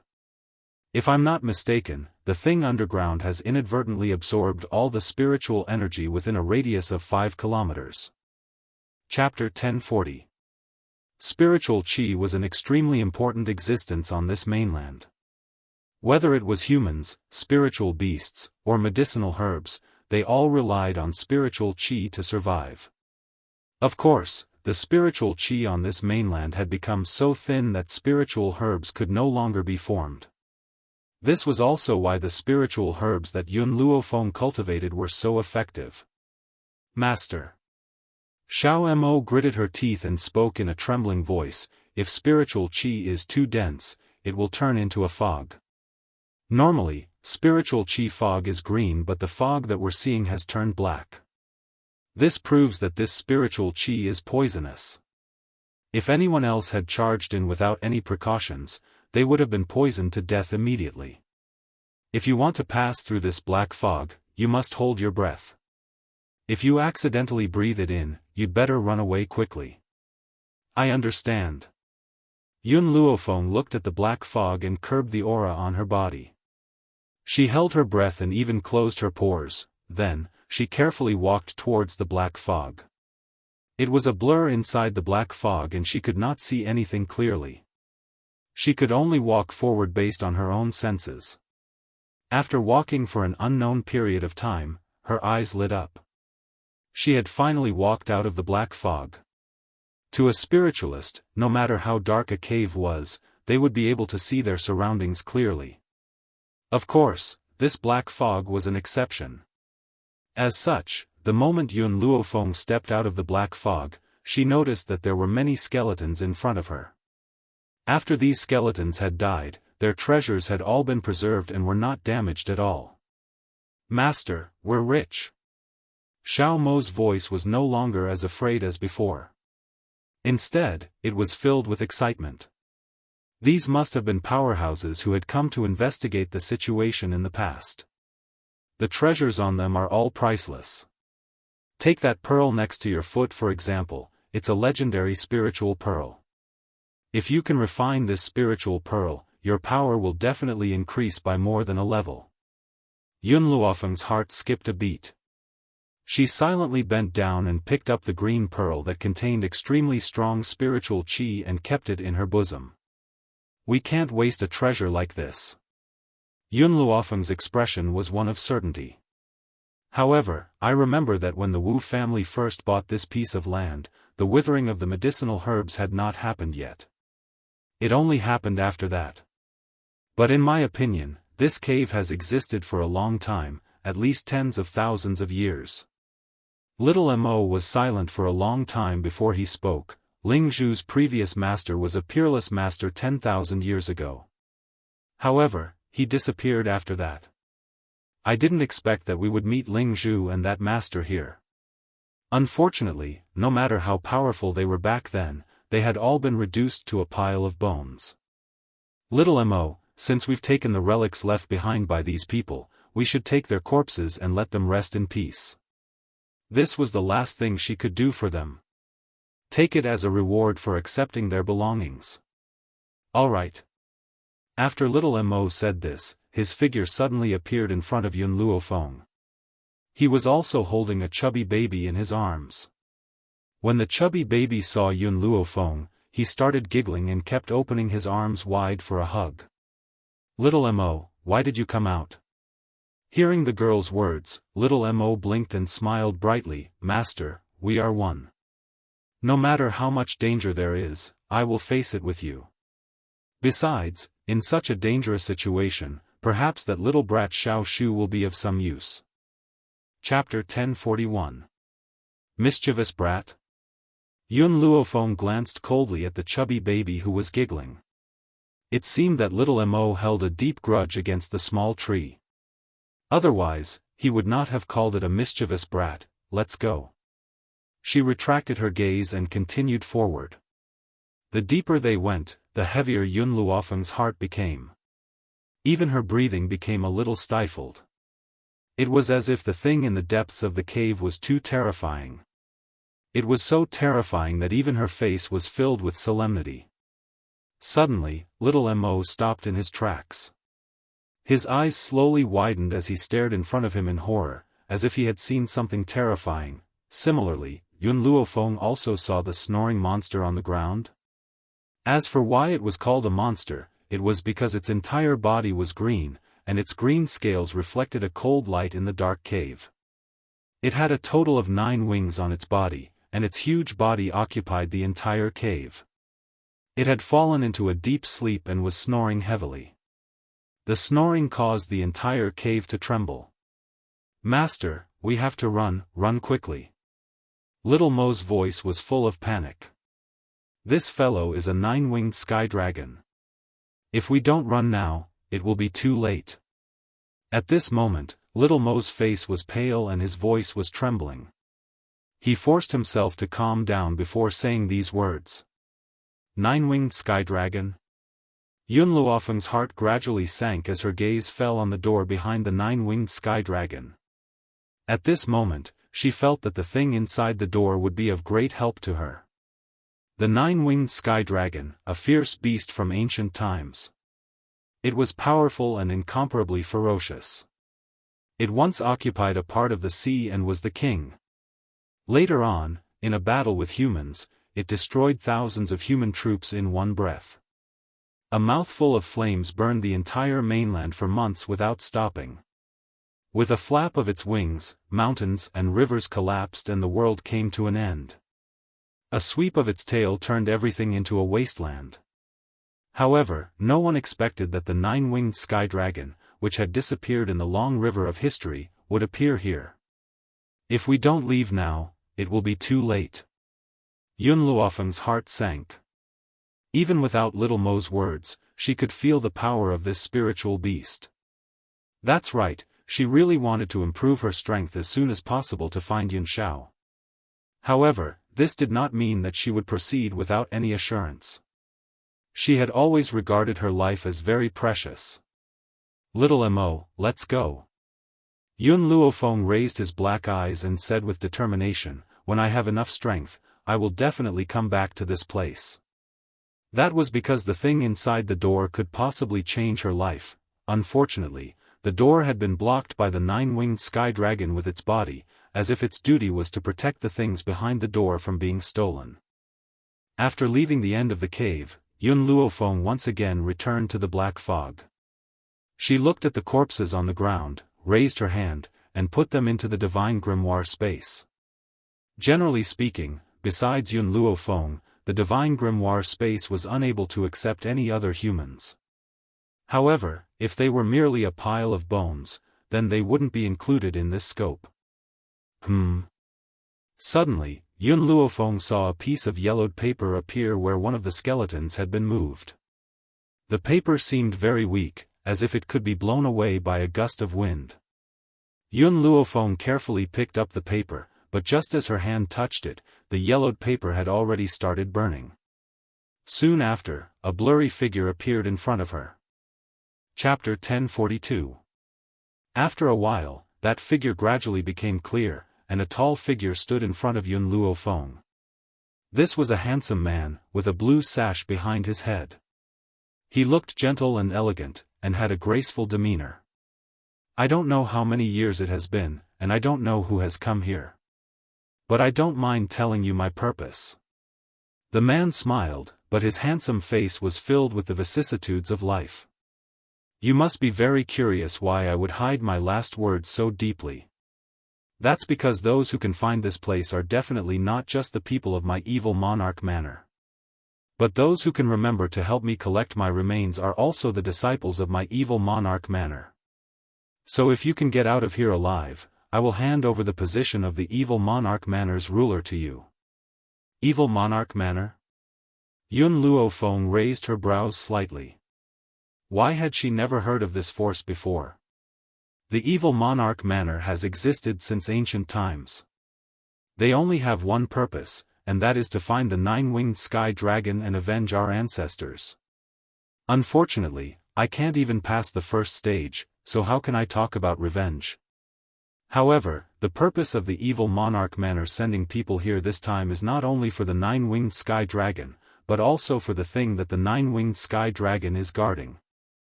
It's said that obtaining that thing will allow one to touch that door. I came here for the Evil Monarch Manor. And I was attacked by the nine-winged sky dragon subordinates. Yun Luofeng had been very curious earlier. In this cave, there were no other spirit beasts other than the nine-winged sky dragon. It turned out that those spirit beasts were already dead, which allowed her to pass unimpeded. And she had previously thought that the reason why these people died here was because of this black fog. Now that she thought about it, she was wrong. The formation of the black fog should have happened after the Wu family's plot of land. But these people had clearly been dead for too many years, so it was definitely not caused by the black fog.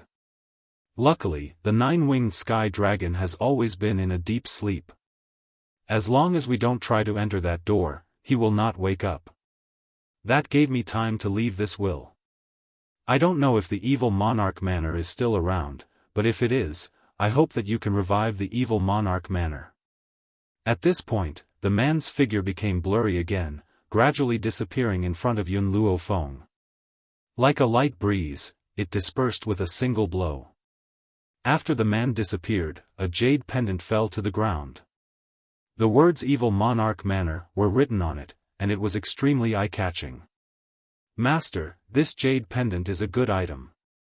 Little Mo excitedly said, as long as you wear this jade pendant, you will be able to block all illusions.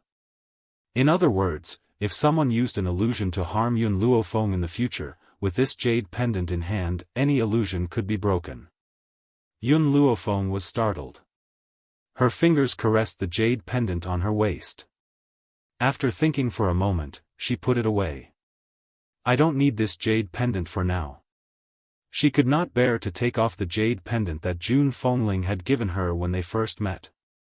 Between the two, she preferred the piece that Jun Fengling had given her. Little Mo, don't you think there's something wrong with this place? Yun Luofeng turned to Little Mo and asked. Little Mo pondered for a moment and said, there is a large spirit gathering formation underground that absorbs all the spiritual energy from above. What I don't understand is that this cave has a long history and the Wu family's land has only been in trouble for a few years. Chapter 1043. This place is often discovered by people. Perhaps someone came here and accidentally triggered the array here. Also, I'm worried that if the nine-winged sky dragon absorbs enough spirit chi, it might wake up immediately. This was what worried Yun Luofeng the most. After all, Endless City was her territory. She would never let the nine-winged dragon harm Endless City. Master, do you have a way to break this spirit-gathering formation? Break it? Yun Luofeng's lips curled into a faint smile. Why would I break this spirit-gathering formation? I remember that in the book Zhu Qian gave me, there was a method to reverse the flow of the spirit-gathering array. Originally, this spirit-gathering array absorbed the spirit chi from the outside and fed it into the nine-winged sky dragon's body. I can let the spirit chi in the nine-winged sky dragon's body spread out and transfer it to the land outside. She paused before continuing, this way, not only can the Steel Flame Regiment cultivate faster, but it will also make it easier for me to defeat the nine-winged dragon in the future. If the spirit energy in the nine-winged dragon's body flowed out, its strength would decline. When that happened, she would have a greater chance of winning against it. Little Mo's eyes lit up. Good. Let's do that. The formation this time was not as stable as before, especially since it was tens of thousands of years old. Therefore, by the time Yun Luofeng found the center of the formation and completed the change, half a month had already passed. She stayed in the cave for half a month, obviously unaware of what had happened outside West City.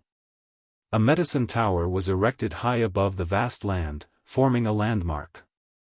At this moment, Yi Ling looked coldly at a group of bandits in front of her and said expressionlessly, "If you're not here to join the medicine tower, get out immediately." The leader of the group of bandits was a boorish man with a large saber on his back. He walked up to Yi Ling and sneered, "Brat, cut the crap. This West City is under my jurisdiction. If you want to build a medicine tower here, you must pay a fee. 1,000,000 taels, not 1 cent less. If you can't pay up, get out." Unlike other districts, the West City was a place where good and bad mixed together, leading to bandits running amok. In bandits' mind, if Yi Ling and the others had power and influence, they wouldn't have chosen the Western City. Usually, those who came to the Western City were a bunch of useless people. Scram. Yi Ling opened his thin lips and spat out a word coldly. At the same time, everyone in the army drew their swords and glared angrily. Originally, the medical tower had been managed by Greenwood and Guiyang, and they had obeyed Yun Luofeng's orders to stay here and train. However, this morning, after Greenwood and Guiyang had gone to the neighboring city, these people had come to make trouble. The helpers in the western part of the city hurried to the southern part of the city to get Yi Ling and the others back. This was also the reason why they didn't stay and wait for Yun Luofeng. "Oh! How dare you tell your grandpa to scram? In the West District, no one dares to talk to me like that. Men, smash this medical tower. Let's see how long these people can be so stubborn." The burly man shouted at the top of his lungs. His ferocious eyes swept over Yi Ling and the others as he sneered. "Brothers and sisters, Master isn't here. We must protect the medical tower and fight to the death with these people." Zhongling drew her long sword and quickly charged towards the group of bandits. Her sword flashed, leaving a mark on one of the bandits' arms. Chapter 1044. If not for the bandit's quick reflexes, his entire arm might have been chopped off. "Damned girl. How dare you hurt me? You're digging your own grave." The bandit's eyes hardened and he swung his palm towards Zhonglinger. Zhonglinger nimbly dodged to the side and dodged the attack. It was also because of the two of them that the bandits and the army reacted and started fighting each other. For these bandits to be able to rule over the West City district, they were clearly not weak. Of course, the Iron Steel Corps had all undergone Yun Luofeng's training and each of them had displayed abilities that surpassed their level. So, in this battle, neither side had the upper hand. After fighting for a long time, the bandit leader finally raised his hand and shouted, "Let's retreat." Before he left, he even said, "Just you wait, I'll go get some people now. You'll all die soon." Then, he left without looking back. Qing Yan looked at the mess in the medical tower with a sorrowful expression. It wasn't easy for the medical tower to be completed. Who knew that something like this would happen? Miss isn't here and we can't even protect the medical tower. I feel so useless. Yi Ling walked to her side and gently patted her on the shoulder, comforting her. "You've improved very quickly these past few years, so you don't have to blame yourself." Even though she said this, Qing Yan's clear eyes still revealed sorrow. After the bandits left, the residents of the West City district trembled as they walked out from a corner. They kindly comforted Qing Yan, "Miss, I advise you to give them some money so that they won't be in trouble. Auntie, you don't need to say anything. We will never bow our heads to a group of bandits." Zhonglinger looked at the auntie, her bright eyes flashing with determination. "Miss, I know that you're very powerful, but those bandits were only a small group. They could tell that the two old men were not simple, so they waited for them to leave before coming. The old men that the auntie mentioned were Qing Mu and Guiyang. But..." She paused and carefully looked outside the door. She deliberately lowered her voice and said, "Above these small groups, there's a larger bandit group called the Defiant Bandits. There are 3 leaders in this bandit group, and they're all at the Venerable Realm. Especially the leader of the bandits, he's already a high-level venerable spiritualist. Venerable spiritualist? The hearts of the Steel Flame Legion sank. The bandit group is on the mountain not far away. It will only take half an hour to go back and forth. You guys should hurry up and think of a countermeasure. I'll leave first.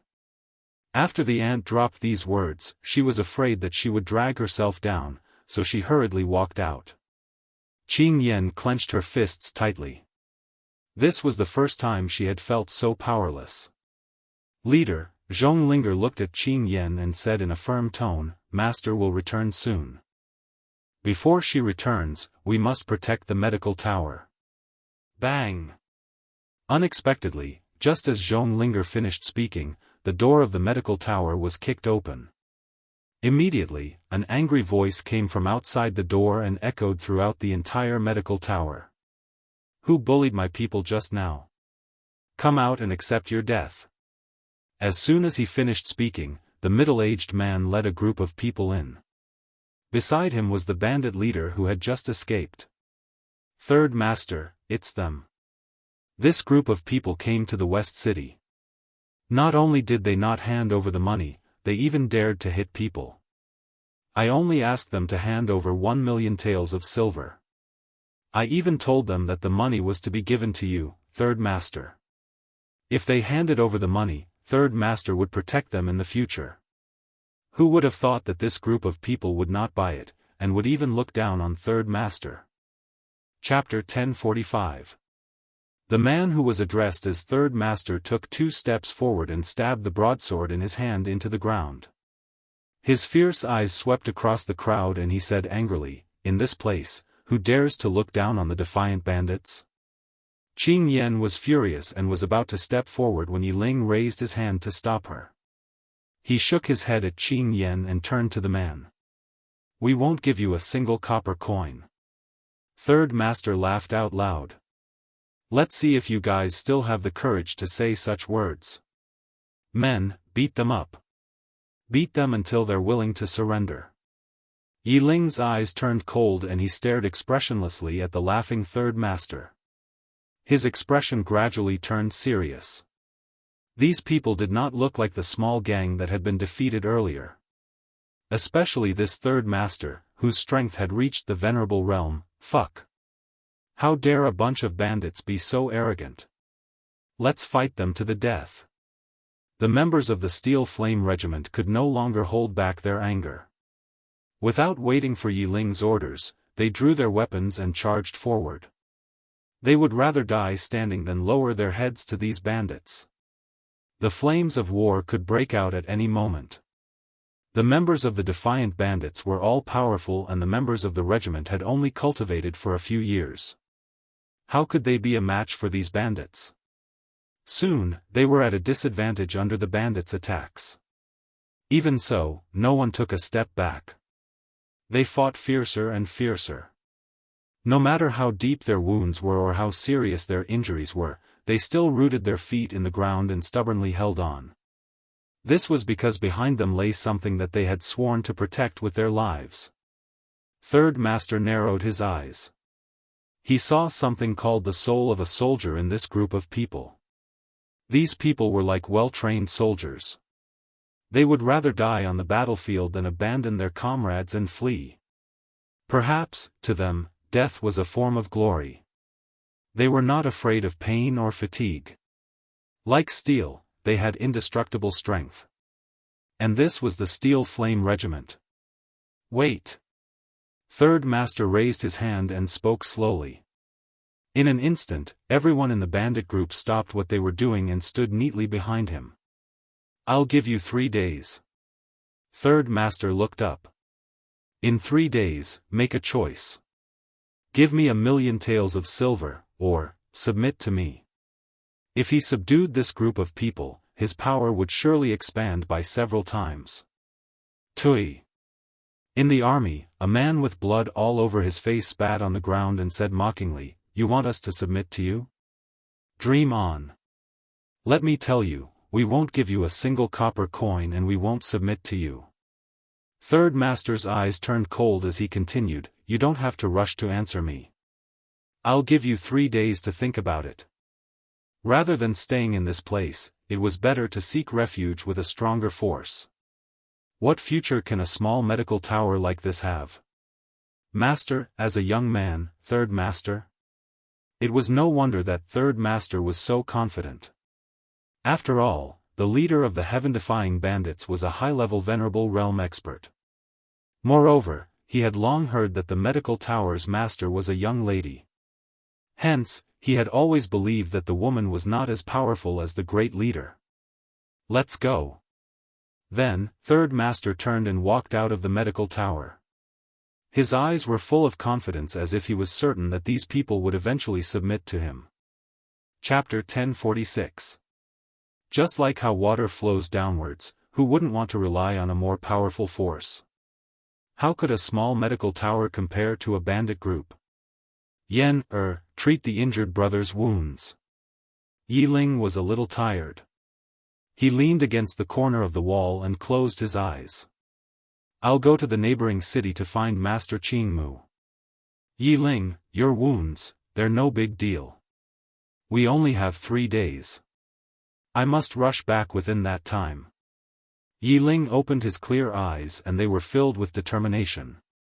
Since their master was not here, they must protect the medical tower with their lives. All right. Qing Yan nodded. Leave the matters here to me. You, be careful on the road. Although she said that, her eyes were filled with worry. Yi Ling pursed his thin lips. His hand clutched his injured shoulder tightly as he walked towards the door with some difficulty. Before he could step out of the doorway, the sunlight in front of him was shrouded by a shadow. What followed was a familiar voice. What happened in the half a month that I was away? The girl's languid voice startled Yi Ling. He raised his head mechanically and stared blankly at the girl who had appeared at the door. Under the sunlight, the girl's robes were whiter than snow. She was absolutely beautiful. Her unruly black eyes were not as calm as they used to be. There was a fierce anger hidden in them. Master. Yi Ling's voice was choked. You're finally back. I'm sorry. We weren't strong enough and the medical tower has become a mess. Yun Luofeng did not speak. His black eyes continued to scan the hall of the medical tower.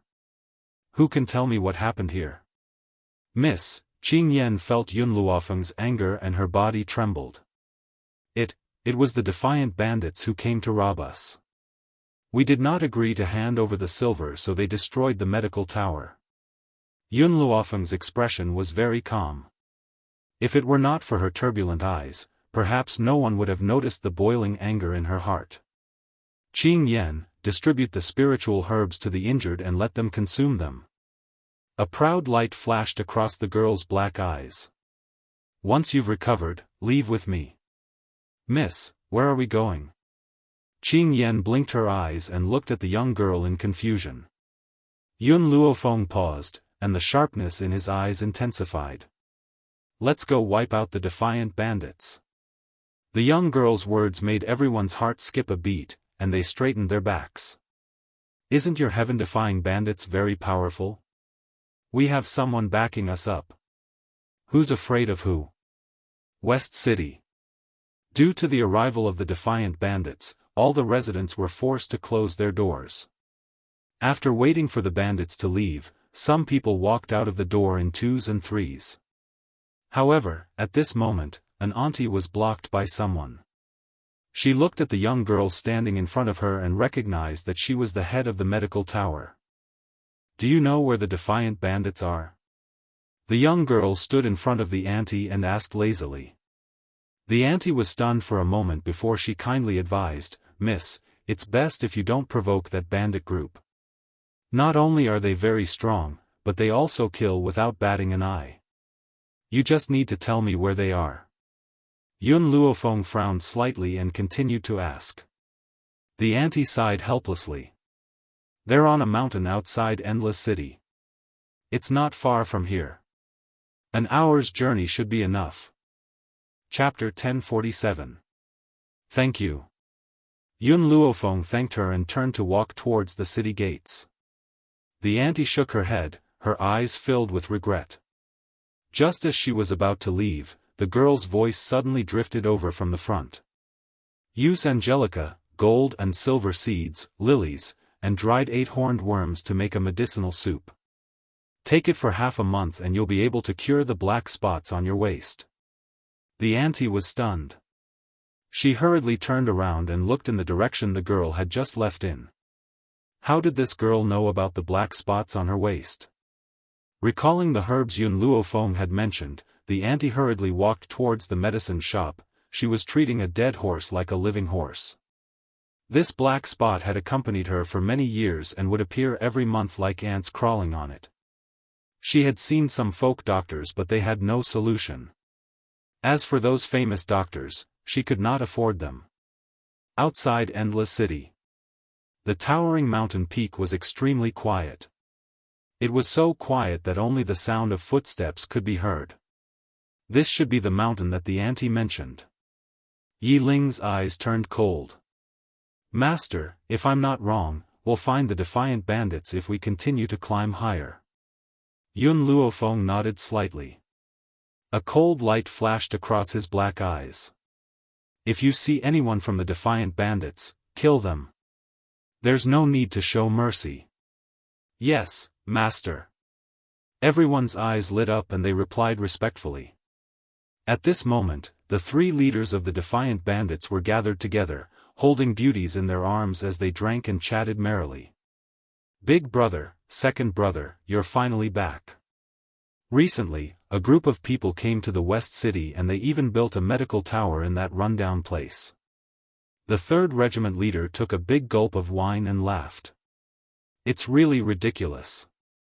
They think that by building a medical tower, they can recruit all the doctors in the world. The 1st leader raised his brows. Is that so?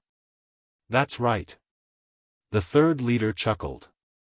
However, the guards in the medical tower are all well-trained soldiers. That's why I want to recruit them. The 1st leader frowned when he heard this. 3rd brother, do you know where these people came from? How could the 3rd leader not know what the great leader was thinking when he saw how cautious the great leader was?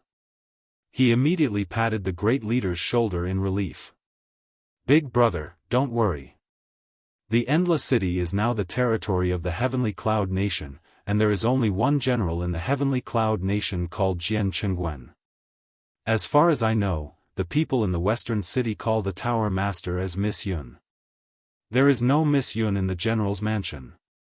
Miss Yun? The frown on the great regiment commander's face deepened. He sensed that something was amiss, but he couldn't pinpoint it no matter how hard he tried. Hence, he decided not to think too much about it. He raised his wine glass and downed it in one gulp. 3rd brother, the Endless City isn't very peaceful now. You'd better not go there. Don't get yourself into trouble. The 3rd Regiment commander smiled disapprovingly. Don't worry, big brother. I know who I can provoke and who I can't. Moreover, I believe that the guards and maids in the medical tower will come to us sooner or later. What future would he have if he followed the medical tower? You might as well follow us to conquer the world. As he spoke, a bandit rushed in a panic. He staggered a few times and almost fell to the ground. 3 regiment commanders, something bad has happened. A group of unreasonable people have killed their way in.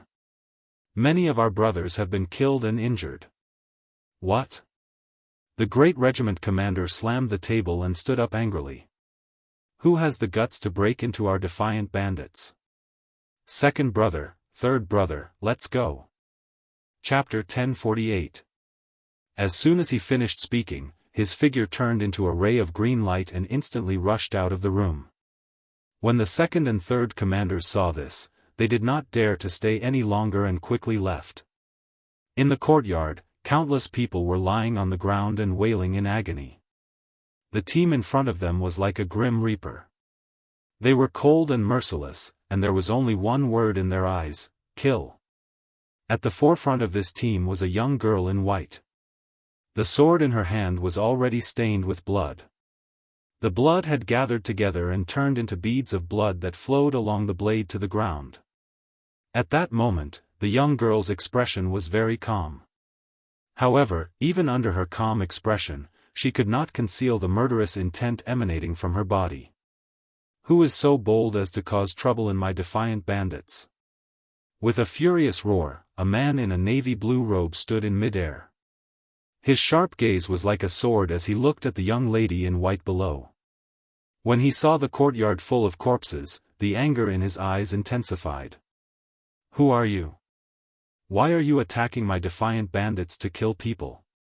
Defiant bandits? The corners of the young girl's lips curled up slightly. Her sinister smile was filled with endless murderous intent. You people dare to talk about defying the heavens? The man's eyes darkened and he said coldly, I don't know if I can defy the heavens, but I do know that you will definitely die here today. Whoosh! As soon as he finished speaking, the man's body turned into a long sword and quickly charged towards Yun Luofeng. His entire body was surrounded by a hurricane and the entire sky was filled with dust. His aura was as sharp as a long sword that could cut through iron like mud. It was as if he would immediately pierce through the young girl's body. When they saw the appearance of the great leader, the members of the defiant bandits cheered. They looked at Yun Luofeng and the others with eyes full of anger and hatred. No one could kill their way into the defiant bandits. No one could continue to live after provoking the bandit group. As long as the great leader took action, no matter how powerful this young girl was, she would immediately die here. The second and third commanders had also rushed over. When they saw the great leader take action, they finally relaxed. Die! The great leader roared angrily. His body had already reached Yun Luofeng. The distance between the two of them was only a few millimeters. In just a breath's time, his body would be able to penetrate the girl's chest. The bandits cheered even louder. The faces of the two guild leaders lit up with pride. But at that moment, a left hand appeared in front of the great commander, thus, he, who was still charging forward, was stopped by this hand. The great commander's body floated in the air. Shock was written all over his face and his eyes were filled with disbelief. The cheers stopped, the expressions of the two guild leaders froze. Their eyes looked as though they had seen a ghost as they stared at the young girl who had easily stopped their great guild leader. You, the commander stared blankly at the young girl crying in front of him. His eyes widened, and he was so shocked that he couldn't even form a complete sentence. Not only are you unable to defy the heavens, you also don't have the strength to kill me here. The young girl's eyebrows slightly slanted upwards, evil and playful, but her voice revealed a murderous aura, making one shudder. Boom! With a flick of her wrist, the head commander's body spun a few times in the air. Then, with a fierce push, he was thrown out. Chapter 1049. Silence. The entire courtyard was deathly silent. The commander covered his chest with his hand as he spat out a mouthful of blood. His originally cold face was extremely pale and his eyes were filled with disbelief. Yun Luofeng took 2 steps closer to him. I'll give you a chance. Hand over all the people who went to the medical tower today and maybe I'll let you die with some dignity. Medical tower? Commander. The commander's eyes widened. This young woman is the master of the medical tower? Third brother. Suddenly, he shouted angrily. He turned angrily towards the trembling 3rd Regiment leader and asked coldly, didn't you say that the medical tower's strength is average and that it has no backing? Now, can you explain to me what's going on? The 3rd commander shivered. I don't know. If the medical tower is really rich and powerful, they wouldn't have gone to the West City. Hearing the 3rd commander's words, the commander was so angry that he wanted to beat her up. Then, he turned to look at Yun Luofeng with a fierce look in his eyes. Young lady, I know that you're very strong, but I can see that you're also a high-level venerable realm cultivator. You haven't become a holy spirit yet. However, because your cultivation method is a little special, I'm no match for you. The first commander paused for a moment before he sneered, but the 3 great clans in Endless City all have Holy Spirit experts. Do you think you can compare to those 3 clans with just your strength? Yun Luofeng raised her eyebrows slightly and signaled the commander to continue. Endless City was not the territory of the Tianyun nation. Therefore, it was not surprising that the 3 big families had Holy Spirit masters. Seeing the young lady's smiling expression, the commander's tone gradually softened. He continued, if you want to survive in Endless City, you must hide your strength. Otherwise, if the 3 big families find out about your strength, they will definitely kill you to protect their own safety. In other words, if Yun Luofeng were to annihilate the heaven-defying bandits, her glorious achievements would definitely be publicized. At that time, when the 3 great families saw her talent and strength, they would definitely not allow her to continue living in this world. Yun Luofeng smiled. Her smile was very beautiful. Even a peerless beauty could not compare to this. You mean, you want me to let you go? The Grand Guild leader nodded. That's right. As long as you let me go, we will definitely keep our mouths shut and not let anyone know about your talent. How could the people from the 3 great clans not be on tenterhooks if news of a person breaking through to become a venerable spiritualist at such a young age got out? They would definitely kill this girl before she grew up. Your plan is not bad. Unfortunately, I, Yun Luofeng, will never deliberately hide my sharpness. A light breeze brushed past. The young girl stood under this breeze, revealing her sharpness, displaying her peerless elegance. The commander panicked. Just as he was about to say something, he saw the young girl calmly turn around. Her light words reverberated throughout the entire courtyard. Fire, fire, burn down the lair of this heaven-defying bandits for me. Don't leave a single one alive. The girl's voice was cold and emotionless. Whenever she thought of the injuries on the army, the killing intent in her heart intensified. Even if there were innocent people among them, she would not let them go. Moreover, this heaven-defying bandits had committed many evil deeds. She did not believe that there would be innocent people among them. According to the conduct of these people, if she did not return this time, perhaps when she returned to the medical city, she would be greeted by the corpses of the army. Chapter 1050. The flames ignited in the courtyard and spread throughout the entire mountain peak. Cries of agony could be heard from within the flames. It was heart-wrenching and extremely horrifying. Let's go. Yun Luofeng did not even look at the people within the flames. He brushed his sleeves and walked down the mountain path. Within a day, the news of the destruction of the defiant bandits spread throughout the entire Endless City. Naturally, there were those who rejoiced and those who were worried. The ordinary citizens cheered endlessly. All these years, they had suffered a lot. The defiant bandits had always done all sorts of evil. They had taken everything from women to women. If they saw beautiful women, they would forcibly take them away. If they tried to stop the bandits' evil deeds, they would be beheaded by them. How many years had it been? They had lived in fear here for so many years. Now that they could finally be at ease, how could this not be worth cheering for? Of course, compared to the ordinary citizens, some forces that were on par with the bandits were full of worry. They didn't know who annihilated the bandits, nor did they know the objective of those people. Thus, they were worried that after those people annihilated the bandits, they would look for trouble with other powers. What would they do then? However, very quickly, a piece of news came from the West City. It was said that the defiant bandits had brought people to break into the medical tower and injured the guards of the medical tower. Therefore, the tower master of the medical tower had destroyed the defiant bandits in a fit of rage. Thus, the medical tower, which was previously unknown, became a household name overnight. However, everyone was trying to find out the origins of the medical tower and why it had such great power. Just as everyone was feeling puzzled, the medical tower suddenly announced a day's news. Tomorrow at noon, the medical tower will be officially established. All heroes in the world are invited to visit.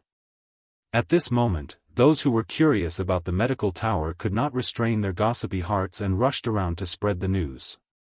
As a result, the entire endless city was in an uproar because of this. The next day, at noon, the dazzling sun shone down on every corner of the West City. At this time, at the West City gate, countless people were peeking their heads out and discussing. Suddenly, the door to the medical tower was pushed open. When the sunlight shone into the medical tower, everyone saw a pure white wall that shone faintly in the sunlight.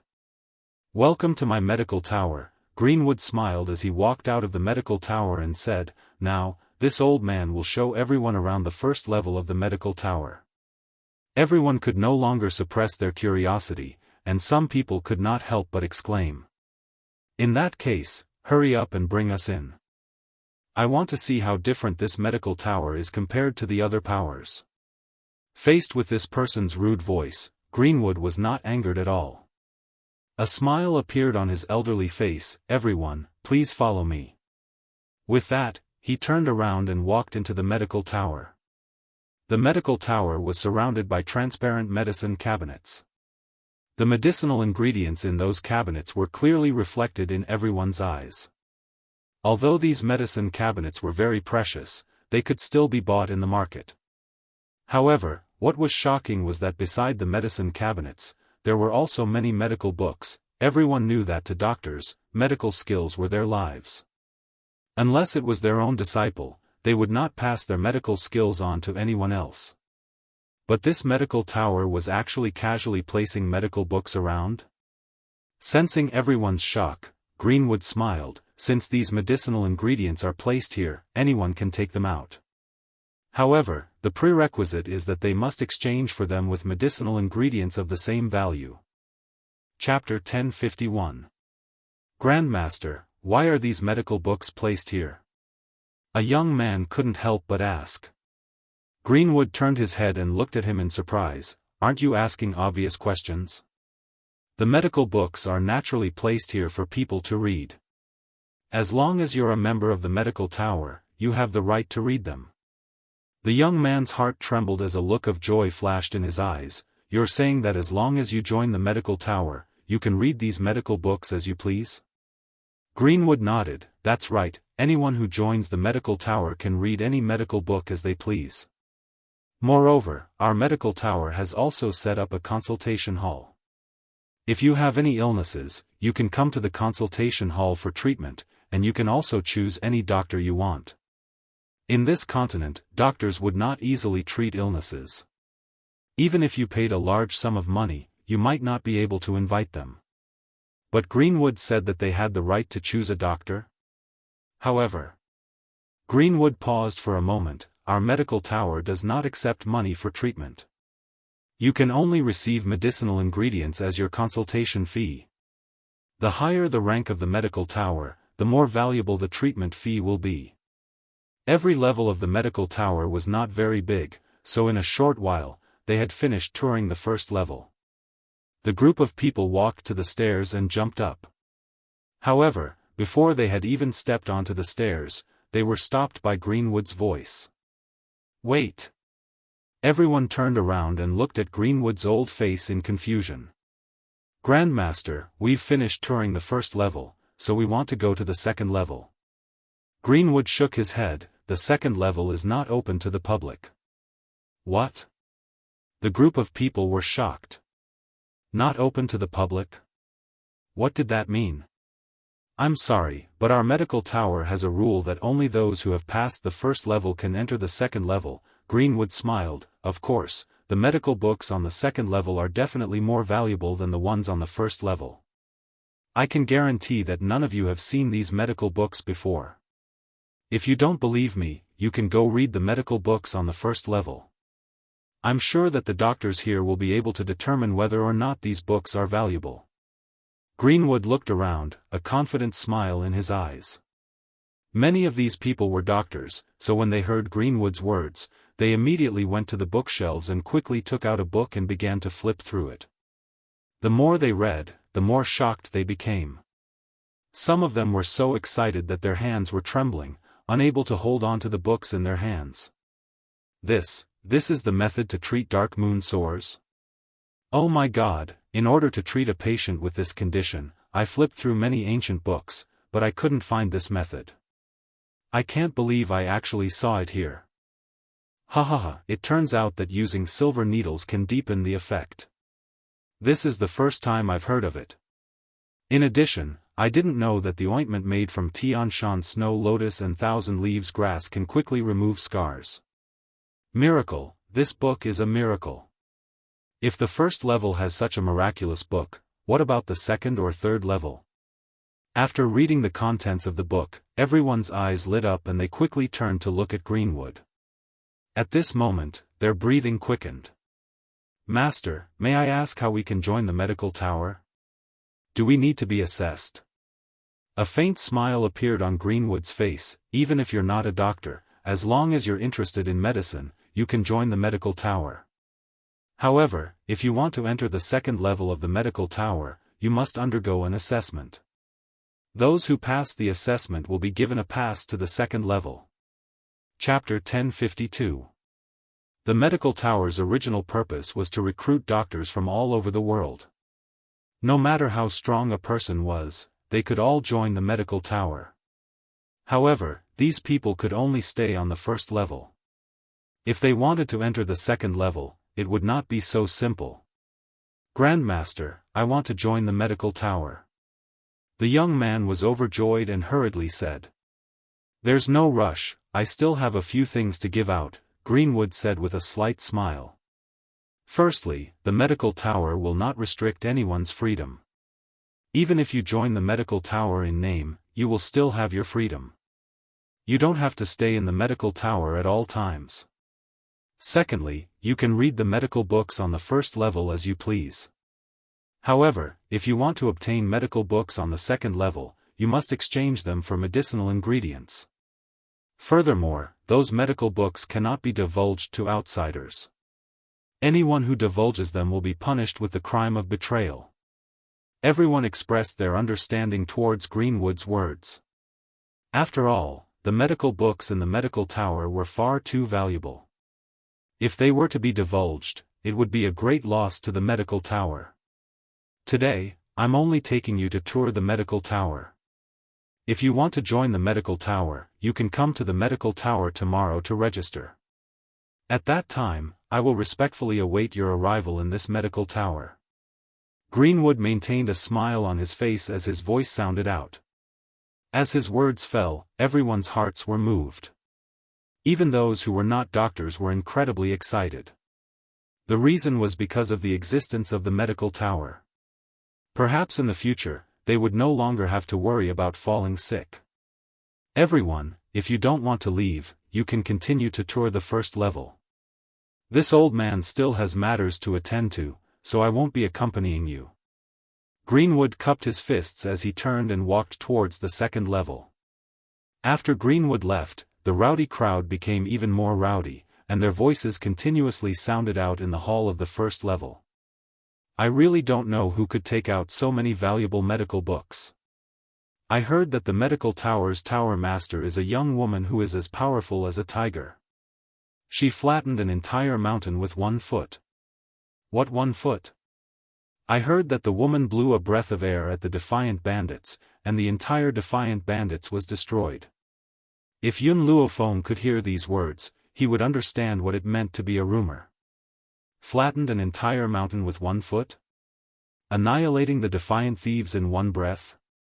These words were getting more and more ridiculous as they spread, to the extent that she was no longer a human being in those people's hearts. It was a pity that the person who had caused such a commotion had given the medical tower to Greenwood and was strolling around with little Mo. Little White isn't here.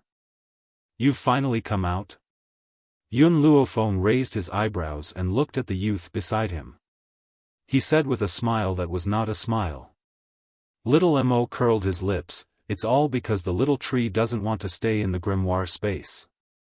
That's why I brought him out for some fresh air. Ha ha ha.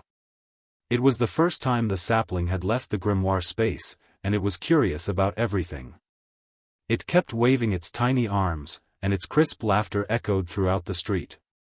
Suddenly, Yun Luofeng stopped. His gaze focused on the back of a figure not too far away. She had a feeling that she had seen this figure somewhere before. That person seemed to feel a gaze on him from behind. He slowly turned around and glanced at Yun Luofeng. In that instant, both of them were stunned. Chapter 1053. The sloppy-looking man froze on the spot the instant he saw Yun Luofeng. He stared at the young girl in astonishment. After a moment, his astonishment turned into anger, and he let out a loud roar. "You're so arrogant!" he shouted. Yun Luofeng. This angry shout caused the entire street to tremble. The passers-by all looked over curiously, as if they didn't understand when this young and beautiful girl had offended the eldest young master of the Nangong family. Yun Luofeng subconsciously rubbed his ears. "You don't have to be so loud, I can hear you." The man was flustered and walked towards Yun Luofeng with a face full of anger. He glared at her fiercely and said angrily, "Yun Luofeng, if it weren't for you, I wouldn't have come to this damned place. Don't you have anything to say to me now?" Yun Luofeng glanced at the dainty girl who had just been embraced by the man, and the smile in his eyes deepened. "I think you should thank me. Otherwise, you wouldn't have had the chance to have so many beauties." The man had originally thought that when they met again, this woman would at least apologize to him. After all, if it weren't for saving her, he wouldn't have transmigrated to this damned place. Yet, she was so confident about it. "You win." The man gritted his teeth fiercely. Who asked this woman to be his only friend in Wuxia? He really couldn't be angry at her. The Nangong family's guards didn't know what had happened. They hurriedly walked forward and stood guard by the man's side. They instantly drew their swords and pointed them at Yun Luofeng. "You better apologize to our young master. Otherwise, the Nangong family will never let you off." After saying this, the guard turned to the man with a flattering smile. He looked like a dog that wanted to be praised by its owner. Slap. Suddenly, the man raised his hand and slapped the guard's face. Then, he kicked the guard who still didn't understand what was going on, causing him to fall to the ground. "Young master," the guard covered his cheek and looked at the man with an aggrieved expression. He didn't understand what he had done wrong. In a fit of anger, the man went forward and kicked him a few more times. "Bullshit. This is this young master's friend. If you dare to disrespect this young master's friend, it's equivalent to disrespecting this young master. Men, drag this fellow away." The guard was stunned. Wasn't it the young master who asked her to apologize? He was just following his young master's instructions. How did this girl become young master's friend? "Go." The man walked forward and put his arm around Yun Luofeng's shoulder. He unrestrainedly flicked the hair on his temples. "We haven't seen each other for so many years, let's go have a good drink."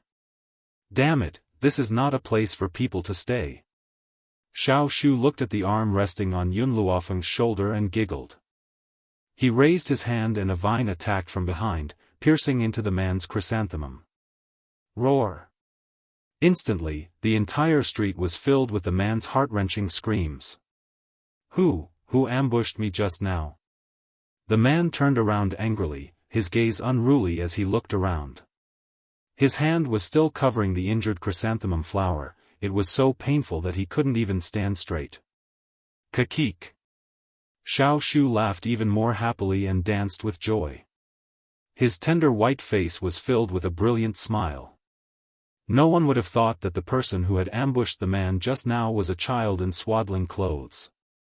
Chapter 1054. "Xiao Shu, you did a good job," little Mo giggled as she looked at the chubby baby in her arms. She lowered her voice and said, "You have to remember, your father is Yun Xiao. Only he can get close to your mother. If any other man approaches her, you'll break his chrysanthemum." The tragic man had never thought that one of his unintentional actions would cause his chrysanthemum to be crippled. "Little Mo, come and support him." Let's go to the restaurant to rest. Yun Luofeng's eyes glanced at little Mo thoughtfully. Those deep black eyes seemed to have seen through everything.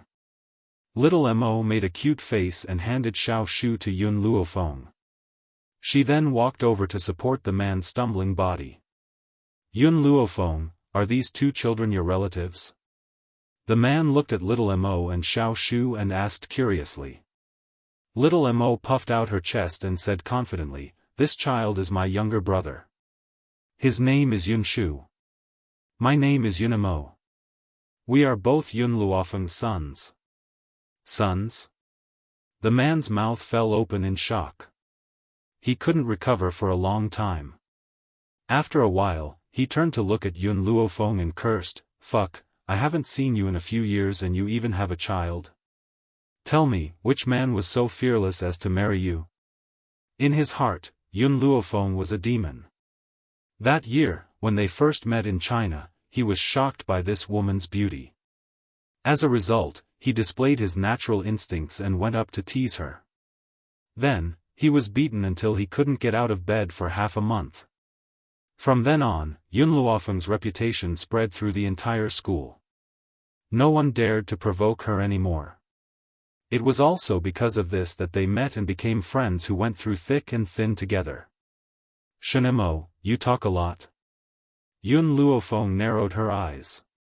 She clenched her fists so tightly that her knuckles made a crisp sound.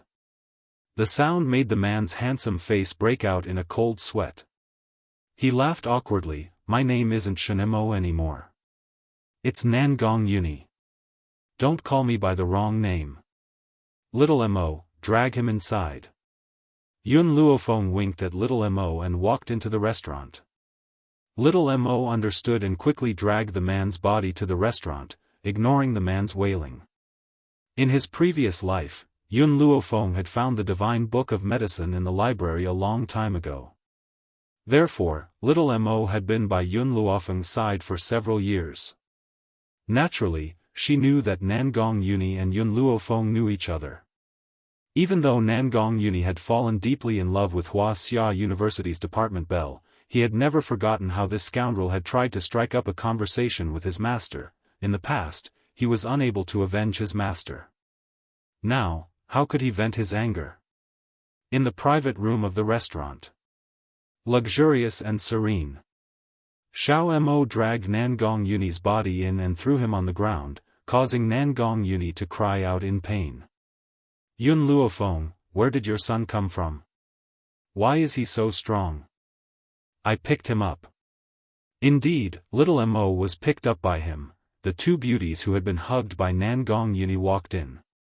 When they saw Nangong Yuni on the ground, they were so shocked that their faces turned pale. They hurriedly helped him up and asked worriedly. "Eldest young master, are you all right?" "I'm fine. Help me sit down." Chapter 1055. Nangong Yuni shook his head and said. The two beauties looked at Yun Luofeng with resentment, as if blaming her for throwing Nangong Yuni to the ground. However, since Nangong Yuni didn't say anything, it wasn't good for them to say anything. Not long after, the waiter brought over the menu. Yun Luofeng casually ordered a few dishes and handed the menu to the waiter. The two beauties seemed to be used to it. They sat on Nangong Yuni's left and right. The woman on the left wore a green robe with a red dot between her eyebrows. She was extremely seductive. She looked at Yun Luofeng and smiled charmingly. "Miss Yun, where is your husband? Why isn't he with you? I wonder what kind of expression your husband would have if he knew that you were eating with another man." Because this woman in green was beautiful, she had always been doted on by Nangong Yuni. Therefore, she didn't care about Yun Luofeng. So what if Yun Luofeng was the eldest young master's friend? Could it be that the eldest young master would punish her because of a few words she said? Nangong Yuni's expression had already darkened bit by bit. His eyes were already filled with anger. His sharp gaze was like a knife as it shot towards the woman in green. However, the woman in green didn't notice Nangong Yuni's gaze and continued, "Miss Yun, I'm doing this for your own good. I'm afraid that you and your husband will have a conflict, so I'm warning you. After all, if it were me, after marriage, I would never go out with any man. Her words were clearly directed at Nan Gong Yuni. First, she was pointing out Yun Luofeng's fickleness. Second, she was expressing her unwavering loyalty. She was also telling Nan Gong Yuni that Yun Luofeng wasn't a good person. How could a married woman who still fooled around with men be a good woman? Hearing this, Xiao Mo chuckled, "Auntie, I thank you for my mother's good intentions. My father has always respected my mother. If my mother says 1, he won't say 2. If my mother says east, he definitely won't go west. If you slander my mother like this, I'll think that you're jealous of her. After all, my father can go to the kitchen, go to the living room, beat his love rivals, and keep his chastity. With a peerless man like my father here, do you think my mother would be tempted by some womanizer?" In Xiao Mo's heart, Yun Xiao was an invincible existence. In this world, it was impossible for anyone to compare to him. "You." The green-robed woman's face turned red with anger, but she was interrupted by little Mo before she could finish her sentence. "To answer your previous question, why isn't my father here? That's because, if a peerless man like my father appears, what if he gets entangled by a shameless person like you? That won't do. You're so ugly and so old. My father will definitely not like you. You might even disgust them to the point of vomiting." The green-clothed woman was so angry that tears streamed down her face. She turned her head and looked at Nan Gong Yuni, feeling wronged. "Eldest young master, this brat bullied me." "Bully you?" Nan Gong Yuni played with the teacup in his hand and sneered, "Why do I feel like you're the one being overbearing towards a child? Is this your upbringing?" The green-clothed woman was stunned. She had never thought that Nan Gong Yuni, who had always indulged her, would say such words. Nan Gong Yuni laughed mockingly. His fingers tightly grasped the green-clothed woman's chin, and his voice was cold and merciless. Chapter 1056. This little fellow is right. You're ugly and old, and you think too highly of yourself. Do you know why I haven't had the pleasure of visiting you for so long? It's because your appearance makes me lose my appetite. If it weren't for your good zither skills, I wouldn't even bother to look at you." The green-robed girl's body trembled. Her beautiful tearful eyes stared at Nan Gong Yuni in shock. She didn't dare to believe that Nan Gong Yuni would say these words. In the entire Endless City, who didn't know that the Nan Gong family's eldest young master, Nan Gong Yuni, loved beauties and respected women. He was even known as the flower guardian god. He would never say anything that would hurt a woman. Yet, she heard the world's most vicious words. "Why aren't you scramming?" Nan Gong Yuni shouted coldly, "I feel like I'm insulting my eyes every time I look at you." "Wah!" The green-robed girl finally couldn't help but burst into tears. She covered her face, ran out of the private room, and fiercely slammed the door. Nan Gong Yuni took out a handkerchief and wiped the hand that he used to hold the green-robed girl's chin. He then looked at the other beauty beside him. "What are you still holding on for? Hurry up and leave."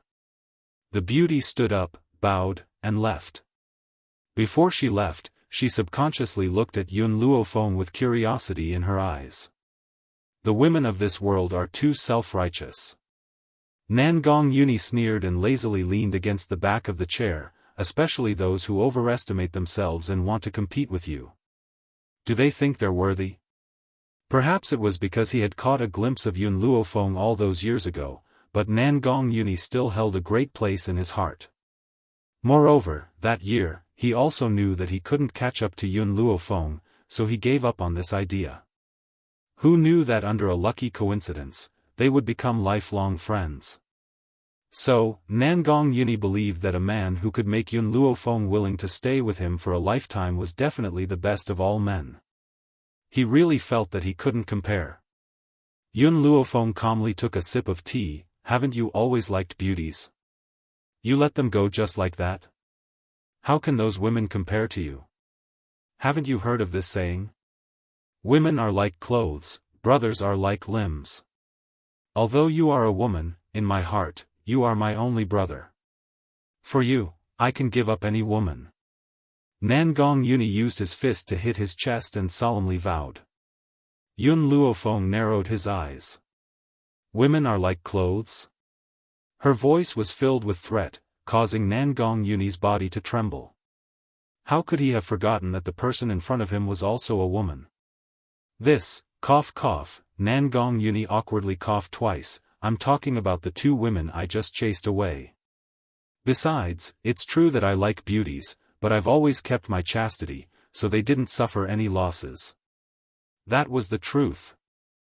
Due to Yun Luofeng's understanding of Nangong Yuni, he also understood that this man wasn't the hedonistic and dissolute person he portrayed himself to be.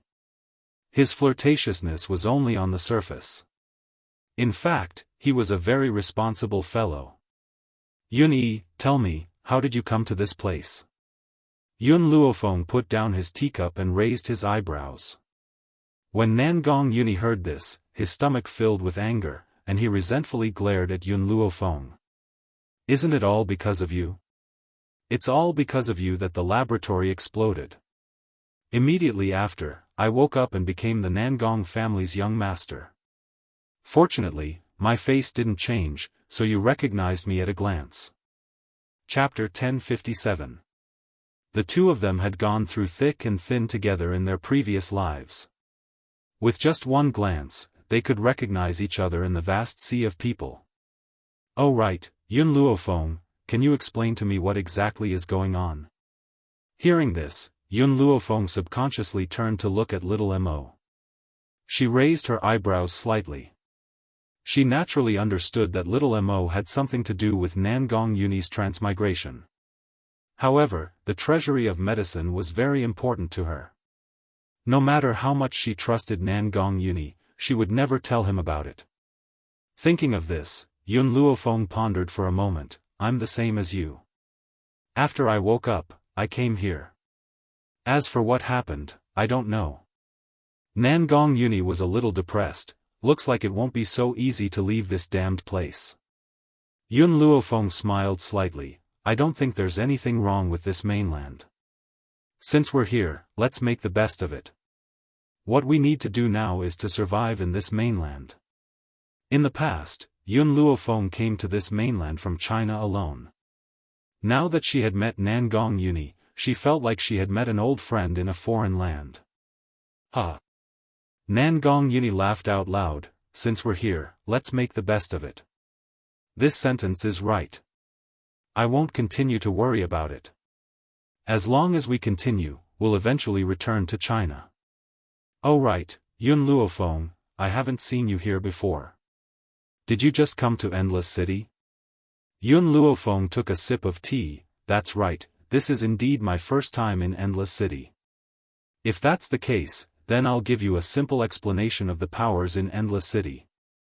Nangong Yuni leaned lazily against the back of his chair, crossed his arms, and said with an unruly smile, there are a total of 3 great families in Nangong City. Unfortunately, the Nangong family that I belong to is one of them. If anyone in Endless City bullies you, come find me. I'll bring my men to avenge you. I'm the young master of the Nangong family after all, so I still have that bit of power. However, Nangong Yuni paused, then continued, if you meet the people from the medical tower, remember to take a detour. Yun Luofeng, who was originally enjoying her tea, almost choked when she heard Nangong Yuni's words. She put down her teacup, wiped the tea from the corner of her mouth, and glanced at Nangong Yuni strangely. Why do I have to take a detour when I see the medical tower? Nangong Yuni glanced at Yun Luofeng. You came too late. You don't know what happened in Endless City recently. I heard that the medical tower's tower master is a vicious and merciless demoness. Fortunately, Yun Luofeng wasn't drinking any water right now. Otherwise, he would definitely have sprayed it all over Nangong Yuni's face. She and little Mo looked at each other and saw the shock in each other's eyes. She-devil? Yun Luofeng turned to Nangong Yuni and asked. Nangong Yuni nodded his head. It said that the demoness' strength is extremely powerful, comparable to a giant dragon. She has incomparable strength, and her appearance is strangely ugly. Her temper is eccentric. If you accidentally provoke her, quickly run for your life. Otherwise, before I can bring people to save you, you will die at her hands. Yun Luofeng blinked blankly. Unparalleled strength? Extremely ugly? When did these rumors start spreading? Nangong Yuni clearly did not see the confusion in Yun Luofeng's eyes. He continued, furthermore, this demoness flattened the mountain where the Defiance bandits were at with 1 foot yesterday. In one breath, she completely annihilated the bandits. Of course, this is only a rumor. I also know that it's an exaggeration. However, the fact that she was able to annihilate the Defiance bandits proves her strength.